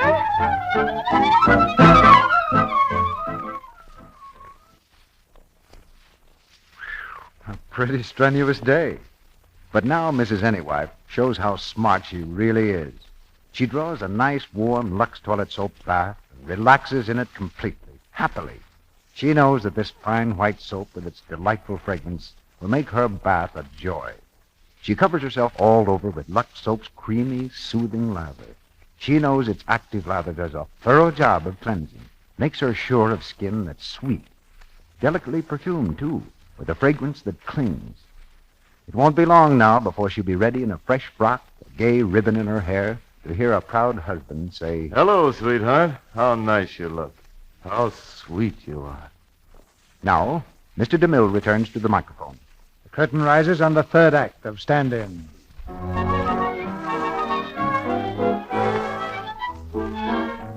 It's the night of the preview. Kozlovsky, after making his peace with Atterbury Dodd, consented to show Sin and Satan out of town, and the audience was invited to express its opinion on cards. These cards are now in Atterbury Dodd's office. You have just seen a preview of Sin and Satan, a colossal picture. Your criticism is appreciated. Boy, they certainly took that seriously. Read that last card, Miss Plum. A pleasure. Question. Did you like the story? Answer. What story? Question.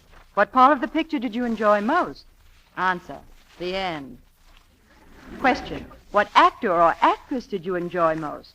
Answer. The gorilla. The gorilla. You know, I can't figure how that gorilla got mixed up in that picture. There aren't any gorillas in the Swiss Alps. Oh, a little thing like that wouldn't bother Kozlovsky. Anyway, the gorilla's in, and there are 215 cars that say they like him better than your girlfriend. Miss Plum, the person to whom you refer as my girlfriend is merely a business associate. Yeah, and the way they hissed your business associate, I thought the theater was filled with cobras. Where's Quintain? Hello. Get me Quintain, please. Oh, it's been a horrible experience. Horrible. Oh, don't take it so hard, sonny boy. Oh, Miss Plum, this is the end of Colossal Studios. What? You're going to sell to Nassau? Yes, there's no alternative. Abby, do you know what you're saying? Miss Plum, your sympathetic attitude proves to me that you're not only a loyal employee, but, if I may take the liberty, a close personal friend. You know, the prospect of humbling myself before the pennypackers doesn't make me exactly happy. You egotistical adding machine. What do I care how you humble yourself? I was thinking of the people who go out on their ear when you close the studio. Pop Jones in the commissary, the cops on the gate, little Miss Coley in the wardrobe, prop men, electricians, carpenters, 3,000 people you call units. Units that happen to have families, homes, and kids, and rents to pay, and doctor bills. Miss Plum, you're hysterical. Sure I am, because I'm one of those units. No, why, you're not a unit, Miss Plum. You're different. I'm not different, and from now on, I'm not even a loyal employee nor a close personal friend. Miss Plum, are you leaving me? No, I'm a dope, but I can't leave you now. Thank you, Miss Plum. You want to see me? Yes, come in, Mr. Quintain. You were at the preview. I was there. Tell me, what do you think of the picture? In front of this girl? I'm too polite. Don't mind me. I'm going out for a hamburger. You mean there's no hope? Sure. Just cut Thelma Sherry down to a whisper and build up the gorilla's part. He's swell. Mr. Quintain, I'm serious. So am I. Why not? An anthropoid ape as a motion picture star. Well, it's very unusual. Oh, I don't know. He'd certainly be an improvement over Sherry. Say, Mr. Quintain, I'm convinced that Miss Sherry and Mr. Kozlovsky were in on this deal to ruin Colossal. A change in the picture would serve both of them right. Yeah, but there's one catch. Sherry's contract says she can okay the cutting. Then I shall deprive her of that power. Throw away your dream book. Mr. Quintain, there's a clause in all star players' contract. Quote, if the artist commits any act that will prejudice the public against the motion picture industry by doing anything which will bring her into public hatred, contempt, scorn, or ridicule, the contract is then breached, unquote. So what? So I shall involve Miss Cherie in a scandal. You think you can do it? She'll let you? Yes, I'm sure of it, Miss Cherie. She's always making advances. That's no lie. What's the plot? Well, I'll take her on a round of the nightclubs. We'll dance till dawn. And drink. Oh, certainly. Champagne. I'll ply her with champagne until the inevitable happens. You mean till she trips on her nose? Yes, that's right. I get it. She falls on a dance floor. You sit down alongside of her, and I have the newspaper standing by to snap the picture. Great. But, God, you realize this makes you a libertine and a charlatan. Oh, I'm fully aware of that, but I'm willing to make that sacrifice. That's the boy. Hello. Get me the Tribune, quick.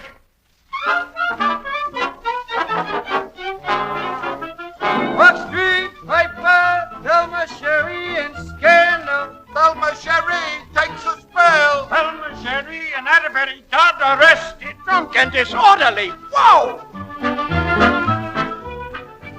Take a wire to Dodd. You have ruined greatest of Colossal's assets, Thelma Sherry.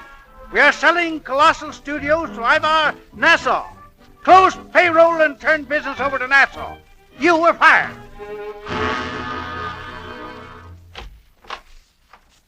Come in, Miss Plum.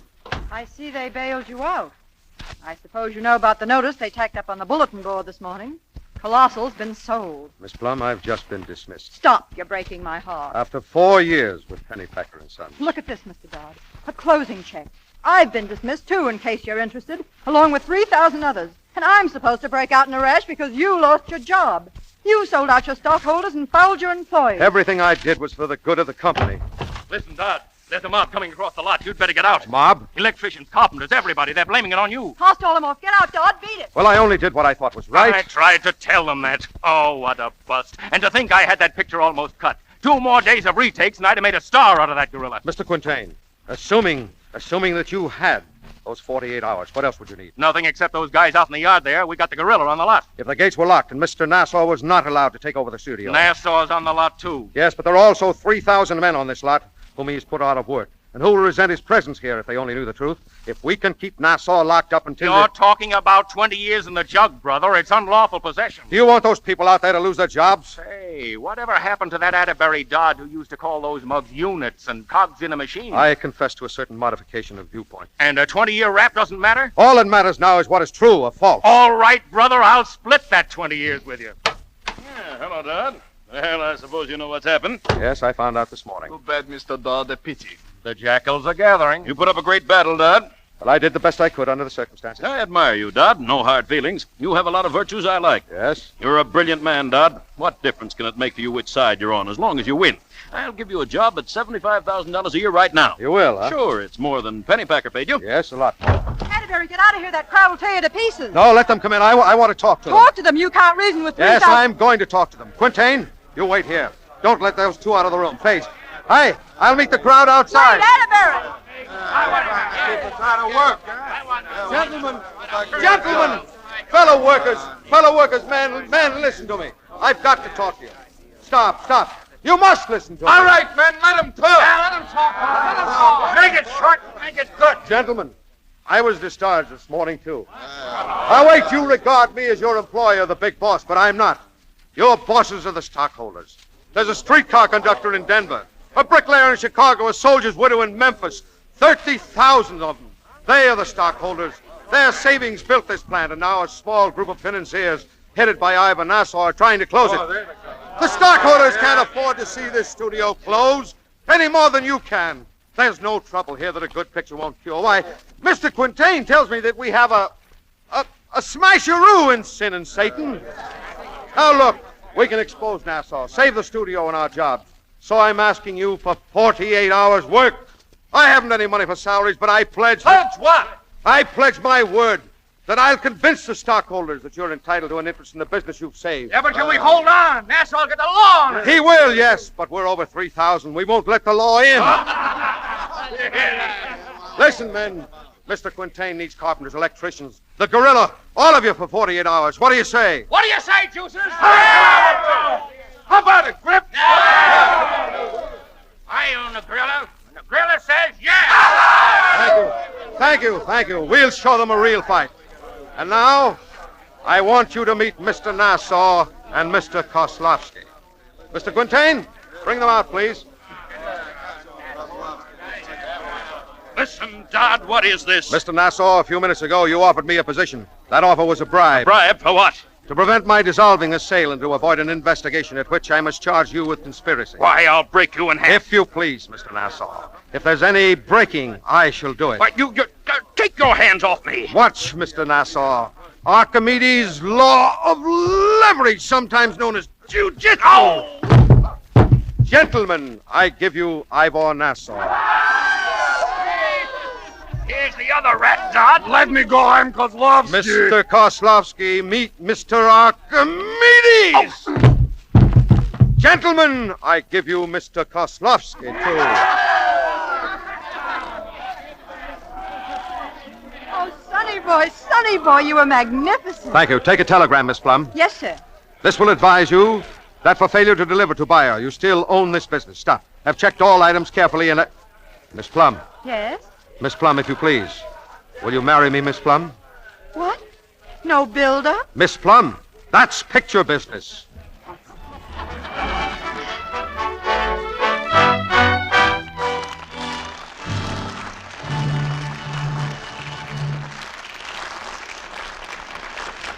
The curtain falls on the saga of Atterbury Dodd and Lester Plum, and it's only simple justice that we bring Warner Baxter and Joan Bennett back for a curtain call.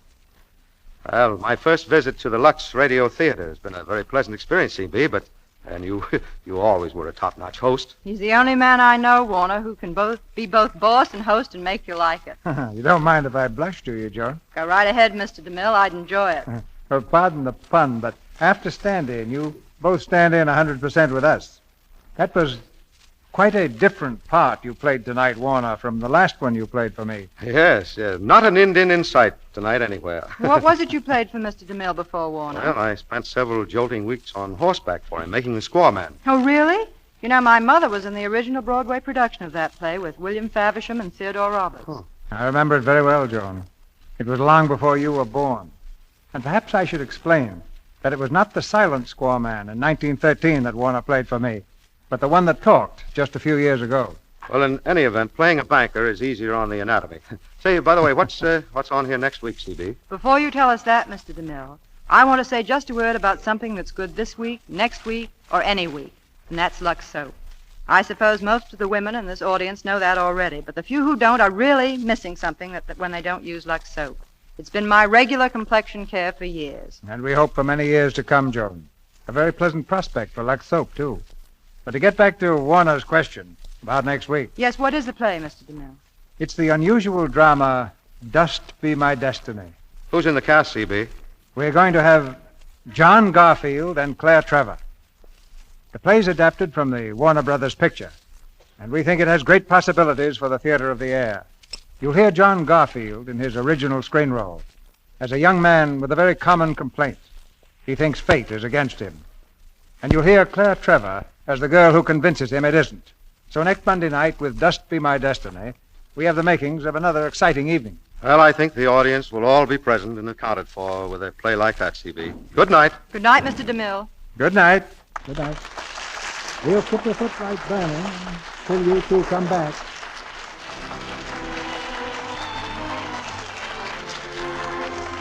Our sponsors, the makers of Lux Toilet Soap, join me in inviting you to be with us again next Monday night when the Lux Radio Theatre presents John Garfield and Claire Trevor in Dust Be My Destiny. This is Cecil B. DeMille saying good night to you from Hollywood.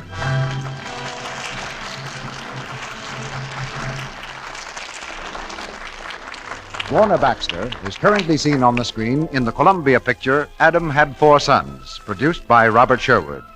Joan Bennett is now working in the 20th Century Fox picture Manhunt. The screenplay of the Walter Wanger picture StandIn was written by Gene Town and Graham Baker. Mr. Wanger is now preparing Sundown for early production. Included in tonight's play were Hans Conried as Kozlowski, Dorothy Knox as Cherie, Charles Seal as Quintain, Edward Marr as Potts, Lee Millar as Mr. Pennypacker, Barbara Jean Wong as Elvira, and Eleanor Stewart, Alan Wood, Earl Keane, Gloria Gordon, Ralph Sedan, Stanley Farrar, Edwin Max, and Noreen Gamil. Our music is directed by Louis Silvers, and your announcer has been Melville Ruick. This is the Columbia Broadcasting System. Lux presents Hollywood.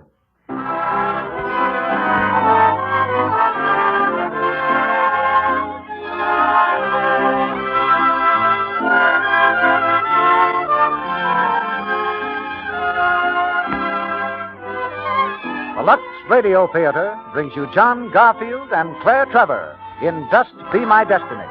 Ladies and gentlemen, your producer, Mr. Cecil B. DeMille.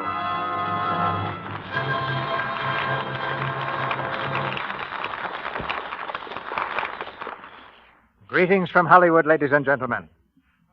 When Mark Twain said that it's better to be a young June bug than an old peacock, he expressed my sentiments exactly.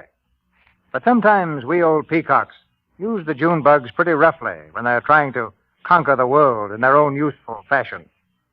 Fortunately, most of them bounce right back and try again. But when they don't bounce back, well, that's why a story called Dust Be My Destiny was written, why Warner Brothers made a motion picture out of it, and why we're giving you this play tonight with John Garfield in his original screen role, co-starred with Claire Trevor.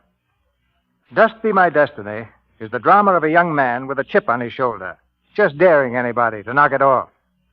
And it takes a girl to do that job. A girl who's in love with him. And then it's the two of them against the world. When a boy and a girl in love face the world in a fair fight, they usually lick it and make a thrilling story for us into the bargain. It's a very different kind of play that we're presenting tonight, something quite off the beaten track. But I believe it's on the right track for your enjoyment, just as you're on the right track if you use Lux Toilet Soap. And the number of people who do use it is pretty good evidence of the way American women feel about our product. I'm afraid this theater, I mean the actual building where the plays go on, just isn't big enough to bring you all backstage. But I wish that were possible, so that every one of you could see what happens back here, from the minute the first rehearsal is called until the play begins. All the care and thought and work that goes into these productions has one purpose: your entertainment. It's the best way we know of showing our gratitude for your loyalty to Lux Toilet Soap. And now, for your entertainment, we raise the curtain on the first act of Dust Be My Destiny, starring John Garfield as Joe Bell and Claire Trevor as Mabel.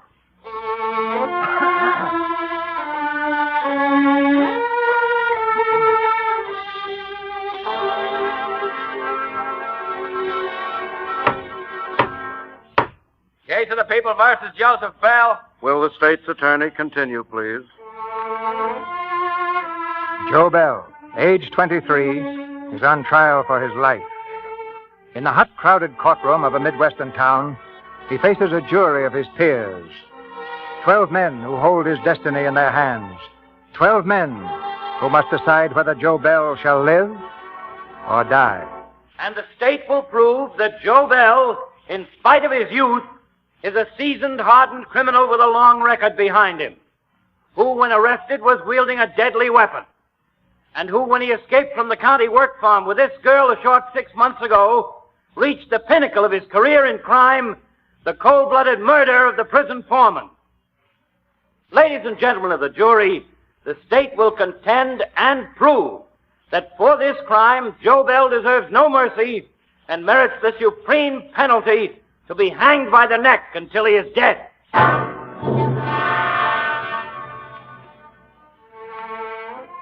For 7 days, the trial has dragged on. And now, at last, Joe Bell is on the stand. He's bitter, moody, and defiant. Now, Joe, let's go back to the night you escaped from the work farm. You said before that... Just a second. If you're in a hurry, mister, maybe I can save you a lot of time. I didn't kill that foreman. The last time I saw him, he was running after us, chasing us, and he stumbled and fell down. Oh, well, if you didn't kill him, why didn't you come back and clear yourself when you found out you were accused of murder? Because I served time once before for something I didn't do. I told them the truth, and they threw me in prison. They wouldn't believe me then, so why should I expect them to believe me now? Young man, this is an American court. Under our laws, a man is considered innocent until he is proved guilty. You're being tried by an American jury of your equals. Equals? They don't think I'm their equals. Why should they? I'm not a responsible member of their society. I'm a bindlestiff, a tramp. What I feel or what happens to me don't bother them that much. I'm a nobody with a capital N. And if I do butt into their lives, they got one answer. Go back where you come from. This case isn't going to be decided on whether or not I committed this murder, but on who I am. Order! Order! This jury will base its verdict on only one factor, what they consider to be the truth. Yeah? I've been sitting here a whole week watching this guy twist the truth into a rope around my neck. Then you admit everything that's been brought out in this trial is the truth. As far as you'd let him tell it, yes. Is it or isn't it? All right, yes, it is. Let's get this thing over with. Your Honor, ladies and gentlemen of the jury, the state rests its case on that admission. Just a minute, Joe. Just a minute. What do you want? As your representative here in this court, Joe, I'd like to ask you to tell more of your story than just that. I don't know what it'd be. Well, why not start from the first? You said you served time in prison once for something you didn't do. I did. Tell us about it, Joe. It was a bum rap, that's all. What happened? I gave the state 16 months and 13 days out of my life. That's what happened. And you don't have to believe me. It's spread out on the record books. Why don't you go ahead and tell us about it in your own words, Joe? Go on. Well, they threw me in prison for a robbery I had nothing to do with. And I sat there. 16 long months.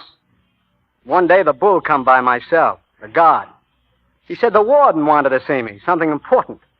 I couldn't figure out what it was. Thought it was probably another bum rap.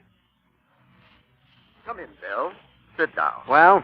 Bill, I can't say you've been a model prisoner. You've been rebellious and unruly. I've disciplined you, but I want you to know I've just acted in the line of duty. I'm a warden, Bill, not a judge. It was not my business to determine your guilt or innocence. What are you getting at, Warden? Bill, you're free. Free? I've just had word that the burglary for which you've been serving time has been solved. The real criminal has just made a full confession. I'm sorry, Bill. You're sorry?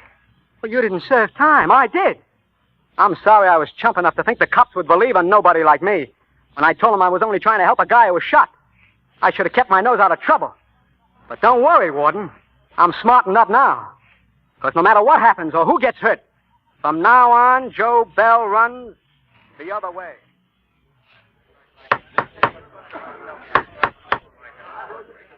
What happened after you got out, Joe?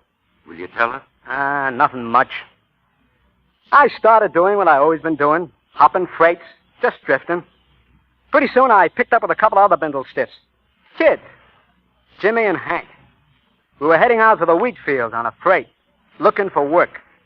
But there's a law against riding free on a train. They pick you up for it and shove you in the jug. That's what happened to us. They pulled us off the cars, took us before the magistrate. You know what the charge was. We were tramps, bindle stiffs. And they ain't got any use for guys like that. Step up here, please. You. What's your name? His name's Jimmy. Jimmy Glenn. I asked him. Where do you live, Glenn? No place? Tramps, huh? Yeah, traveling all over the country looking for jobs means being tramps. That's us. You. What's your name? Joe Bell. You were with these other two? I just said I was. Don't lose your head, Joe. What's the difference? I've been in courts before. I know what the answer is for guys like us. Quiet. You don't think he's going to give us a home and a job, do you? Listen, you. If you're one of those kids that thinks the world owes you a living... I don't think the world owes me a living, but I think it owes me a right to make one. And let me tell you... Quiet. I'll do the talking in this here court. You ever been arrested before? Sure, lots of times. What for? For not being able to run fast enough. You're charged with disturbing the peace, vagrancy, trespassing, breaking and entering a railroad car. Judge, all we wanted was to get to the wheat Guilty or not guilty? Look, Judge, I don't care about me. But my brother, Jimmy here, he's just a kid. The law's the law. 30 days of the work farm for all of you. But, Judge, you've got to listen. You've got to. Don't beg him. Don't beg him. That fixes it. 90 days for you. Contempt of court.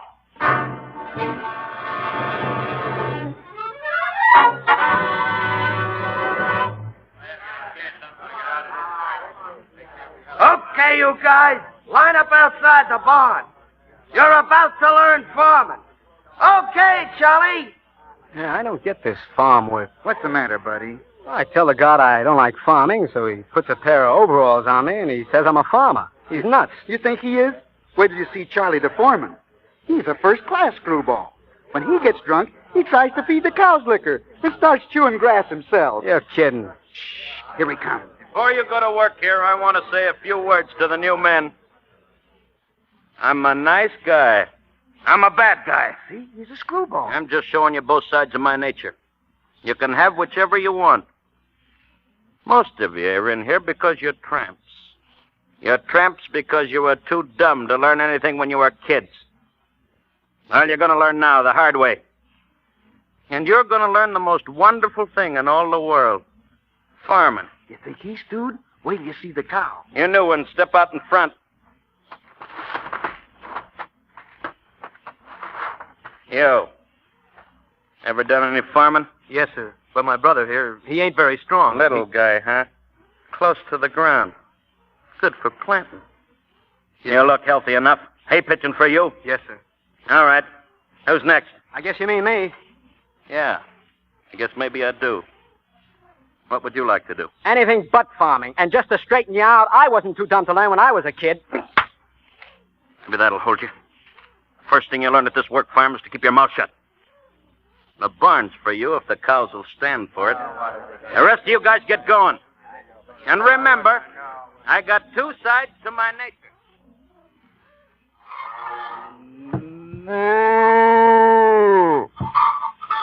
Stand still, cow, will ya? Now, look, I don't know nothing about you, and you know nothing about me. So we start off even, see? I got two sides to my nature, see? I'm a nice guy, I'm a bad guy. Now, be a good moo cow and don't try any tricks, and we'll get along swell. But get nasty, and I'll take this bucket, and I'll shove it right down your throat. You got that?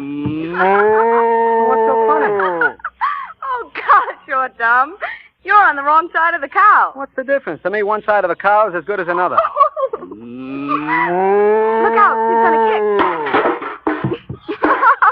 All right, I can do without kibitzes. I told you were on the wrong side. Will you stop that cackling? Well, I can't help it. It's the first time I ever saw a mule trying to milk a cow. Ain't you smart? Now flap your wings and lay me an egg. Well, I was only trying to help you. You don't have to be so fresh. once and for all, will you beat it? You annoy me. Hey, wait a minute. Slapping people in the mouth seems to be a habit around here. Well, you're too free with your tongue. You're too free with your hands, and I don't like people laughing at me. Yes, but if you'd only What's going on here? Maple, I told you enough times to get the eggs before these tramps come in here. I'm sorry, Dad. It won't happen again. Get out of here. All right. Now, look, you. I feel sorry for you being in here. That's the nice side of my nature. Now, this is the bad side. What you're going through today will seem like a Sunday school strawberry festival if you don't stay away from that girl. Do you understand? Stay away from her. Mister, it'll be a pleasure. Just tell her to stay away from me.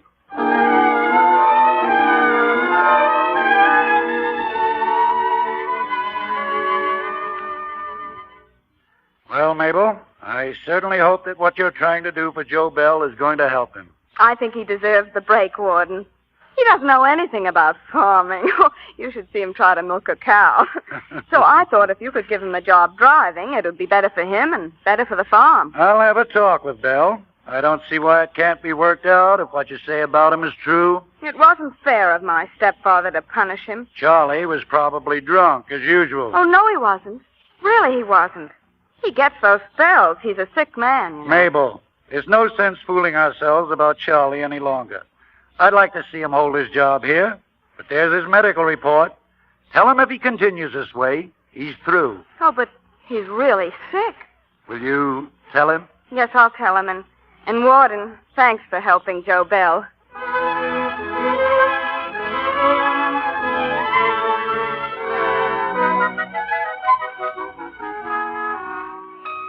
Hey, what a racket. What a racket you got, Joe. What do you mean, racket? Gee, Joe, it's sure swell you got a job driving a truck. Sure is, Joe. Congratulations. Wish Jimmy had it. What do you got on the warden, Joe? The warden, fellas, happens to be a very good judge of human nature. He says to me, my boy, you are the executive type. Making little ones out of big ones is not in your alley. So because I'm only doing a short stretch and he needs my executive ability, he puts me on the steering committee. And here I am driving a truck. Sure swell, Joe. Pretty sure. Excuse me. Hey, where do you think you're going? Into town? Not with me, ain't you? A jinx. I told you once before, stay away from me. Say, look All out. right. What are you hanging around here for? Get in the truck. We got to get to town. Come on, snap it up. All right, Bell, let's go. Hey, wait a second, Bell. Wait a second. I want to tell you something. Yeah? You got a pretty lucky break when she went to the warden and got you off that rock pile. She? Yeah, Mabel. And if you want to keep that break, stay in line. This is the last time she'll ever go over my head again, isn't it? Answer me, isn't it? Yes, Dad. All right. Get started, Bell.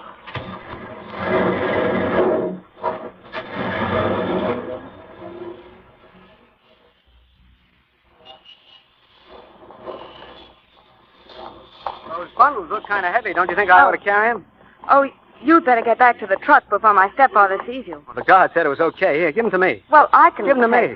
Besides, I wanted to talk with you for a second. I want to tell you what a white thing you did, getting me off that rock pile. I didn't expect you to do that to me. Joe, you're taking an awful chance talking to me. I kind of figured you wrong. I thought you'd enjoy my getting paid off for being such a wise guy. Enjoy it? How? Give me that big one. Yeah, that's right. Oh, there's a truck. Why should I enjoy seeing you on a rock pile? Well, most people like to watch other people get wrapped around. You see, most of the times in my life... I told you two to keep away from each other. The guard told me to help her. I give the orders around here. How many times have I told you? Don't, Dad, please. Maybe that'll teach you to stay away from him. Don't ever let me catch you hitting her. I'll kill you.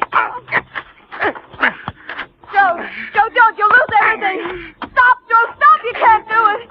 You can't. You'll lose everything. Bet he'll lose. You hit him with that pipe. He never had a chance. Yeah, I'll never give him a chance from here on. Oh, Joe. Joe.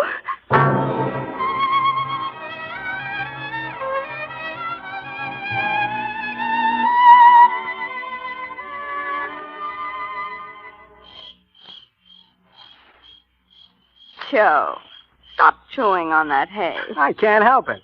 I'm happy. When I'm happy, I have to chew on hay. Swell night, ain't it? Joe, I've been adding and subtracting. You've only got 22 days left here. I'm going to ask you to do me a big favor. Yeah? What? Say that you love me. I mean, say I love you, and don't sound so ashamed when you say it. Listen, you've been asking me that for 6 weeks, and I've been saying it for 6 weeks. What more do you want? Well, those 6 weeks were just rehearsing. Now I want a real good performance. Oh, say it, Joe. All right, I love you. No. Say it without the all right. I love you, Mabel. You may not know it, Joe, but we're engaged. Don't worry, I know it. Gee, can't you just see the papers tomorrow? The Rosedale County Work Farm takes pleasure in announcing the engagement of its leading citizen, Joe Bell, to Mabel Alden. Please omit the flowers. 22 days, Joe. Just think. We better start getting ideas. I got ideas. Ever since I've been a kid, I've been on the move. Looking, always looking. I never knew for what. It got so I kind of talked myself into thinking that that's the way I'd finally wind up. That even after I die, my corpse would go right on hopping freights. Don't talk like that. Not anymore, I won't. I feel different now. I feel like I'd finally found what I wanted. What? A place to hang my hat. It's that simple. And it looks like we got it now. From now on, Mabel, we stay put. We? Oh, gosh, that sounds swell, Joe. I'll get a job somewhere. I'll start a bank. I'll write a book. Writing ain't so tough. Gee, you think so, Joe? Oh, sure. There's lots of things I can be. An engineer, a congressman, or a radio announcer. Then, boy, will we have a place to hang our hats. A 15-room house with a special wing fixed up like a boxcar for all the bindle stiffs. And it'll be a classy layout, see? We'll have...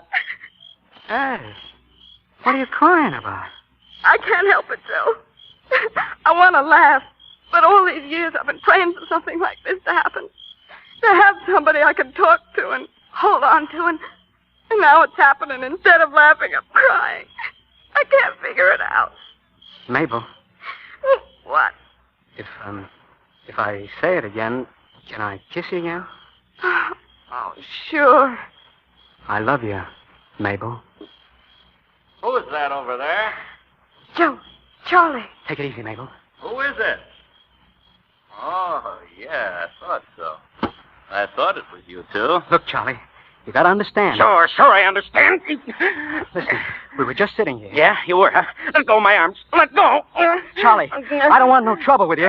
If you give me a chance to explain... All right, I'll give you a chance. Let go of me. Okay. You see, Charlie, it's because... Joe, look out! You rat. Don't hit him, Joe, don't! No. Oh. I told him I didn't want no trouble. Joe, what are we going to do? Come on, let's scram out of here. Where are we going? What's the difference? Come on. Come back here. Come back. He's coming after us, Joe. Don't stop to look back. Come on. Stop, do you hear me? Stop. When I get my hands on you, I'll... Joe. Joe, wait. Come on, I tell you. No, look. Something's happened to him. He's keeled over. Joe, he's just laying there on the ground. Let's go back, Joe. And have them stick another year on my stretch. Put me back on that rock pile. Not me, they won't. What else can you do? Start running like I always do. And me? You stay here. I'll send for you. No, I'm going with you. No, you're not. You don't know what it's like, going from one place to another. It's no worse than staying here. Joe, you can't leave me. I'll go wherever you want me to go. You'll have to take an awful lot of chances. I love you. I'll take any chance you will. Okay. Come on.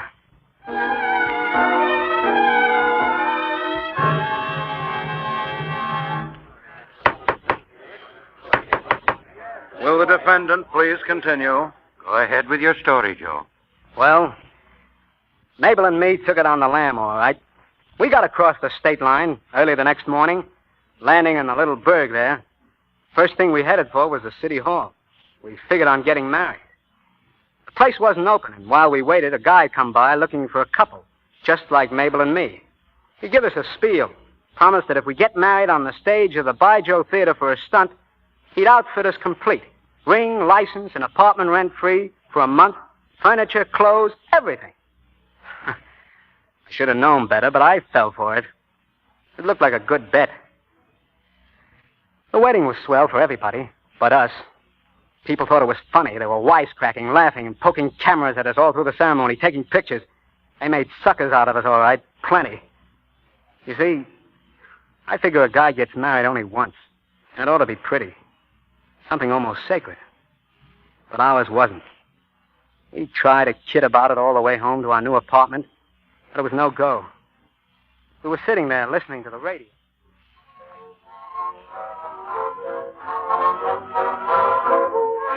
Looks like my ring is turning black, Joe. Already? That's all right, honey. As soon as I get a job, I'll buy you one with a big diamond in the center. gosh. I wouldn't have felt so bad if there had been at least one orange blossom stuck around the stage somewhere. Come here. Look, Mabel, I don't care about the wedding or the ring turning black or people laughing, as long as I got you legal and everything. Oh, Joe. Then I'm satisfied. We interrupt our program to bring you a news report. Charles Garrett, foreman of the county work farm, was murdered this afternoon by Joe Bell, a convict. Joe! Quiet. Joe Bell fled the scene of the crime with Mabel Alden, stepdaughter of the murdered man. The entire town of Rosedale is aroused, and posses are scouring the countryside searching for the murderer. Keep tuned to this station. Charlie's dead. A murder rap. But you didn't kill him. Come on. We'll figure that out later. But you didn't do it, Joe. You know you didn't. Who's going to believe me? Everybody when you tell them what happened. Yeah, that's all I got to do. Just tell them what happened and they'll believe me. Look, Mabel, as far as they're concerned, I'm hanging by the neck already. I'm a nobody. Come on. Get your things together, quick. But what are you going to do? Do what I've always done every time I got in a spot. Run.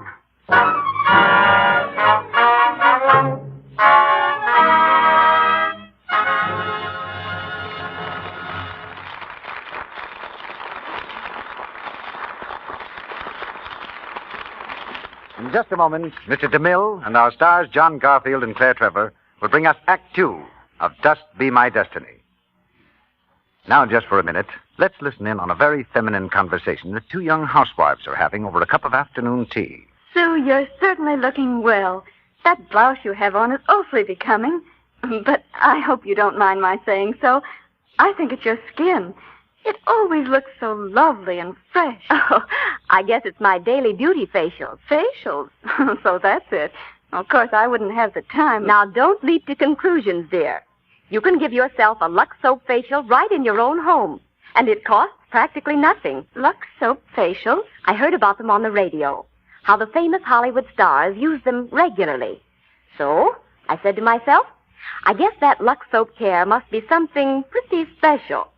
I've been giving myself a Lux Soap facial every night now for weeks. Tell me how you take one, Sue. You just pat the lather very lightly into your skin. You rinse with warm water, then with cool. Then you pat your face dry with a soft towel. Really, Mary, your skin feels so smooth and soft afterwards. Lux Soap has active lather, you know, that does a really thorough job. Oh, it sounds easy. Guess I'll start today. The point is, do it regularly. No matter how tired I am, I never neglect my Lux Soap facial at bedtime. That little conversation is typical of what clever women everywhere are saying about Lux Soap active lather facials. Out here in Hollywood, famous screen stars depend on this gentle Lux Soap care. They say Lux Soap facials do a thorough job of removing dust, dirt, and stale cosmetics. Leave skin feeling smooth and looking so fresh. A Lux Soap facial takes only a few minutes, but those few minutes of Lux Soap care every day pay rich returns. You'll be delighted with the way Lux Soap's active lather facials help keep your skin looking fresh and lovely, the way you want it to be. Get 3 cakes of this gentle complexion soap that 9 out of 10 screen stars use. See what it can do for you. We pause now for station identification. This is the Columbia Broadcasting System.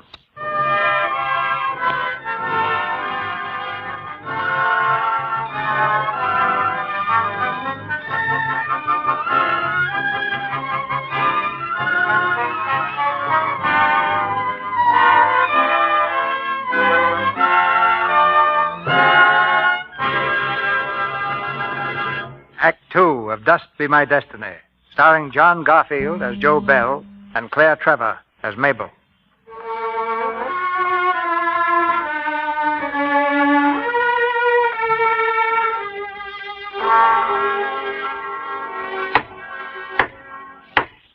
Case of the People versus Joseph Bell. Will the defendant please resume his testimony? Joe Bell, on trial for his life, continues his story. The courtroom is hushed and expectant. Mabel Alden leans forward and watches anxiously. Joe is tense as he straightens in the hard chair. His eyes, dull as rivets, stare out over the heads of the lawyers, the police, and the courtroom audience. He doesn't see Mabel's reassuring smile as he begins to talk. After Mabel and me heard the radio say a posse was out after us, we blew town. Quick. I don't know how long we were traveling. Too long. We were tired and hungry most of the time. Mabel was taking it pretty big and once almost quit on me. I wouldn't have blamed her. But if she had, I'd killed myself. One night late, we ducked into a little cafe on the edge of town. We hadn't eaten for 2 solid days. I ordered up a big meal apiece, and we downed it like that. You ever taste pie like this, Mabel? It's just a... Hey, what's the matter? Joe, how are we going to pay? Who says we're going to pay? Well, Joe, we have to. You go over by the door and keep it open in case we have to start running. I'll do the rest. Hey, mister. Sure. You want something else? No, just a business proposition. I'll toss you for the check. Eh? What do you say? You heard me. I'll toss you. Double or nothing. A smart boy, eh? With the butcher, I don't toss. With the baker, I don't toss. Why should I toss with you? Please fought to pay me $1.25, please. Supposing I told you I ain't got $1.25. Supposing I told you you and your girlfriend got to work out for the $1.25. Supposing I told you it'd be a pleasure. All right, honey, roll up your sleeves. We go to work at last. Hey, wait for a minute. I got the proposition. My name is Nick. Yeah, honey, this is Nick. Pleased to meet you. Hello, Nick. Tell me, you two are hooked up? Married, eh? Oh, no, he's my brother. Huh? Yeah, that's right. Oh, not so good. That makes it for 2 rooms and a board. Look, Nick, if you're figuring on hiring us, we're good workers. You won't be sorry. Honest, you won't. I'm a handy guy. I can fix things. What do you say? Give us a break. Well, I don't know. For 2 rooms and a board... I'll toss you for it. Okay, you toss. Yeah, only I ain't got a coin. Here's a coin. You say it. Heads. Heads it is, Mabel. We hang up our hats.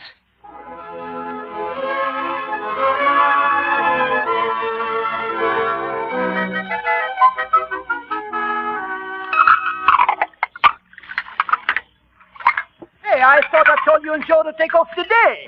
I know it, Nick. Joe's out, and as soon as I finish up with these dishes, I'm going to. That's more like it. Joe had to get down to the bank and deposit a little more in our savings.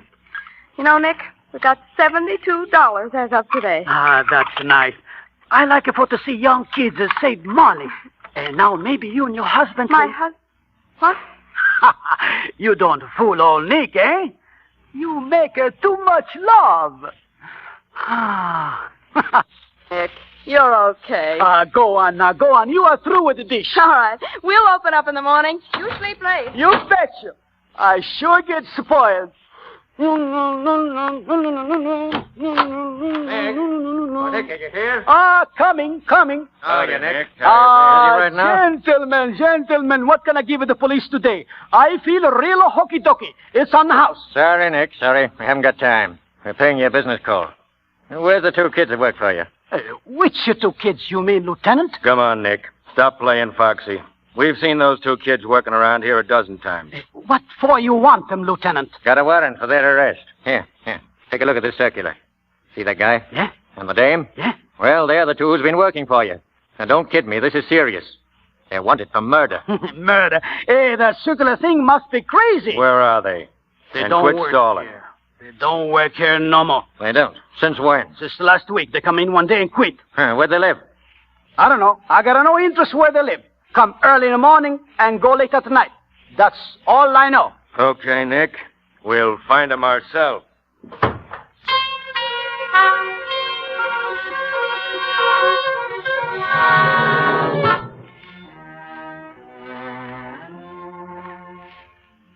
Nick got to me before the cops did. He closed up the cafe and caught me at the bank. I drew out our savings and headed for home. I was going to get Mabel and go on the run again. But I was too late. The cops had pinched her. They were waiting there for me. She saw me coming first and yelled. Like a dope, I didn't get wise. But when they threw a couple of lead slugs at me, I ducked plenty fast. I laid low for the rest of that day working out a plan. Late that night, I bought a camera. Went over to see Nick. Nick, let me in. Hey, who is it? Hey, Joe. Oh, Joe, come in. Hello, Nick. They got the Mabel. Yeah, I know. I thought maybe you scrummed. No, look, I got no time to talk. I gotta move fast. Joe, what are you gonna do? I'm gonna spring Mabel out of jail. You're crazy, Joe. They will grab you, too. Can't help it. I got a plan. Will you help me? Oh, sure, we'll help you. Come on, then. Close up the joint. I'll get your car and meet you around in front. Look, Nick, don't start the motor again till we come out. Sure, I understand. Where's my camera? Right there. Good. If I don't come out of that jail, you beat it. Good luck, Joe. See you soon, I hope. Hello? You the jailer around here? Yeah, what you want? Pass to the woman's ward. I gotta get some pictures of the Alden dame. I don't remember you. Who you with? National Press. Wait a minute. One of your guys took some pictures already. Yeah, and some drinks afterwards. Busted up his plate, so they told me to beat it over here and get some new shots. All right, come on. I'll take you back there myself. Sorry to bother you, but a guy will go for that hard liquor now and then. Yeah. Do you know that guy that took those pictures? Yeah? He spoiled the films, huh? Yeah, all right, you don't have to worry. I'll take care of you. Say, that'd be swell. You really will? Sure. Well, there's the matron over there. She's got the keys for the dame's cell. Hello, Luke. What'll it be? More pictures? Yeah, this guy's from the National Press. The other cameraman got stiff and spoiled his films. He wants more pictures of the Alden dame. And of me and you, too. He does, huh? You want pictures of her, don't you? I sure do, if you let me. Certainly. Alden! Hey, Alden! Can't you leave me alone? Hi, Miss Alden. Oh, Come on out and get your picture taken again, dearie. sure. Why not? All right, matron. You and the jailer. Get your hands up. I'm taking her out of here. Look out, Luke. He's got a gun. Put that gun away, mister. Get smart. Don't move an inch. She goes out of here if I have to kill everyone in the place. Get their keys, Mabel. Hand him over, matron. You heard him. You're breaking jail. You can't. I can't, huh? Get in that cell, both of you. Give me the keys, Mabel. They'll catch you sure as shoot. Shut up. You're making Come on, honey. Let's go. mistake, fella. Oh, Joe. Take it easy, kid. Nick's waiting for us. Joe, I knew you'd come for me. I just knew it.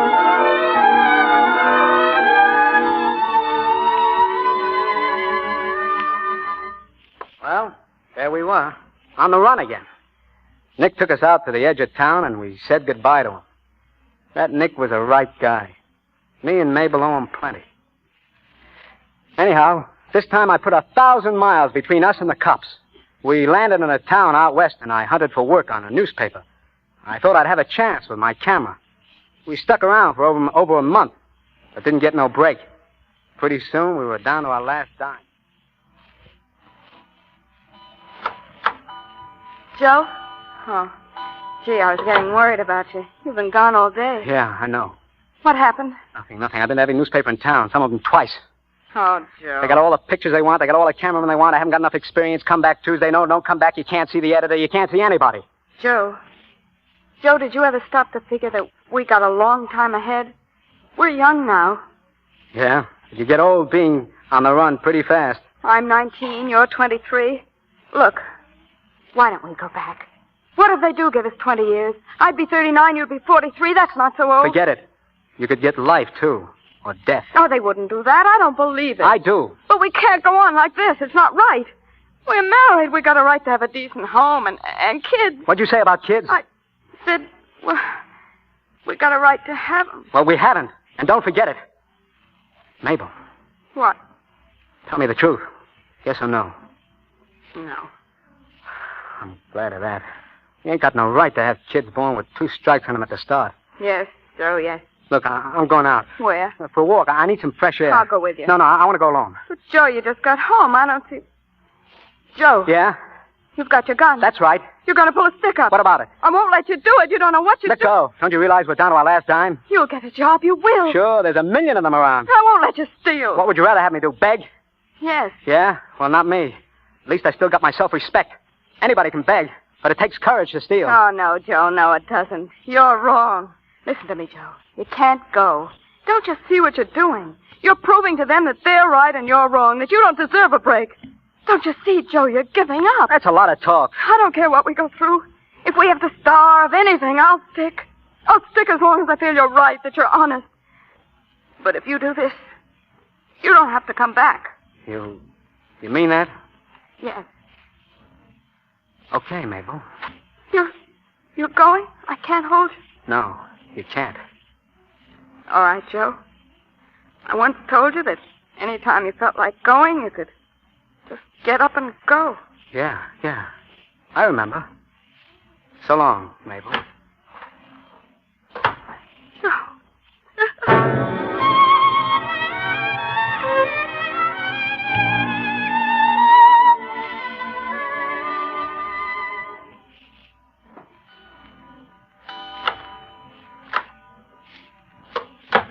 Joe, is that you? Yeah.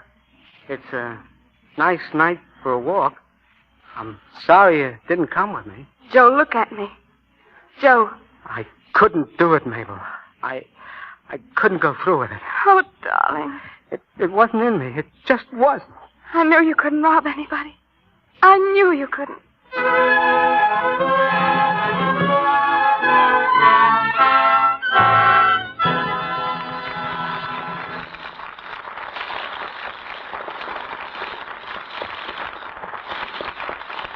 After a brief intermission, Mr. DeMille and our stars John Garfield and Claire Trevor will bring us Act 3 of Dust Be My Destiny. I have a letter here that I think will interest the men in our audience as well as the ladies, too. It's a letter of complaint. Now, since we've been getting other letters with just about the same criticism, we thought we'd read this one to our audience. It's from a Mr. Lewis Moore of Austin, Texas. He says, I listen just about every Monday night to the Lux Radio Theatre, and I've often thought to myself, why don't you tell the men in your audience what a swell soap Lux is? Tell them what a wow of a bath soap it makes. A man likes a soap that gives real lather. And even with hard water, you get a wonderful quick lather with Lux soap. I've heard a lot of men say they're partial to that soap. Thank you for that letter, Mr. Moore. We're very grateful to you. And from now on, while we're telling the women in our audience why Lux toilet soap is the soap for them, we'll try not to forget that men are people, too. And I hope you ladies have been listening attentively tonight, because I'm pretty sure the men in your families will enjoy using Lux toilet soap. You see, there's a very good reason why they'll say it makes a wonderful bath soap. It's because Lux toilet soap has rich, smooth, active lather that carries away perspiration and every trace of dust and dirt. Leaves a man feeling like a million. And remember, it's a luxury soap at a budget price. Just a few cents a cake is all this fine soap costs. Why not get a supply of Lux toilet soap for the whole family tomorrow? It's hard milled, you know, so it lasts and lasts. Yes, Lux toilet soap is really thrifty. Now, Mr. DeMille returns to the microphone. The curtain rises on the third act of Dust Be My Destiny.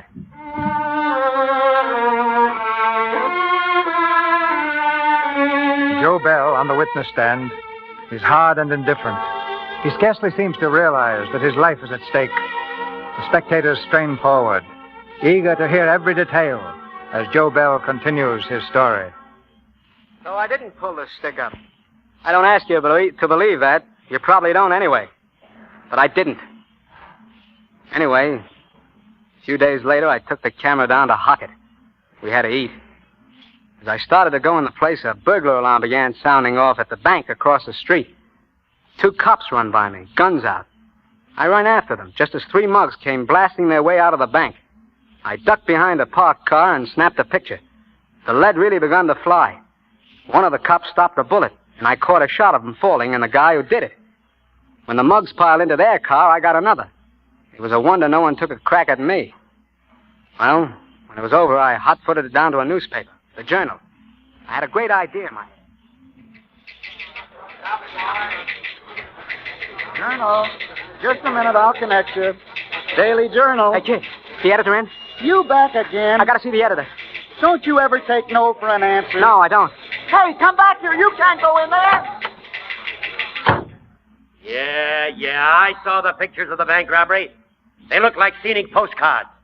Now, look, will you go get me some action shots? I can buy postcards of this city at a penny apiece. Hiya, Mr. Leonard. What do you want? I'm busy. I want to speak to you about... Weren't you in here looking for a job last week? Yeah. I thought I told you then. You told me I didn't have enough experience. Well, I got something better than experience. In this camera, I got pictures. What do you expect to have in a camera? Hot coffee? I got pictures of the bank robbery. I was there from the start. If this is a gag... All right. Come on, what's your price? What do you want for him if they come out? A job. If you've got what you say you got, you can have my insurance policy. Let's get into that developing room.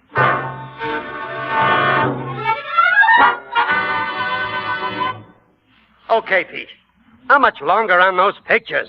Can't you hurry it up? Just a few more seconds, Mr. Leonard. Haven't you birds ever thought of inventing something that would develop films fast? Time's up on them. Pull them out, Pete. Pull them out. Give them to me. Here they are. Let me see them. More light. I need more light. Okay. How do they look? You've done it. You've done it, kid. There's the cop falling, see? Here, the bandits are climbing in the getaway car. Their faces. We'll be able to identify every one of those birds. Nice pictures, kid. Thanks. Now get them on the enlarger, Pete. Send a second set to me. And hold on to those negatives. They're worth plenty. Come on, you. Wait a second. How about our deal? Didn't you say you'd never worked on a newspaper before? That's right. Well, you're working on one now. You're the Journal star photographer. $30 a week. I'll try to do a good job of it. It means a lot to my wife and me. You keep on making pictures like that, and we'll have every crook in the state in jail. I'll get you plenty from the news service on this one, kid. How much? I'll ask for $1,000. All right? All right. Oh, yeah, all right. But could I have a few bucks in advance? Huh? What for? We haven't eaten for 24 hours.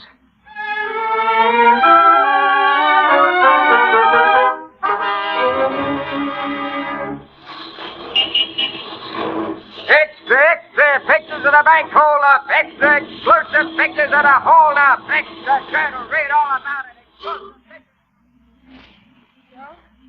Those are your pictures he's yelling about. Yeah, it gives you a funny feeling. Dig into that steak, honey. Joe, you think we ought to go out and buy a paper? What for? We bought 6 already. Oh, those are just to look at. We need one for the scrapbook.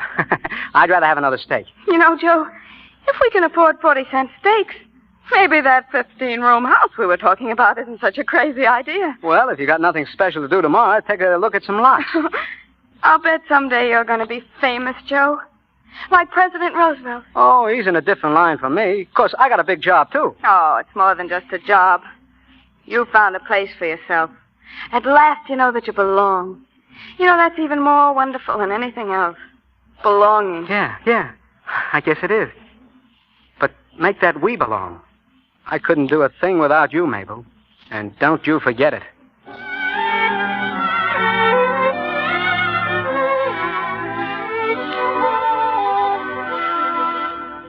Mabel and me were sitting pretty then. But I guess I ain't supposed to get the breaks. Not for long. It happened right after I got the pictures of the Vanetti mob robbing that bank. I came into Leonard's office one morning, and he told me the Southern Press Association wanted my picture in a story. Well, how could I? I couldn't have my picture going into every paper in the country. I told Leonard that, and I told him why. That a murder rap was out against me. He never turned a hair. He rung the Southern Press back, and he told him he was the guy who took the bank pictures. And he wanted to speak to Mabel. So I took him over to our apartment. No, believe me, Mr. Leonard. Joe never killed my stepfather. The last we ever saw of him, he was running after us. And that's true, every word of it. I believe you. And I believe Joe, all the way. What I can't figure out is why you didn't go back and give yourselves up. Joe can answer that. Because I know nobody would believe us, that's why. I'm not so sure of that, Joe. I am. I've been on the short end too many times to think different. You're one of the few guys that ever gave me a real break. You and a guy named Nick. I don't think I would have minded so much before. I was kind of getting used to moving on, but... Well, now, this is the first time Joe and I have ever had a place of our own. I mean, you know, sort of a home, and... Well, it made us feel like we could keep on living like everybody else for a change. You're going to keep on living like everybody else. Oh, but they'll find out. Not if I don't tell them they won't. Oh, Mr. Leonard. Now, look, Mabel. I didn't come up here to make you cry. Stop it. Hello? Yeah, it's for you, Mike. Hello? Yeah? What? That's great. Hold everything. I'll be right down. That was the office. They just got a flash. 2 of the bandits were captured. The leader got away. They want the general photographer to identify him. And that's me. But you didn't take him, Mike. Well, you can't afford to get mixed up in this. But supposing they don't believe you. Who's going to ask any questions? The pictures are enough to identify him anyway. I'll convince them. Good night, Mabel. Good night. So long, Joe. See you in the morning. You still want me to work for you? If you don't show up at 8 o'clock, you're fired. So long, kid. Did you hear that, Mabel? Yeah.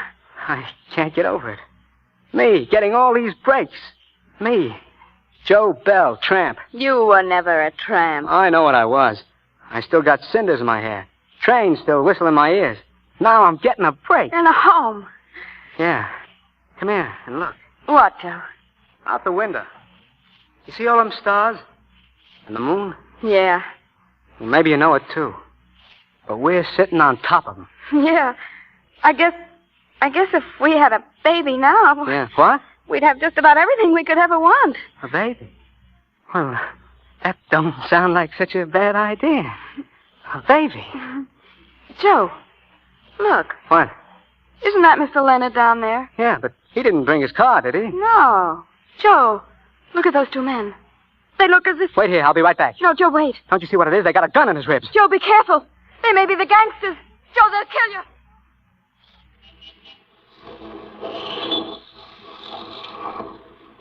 Get in the car, Leonard. I want to have a talk with you. With that gun? No thanks, Vanetti.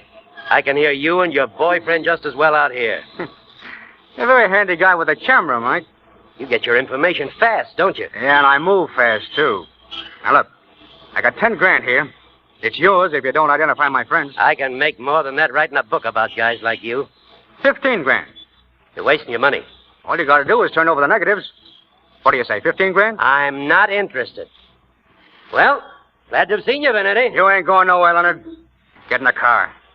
Get in. Okay. Wait a second, mister. What's the rush? Careful, Joe. Who's this guy, Mike? Get out of here. Thanks. I'll stick around. Get off that running board or I'll step on it there. No, you don't. Joe, look out. Get off the car. I'll take that wheel, buddy. Let go of that wheel. Hang on, Mike. You want a record? Sure, why not? Keep it moving now. Joe, Jack, look out.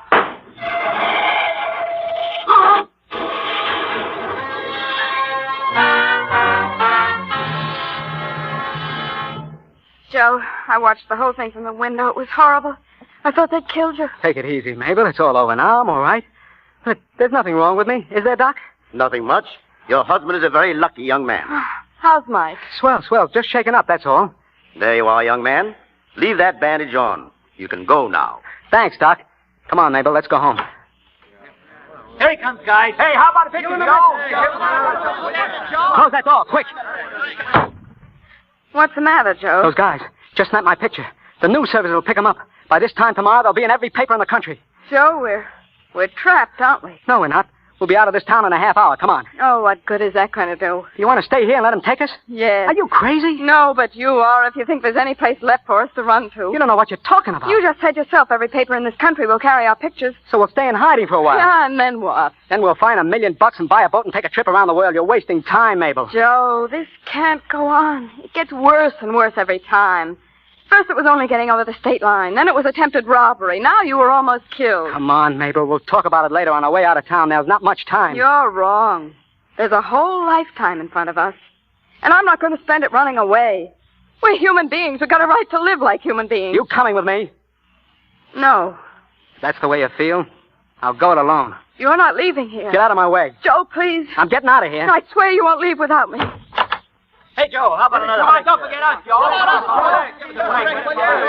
Joe, listen. Don't make me do it. So long, Mabel. Stop him. Stop him, somebody. What's going on here? What is it, lady? This is Joe Bell, Sergeant. He's wanted for murder at Rosedale Work Farm. He wants to give himself up. Oh, Joe. Joe, you'll see it'll be the best thing. You'll see.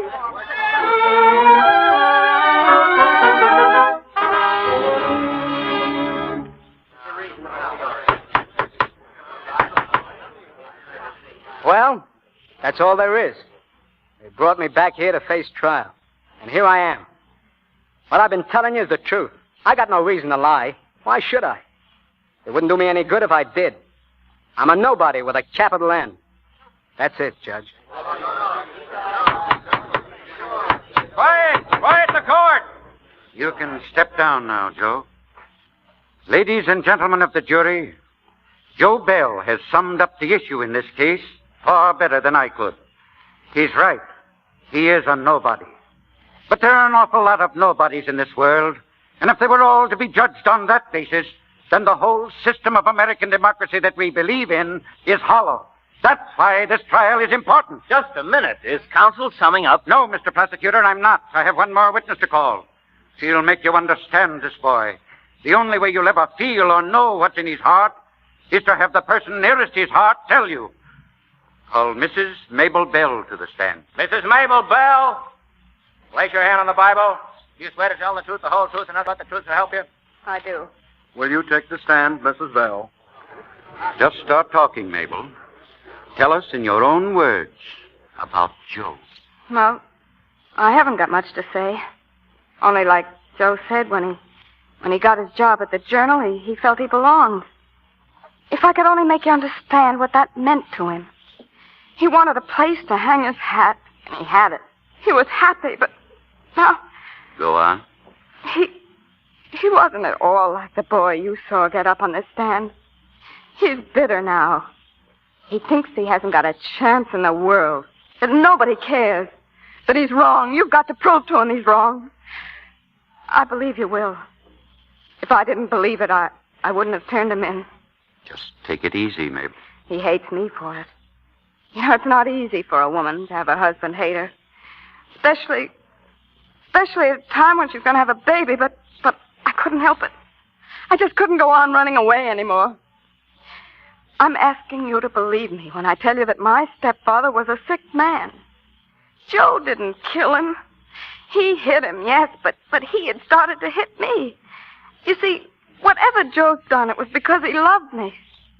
And if you have to convict him, convict me too, because then I'll have to believe what he does, that there's no hope for people like us. And I don't want to believe that and go on living. Your Honor, the defense rests.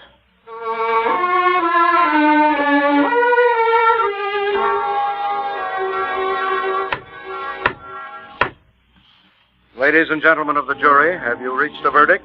We have, Your Honor. The defendant will rise and face the jury. What is your verdict? We find the defendant, Joe Bell, not guilty.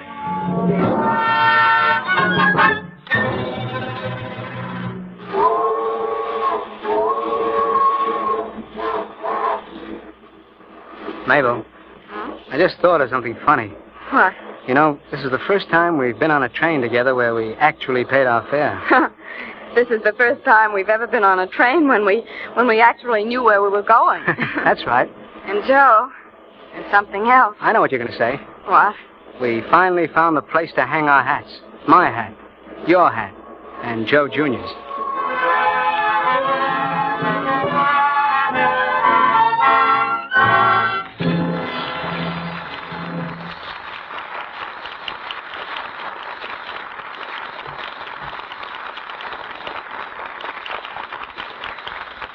The curtain falls, and the train rolls on to happiness for Joe and Mabel Bell. And we introduce our stars for a curtain call, John Garfield and Claire Trevor. Well, now that we're through hitchhiking around the country, Mr. DeMille, I want to tell you that it was a pleasure to be here and a pleasure to work with Claire Trevor. Well, thank you, John. I've enjoyed it, too. You played a very authentic Bindlestiff, John. Sounded like you had experience on the road yourself. Well, yes, I did. I've done a little traveling without a ticket. You know the way, a big smile and going my way, buddy. Matter of fact, that's how I first saw Hollywood. I came in on sort of a shoestring myself. Hey, what is this story, John? I thought you came out here after a big success on the New York stage. Well, not the first time, Claire. I came out after a big success in a Nebraska wheat field. Just big enough so I can continue my trip from New York to Hollywood by thumb and eat on the way. It was certainly the most solid kind of research for your part tonight, John. Yes, sir. And I certainly had a lot of fun before I finished my grand tour of the United States. And with a little urging, I bet you'd do it again. But before we say goodnight, Mr. DeMille, I'd like to tell you again, as I have before, that I think Lux soap is a grand soap. And I know there are millions of women who back me up in that. They know what a help Lux soap is in keeping their complexions soft and smooth. Dust will not be the destiny of any complexion that knows Lux toilet soap, Claire. What's coming up on this stage next Monday, Mr. DeMille? A great play and a great cast, John. The play is The Letter by Somerset Maugham. And our cast is headed by one of the finest actresses of these or any other times, Miss Betty Davis. With Miss Betty Davis, we present the same star who appeared with her in the Warner Brothers picture, Herbert Marshall. The Letter is the story of just a few weeks in a woman's life.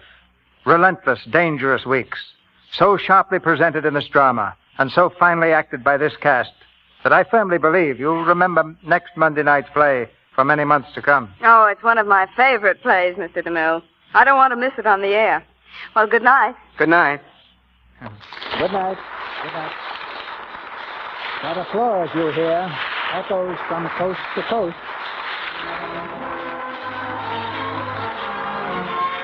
Our sponsors, the makers of Lux Toilet Soap, join me in inviting you to be with us again next Monday night when the Lux Radio Theatre presents Betty Davis and Herbert Marshall in The Letter.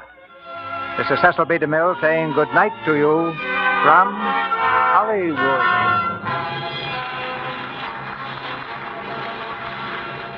John Garfield appeared through the courtesy of Warner Brothers, as in currently seen in their production of The Seawolf.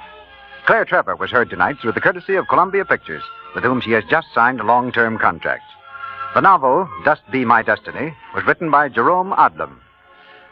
Included in tonight's play were Arthur Q. Bryan as prosecutor, Rex Heath as judge, Tony Martelli as Nick, Earl Ross as Mike, Pat Collins as Pete, and Paul Irving, James Eagles, Edward Arnold Jr., George Yesner, Speck O'Donnell, Bruce Payne, Adelaide Irving, and Earl Keane.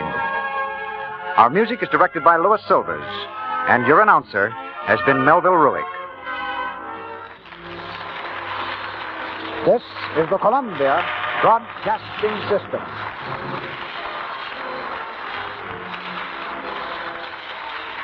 Lux presents Hollywood.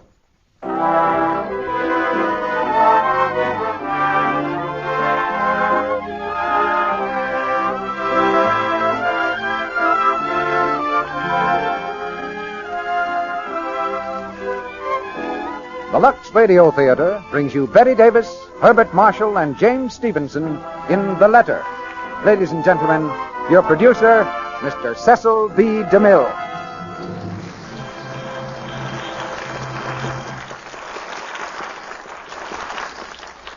Greetings from Hollywood, ladies and gentlemen.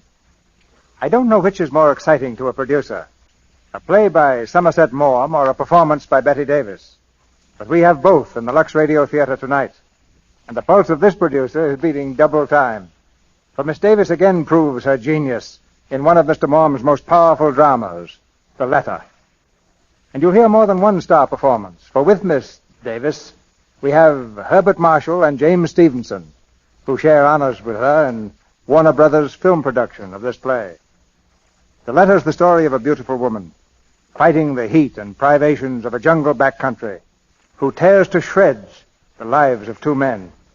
It's a great part for a great actress, and we had no trouble in persuading Betty Davis to return from an Eastern vacation to play it at this microphone.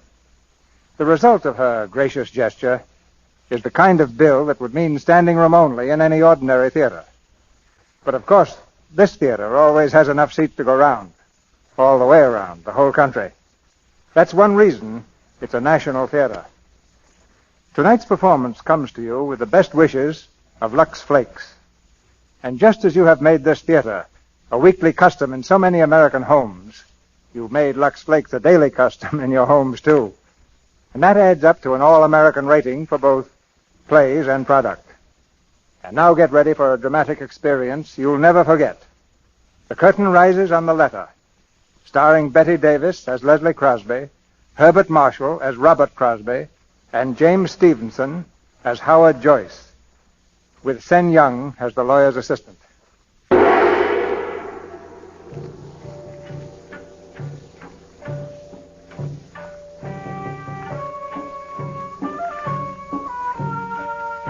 Just north of Singapore, on the Malay Peninsula, lie the great rubber plantations, kingdoms of commerce worked by native labor, ruled by a handful of white men. In the main bungalow on one of these plantations, a light burns dimly through shaded windows. The night is hot and humid. The soft breeze heavy with the scent of flowers. A clouded moon hangs low in the sky, filtering slowly through the trees, making patterns of shimmering silver on the ground. There is deep silence. Suddenly, the door of the bungalow is flung open.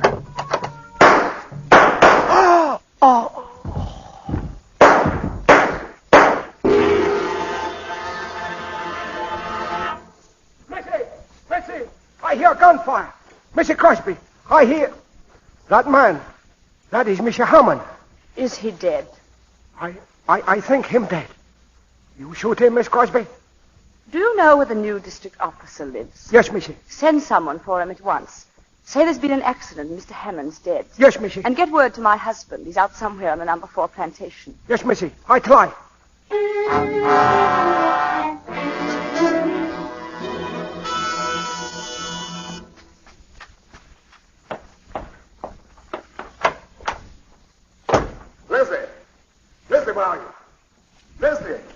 I'm here. Mr. Crosby?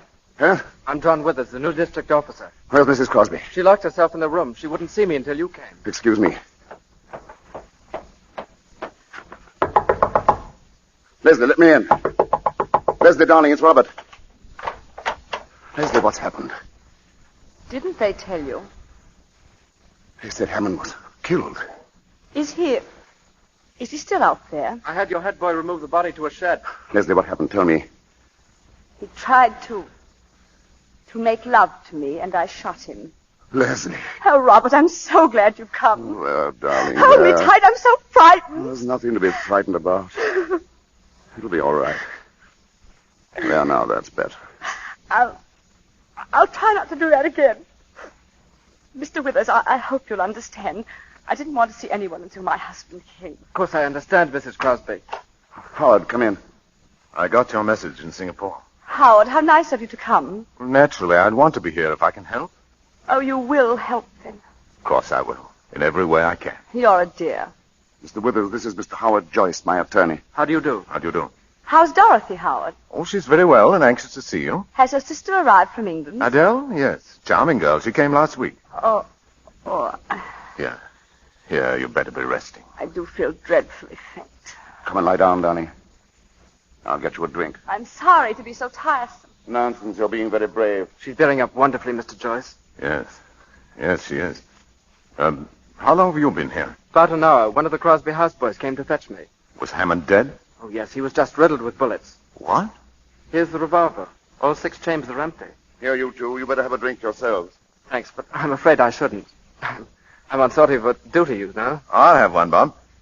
Well, you feeling any better, Leslie? Oh, much better, thanks.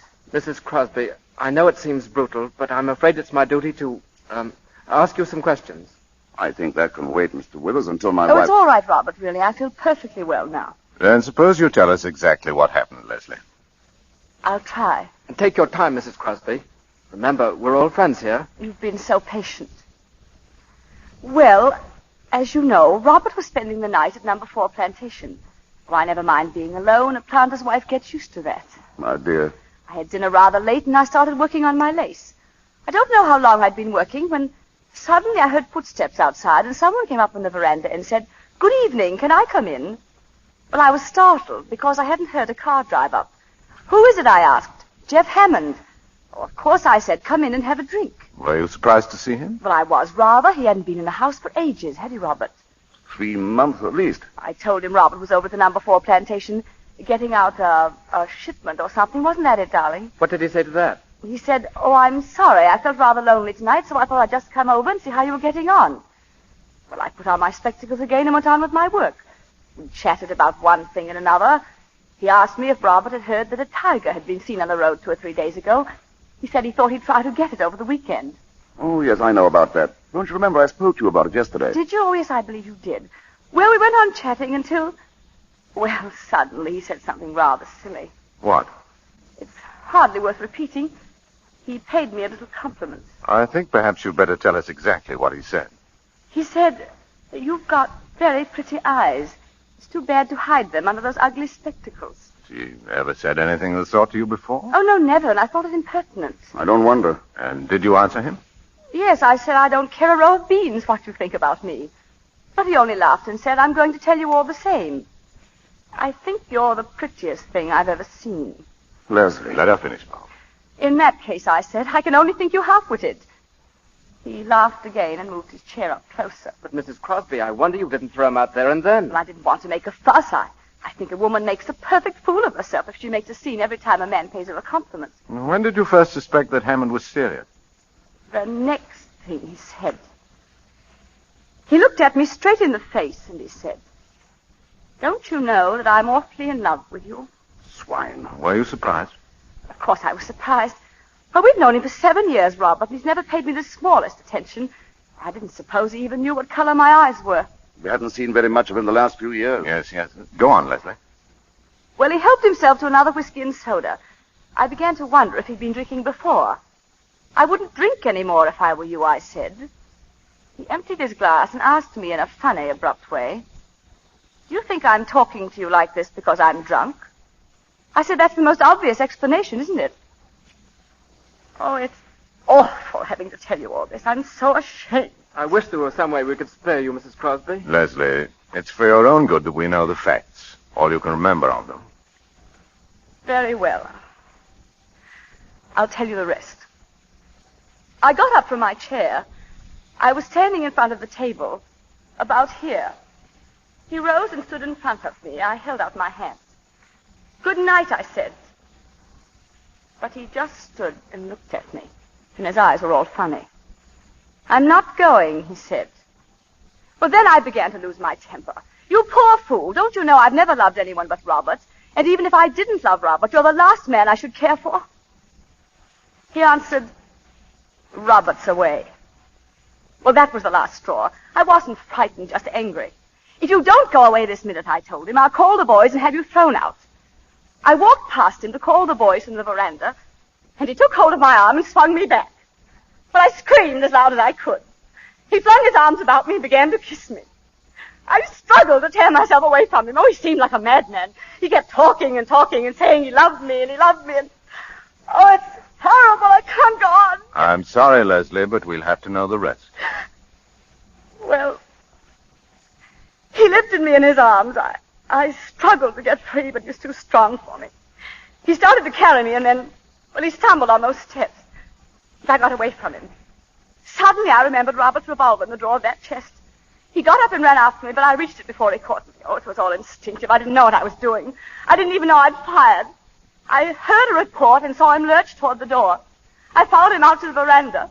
He staggered across the porch, grabbed the railing, and slipped through his hand as he fell down the steps. I don't remember anything more, just the reports, one after another, until there was a funny little click and the revolver was empty.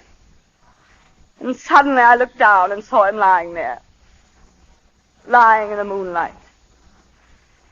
It was only then that I knew what I'd done. My poor darling. Mrs. Crosby, may I say that I think you behaved magnificently? I'm terribly sorry that we had to put you to the ordeal of telling us all this. You were all very kind. It's quite obvious the man only got what he deserved. Withers, if you'll come with me, I'd like to see the body. Yes, I'll take you to the shed. We'll only be a few minutes.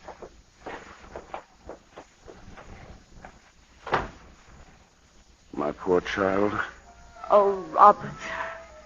What have I done? You've done what any woman would have done in your place. Only 9/10 on them wouldn't have had the courage. And yet I'd give almost anything if I could bring him back to life.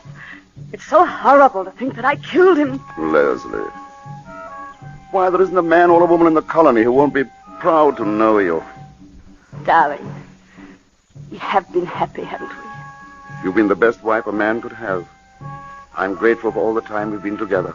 Don't say it that way, darling. It sounds so in the past. Nonsense. We've got most of our lives ahead of us. Oh, if only there was something I could do to help you right now. You can love me. That's all I need. I've always loved you. Yes, but now. Leslie, darling, if I could love you any more, I would now. Robert.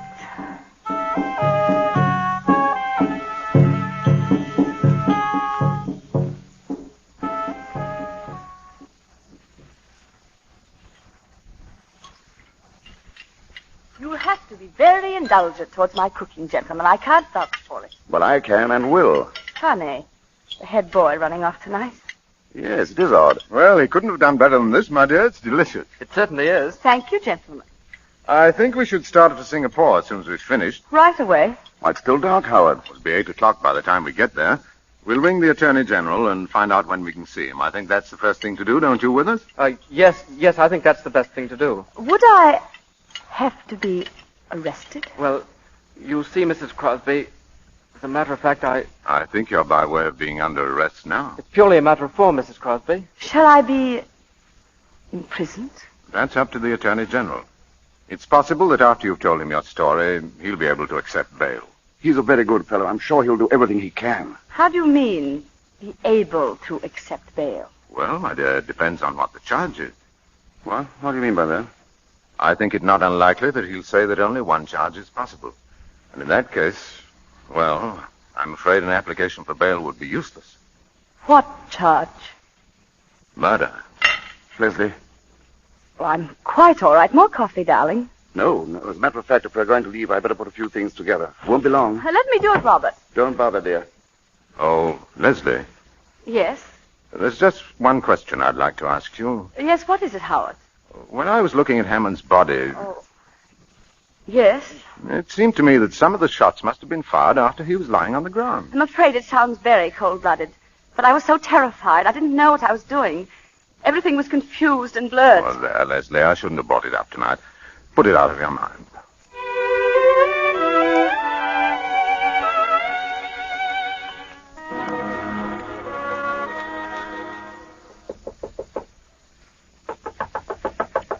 Come in.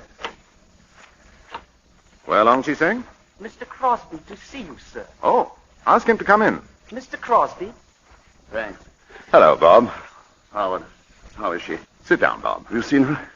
If I can be of any assistance, sir, I shall remain within call. Not at the moment, Ong, thanks. Ong's been of great help on the case. He finds out everything. The perfect confidential clerk. I tried to catch you at the house. I have to see you, Howard. You needn't hesitate about coming to the office, Bob. You know you're always welcome. How is everything? Everything's fine. In fact, Leslie's much better than you. She hasn't turned a hair. She's worth 10 of me. I don't mind confessing, I'm all in. It's the first time we've been separated for more than a day since we were married. You mustn't let yourself go to pieces, Bob. I've tried to work, but it's no good. The estate can go to blazes for all I care. I hate the house and every tree on the place. And why not stay in town with us? Dorothy's for it, and so am I. Thanks, I think I will. I won't be so lonely. Oh, you better get some sleep and out of your planter's clothes before you see Leslie. You don't want her to have to cheer you up. She's a plucky woman. It's monstrous they should have kept her in that filthy prison all this time. They had no choice. Anyway, it's only a week now before the trial. The whole thing's a farce. Why subject her to the ordeal of a trial? Because she admitted killing a man in a civilized community, a trial's inevitable. She shot him as she would have shot a mad dog. You don't have to convince me, Bob. It's curious that Hammond was able to keep his life so hidden. That gambling house he owned, and especially the Eurasian woman. Could she be one of the witnesses? I shan't call her. I'll just produce evidence that Hammond was married to her. He managed to keep that marriage a secret, too. Oh, I know you're busy, Howard. I can't tell you how grateful I am. Oh, nonsense. Now, stop worrying about the trial. That's your lawyer's job. Thanks, old man. I'll see you up at the house.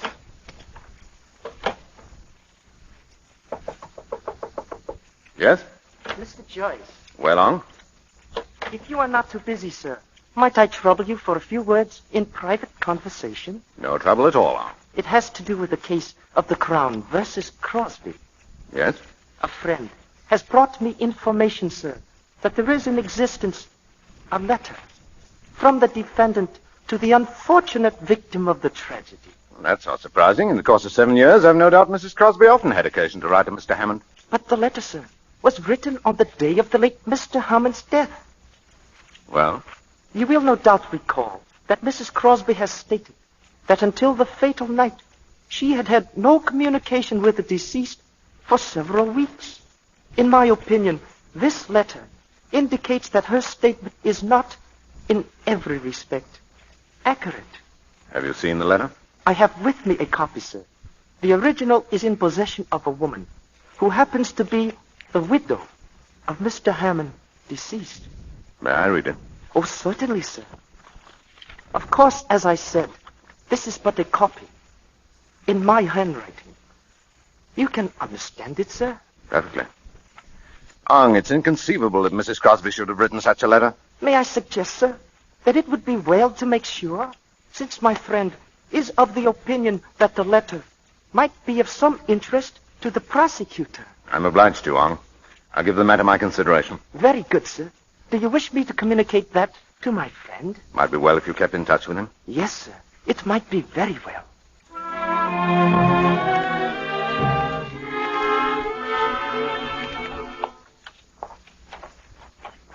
You may stay in the visiting room as long as you want, Mrs. Crosby. The warden's orders. That's very nice of him. Thank you. Howard, how good of you to come. I wasn't expecting you today. Good morning, Leslie. You're looking very well. Thank you, Howard. Well, the trial's only 5 days off now. I know. Each morning when I awake, I say to myself, one less. Just like I used to at school with the holidays coming. Leslie. Oh, don't feel sorry for me, Howard. Time has really passed quite quickly. I've read a great deal and worked on my lace. But I'll confess something to you, Howard. I'm not looking forward to testifying in court. Leslie, one of the things that's impressed me is that each time you told your story, you've told it in exactly the same words. You've never varied a hair's breadth. What does that suggest to your legal mind? Well, it suggests either that you have an extraordinary memory or that you're telling the plain, unvarnished truth. I'm afraid I have a very poor memory. I suppose I'm right in thinking that you had no communication with Hammond for several weeks before the catastrophe? Oh, quite. I'm positive of that. Let's see, the last time we met was at a tennis party at the McFarlanes. I don't think I said more than 2 words to him. And you hadn't written to him? Oh, no. One time you've been on fairly intimate terms with him. How did it happen that you stopped asking him to anything? Well, we hadn't anything much in common, and he was very popular, you know. Had a good many calls on his time, and, well, there didn't seem to be any need to shower him with invitations. Are you quite certain that was all? Well, I may as well tell you. We heard about his wife, and once, just by chance, I actually saw her. Oh, you never mentioned that. What was she like? Horrible. Covered with gold chains and bangles and bracelets. And a face like a mask. And it was after you knew about her that you stopped having anything to do with Hammond? Yes. Leslie, I think I should tell you that there is in existence a letter in your handwriting from you to Jeff Hammond. Oh, well, I've often sent him little notes to ask him something or other. This letter asks him to come and see you because Robert was going to be away. Oh, but that's impossible. I never did anything of the kind. You better read it for yourself. It is not my handwriting. I know. It's said to be an exact copy of one written on the day of Hammond's death. Well, Leslie? What does it mean? That's for you to say, Leslie. I didn't write it. I swear I didn't write it. The original is in your handwriting. Be no use denying it. It could be a forgery. It'd be difficult to prove that. It would be easy to prove it was genuine. Well, it's not dated. It might have been written years ago. Oh, if you'll give me a little time, I'll try to remember. Leslie, the prosecution could cross-examine your houseboys. They would soon find out whether someone took a letter to Hammond on the day of his death. I swear to you that I did not write this letter. Very well. And there's nothing more to talk about. I'll be going. Howard, wait a minute. I did write it, but I was afraid to mention it. I thought none of you would believe my story if I admitted that he'd come there at my invitation. Go on. You see, I was preparing a surprise for Robert's birthday. I knew he wanted a new gun, and I'm so dreadfully stupid about sporting things. I thought I'd talk to Jeff about it and get him to order it for me. Perhaps you've forgotten what's in the letter. Will you have another look at it? No, I don't want to. Then let me read it to you. Robert will be away. I absolutely must see you.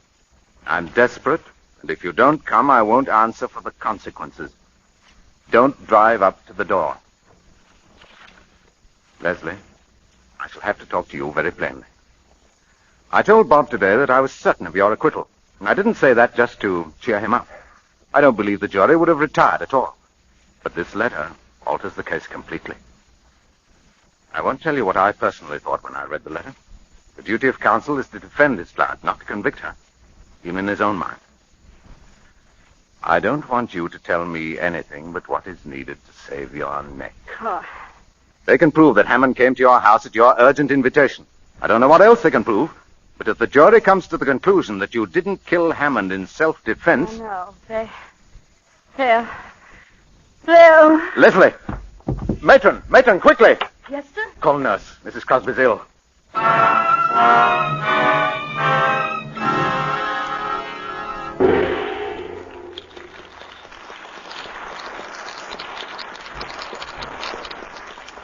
Mr. DeMille will return in just a moment with our stars, Betty Davis, Herbert Marshall, and James Stevenson, for Act 2 of The Letter. Well, Sally here looks as if she wanted to say something first. What is it, Sally? I just want to look into the future for a moment, Mr. Ruick. Yes? What do you see there, Sally? Good news. 100 years from now, there won't be any spring house cleaning. You don't say. Why not? Because everything in the house will be waterproof. You just hose down a room, and presto, it's clean. Very simple indeed. But it won't help women who are doing their spring house cleaning right now. Oh, but I know something that'll make things awfully easy for them. So do I. New Quick Lux Flakes. Right. And I've heard loads of women say they've never seen anything like it. They love the way it bursts into suds at the touch of water. Yes, and it's amazing how rich those suds are, too. All fine, pure soap. No harmful alkali of any kind. And new Quick Lux goes so far. Yes, and it gives more suds, ounce for ounce, than any of 10 other soaps tested. And that's true even in hard water. It's thrifty. It's so safe, too. There's nothing to hurt any color or fabric. That's safe in water alone. It's wonderful how nice curtains and blankets and bedspreads look after a dip in new Quick Lux. And that goes for dozens of other things, too. Everything safe in water alone. Ladies, now that you're busy with your spring house cleaning, get the fast, easy help new Quick Lux gives. Ask your grocer for a thrifty big box of new Quick Lux flakes tomorrow. It comes in the same familiar package at no extra cost. And here's more news.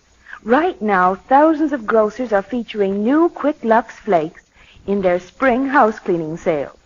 It's a grand time to stock up. Use new Quick Lux for all your soap and water tasks, to help keep your things new-looking longer, to save your hands. We pause now for station identification. This is the Columbia Broadcasting System.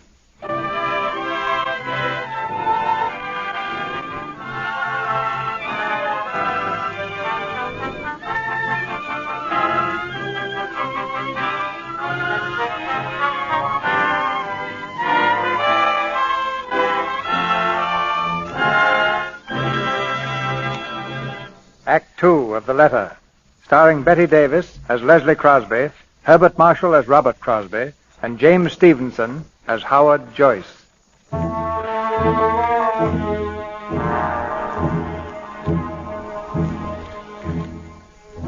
In that split fraction of a moment, before her mind slipped into the blackness, Leslie Crosby realized that the letter she had written to Jeff Hammond was damning evidence, enough to hang her. Now, a few minutes later, in the first aid room of the prison hospital, she leans wearily back in her chair, her eyes half closed. I'm afraid I've made rather a mess of things. I'm sorry. For Robert, not for me. You've distrusted me from the beginning, Howard. That's neither here nor there, Leslie. Who's got the letter now? The Eurasian woman who was Hammond's wife? Oh. Howard, are you going to let me be hanged? What do you mean by that, Leslie? You could get hold of the letter. Do you think it's so easy to do away with unwelcome evidence? Surely nothing would have been said to you if the owner wasn't quite prepared to sell it. That's quite true. But I'm not prepared to buy it. Oh, but it wouldn't be your money. Robert has saved some. I wasn't thinking of the money. I don't know if you'll understand this, Leslie, but I've always thought of myself as an honest man. You're asking me to do something which is no better than suborning a witness. Do you mean to say you can save me and you won't? What harm have I ever done you? You can't be so cruel. I want to do my best for you, Leslie, but a lawyer has a duty to his profession and to himself. I can't do what you ask. Oh, poor Robert, he doesn't deserve it. He's never hurt anyone in his life. He's so kind and simple and good, and he trusts me so. I mean everything to him, everything in the world. And this will ruin his life. Oh, I know what you're thinking. You despise me. You think he's well rid of me if they do hang me. I don't despise you. It isn't important what I feel about you, do you understand? I'm going to do what I can. Bob will want to know what the money's for. Will it be a very large sum? I imagine this woman has a pretty shrewd idea of the letter's value. You won't have to show Robert the letter, will you? I'll do everything possible to prevent him from seeing it. He'll be an important witness, and he should be as firmly convinced of your innocence as he is now. And after the trial? I'm going to try and save your life. Oh, if Robert loses his trust in me, he loses everything. It's strange that a man can live with a woman for 10 years and not know the first thing about her.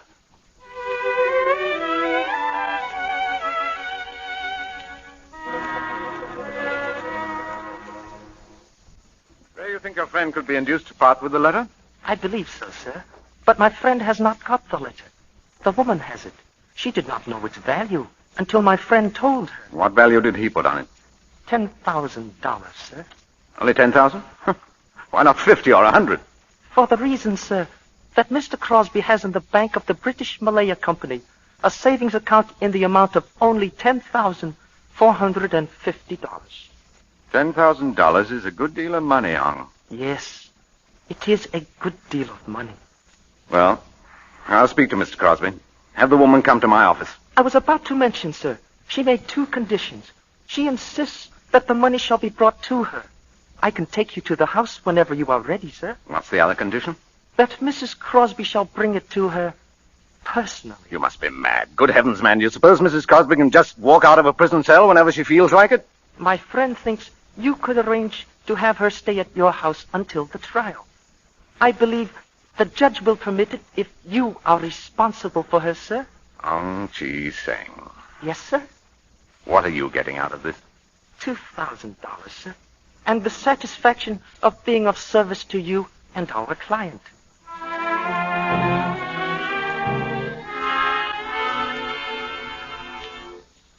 Sit down, Howard. I've taken the liberty of ordering for you. Oh, thanks.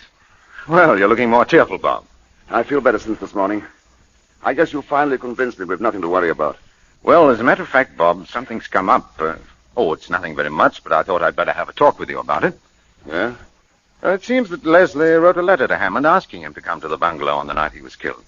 Why, that's impossible. You heard her say she'd had no communication with him for weeks before it happened. Nevertheless, she did write the letter. She wanted his advice on something she was buying you for your birthday. Your birthday was about then, wasn't it? Yes, end of April. In the excitement, she forgot the letter at the time, and then later was afraid to say she'd made a mistake. But that's not like Leslie. She isn't afraid of anything. Well, this was a pretty serious mistake, and she realized it. Who has the letter? Hammond's widow, and she threatens to turn it over to the prosecution. Well, what if she does? Leslie can explain it in court just as she explained it to you. Yes, but don't you see, it might alter things a good deal in the minds of the jury if Hammond came to your house by invitation. Well, what's to be done about it? I think we must get hold of that letter. I want you to authorize me to buy it. I'll do whatever you think is right. Buy the letter. I'll pay you back whatever it costs. Good. Now I'll put the matter out of your mind. Oh, by the way, Leslie will be at the house tonight. I arranged to have her released pending trial.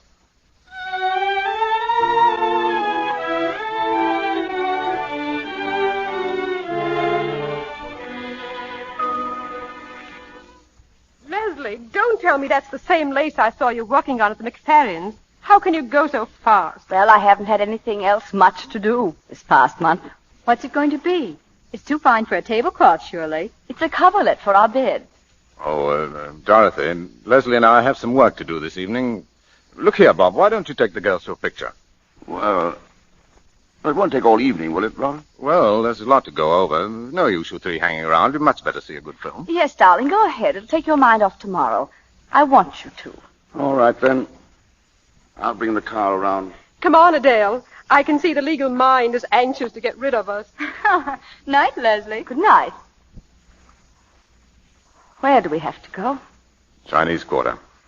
Some sort of shop, I believe. Well, I've always wanted to see the Chinese Quarter. I hear it's a bit creepy. Of course, I'd have chosen other circumstances for a visit. Be flippant about your own crimes if you want to, but don't be flippant about mine. Oh, I'm sorry, Howard. I didn't mean to be flippant. Really, I didn't. Maybe it's my own sense of guilt, but I have an unpleasant feeling that I'll have to pay the piper for what I'm doing tonight.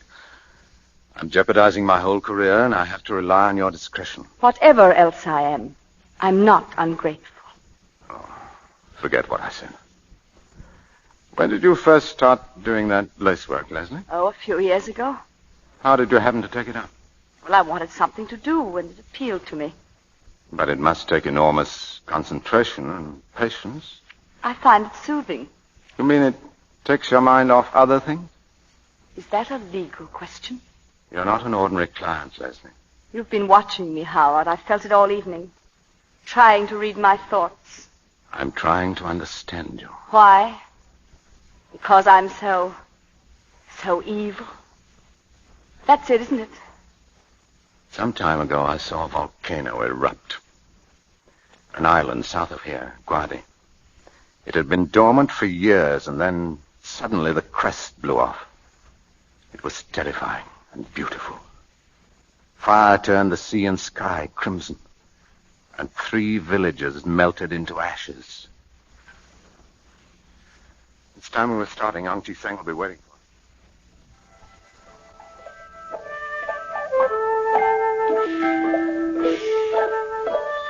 Come in. Please come in. This is the shop of my friend. If you will wait here, I will return in just a moment. Let's not be too long about it, all. I will speak to the lady at once, sir.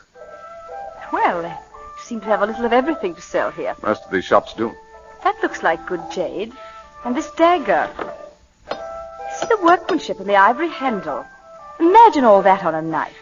He who kills with an unworthy tool commits 2 crimes, one against himself. Will you follow me, please? The lady will see you now.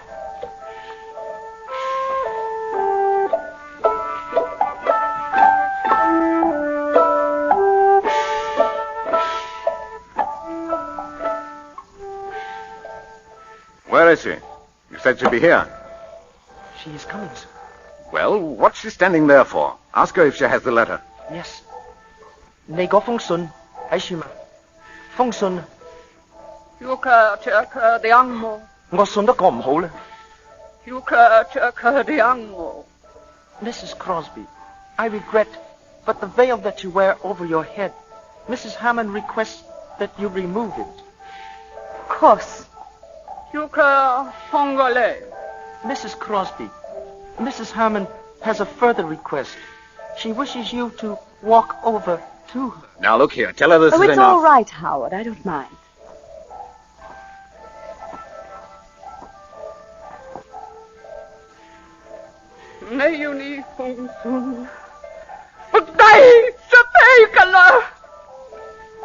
What does she say? Mrs. Hammond, you may have the letter if you will pick it up at her feet. Thank you.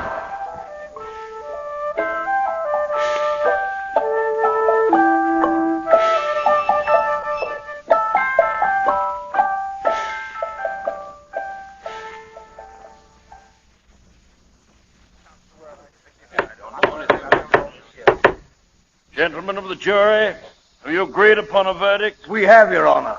The prisoner will please rise and look upon the jury.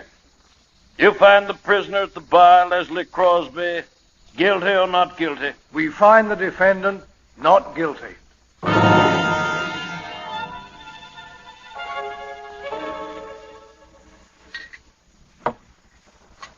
And from that day on, I made a solemn vow that I wouldn't make another cocktail until Leslie was acquitted.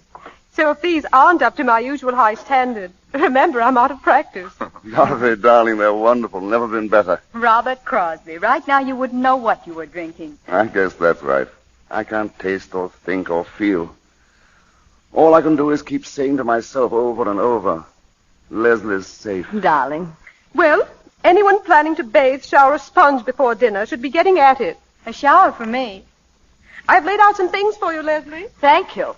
Darling, I'm going to tidy myself up a bit. No, don't go, Leslie. Why shan't be a minute? There's something I particularly want to talk to you about. And, Howard, I want to see you, too. I want your legal opinion. Oh, you do? What's up? Well, I want to get Leslie away from here as quickly as possible. I think a bit of a holiday do you both good. No, I mean for good. But how could we? Can't very well throw up your job. But I've got something in view that's much better. It's in Sumatra. We'd be away from everybody, and the only people around us would be Dutch. We'd start a new life. The only thing is that you'll be awfully lonely, darling, at the start. Oh, I wouldn't mind that. I'd like to go, Robert. I don't want to stay here. That settles it, then. I'll go straight ahead and we can fix things up at once. Is the money as good as here? I hope it'll be better. At all events, I'll be working for myself and not for a company in London. What do you mean? Why should I go on sweating my life out for other people? This plantation belongs to a Malacca Chinese planter who's in financial difficulties, and he's willing to let it go for $30,000. If we can get the money the day after tomorrow. How on earth are you going to raise $30,000? Well, I've saved about 10, and the bank is willing to let me have the balance on mortgage. Robert, darling, I shouldn't like you to take such a risk on my account. I'll be perfectly all right here. Really, I shall. Nonsense, darling. You just said you wanted to go. No, but I'm not sure it wouldn't be a mistake to run away. Everyone's been so kind, and they'll all help to make it easy for us. I think the thing to do is to stick it out here. Anyhow, it's not a thing you want to rush into. Let's wait and see. Why should I wait? It's a good thing, and I don't want to lose it. Look, I've got all the papers in my briefcase. I'll go and get them, and you can see for yourself.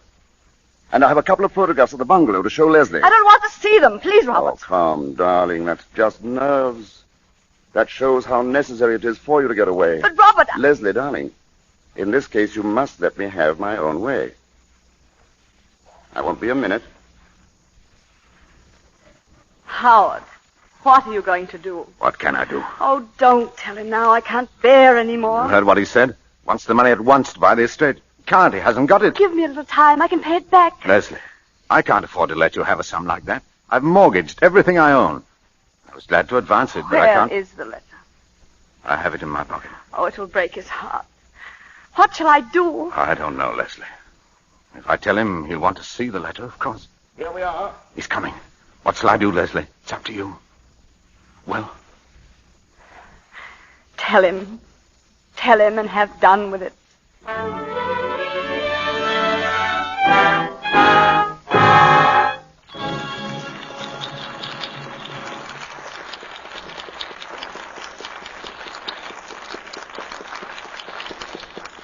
The lights come up in the Lux Radio Theatre as the curtain falls on Act 2 of The Letter, starring Betty Davis, Herbert Marshall, and James Stevenson. Will everyone remain very quiet, please? Because in this brief intermission, I've asked one of our audience to help me in a little test. Here she comes to the microphone now.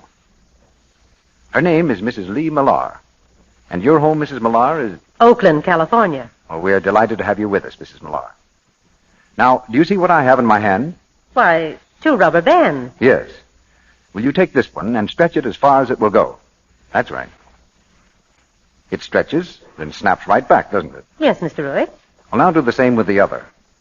Why, it's broken in 2. Yes, because the second rubber band was all dried out, had lost all its elasticity, so it broke under strain. Now, the reason I asked Mrs. Millar to make this test was because the very same thing can happen to stockings. You see, when stockings are new and live and supple, they have great elasticity.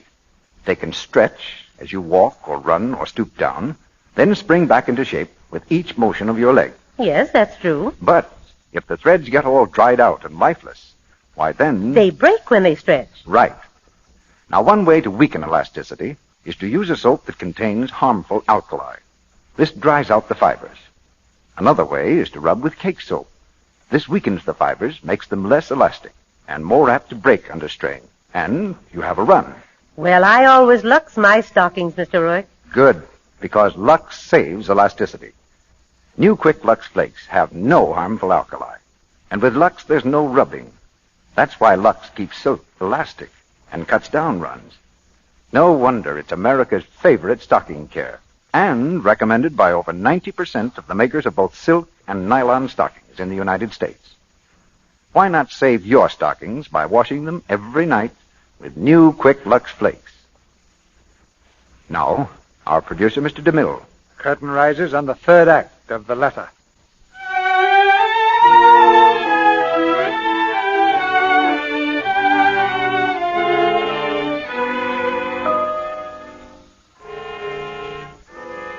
Robert Crosby has returned to the room, his thoughts full of plans for the purchase of the new plantation. In silence, Leslie and Joyce watch Robert, brimming over with enthusiasm, arrange his papers on the desk. This is really a handsome estate. We'll be stealing it for $30,000. Bob, I don't like to throw cold water on your plans, but hasn't it struck you that the costs of what we've just been through will be pretty heavy? Costs? Oh, yes, the legal expenses. Oh, you know, I couldn't charge you anything for my services, but there are certain out-of-pocket expenses. That's awfully decent of you. I'm not sure I could accept that. But what do these other expenses amount to? Well, the principal item is that letter of Leslie's I mentioned to you. Oh, yes, I'd almost forgotten. You see, you were going to... I had to pay a great deal of money for it. Well, if you thought it necessary, I'm not going to grouse. How much was it? $10,000. $10,000? Well, you must have been mad. You may be quite sure I wouldn't have given that if I could have got it for less. Oh, that's every cent I have in the world. Why didn't you let them bring the letter in and explain it to the jury? I didn't dare. What do you mean it was absolutely necessary to suppress it? If you wanted Leslie acquitted. What was there in the letter? I told you at the time. It was very stupid of me, Robert. I remember now. You wrote to Hammond to ask him to come to the bungalow. Yes. You wanted to get something for me, didn't you? Yes, I wanted to get you a gun. He knew all about that sort of thing, and you know how ignorant I am. Buying that letter was a criminal offense, wasn't it? Well, not the sort of thing a respectable lawyer does in the ordinary way of business. It was a criminal offense. Yes, it was. I might be disbarred for it. Then why did you do it, you of all people? What were you trying to save me from? Leslie, you knew I was buying a gun from Cameron, Why did you want to make me a present of another? But how should I know you're going to buy a gun? Well, because I told you. Well, I'd forgotten. I can't remember everything. You hadn't forgotten that. What do you mean, Robert? Why are you talking to me like Who has this? the letter now? I have. Where is it? Bob, it's not your letter or mine. I've got to pay $10,000 for that letter. I'm going to see it. Let him see it. Thank you. Robert will be away. I absolutely must see you. What does this mean? Means that I was in love with Jeff Hammond. No, you couldn't. We've been in love for years. It's not true. I used to meet him constantly, once or twice a week. Every time we met, I hated myself for it. It was horrible. I loathed myself. I was like a person who was ill. Then came a time about a year ago when he began to change toward me. I didn't know what was the matter. I was frantic. I made scenes. I threw myself at his feet. Leslie! Then I heard about that native woman. Oh, I couldn't believe it. I wouldn't believe it. At last I saw her. I saw her walking in the village with those hideous spangles and that chalky face and eyes like a cobra's eyes.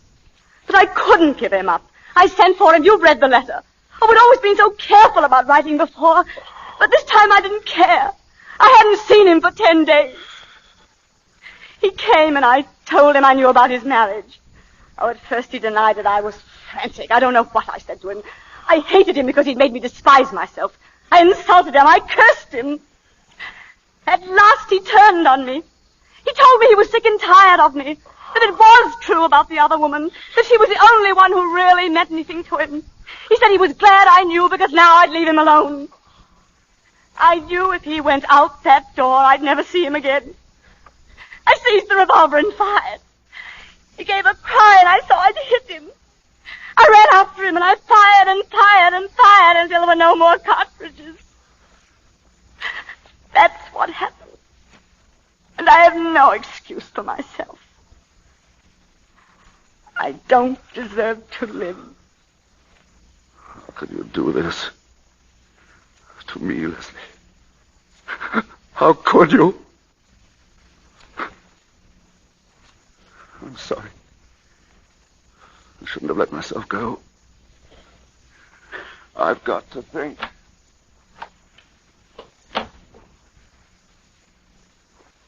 Leslie, Well, he's going to forgive you. yes. He's going to forgive me.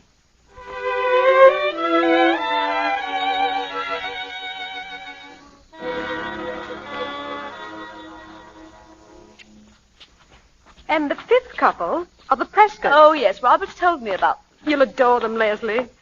Now, both of you get a good sleep because it'll be a late party. Good night. Good night, Dorothy. Good night. Robert, it's lucky you brought your dinner coat. You'd hardly fit in one of Howard's. Now, let's see what else you need. Oh, how about your studs? They're probably still in the bureau at home. Home. Robert, it's no use, is it? We can't make it go, can we? I don't know. I'm not sure. Robert, you're so kind and so generous. You should have had the sort of wife you really deserve. And through no fault of yours, I've failed you. Wrecked your life. I can't ask you to forgive me. If you love a person, you can forgive anything. But what about you? Can you go on? Oh, I'll try. I'll really try. That's not what I was asking. I'll do everything to make you happy, everything in my power. That isn't enough. Unless, Leslie, now, this minute, do you love me? Yes, I do. Kiss me then. Kiss me. As if... Robert. No, I can't. Leslie, tell me, Leslie, what is it? With all my heart, I still love the man I killed.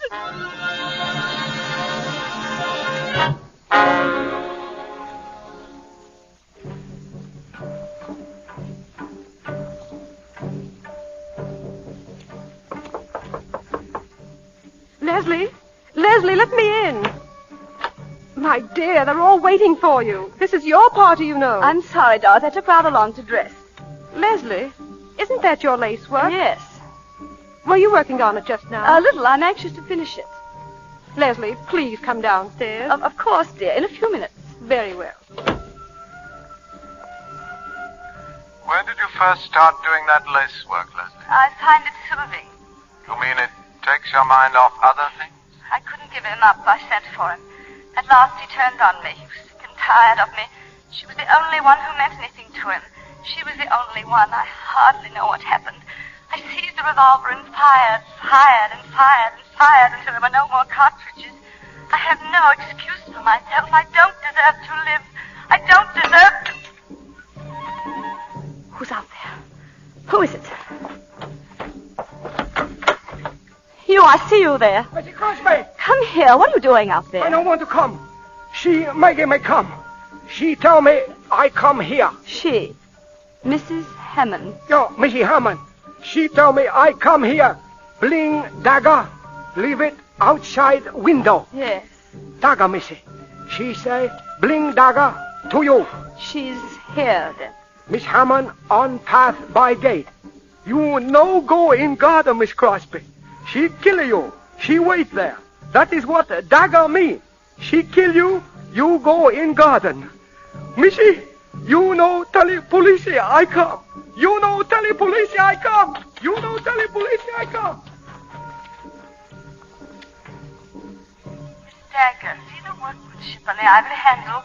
Imagine all that on a knife. He who kills with an unworthy tool commits two crimes. One against himself. I don't deserve to live. I don't deserve to live. I don't deserve to live. Leslie! Leslie! Leslie! Yes. You've got to do something about Bob. He's behaving very strangely. What is it? I don't know. First I thought he was drunk, but it's worse than that. I'll be right down. But where will you ship from, Crosby?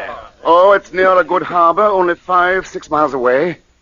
And I can ship my rubber for less money. I want to get ahead fast.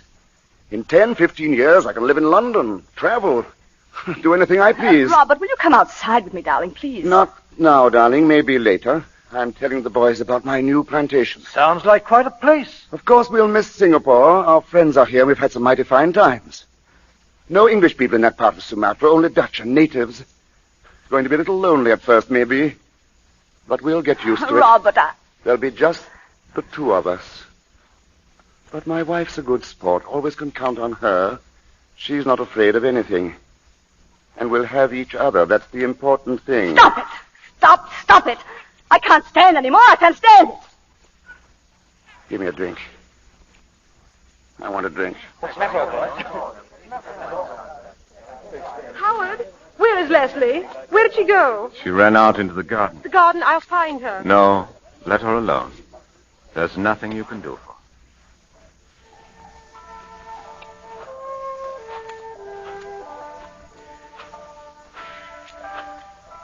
You no go in garden. She kill you. You no go in garden, Missy. See the workmanship on the ivory handle. She kill you. I couldn't give him up. I sent for him. Robert will be away. I absolutely must see you. I couldn't give him up. What does this mean? It means that I was in love with Jeff Hammond. That's not true. It means I was in love with Jeff Hammond. No. We've been in love for years. We've been in love for years. We've been in love for years. Miss Crosby, go back! Go back! Oh! You kill her. You kill her. Heard I say. Who is that?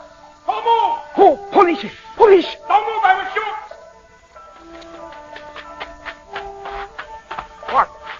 What you do here? I do nothing. I tell her not go into garden. I tell her. Oh, this woman, she's dead.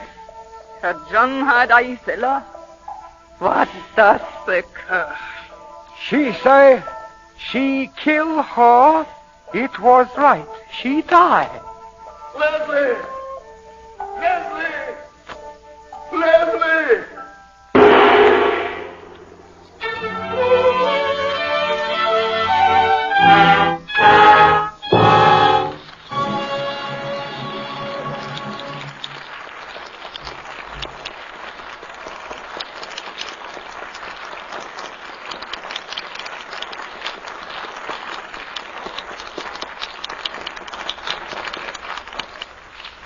We bring to a close tonight's performance of The Letter.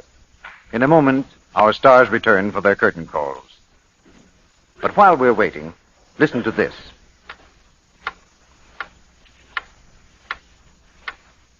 Hear that clock? Morning, noon, and night. 3 times a day, 7 days a week, the dishes have to be washed. You can't get around it. But you can make it pleasanter, the way thousands of women have. That's with new, quick Lux Flakes. It helps do away with one of the things women hate most about dishwashing, the red, rough housework look it gives your hands. Yes, new Quick Lux is kind to hands. This was recently proved by hundreds of dramatic one-hand tests made in a laboratory under conditions similar to home dishwashing. 5 different soaps frequently used for dishwashing, including Lux, were tested. 3 times a day for weeks, hundreds of women dipped one hand in Lux suds, the other in suds from another soap. The results were amazing. The Lux hands looked so much softer and smoother than the other hands. Now you know that lovely hands are such an important part of a woman's charm. You want yours to stay soft and smooth, of course. So why not try new Quick Lux Flakes in your dishpan tomorrow? Will you do that? It's in the same familiar box, and it costs you no more. It's fast, thrifty, and so kind to your hands. Here's Mr. DeMille with our stars. Back for a curtain call come the stars of the letter. Betty Davis, Herbert Marshall, and James Stevenson. Mr. DeMille, I know Herbert Marshall and James Stevenson join me in thanking every member of the fine cast which appeared with us tonight. And so do we. Tell me, how was your vacation, Betty? Oh, I always have a wonderful time in New Hampshire. We've been reading about the big celebration they had of the premiere of your new picture, The Great Lie, at Littleton. Your birthday, too, wasn't it, Betty? Yes, Jimmy. We were trying to raise some money for a local charity, and Warner Brothers very kindly came through with the premiere of The Great Lie to help us raise the money. After that birthday party, Hollywood must seem like a ghost town. Well, it seems restful for the first time. I've enjoyed very much coming back to the Lux Radio Theatre tonight, Mr. DeMille, and I'd like to know what you plan for next week. Next week's play, Betty, is the delightful comedy, Wife, Husband, and Friend. And who's in the cast, Mr. DeMille? We're going to have George Brent, Priscilla Lane, and Gail Patrick. You'll hear George Brent as a perfectly normal businessman whose wife, played by Priscilla Lane, is ambitious to become an opera singer. The solution to this domestic problem comes in a surprise twist that made the 20th Century Fox picture a hit on the screen and gives us a gay and exciting prospect for next Monday night. That's a show I certainly don't want to miss, T.B. Good night. Good night. Good night. You've written your names in red letters here tonight.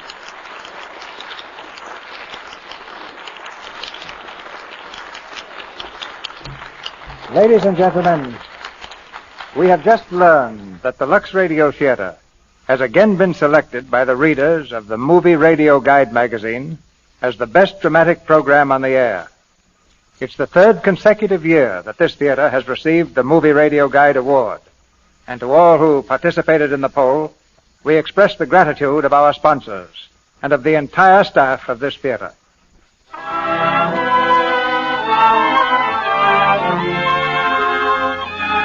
Our sponsors, the makers of Lux Flakes, join me in inviting you to be with us again next Monday night when the Lux Radio Theatre presents George Brent, Priscilla Lane, and Gail Patrick in Wife, Husband, and Friend.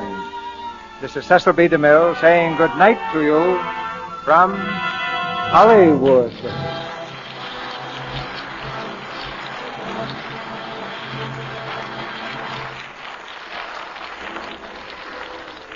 Herbert Marshall will soon be seen in the Columbia picture Adventure in Washington.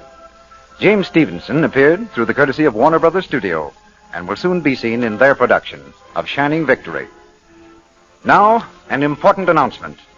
As you know, many localities switch to daylight saving time next Sunday. If your community is one of those changing to daylight saving time, you will hear this program at the usual hour. If your community remains on standard time, tune in 1 hour earlier. Check your newspaper or radio magazine for the correct time. Included in tonight's play were Richard Davis as Withers, Charlie Lung as head boy, Gloria Holden as the woman, and Suzanne Caron, Wally Mayer, Eleanor Stewart, Eric Snowden, and Leela Hyams McIntyre. Our music is directed by Louis Silvers. Our Lux Radio Theatre production of The Letter has come to you with the good wishes of the makers of new Quick Lux Flakes, the tissue-thin soap flakes used by smart housewives everywhere and by the great picture studios here in Hollywood to protect the $1 million wardrobes that you see on the screen. Your announcer has been Melville Ruick, and this is the Columbia Broadcasting System.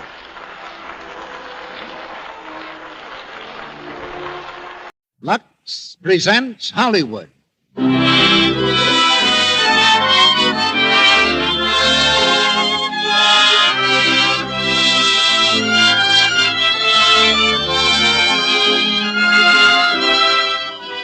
The Lux Radio Theatre brings you George Brent, Priscilla Lane, and Gail Patrick in Wife, Husband, and Friend. Ladies and gentlemen, your producer, Mr. Cecil B. DeMille.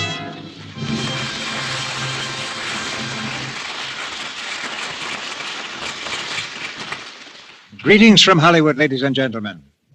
Many a woman has given up a career for marriage, and many a husband has been constantly reminded of it ever since. In such cases, the husband usually becomes a philosopher. And the strange thing is that with every passing year, the more wonderful the career is likely to seem to the lady, and the greater the demands on the husband's philosophy. It's a very far-reaching situation. And that's what gave universal appeal to the 20th Century Fox picture, Wife, Husband, and Friend, a very human comedy that you'll hear tonight with Priscilla Lane as the wife, George Brent as the husband, and Gail Patrick as the friend. We borrowed Miss Lane this week from the cast of the new Warner Brothers picture, $1 Million Baby. In Wife, Husband, and Friend, a wife's career, this time it's singing, pops up quite unexpectedly when her husband thought it safely buried away. The result is a domestic crisis of the first magnitude, and the solution is a monument of ingenuity. But that's for George Brent, Priscilla Lane, and Gail Patrick to reveal at the proper time. I hope you're ready for an evening of gaiety and laughter, because we have the makings of it right here, and all we need is you to enjoy it. Every once in a while, someone who's just joined this audience tells us that they're going to buy a few boxes of Lux Flakes because they consider it their logical ticket to these evenings in the Lux Radio Theatre. We always appreciate that because their friendly intentions are most gracious. And we know they're just about to make a pleasant and valuable discovery. Actually, of course, there's nothing under the sun to keep you from taking your seat in this theater week after week without buying anything. But if you'll just try Lux Flakes, we'll trust your good judgment from then on. Now we'll introduce you to Wife, Husband, and Friend, as the curtain goes up on Act One, starring George Brent as Leonard Borland, Priscilla Lane as Doris, and Gail Patrick as Miss Cecile Carver.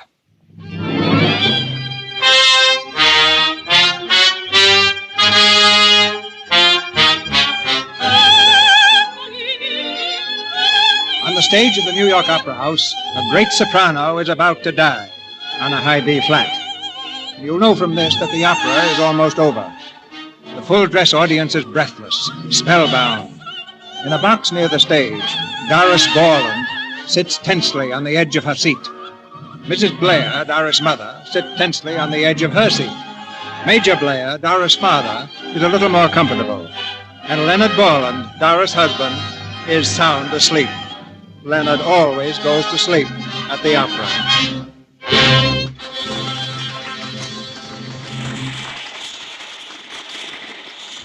Oh, Mother, wasn't she wonderful? Wonderful, wonderful. I can't tell you what it does to me, Mother. Music like that, it's like a bubble bursting inside of me. Myself, I generally faint. It seems to have cast its spell on Leonard, too. He's asleep. Again?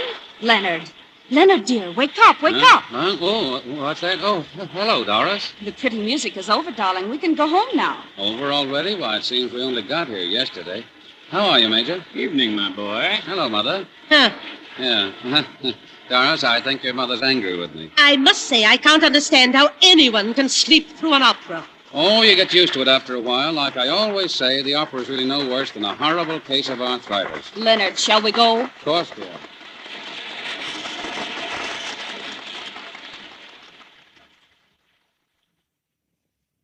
Mother and Dad are coming for dinner tomorrow. Leonard? Yes, dear? I said Mother and Dad are coming for dinner tomorrow night. Oh, fine. Where's the cap off the toothpaste? I don't know. Look for it. You did look for it. I think you hide them or something. Oh, I'm tired. I don't know why you should be, dear. You slept all evening. No, I didn't. The tenor woke me up with the second act finale, and I had a terrible time getting back to sleep. Darling, do you mind if I tell you something? You're very crude. Really? You have bad manners. You're still just an engineering school halfback. Fullback. And the worst of it is you're proud of it. Well, I guess I'm the outdoor type. You see, You don't like opera. You don't like the Playgoers Guild. You don't like any of the arts. Well, I like football. Football. There, you see, I can't understand why you like football, and you can't understand why you like opera. You forget I used to sing, dear. Oh, no, I couldn't forget that, darling. What do you mean by that? Now, darling, let's not get into an argument. I merely said I used to sing. And I merely said I used to play football, but I don't go around wearing shoulder pads. Now see here, Leonard. Baby, let's get married. Again? Sure, what does it matter so long as we love each other? Oh, Leonard, what am I going to do with you? Kiss me. Leonard. I love you, Doris. Really? Every time I see you, it's the first time. And every time I kiss you, I've never kissed you before. That's why it's so exciting. It's always so new. That's lovely, darling. Where'd you get it? Out of a book. Except for the kiss. Now, that was my own idea. The book just said it, but I feel it. Which is so much better.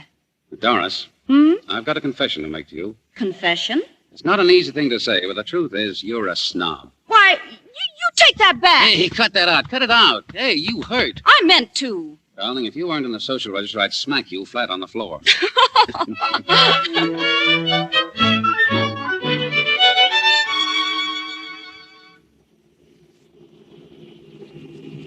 I hope dinner's ready. I'm hungry tonight.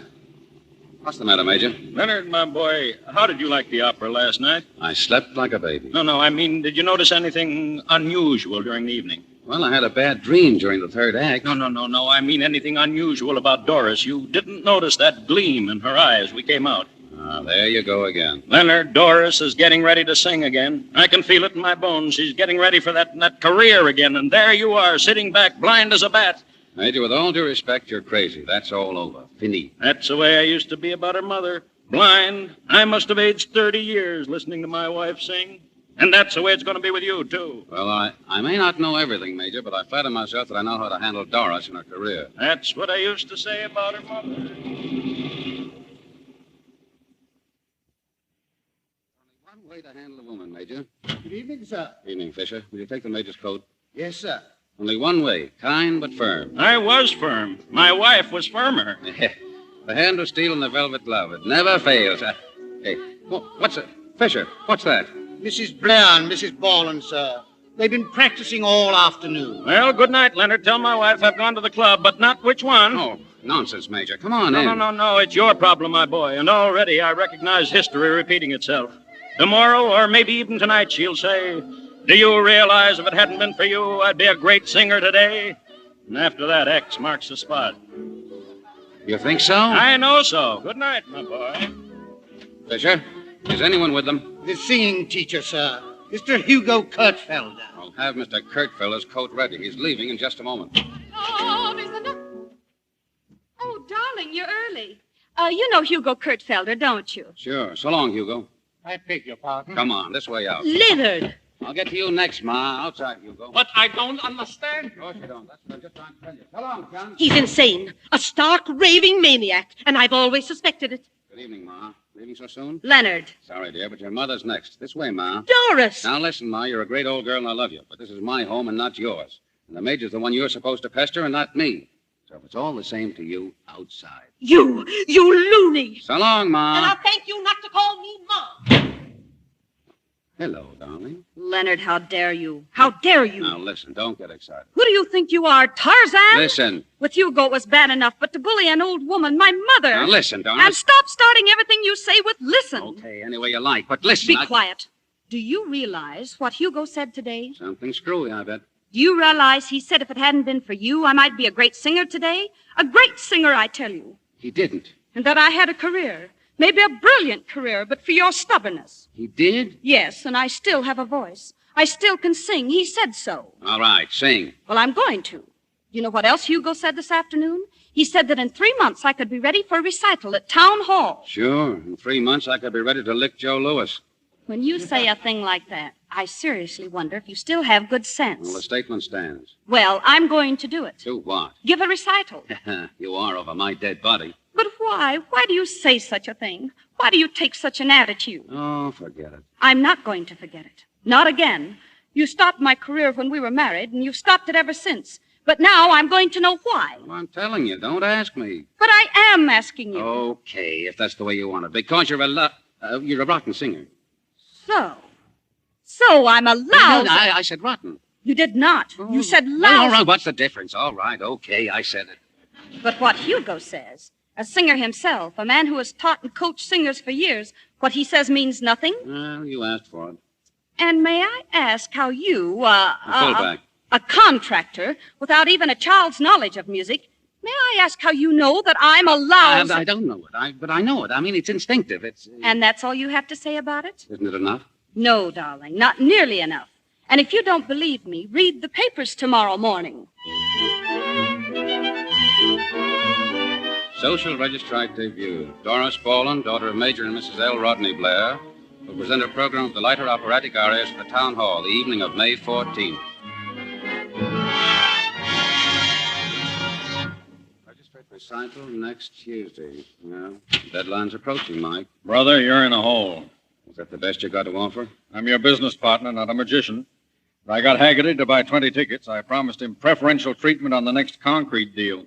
Why, Mike, that's blackmail. You said it. It's the only way, though. I'm buying up most of the tickets myself and passing them out free.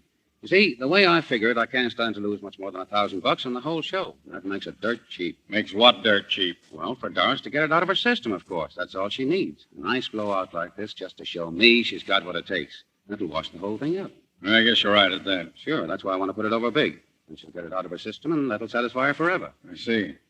Have you told her yet that we lost money on our last 4 jobs and we haven't got any others? No. What's the use? Plenty use. You could economize a little, couldn't you? Plow under a few of those butlers and maybe rent out a room or two until we get something coming in again? No. So far as Doris knows, we're making money hand over fist. Besides, if I told her the truth, she might want to cook for me. Yeah. Oh.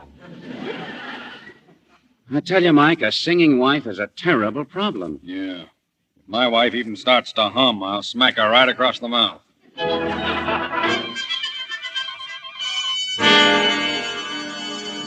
The round tone, full. Watch the breathing, Mrs. Boylan. Doris,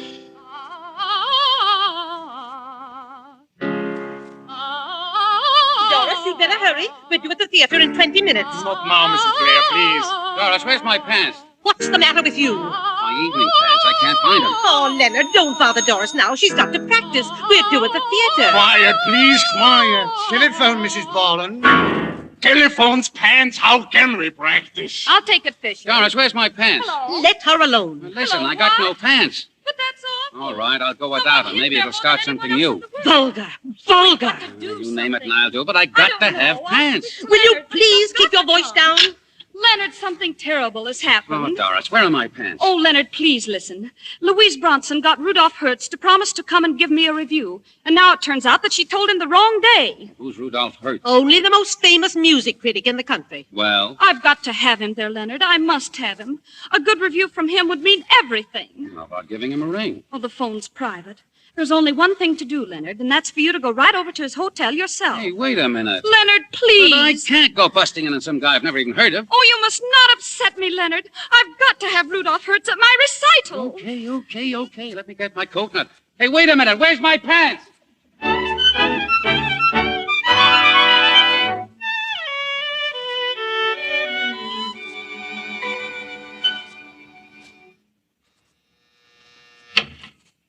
Yes? Oh, excuse me. I'd like to see Mr. Hertz, please. Oh, I'm afraid he's not here. I've been waiting for him myself. Oh. Won't you come in, please?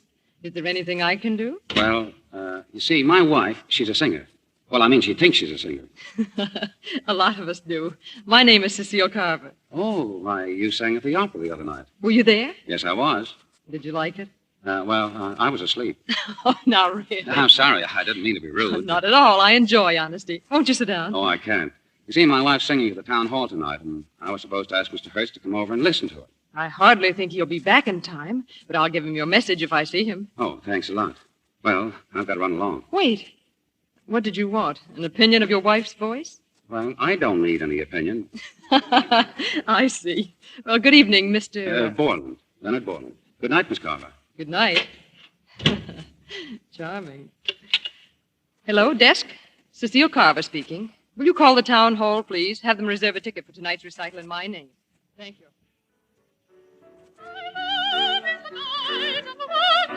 Stars, and you are my heart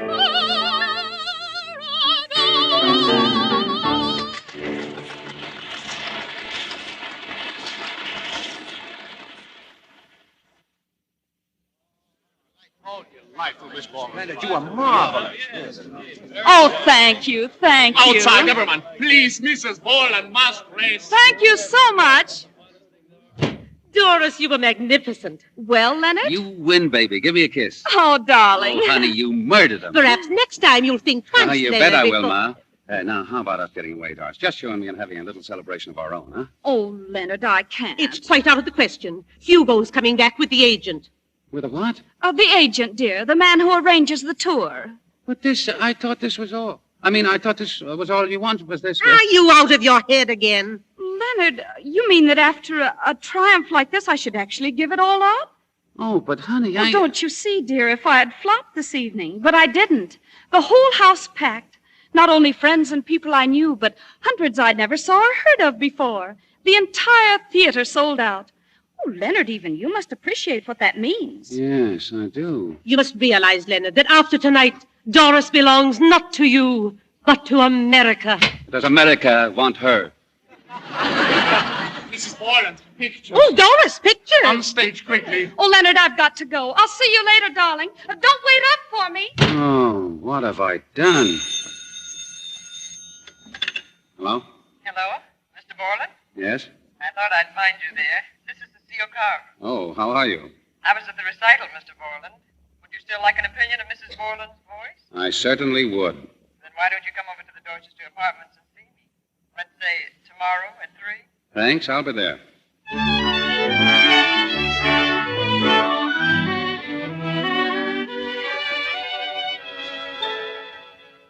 So you think she's good, eh?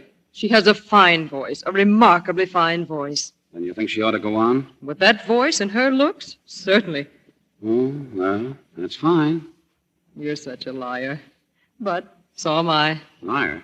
You don't think it's fine at all, any more than I think she has a good voice. What about the performance last night? Sucker stuff. Who was there? Friends and people you bullied into buying tickets. It was amateur night with a neighborhood favorite, that's all. I wish she knew that. You want to hear something else? What? You're scared of her. Scared to death. Scared of Doris? Why, that's ridiculous. You don't want to go on, do you? But she's going on, isn't she? Yeah, she's going on all right. And you're not going to try to stop her? Well, I have tried. Have you tried saying no? Well, I couldn't do that. Couldn't say no to a girl like Doris. I like you, Mr. Borland. I like you, too. Thank you. Well, I've got to get ready for a concert myself. I'm singing in a charity performance tonight. You're darn nice, Miss Carver. Cecile will do. Excuse me. Hello? Yes? Oh, you can't? Oh, very well, never mind. Can you imagine that? Anything wrong? It's so stupid. They want me to sing a certain song this evening, a service song. I don't know the words, and now I can't get them. The fellow's gone out of town. Well, what's the song? Oh, some song they sang in the Navy about the waves breaking over the bow or something. Oh, that song. You know it? Sure. Enough for the words? I think so. Oh, Mr. Borland, heaven must have sent you. Sing, Mr. Borland. Well, this is one for the book. Me singing for you. Let's have it, please. Yeah, you really want me to give out? Right on the button. Yeah, but look, you can't get the real Borland here. I'm strictly a bathroom singer. Where is it? Yonder, sir. Well, okay. This may not be good, but it'll be loud. You ready? Ready. What's that? Just testing. Oh, go ahead. Through the ocean blue we plow as the waves break o'er the bow. Oh, gee, I'm sorry. This sort of thing is beginning to run into dough. Why? What happened? I busted a glass. It was on the shelf. You broke it? How? I sang at it. I should have turned my head the other way. You sang at the glass and it broke? Yeah, it always does. You mean it's happened before? When I'm not careful. You're not sore, are you? No. Borland, this is astounding. Well, I don't like it so much myself. Having a voice that breaks up crockery. Give me those glasses on the table. Glasses? Yeah, but... Now come on over to the piano. What for? Sing at the glass again. Go on. I beg your pardon? Try it. Loud. Okay. Up the scale. Come on, give.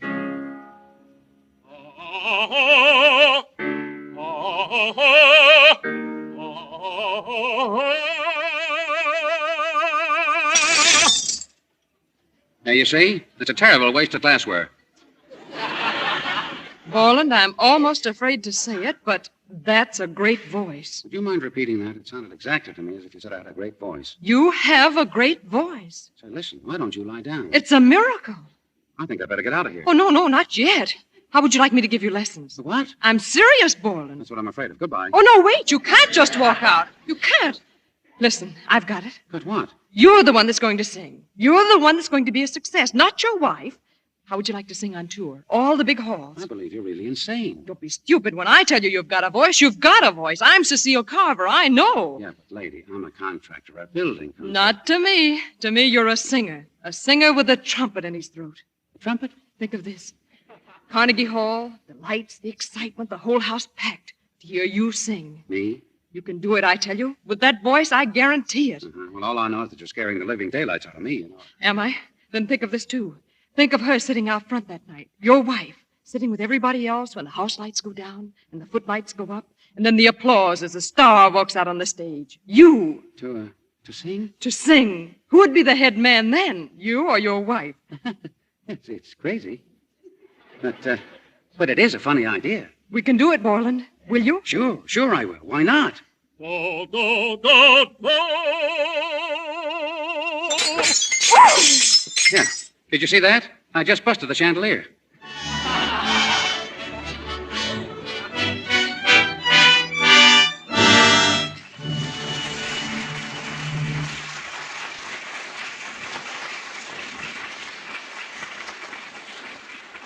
After a brief intermission, Mr. DeMille will bring back George Brent, Priscilla Lane, and Gail Patrick for Act Two of Wife, Husband, and Friend. Now, suppose you're driving along the highway some evening, along about dinner time. I'm getting hungry, Jim. Let's stop in the next place and get something to eat. There's one. You don't want to stop there. That one on the other side there's the one I'd pick. Well, why, Jim? We've never driven out here before. How do you know that one's better? Well, it's simple, honey. There are twice as many cars in front of it. And when twice as many people choose one place, well, you can bet there's a pretty good reason. And that's the way it is with new Quick Lux.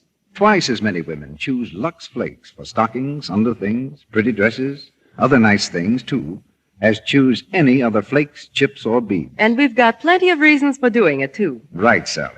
You want to tell us what they are? Well, there are different reasons at different times. For instance? For instance, when you're washing out stockings and undies before you go to bed and, you're sort of sleepy. Well, you don't want to wait for any old slowpoke suds. And then you're glad new Quick Lux is so fast. Any more, for instances? Sure. When you buy a dress or a sweater that you're simply crazy about and you hate to think how you'd feel if it shrank or faded or anything when you washed it, then you're glad Lux Flakes are so gentle. Safe for anything safe in water. And when you see how far a big box of Lux Flakes goes, how many stockings and underthings, dresses, and sweaters you can wash with just one box, then you're pleased as anything to find Lux Flakes are so thrifty. Fast, gentle, and so thrifty. It really isn't any wonder, is it? New Quick Lux is America's favorite care for stockings, underthings, pretty dresses, and so on, 2-to-1 over any other flakes, chips, or beads. Better buy a big box of Lux Flakes tomorrow. It comes in the same familiar package, doesn't cost you a cent more. And remember, when twice as many people choose one thing as another, there must be plenty of good reasons. Now, our producer, Mr. DeMille. Act Two of Wife, Husband, and Friend, starring George Brent as Leonard, Priscilla Lane as Doris, and Gail Patrick as Cecile Carver.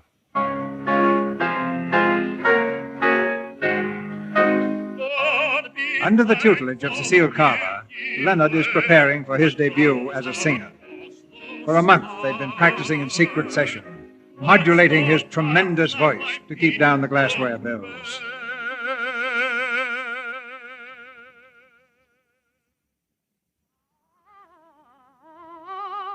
Meanwhile, Doris has not been idle. Regularly, for 5 hours each day, she strains madly at her vocal cords.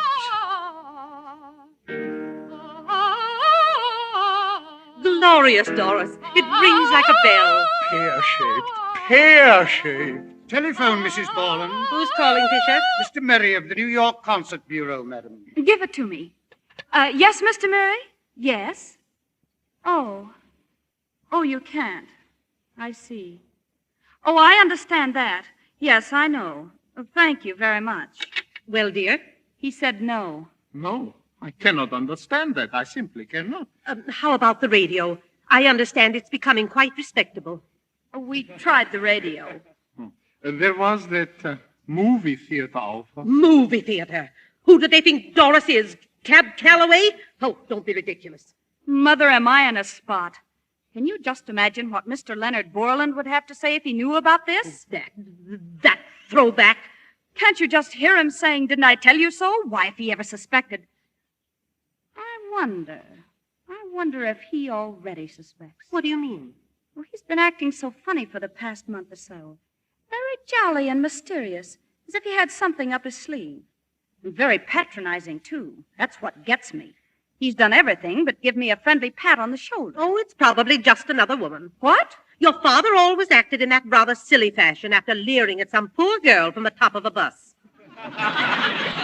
Well, at the moment, I believe I could stand for another woman easier than I can this pat-on-the-back attitude of his. The man is callous, absolutely callous.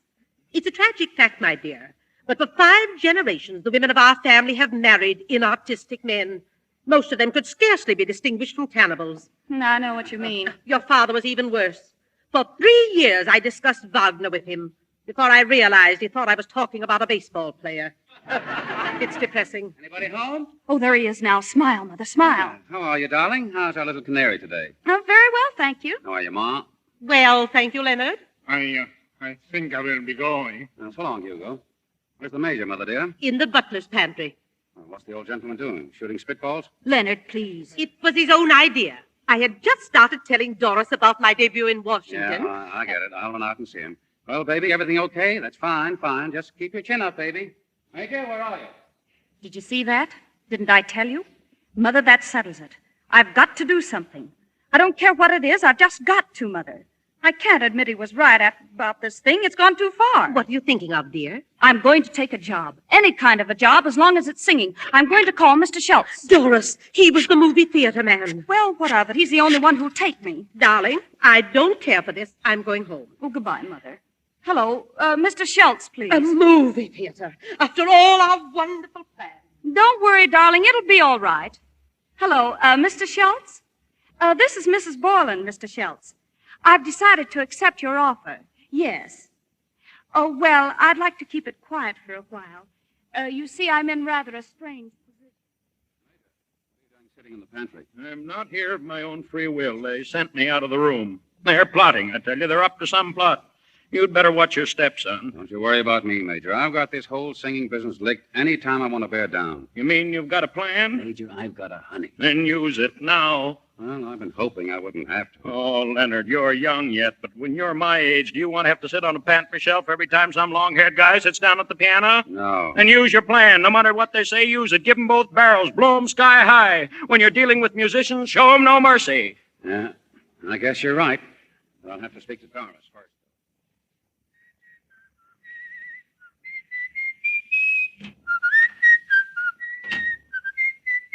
Well, you seem very cheerful, Leonard. Why shouldn't I be? Things been going well at the office? Oh, so. Doris, I was thinking. Yes, dear? Look, what do you say we pack up and get out of here? You mean leave New York? Yeah, go to Florida, Bermuda. We've been under a little strain, business and art and all that sort of thing. Maybe if we went away somewhere together, well, after all, there's nothing doing around here right away. Nothing doing? Oh, darling, it is sweet of you, but it's just out of the question. I know you're not interested, but you see, we're all of us just up to our ears in all these agents and managers. Sign here and sign there. It's just driving us literally crazy trying to decide which offer to take. Oh, yeah? Yes, but I've finally got something that really looks good.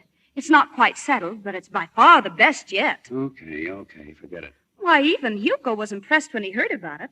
Of course, it wouldn't mean a great deal to you, I said okay, didn't I? Forget it. Why, Leonard.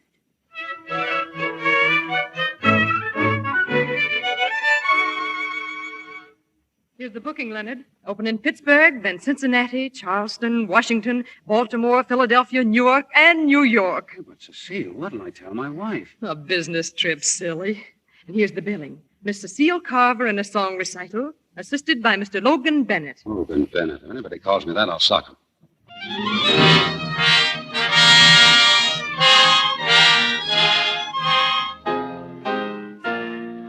God be thanked for the Milky Way that runs across the sky.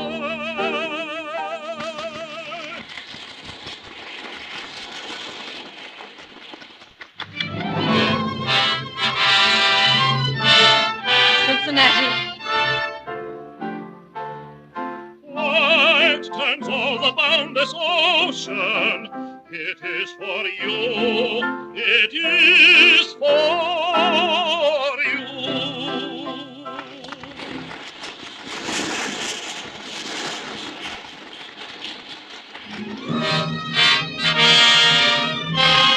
Charleston next, Leonard.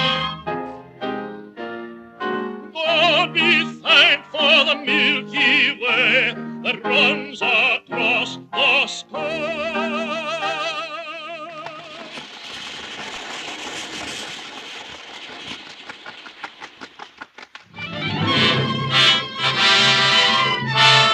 And now, Washington. White turns all the boundless ocean. It is for you. It is for you.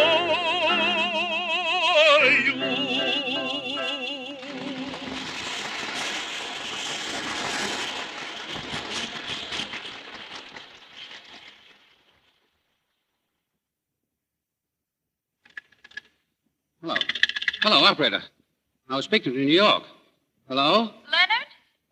Oh, I thought we were cut off, darling. What were we saying? I said you sound a little tired, Leonard. Uh-huh. Yeah, well, yes, I am. You see, Who's that?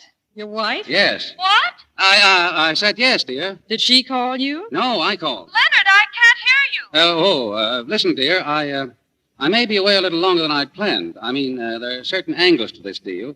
I may have to go over to Philadelphia. Maybe it's just as well. I've been rather busy, too, you know. Oh, yeah? Doing what? Well, you'll find out later. You love me? Oh, of course, dear. How much? Plenty, you know. I get it. Well, say it. Oh, you know. I mean, well, I don't have to tell you a thing like that. Come on, tell her. Aren't you alone, dear? Well, there's a couple of fellas here. I'm sorry. Well, good night, dear. Yeah, good night, Doris. Night. Don't take it so hard. All you need's a little practice in lying. Hello? Charge that call to my room, will you? Yes, Mr. Bennett. Sir, this thing is getting me down. Oh, forget it. Come and sit down by me. Well, if you don't mind, it's sort of late. I ought to be getting along. Oh, but Leonard, I wanted to talk to you about the recital tomorrow. Oh, can't we do it in the morning? You're really in love with your wife, aren't you? What's so funny about that? Oh, nothing. But I do wish you wouldn't keep avoiding me all the time. You make me feel wicked, Leonard. Do I? Very wicked. Good night, Toots. Oh, do you have to go? You bet your life I do.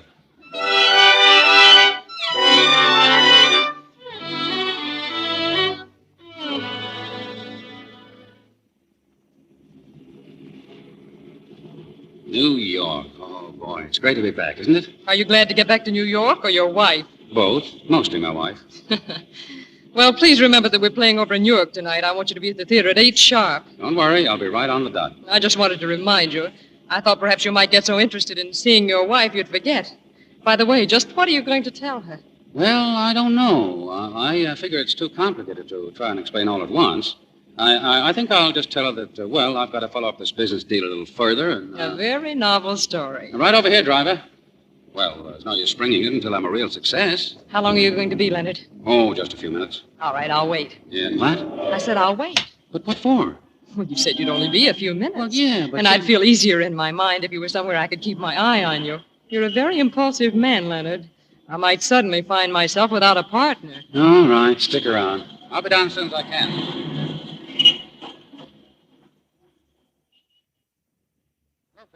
How's everything? Why, Mr. Borland, I'm glad you're back, sir. I left my grips downstairs. I've got to beat it again. But, Mr. Borland, you... Where's Mrs. Borland? Is she in? Yes, sir. She's with the doctor, sir. The doctor? What's happened? Well, you see, sir, she's... Good afternoon, Mr. Borland.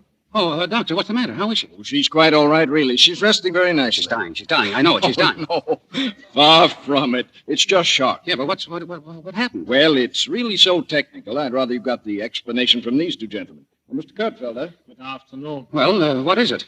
Ask Jeffy. He knows. Who's Jeffy? Jeffy, that's me. Well, who are you? I'm an artist's personal representative. He's a booking agent. Oh, I see. Go on. Well, I get her a terrific deal, see? A week at the Cathedral Movie Theater at $7.50. So we give her a terrific build-up, see? Social registrite making personal appearance. So we got a terrific house this afternoon. Go on. So they give her the bird. The what? The bird. It was terrific. You mean that they booed my wife singing? It was murder. They don't like that society build-up, I guess. And she ain't even through the first chorus, and boom, they give it to her. I beg her not to do it. I beg him not to ask her. She is not ready, and I know it. At $7.50 a week, anybody is ready. Well, I'm sorry, Mr. Jeffy, but I'm going to smack somebody. Hey, let go. Take it easy, Mr. Borland. Stand back. Listen, your wife's been asking for you. Oh, she has? I advise you to go in and see her. Okay, No. Okay. I'm sorry, Mr. Jeffy. Oh, Doris. Hello, Leonard. Oh, my poor darling. Go ahead. My chin's out. Take a sock at me. You little dope. Why didn't you tell me? It was going to be a surprise. What a surprise it was. Anyway, the truth's out at last. What do you mean? I'm no good. Oh, now, listen. How can you say that? A Monday matinee in the movie house? Gee. Oh, I guessed it, dear. I wasn't kidding myself much. But I couldn't give in. I just couldn't, after what I'd said. Movie house, opera house, Carnegie Hall, it'd all be the same. I've just been a headache to everybody. Oh, you're crazy. You got everything. I know, everything but what it takes. Well, for me, you got everything. But you knew, didn't you? You knew I was no good. How would I know? You knew all the time. Oh, I've been rotten to you, Leonard. All because you opposed my so-called career. I didn't oppose it. No, but you didn't believe in it. That's what made me so stubborn. You were willing to let me do whatever I wanted to do, but you wouldn't believe I could sing. Well, I was crazy. No, you were right. Oh, but it's all over now. Now I'm through. All the big stars can rest easily again. Lily Pons, Gladys Swarthout, Cecile Carver. Yeah, what? Huh? Cecile Carver, she's a singer. Oh, yeah, yes, I know. Don't you want to go to sleep, dear? Oh, no, I could stay like this forever. But I am going to sleep, so I'll feel like going to Mother's party tonight. Now, listen, you're not going to feel like going to any party. Got to. It's for me. Mother's invited everybody in the world, whether she knows them or not, to celebrate my triumph. Oh, I can't let them think I'm dying of grief. Well, I'll let you sleep. Oh, no, don't go away. Stay here. Let me sleep in your arms. Oh, darling. Big party and famous people. You know who Mother's even asked? No, dear. Who? Cecile Carver. But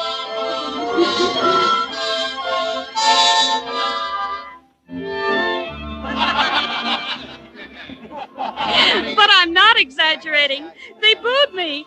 Boo! Like that. Doris, dear, this is Cecile Carver. How do you do? Oh, how do you do? Oh, Doris made such a beautiful debut this afternoon, but she's so modest about it. Oh, I'm sorry, Mother, but it's no use. The papers had the story. I shouldn't let it bother me, Mrs. Borland. Doris, don't you think you ought to... And this is Mr. Borland, Miss Cecile Carver. How do you do, Mr. Borland? Yeah, but how do you do? We've met before, haven't we? Yeah, have we? Oh, I'm disappointed. I was so sure you wouldn't forget. Oh, I'm around. I mean, I get around. There's so many people, you know. Mrs. Borland, was he properly sympathetic about your debut? Why, yes, more than I deserve. He seems very understanding. Come along, my dear. No need wasting time on Leonard. See you later, Mr. Borland. What on earth was she talking about? Well, she must be nuts.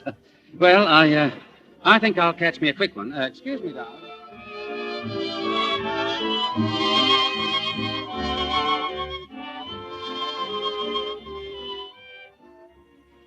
Cecile. Come over here. Come on. Why, Leonard. Now, listen. I asked you not to come here. I asked you particularly. And I asked you to be in New York tonight for the recital. Why didn't you come? I told you why. She needs me. She needed you. What about me? Please keep your voice down. No, I won't.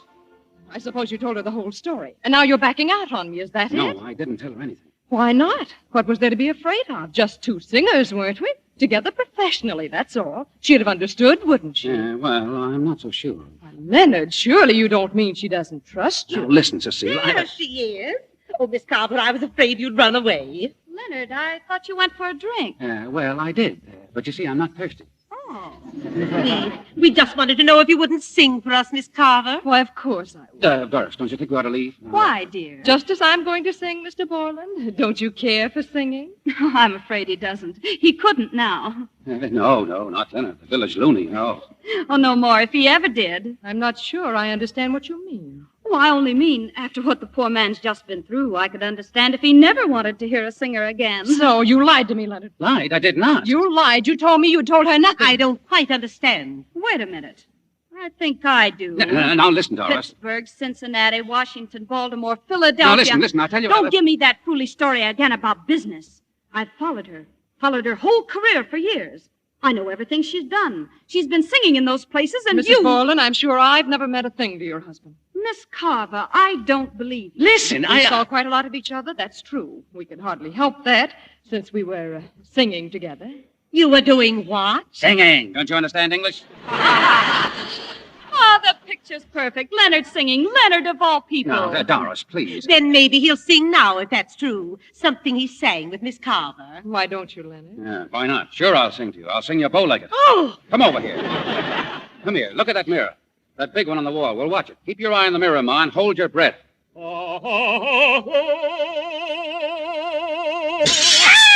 Now, who says I can't sing?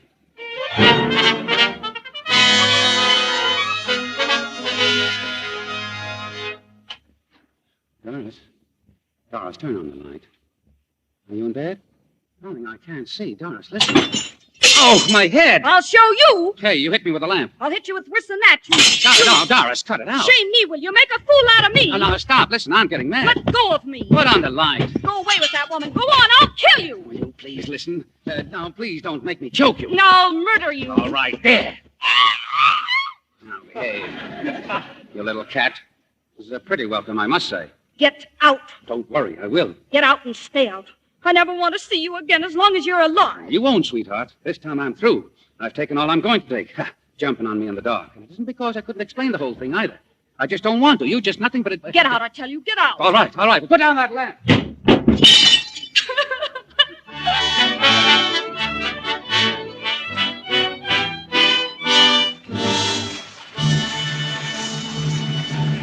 We pause now for station identification. This is the Columbia Broadcasting System.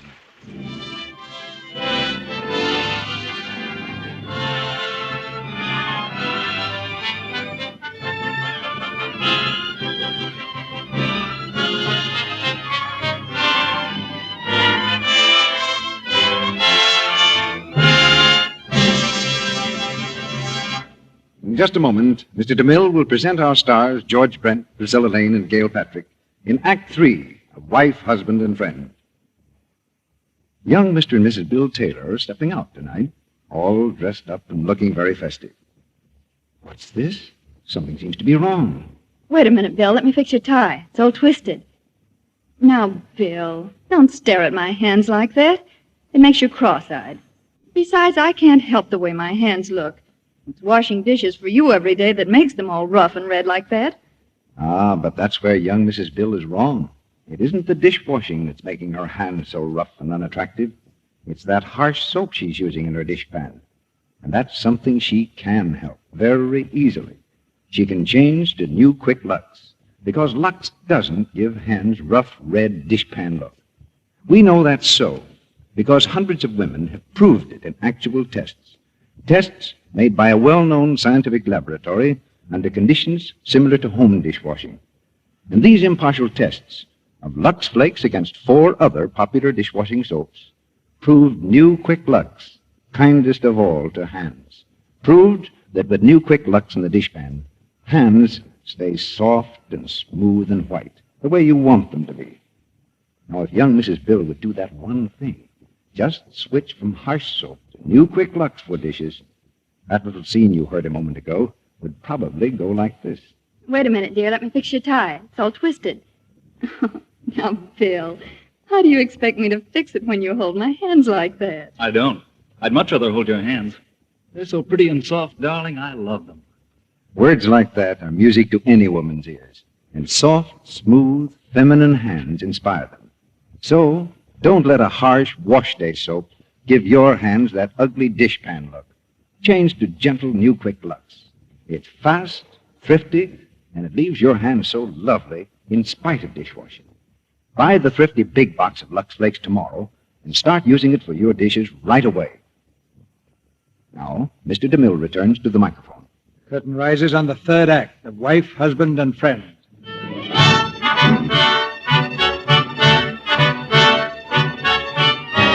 Locked out of his apartment, Leonard has renounced the world for the privacy of a hotel room and several cases of champagne. At the end of a week, Major Blair finds him looking very much the worse for wear. Briefly, Leonard is blurry-eyed.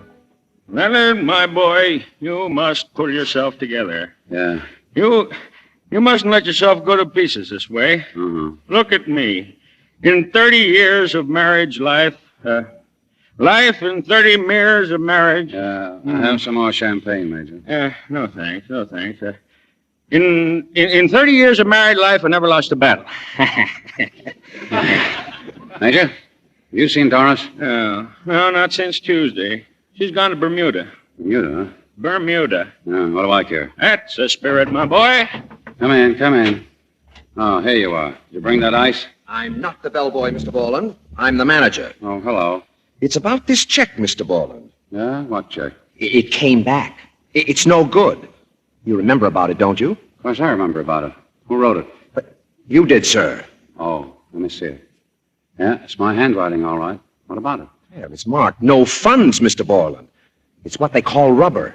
We've got to do something about it. Oh, certainly. How much do I owe you? $186.10. All right, I'll take care of it. And I'll have to ask you not to try to leave the room until it's all set. Okay.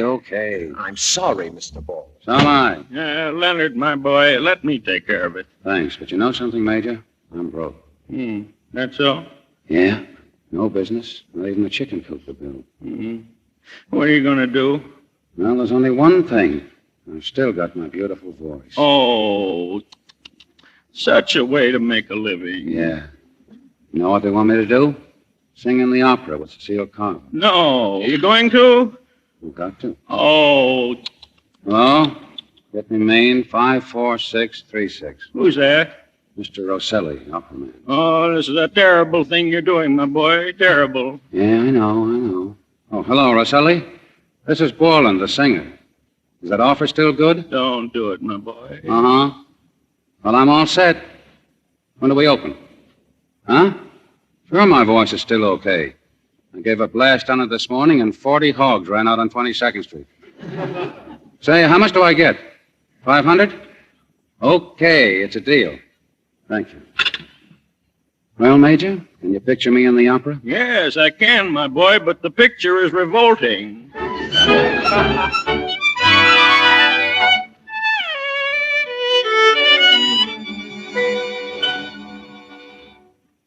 Leonard Borland, New York contractor, crashes opera. From bricklayer to opera, Borland's career.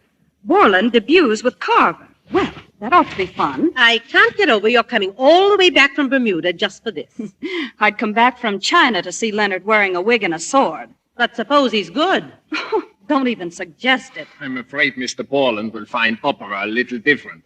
It's one thing just to stand up and sing. It's another, quite another, to act and sing at the same time. I'm going to be there on opening night in the front row, and I hope his tights rip.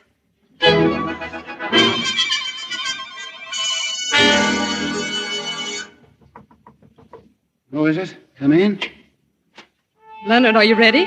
The curtain's in 10 minutes. Oh, Cecile, look at this beard. Just look at it. Don't pull it. Don't pull it. It's all right. You look fine. Oh, fine. I look like Rasputin. Oh, Cecile, I don't know about this. What do you mean? Well, I mean, I don't mind getting out on the stage in my own pants and singing, but this This tights thing, I'm scared. Oh, Leonard, everybody's scared opening night. But remember this. You're here because I have faith in you. I believe in you. You understand? Yeah, but all this spinach on my face. You're not going to let me down, are you? This is all so important to me, the most important thing in the world. And you're going to remember that, aren't you? Well, I guess so, but I wish I had pants on. Oh, forget about the pants. Is your voice up? Huh? Has your voice come up? No, not my voice. Well, try it. Whoa! It feels like it's stuck somewhere. Try it again. Oh! What's the matter? I don't know. I think it's the beard. It gets in the way or something. Oh, don't be silly. The beard has nothing to do with it. But Cecile. Now, don't worry. When you step out on the stage, it'll be there. What'll be there? Your voice. Oh. Now, remember, make your entrance quickly, come right to my side, and be careful of that tree. You knocked it down twice yesterday at rehearsal. Uh-huh. Well, I'll watch it. Leonard, look at me. You're going to be all right? You are, aren't you? Oh, yeah. If I only had a pair of pants on.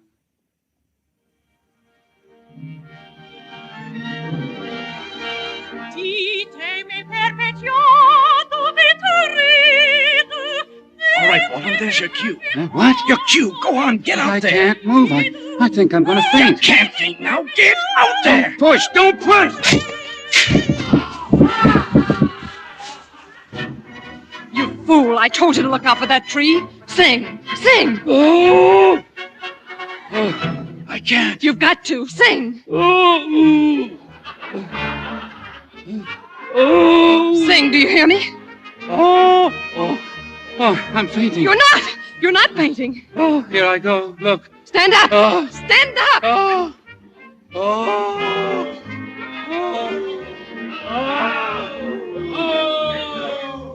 I tell you, he can't sing a note. Oh, poor Leonard. Sing, darling, sing. He's no good. He's an amateur, making a fool of himself. Shut up. Shut up, you foul little beast. All of you. Shut up. Shut up. Give him a chance. Sort of thing like that.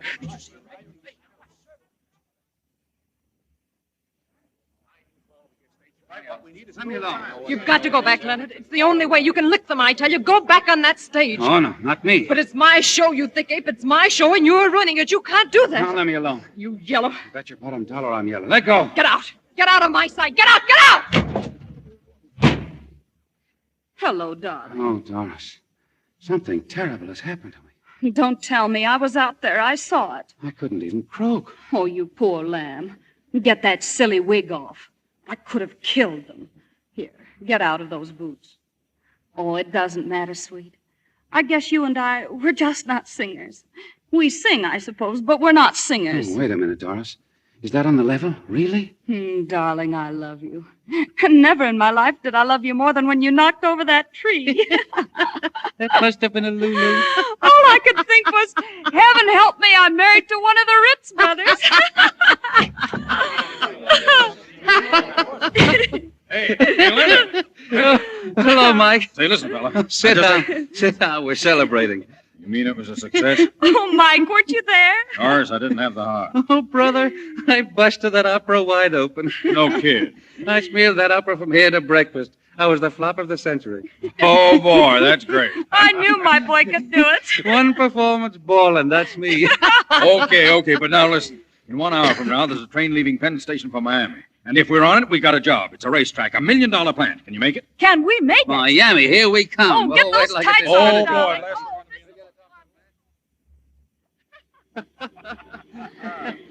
Make it snappy, driver. Okay, bud, I'm doing my best. Oh, it's perfect. It's perfect. Hey, I had to get my right arm to get a load of you wrestling with that tree. Leonard, you croaked. I couldn't get out a note. I tried so hard, and all that came out was this.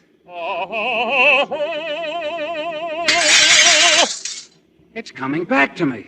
That window, buddy, will cost you $8.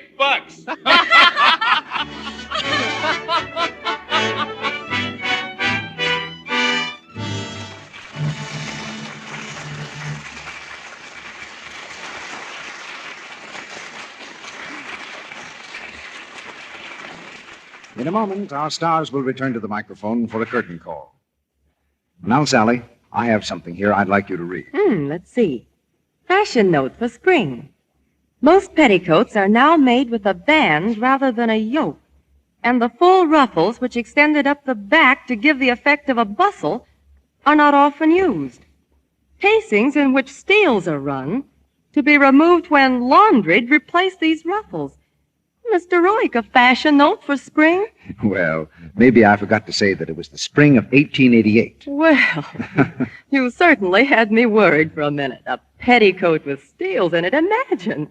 And that word, laundry. Sounds like hard work. Rub-a-dub in the laundry tub. Well, that's gone the way of petticoats with steels in them. No more cake soap rubbing for us, now that we have... New Quick Lux Flakes.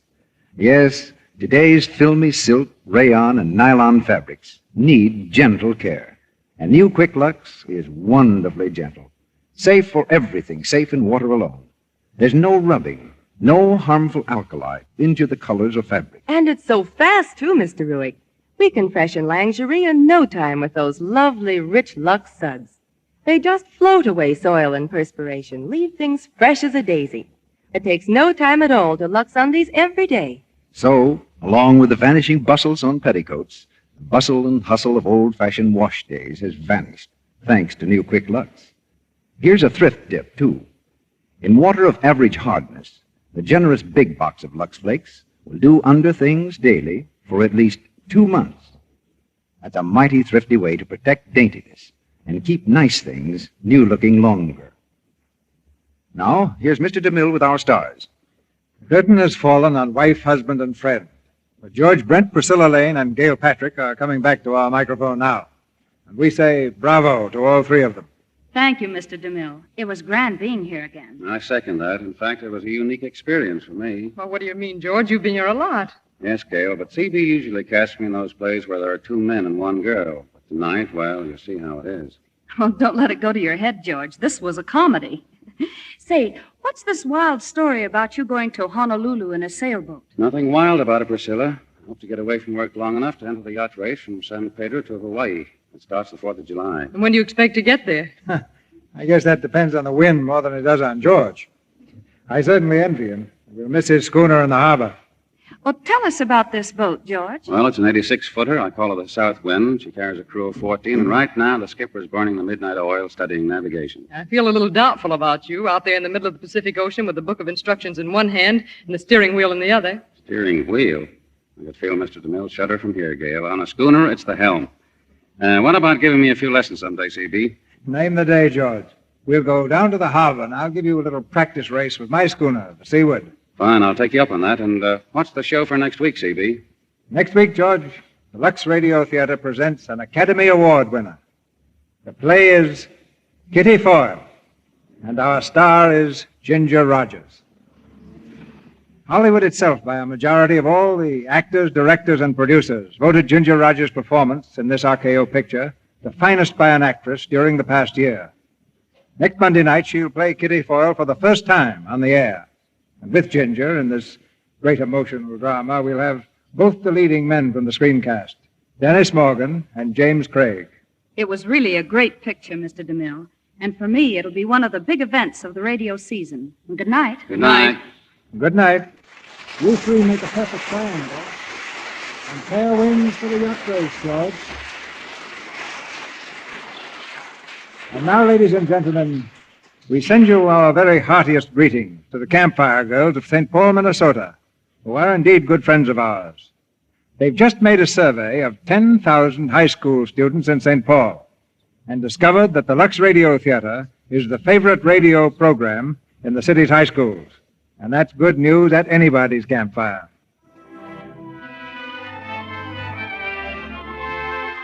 Our sponsors, the makers of Lux Flakes, join me in inviting you to be with us again next Monday night when the Lux Radio Theatre presents Ginger Rogers in Kitty Foyle with Dennis Morgan and James Craig.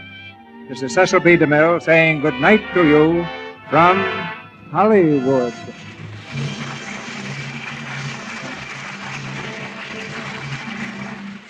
George Brent and Priscilla Lane appeared tonight through the courtesy of Warner Brothers Studio. George Brent is currently seen in the Warner Brothers production, The Great Lie. Gail Patrick has just finished the picture, Love Crazy, at Metro Goldwyn Mayer. Included in tonight's play were Verna Felton as Mrs. Blair, Hans Conried as Hugo, Gail Gordon as Craig, and Abe Reynolds, Thomas Mills, Edward Marr, Stanley Farrar, and Hal K. Dawson. Our music is directed by Louis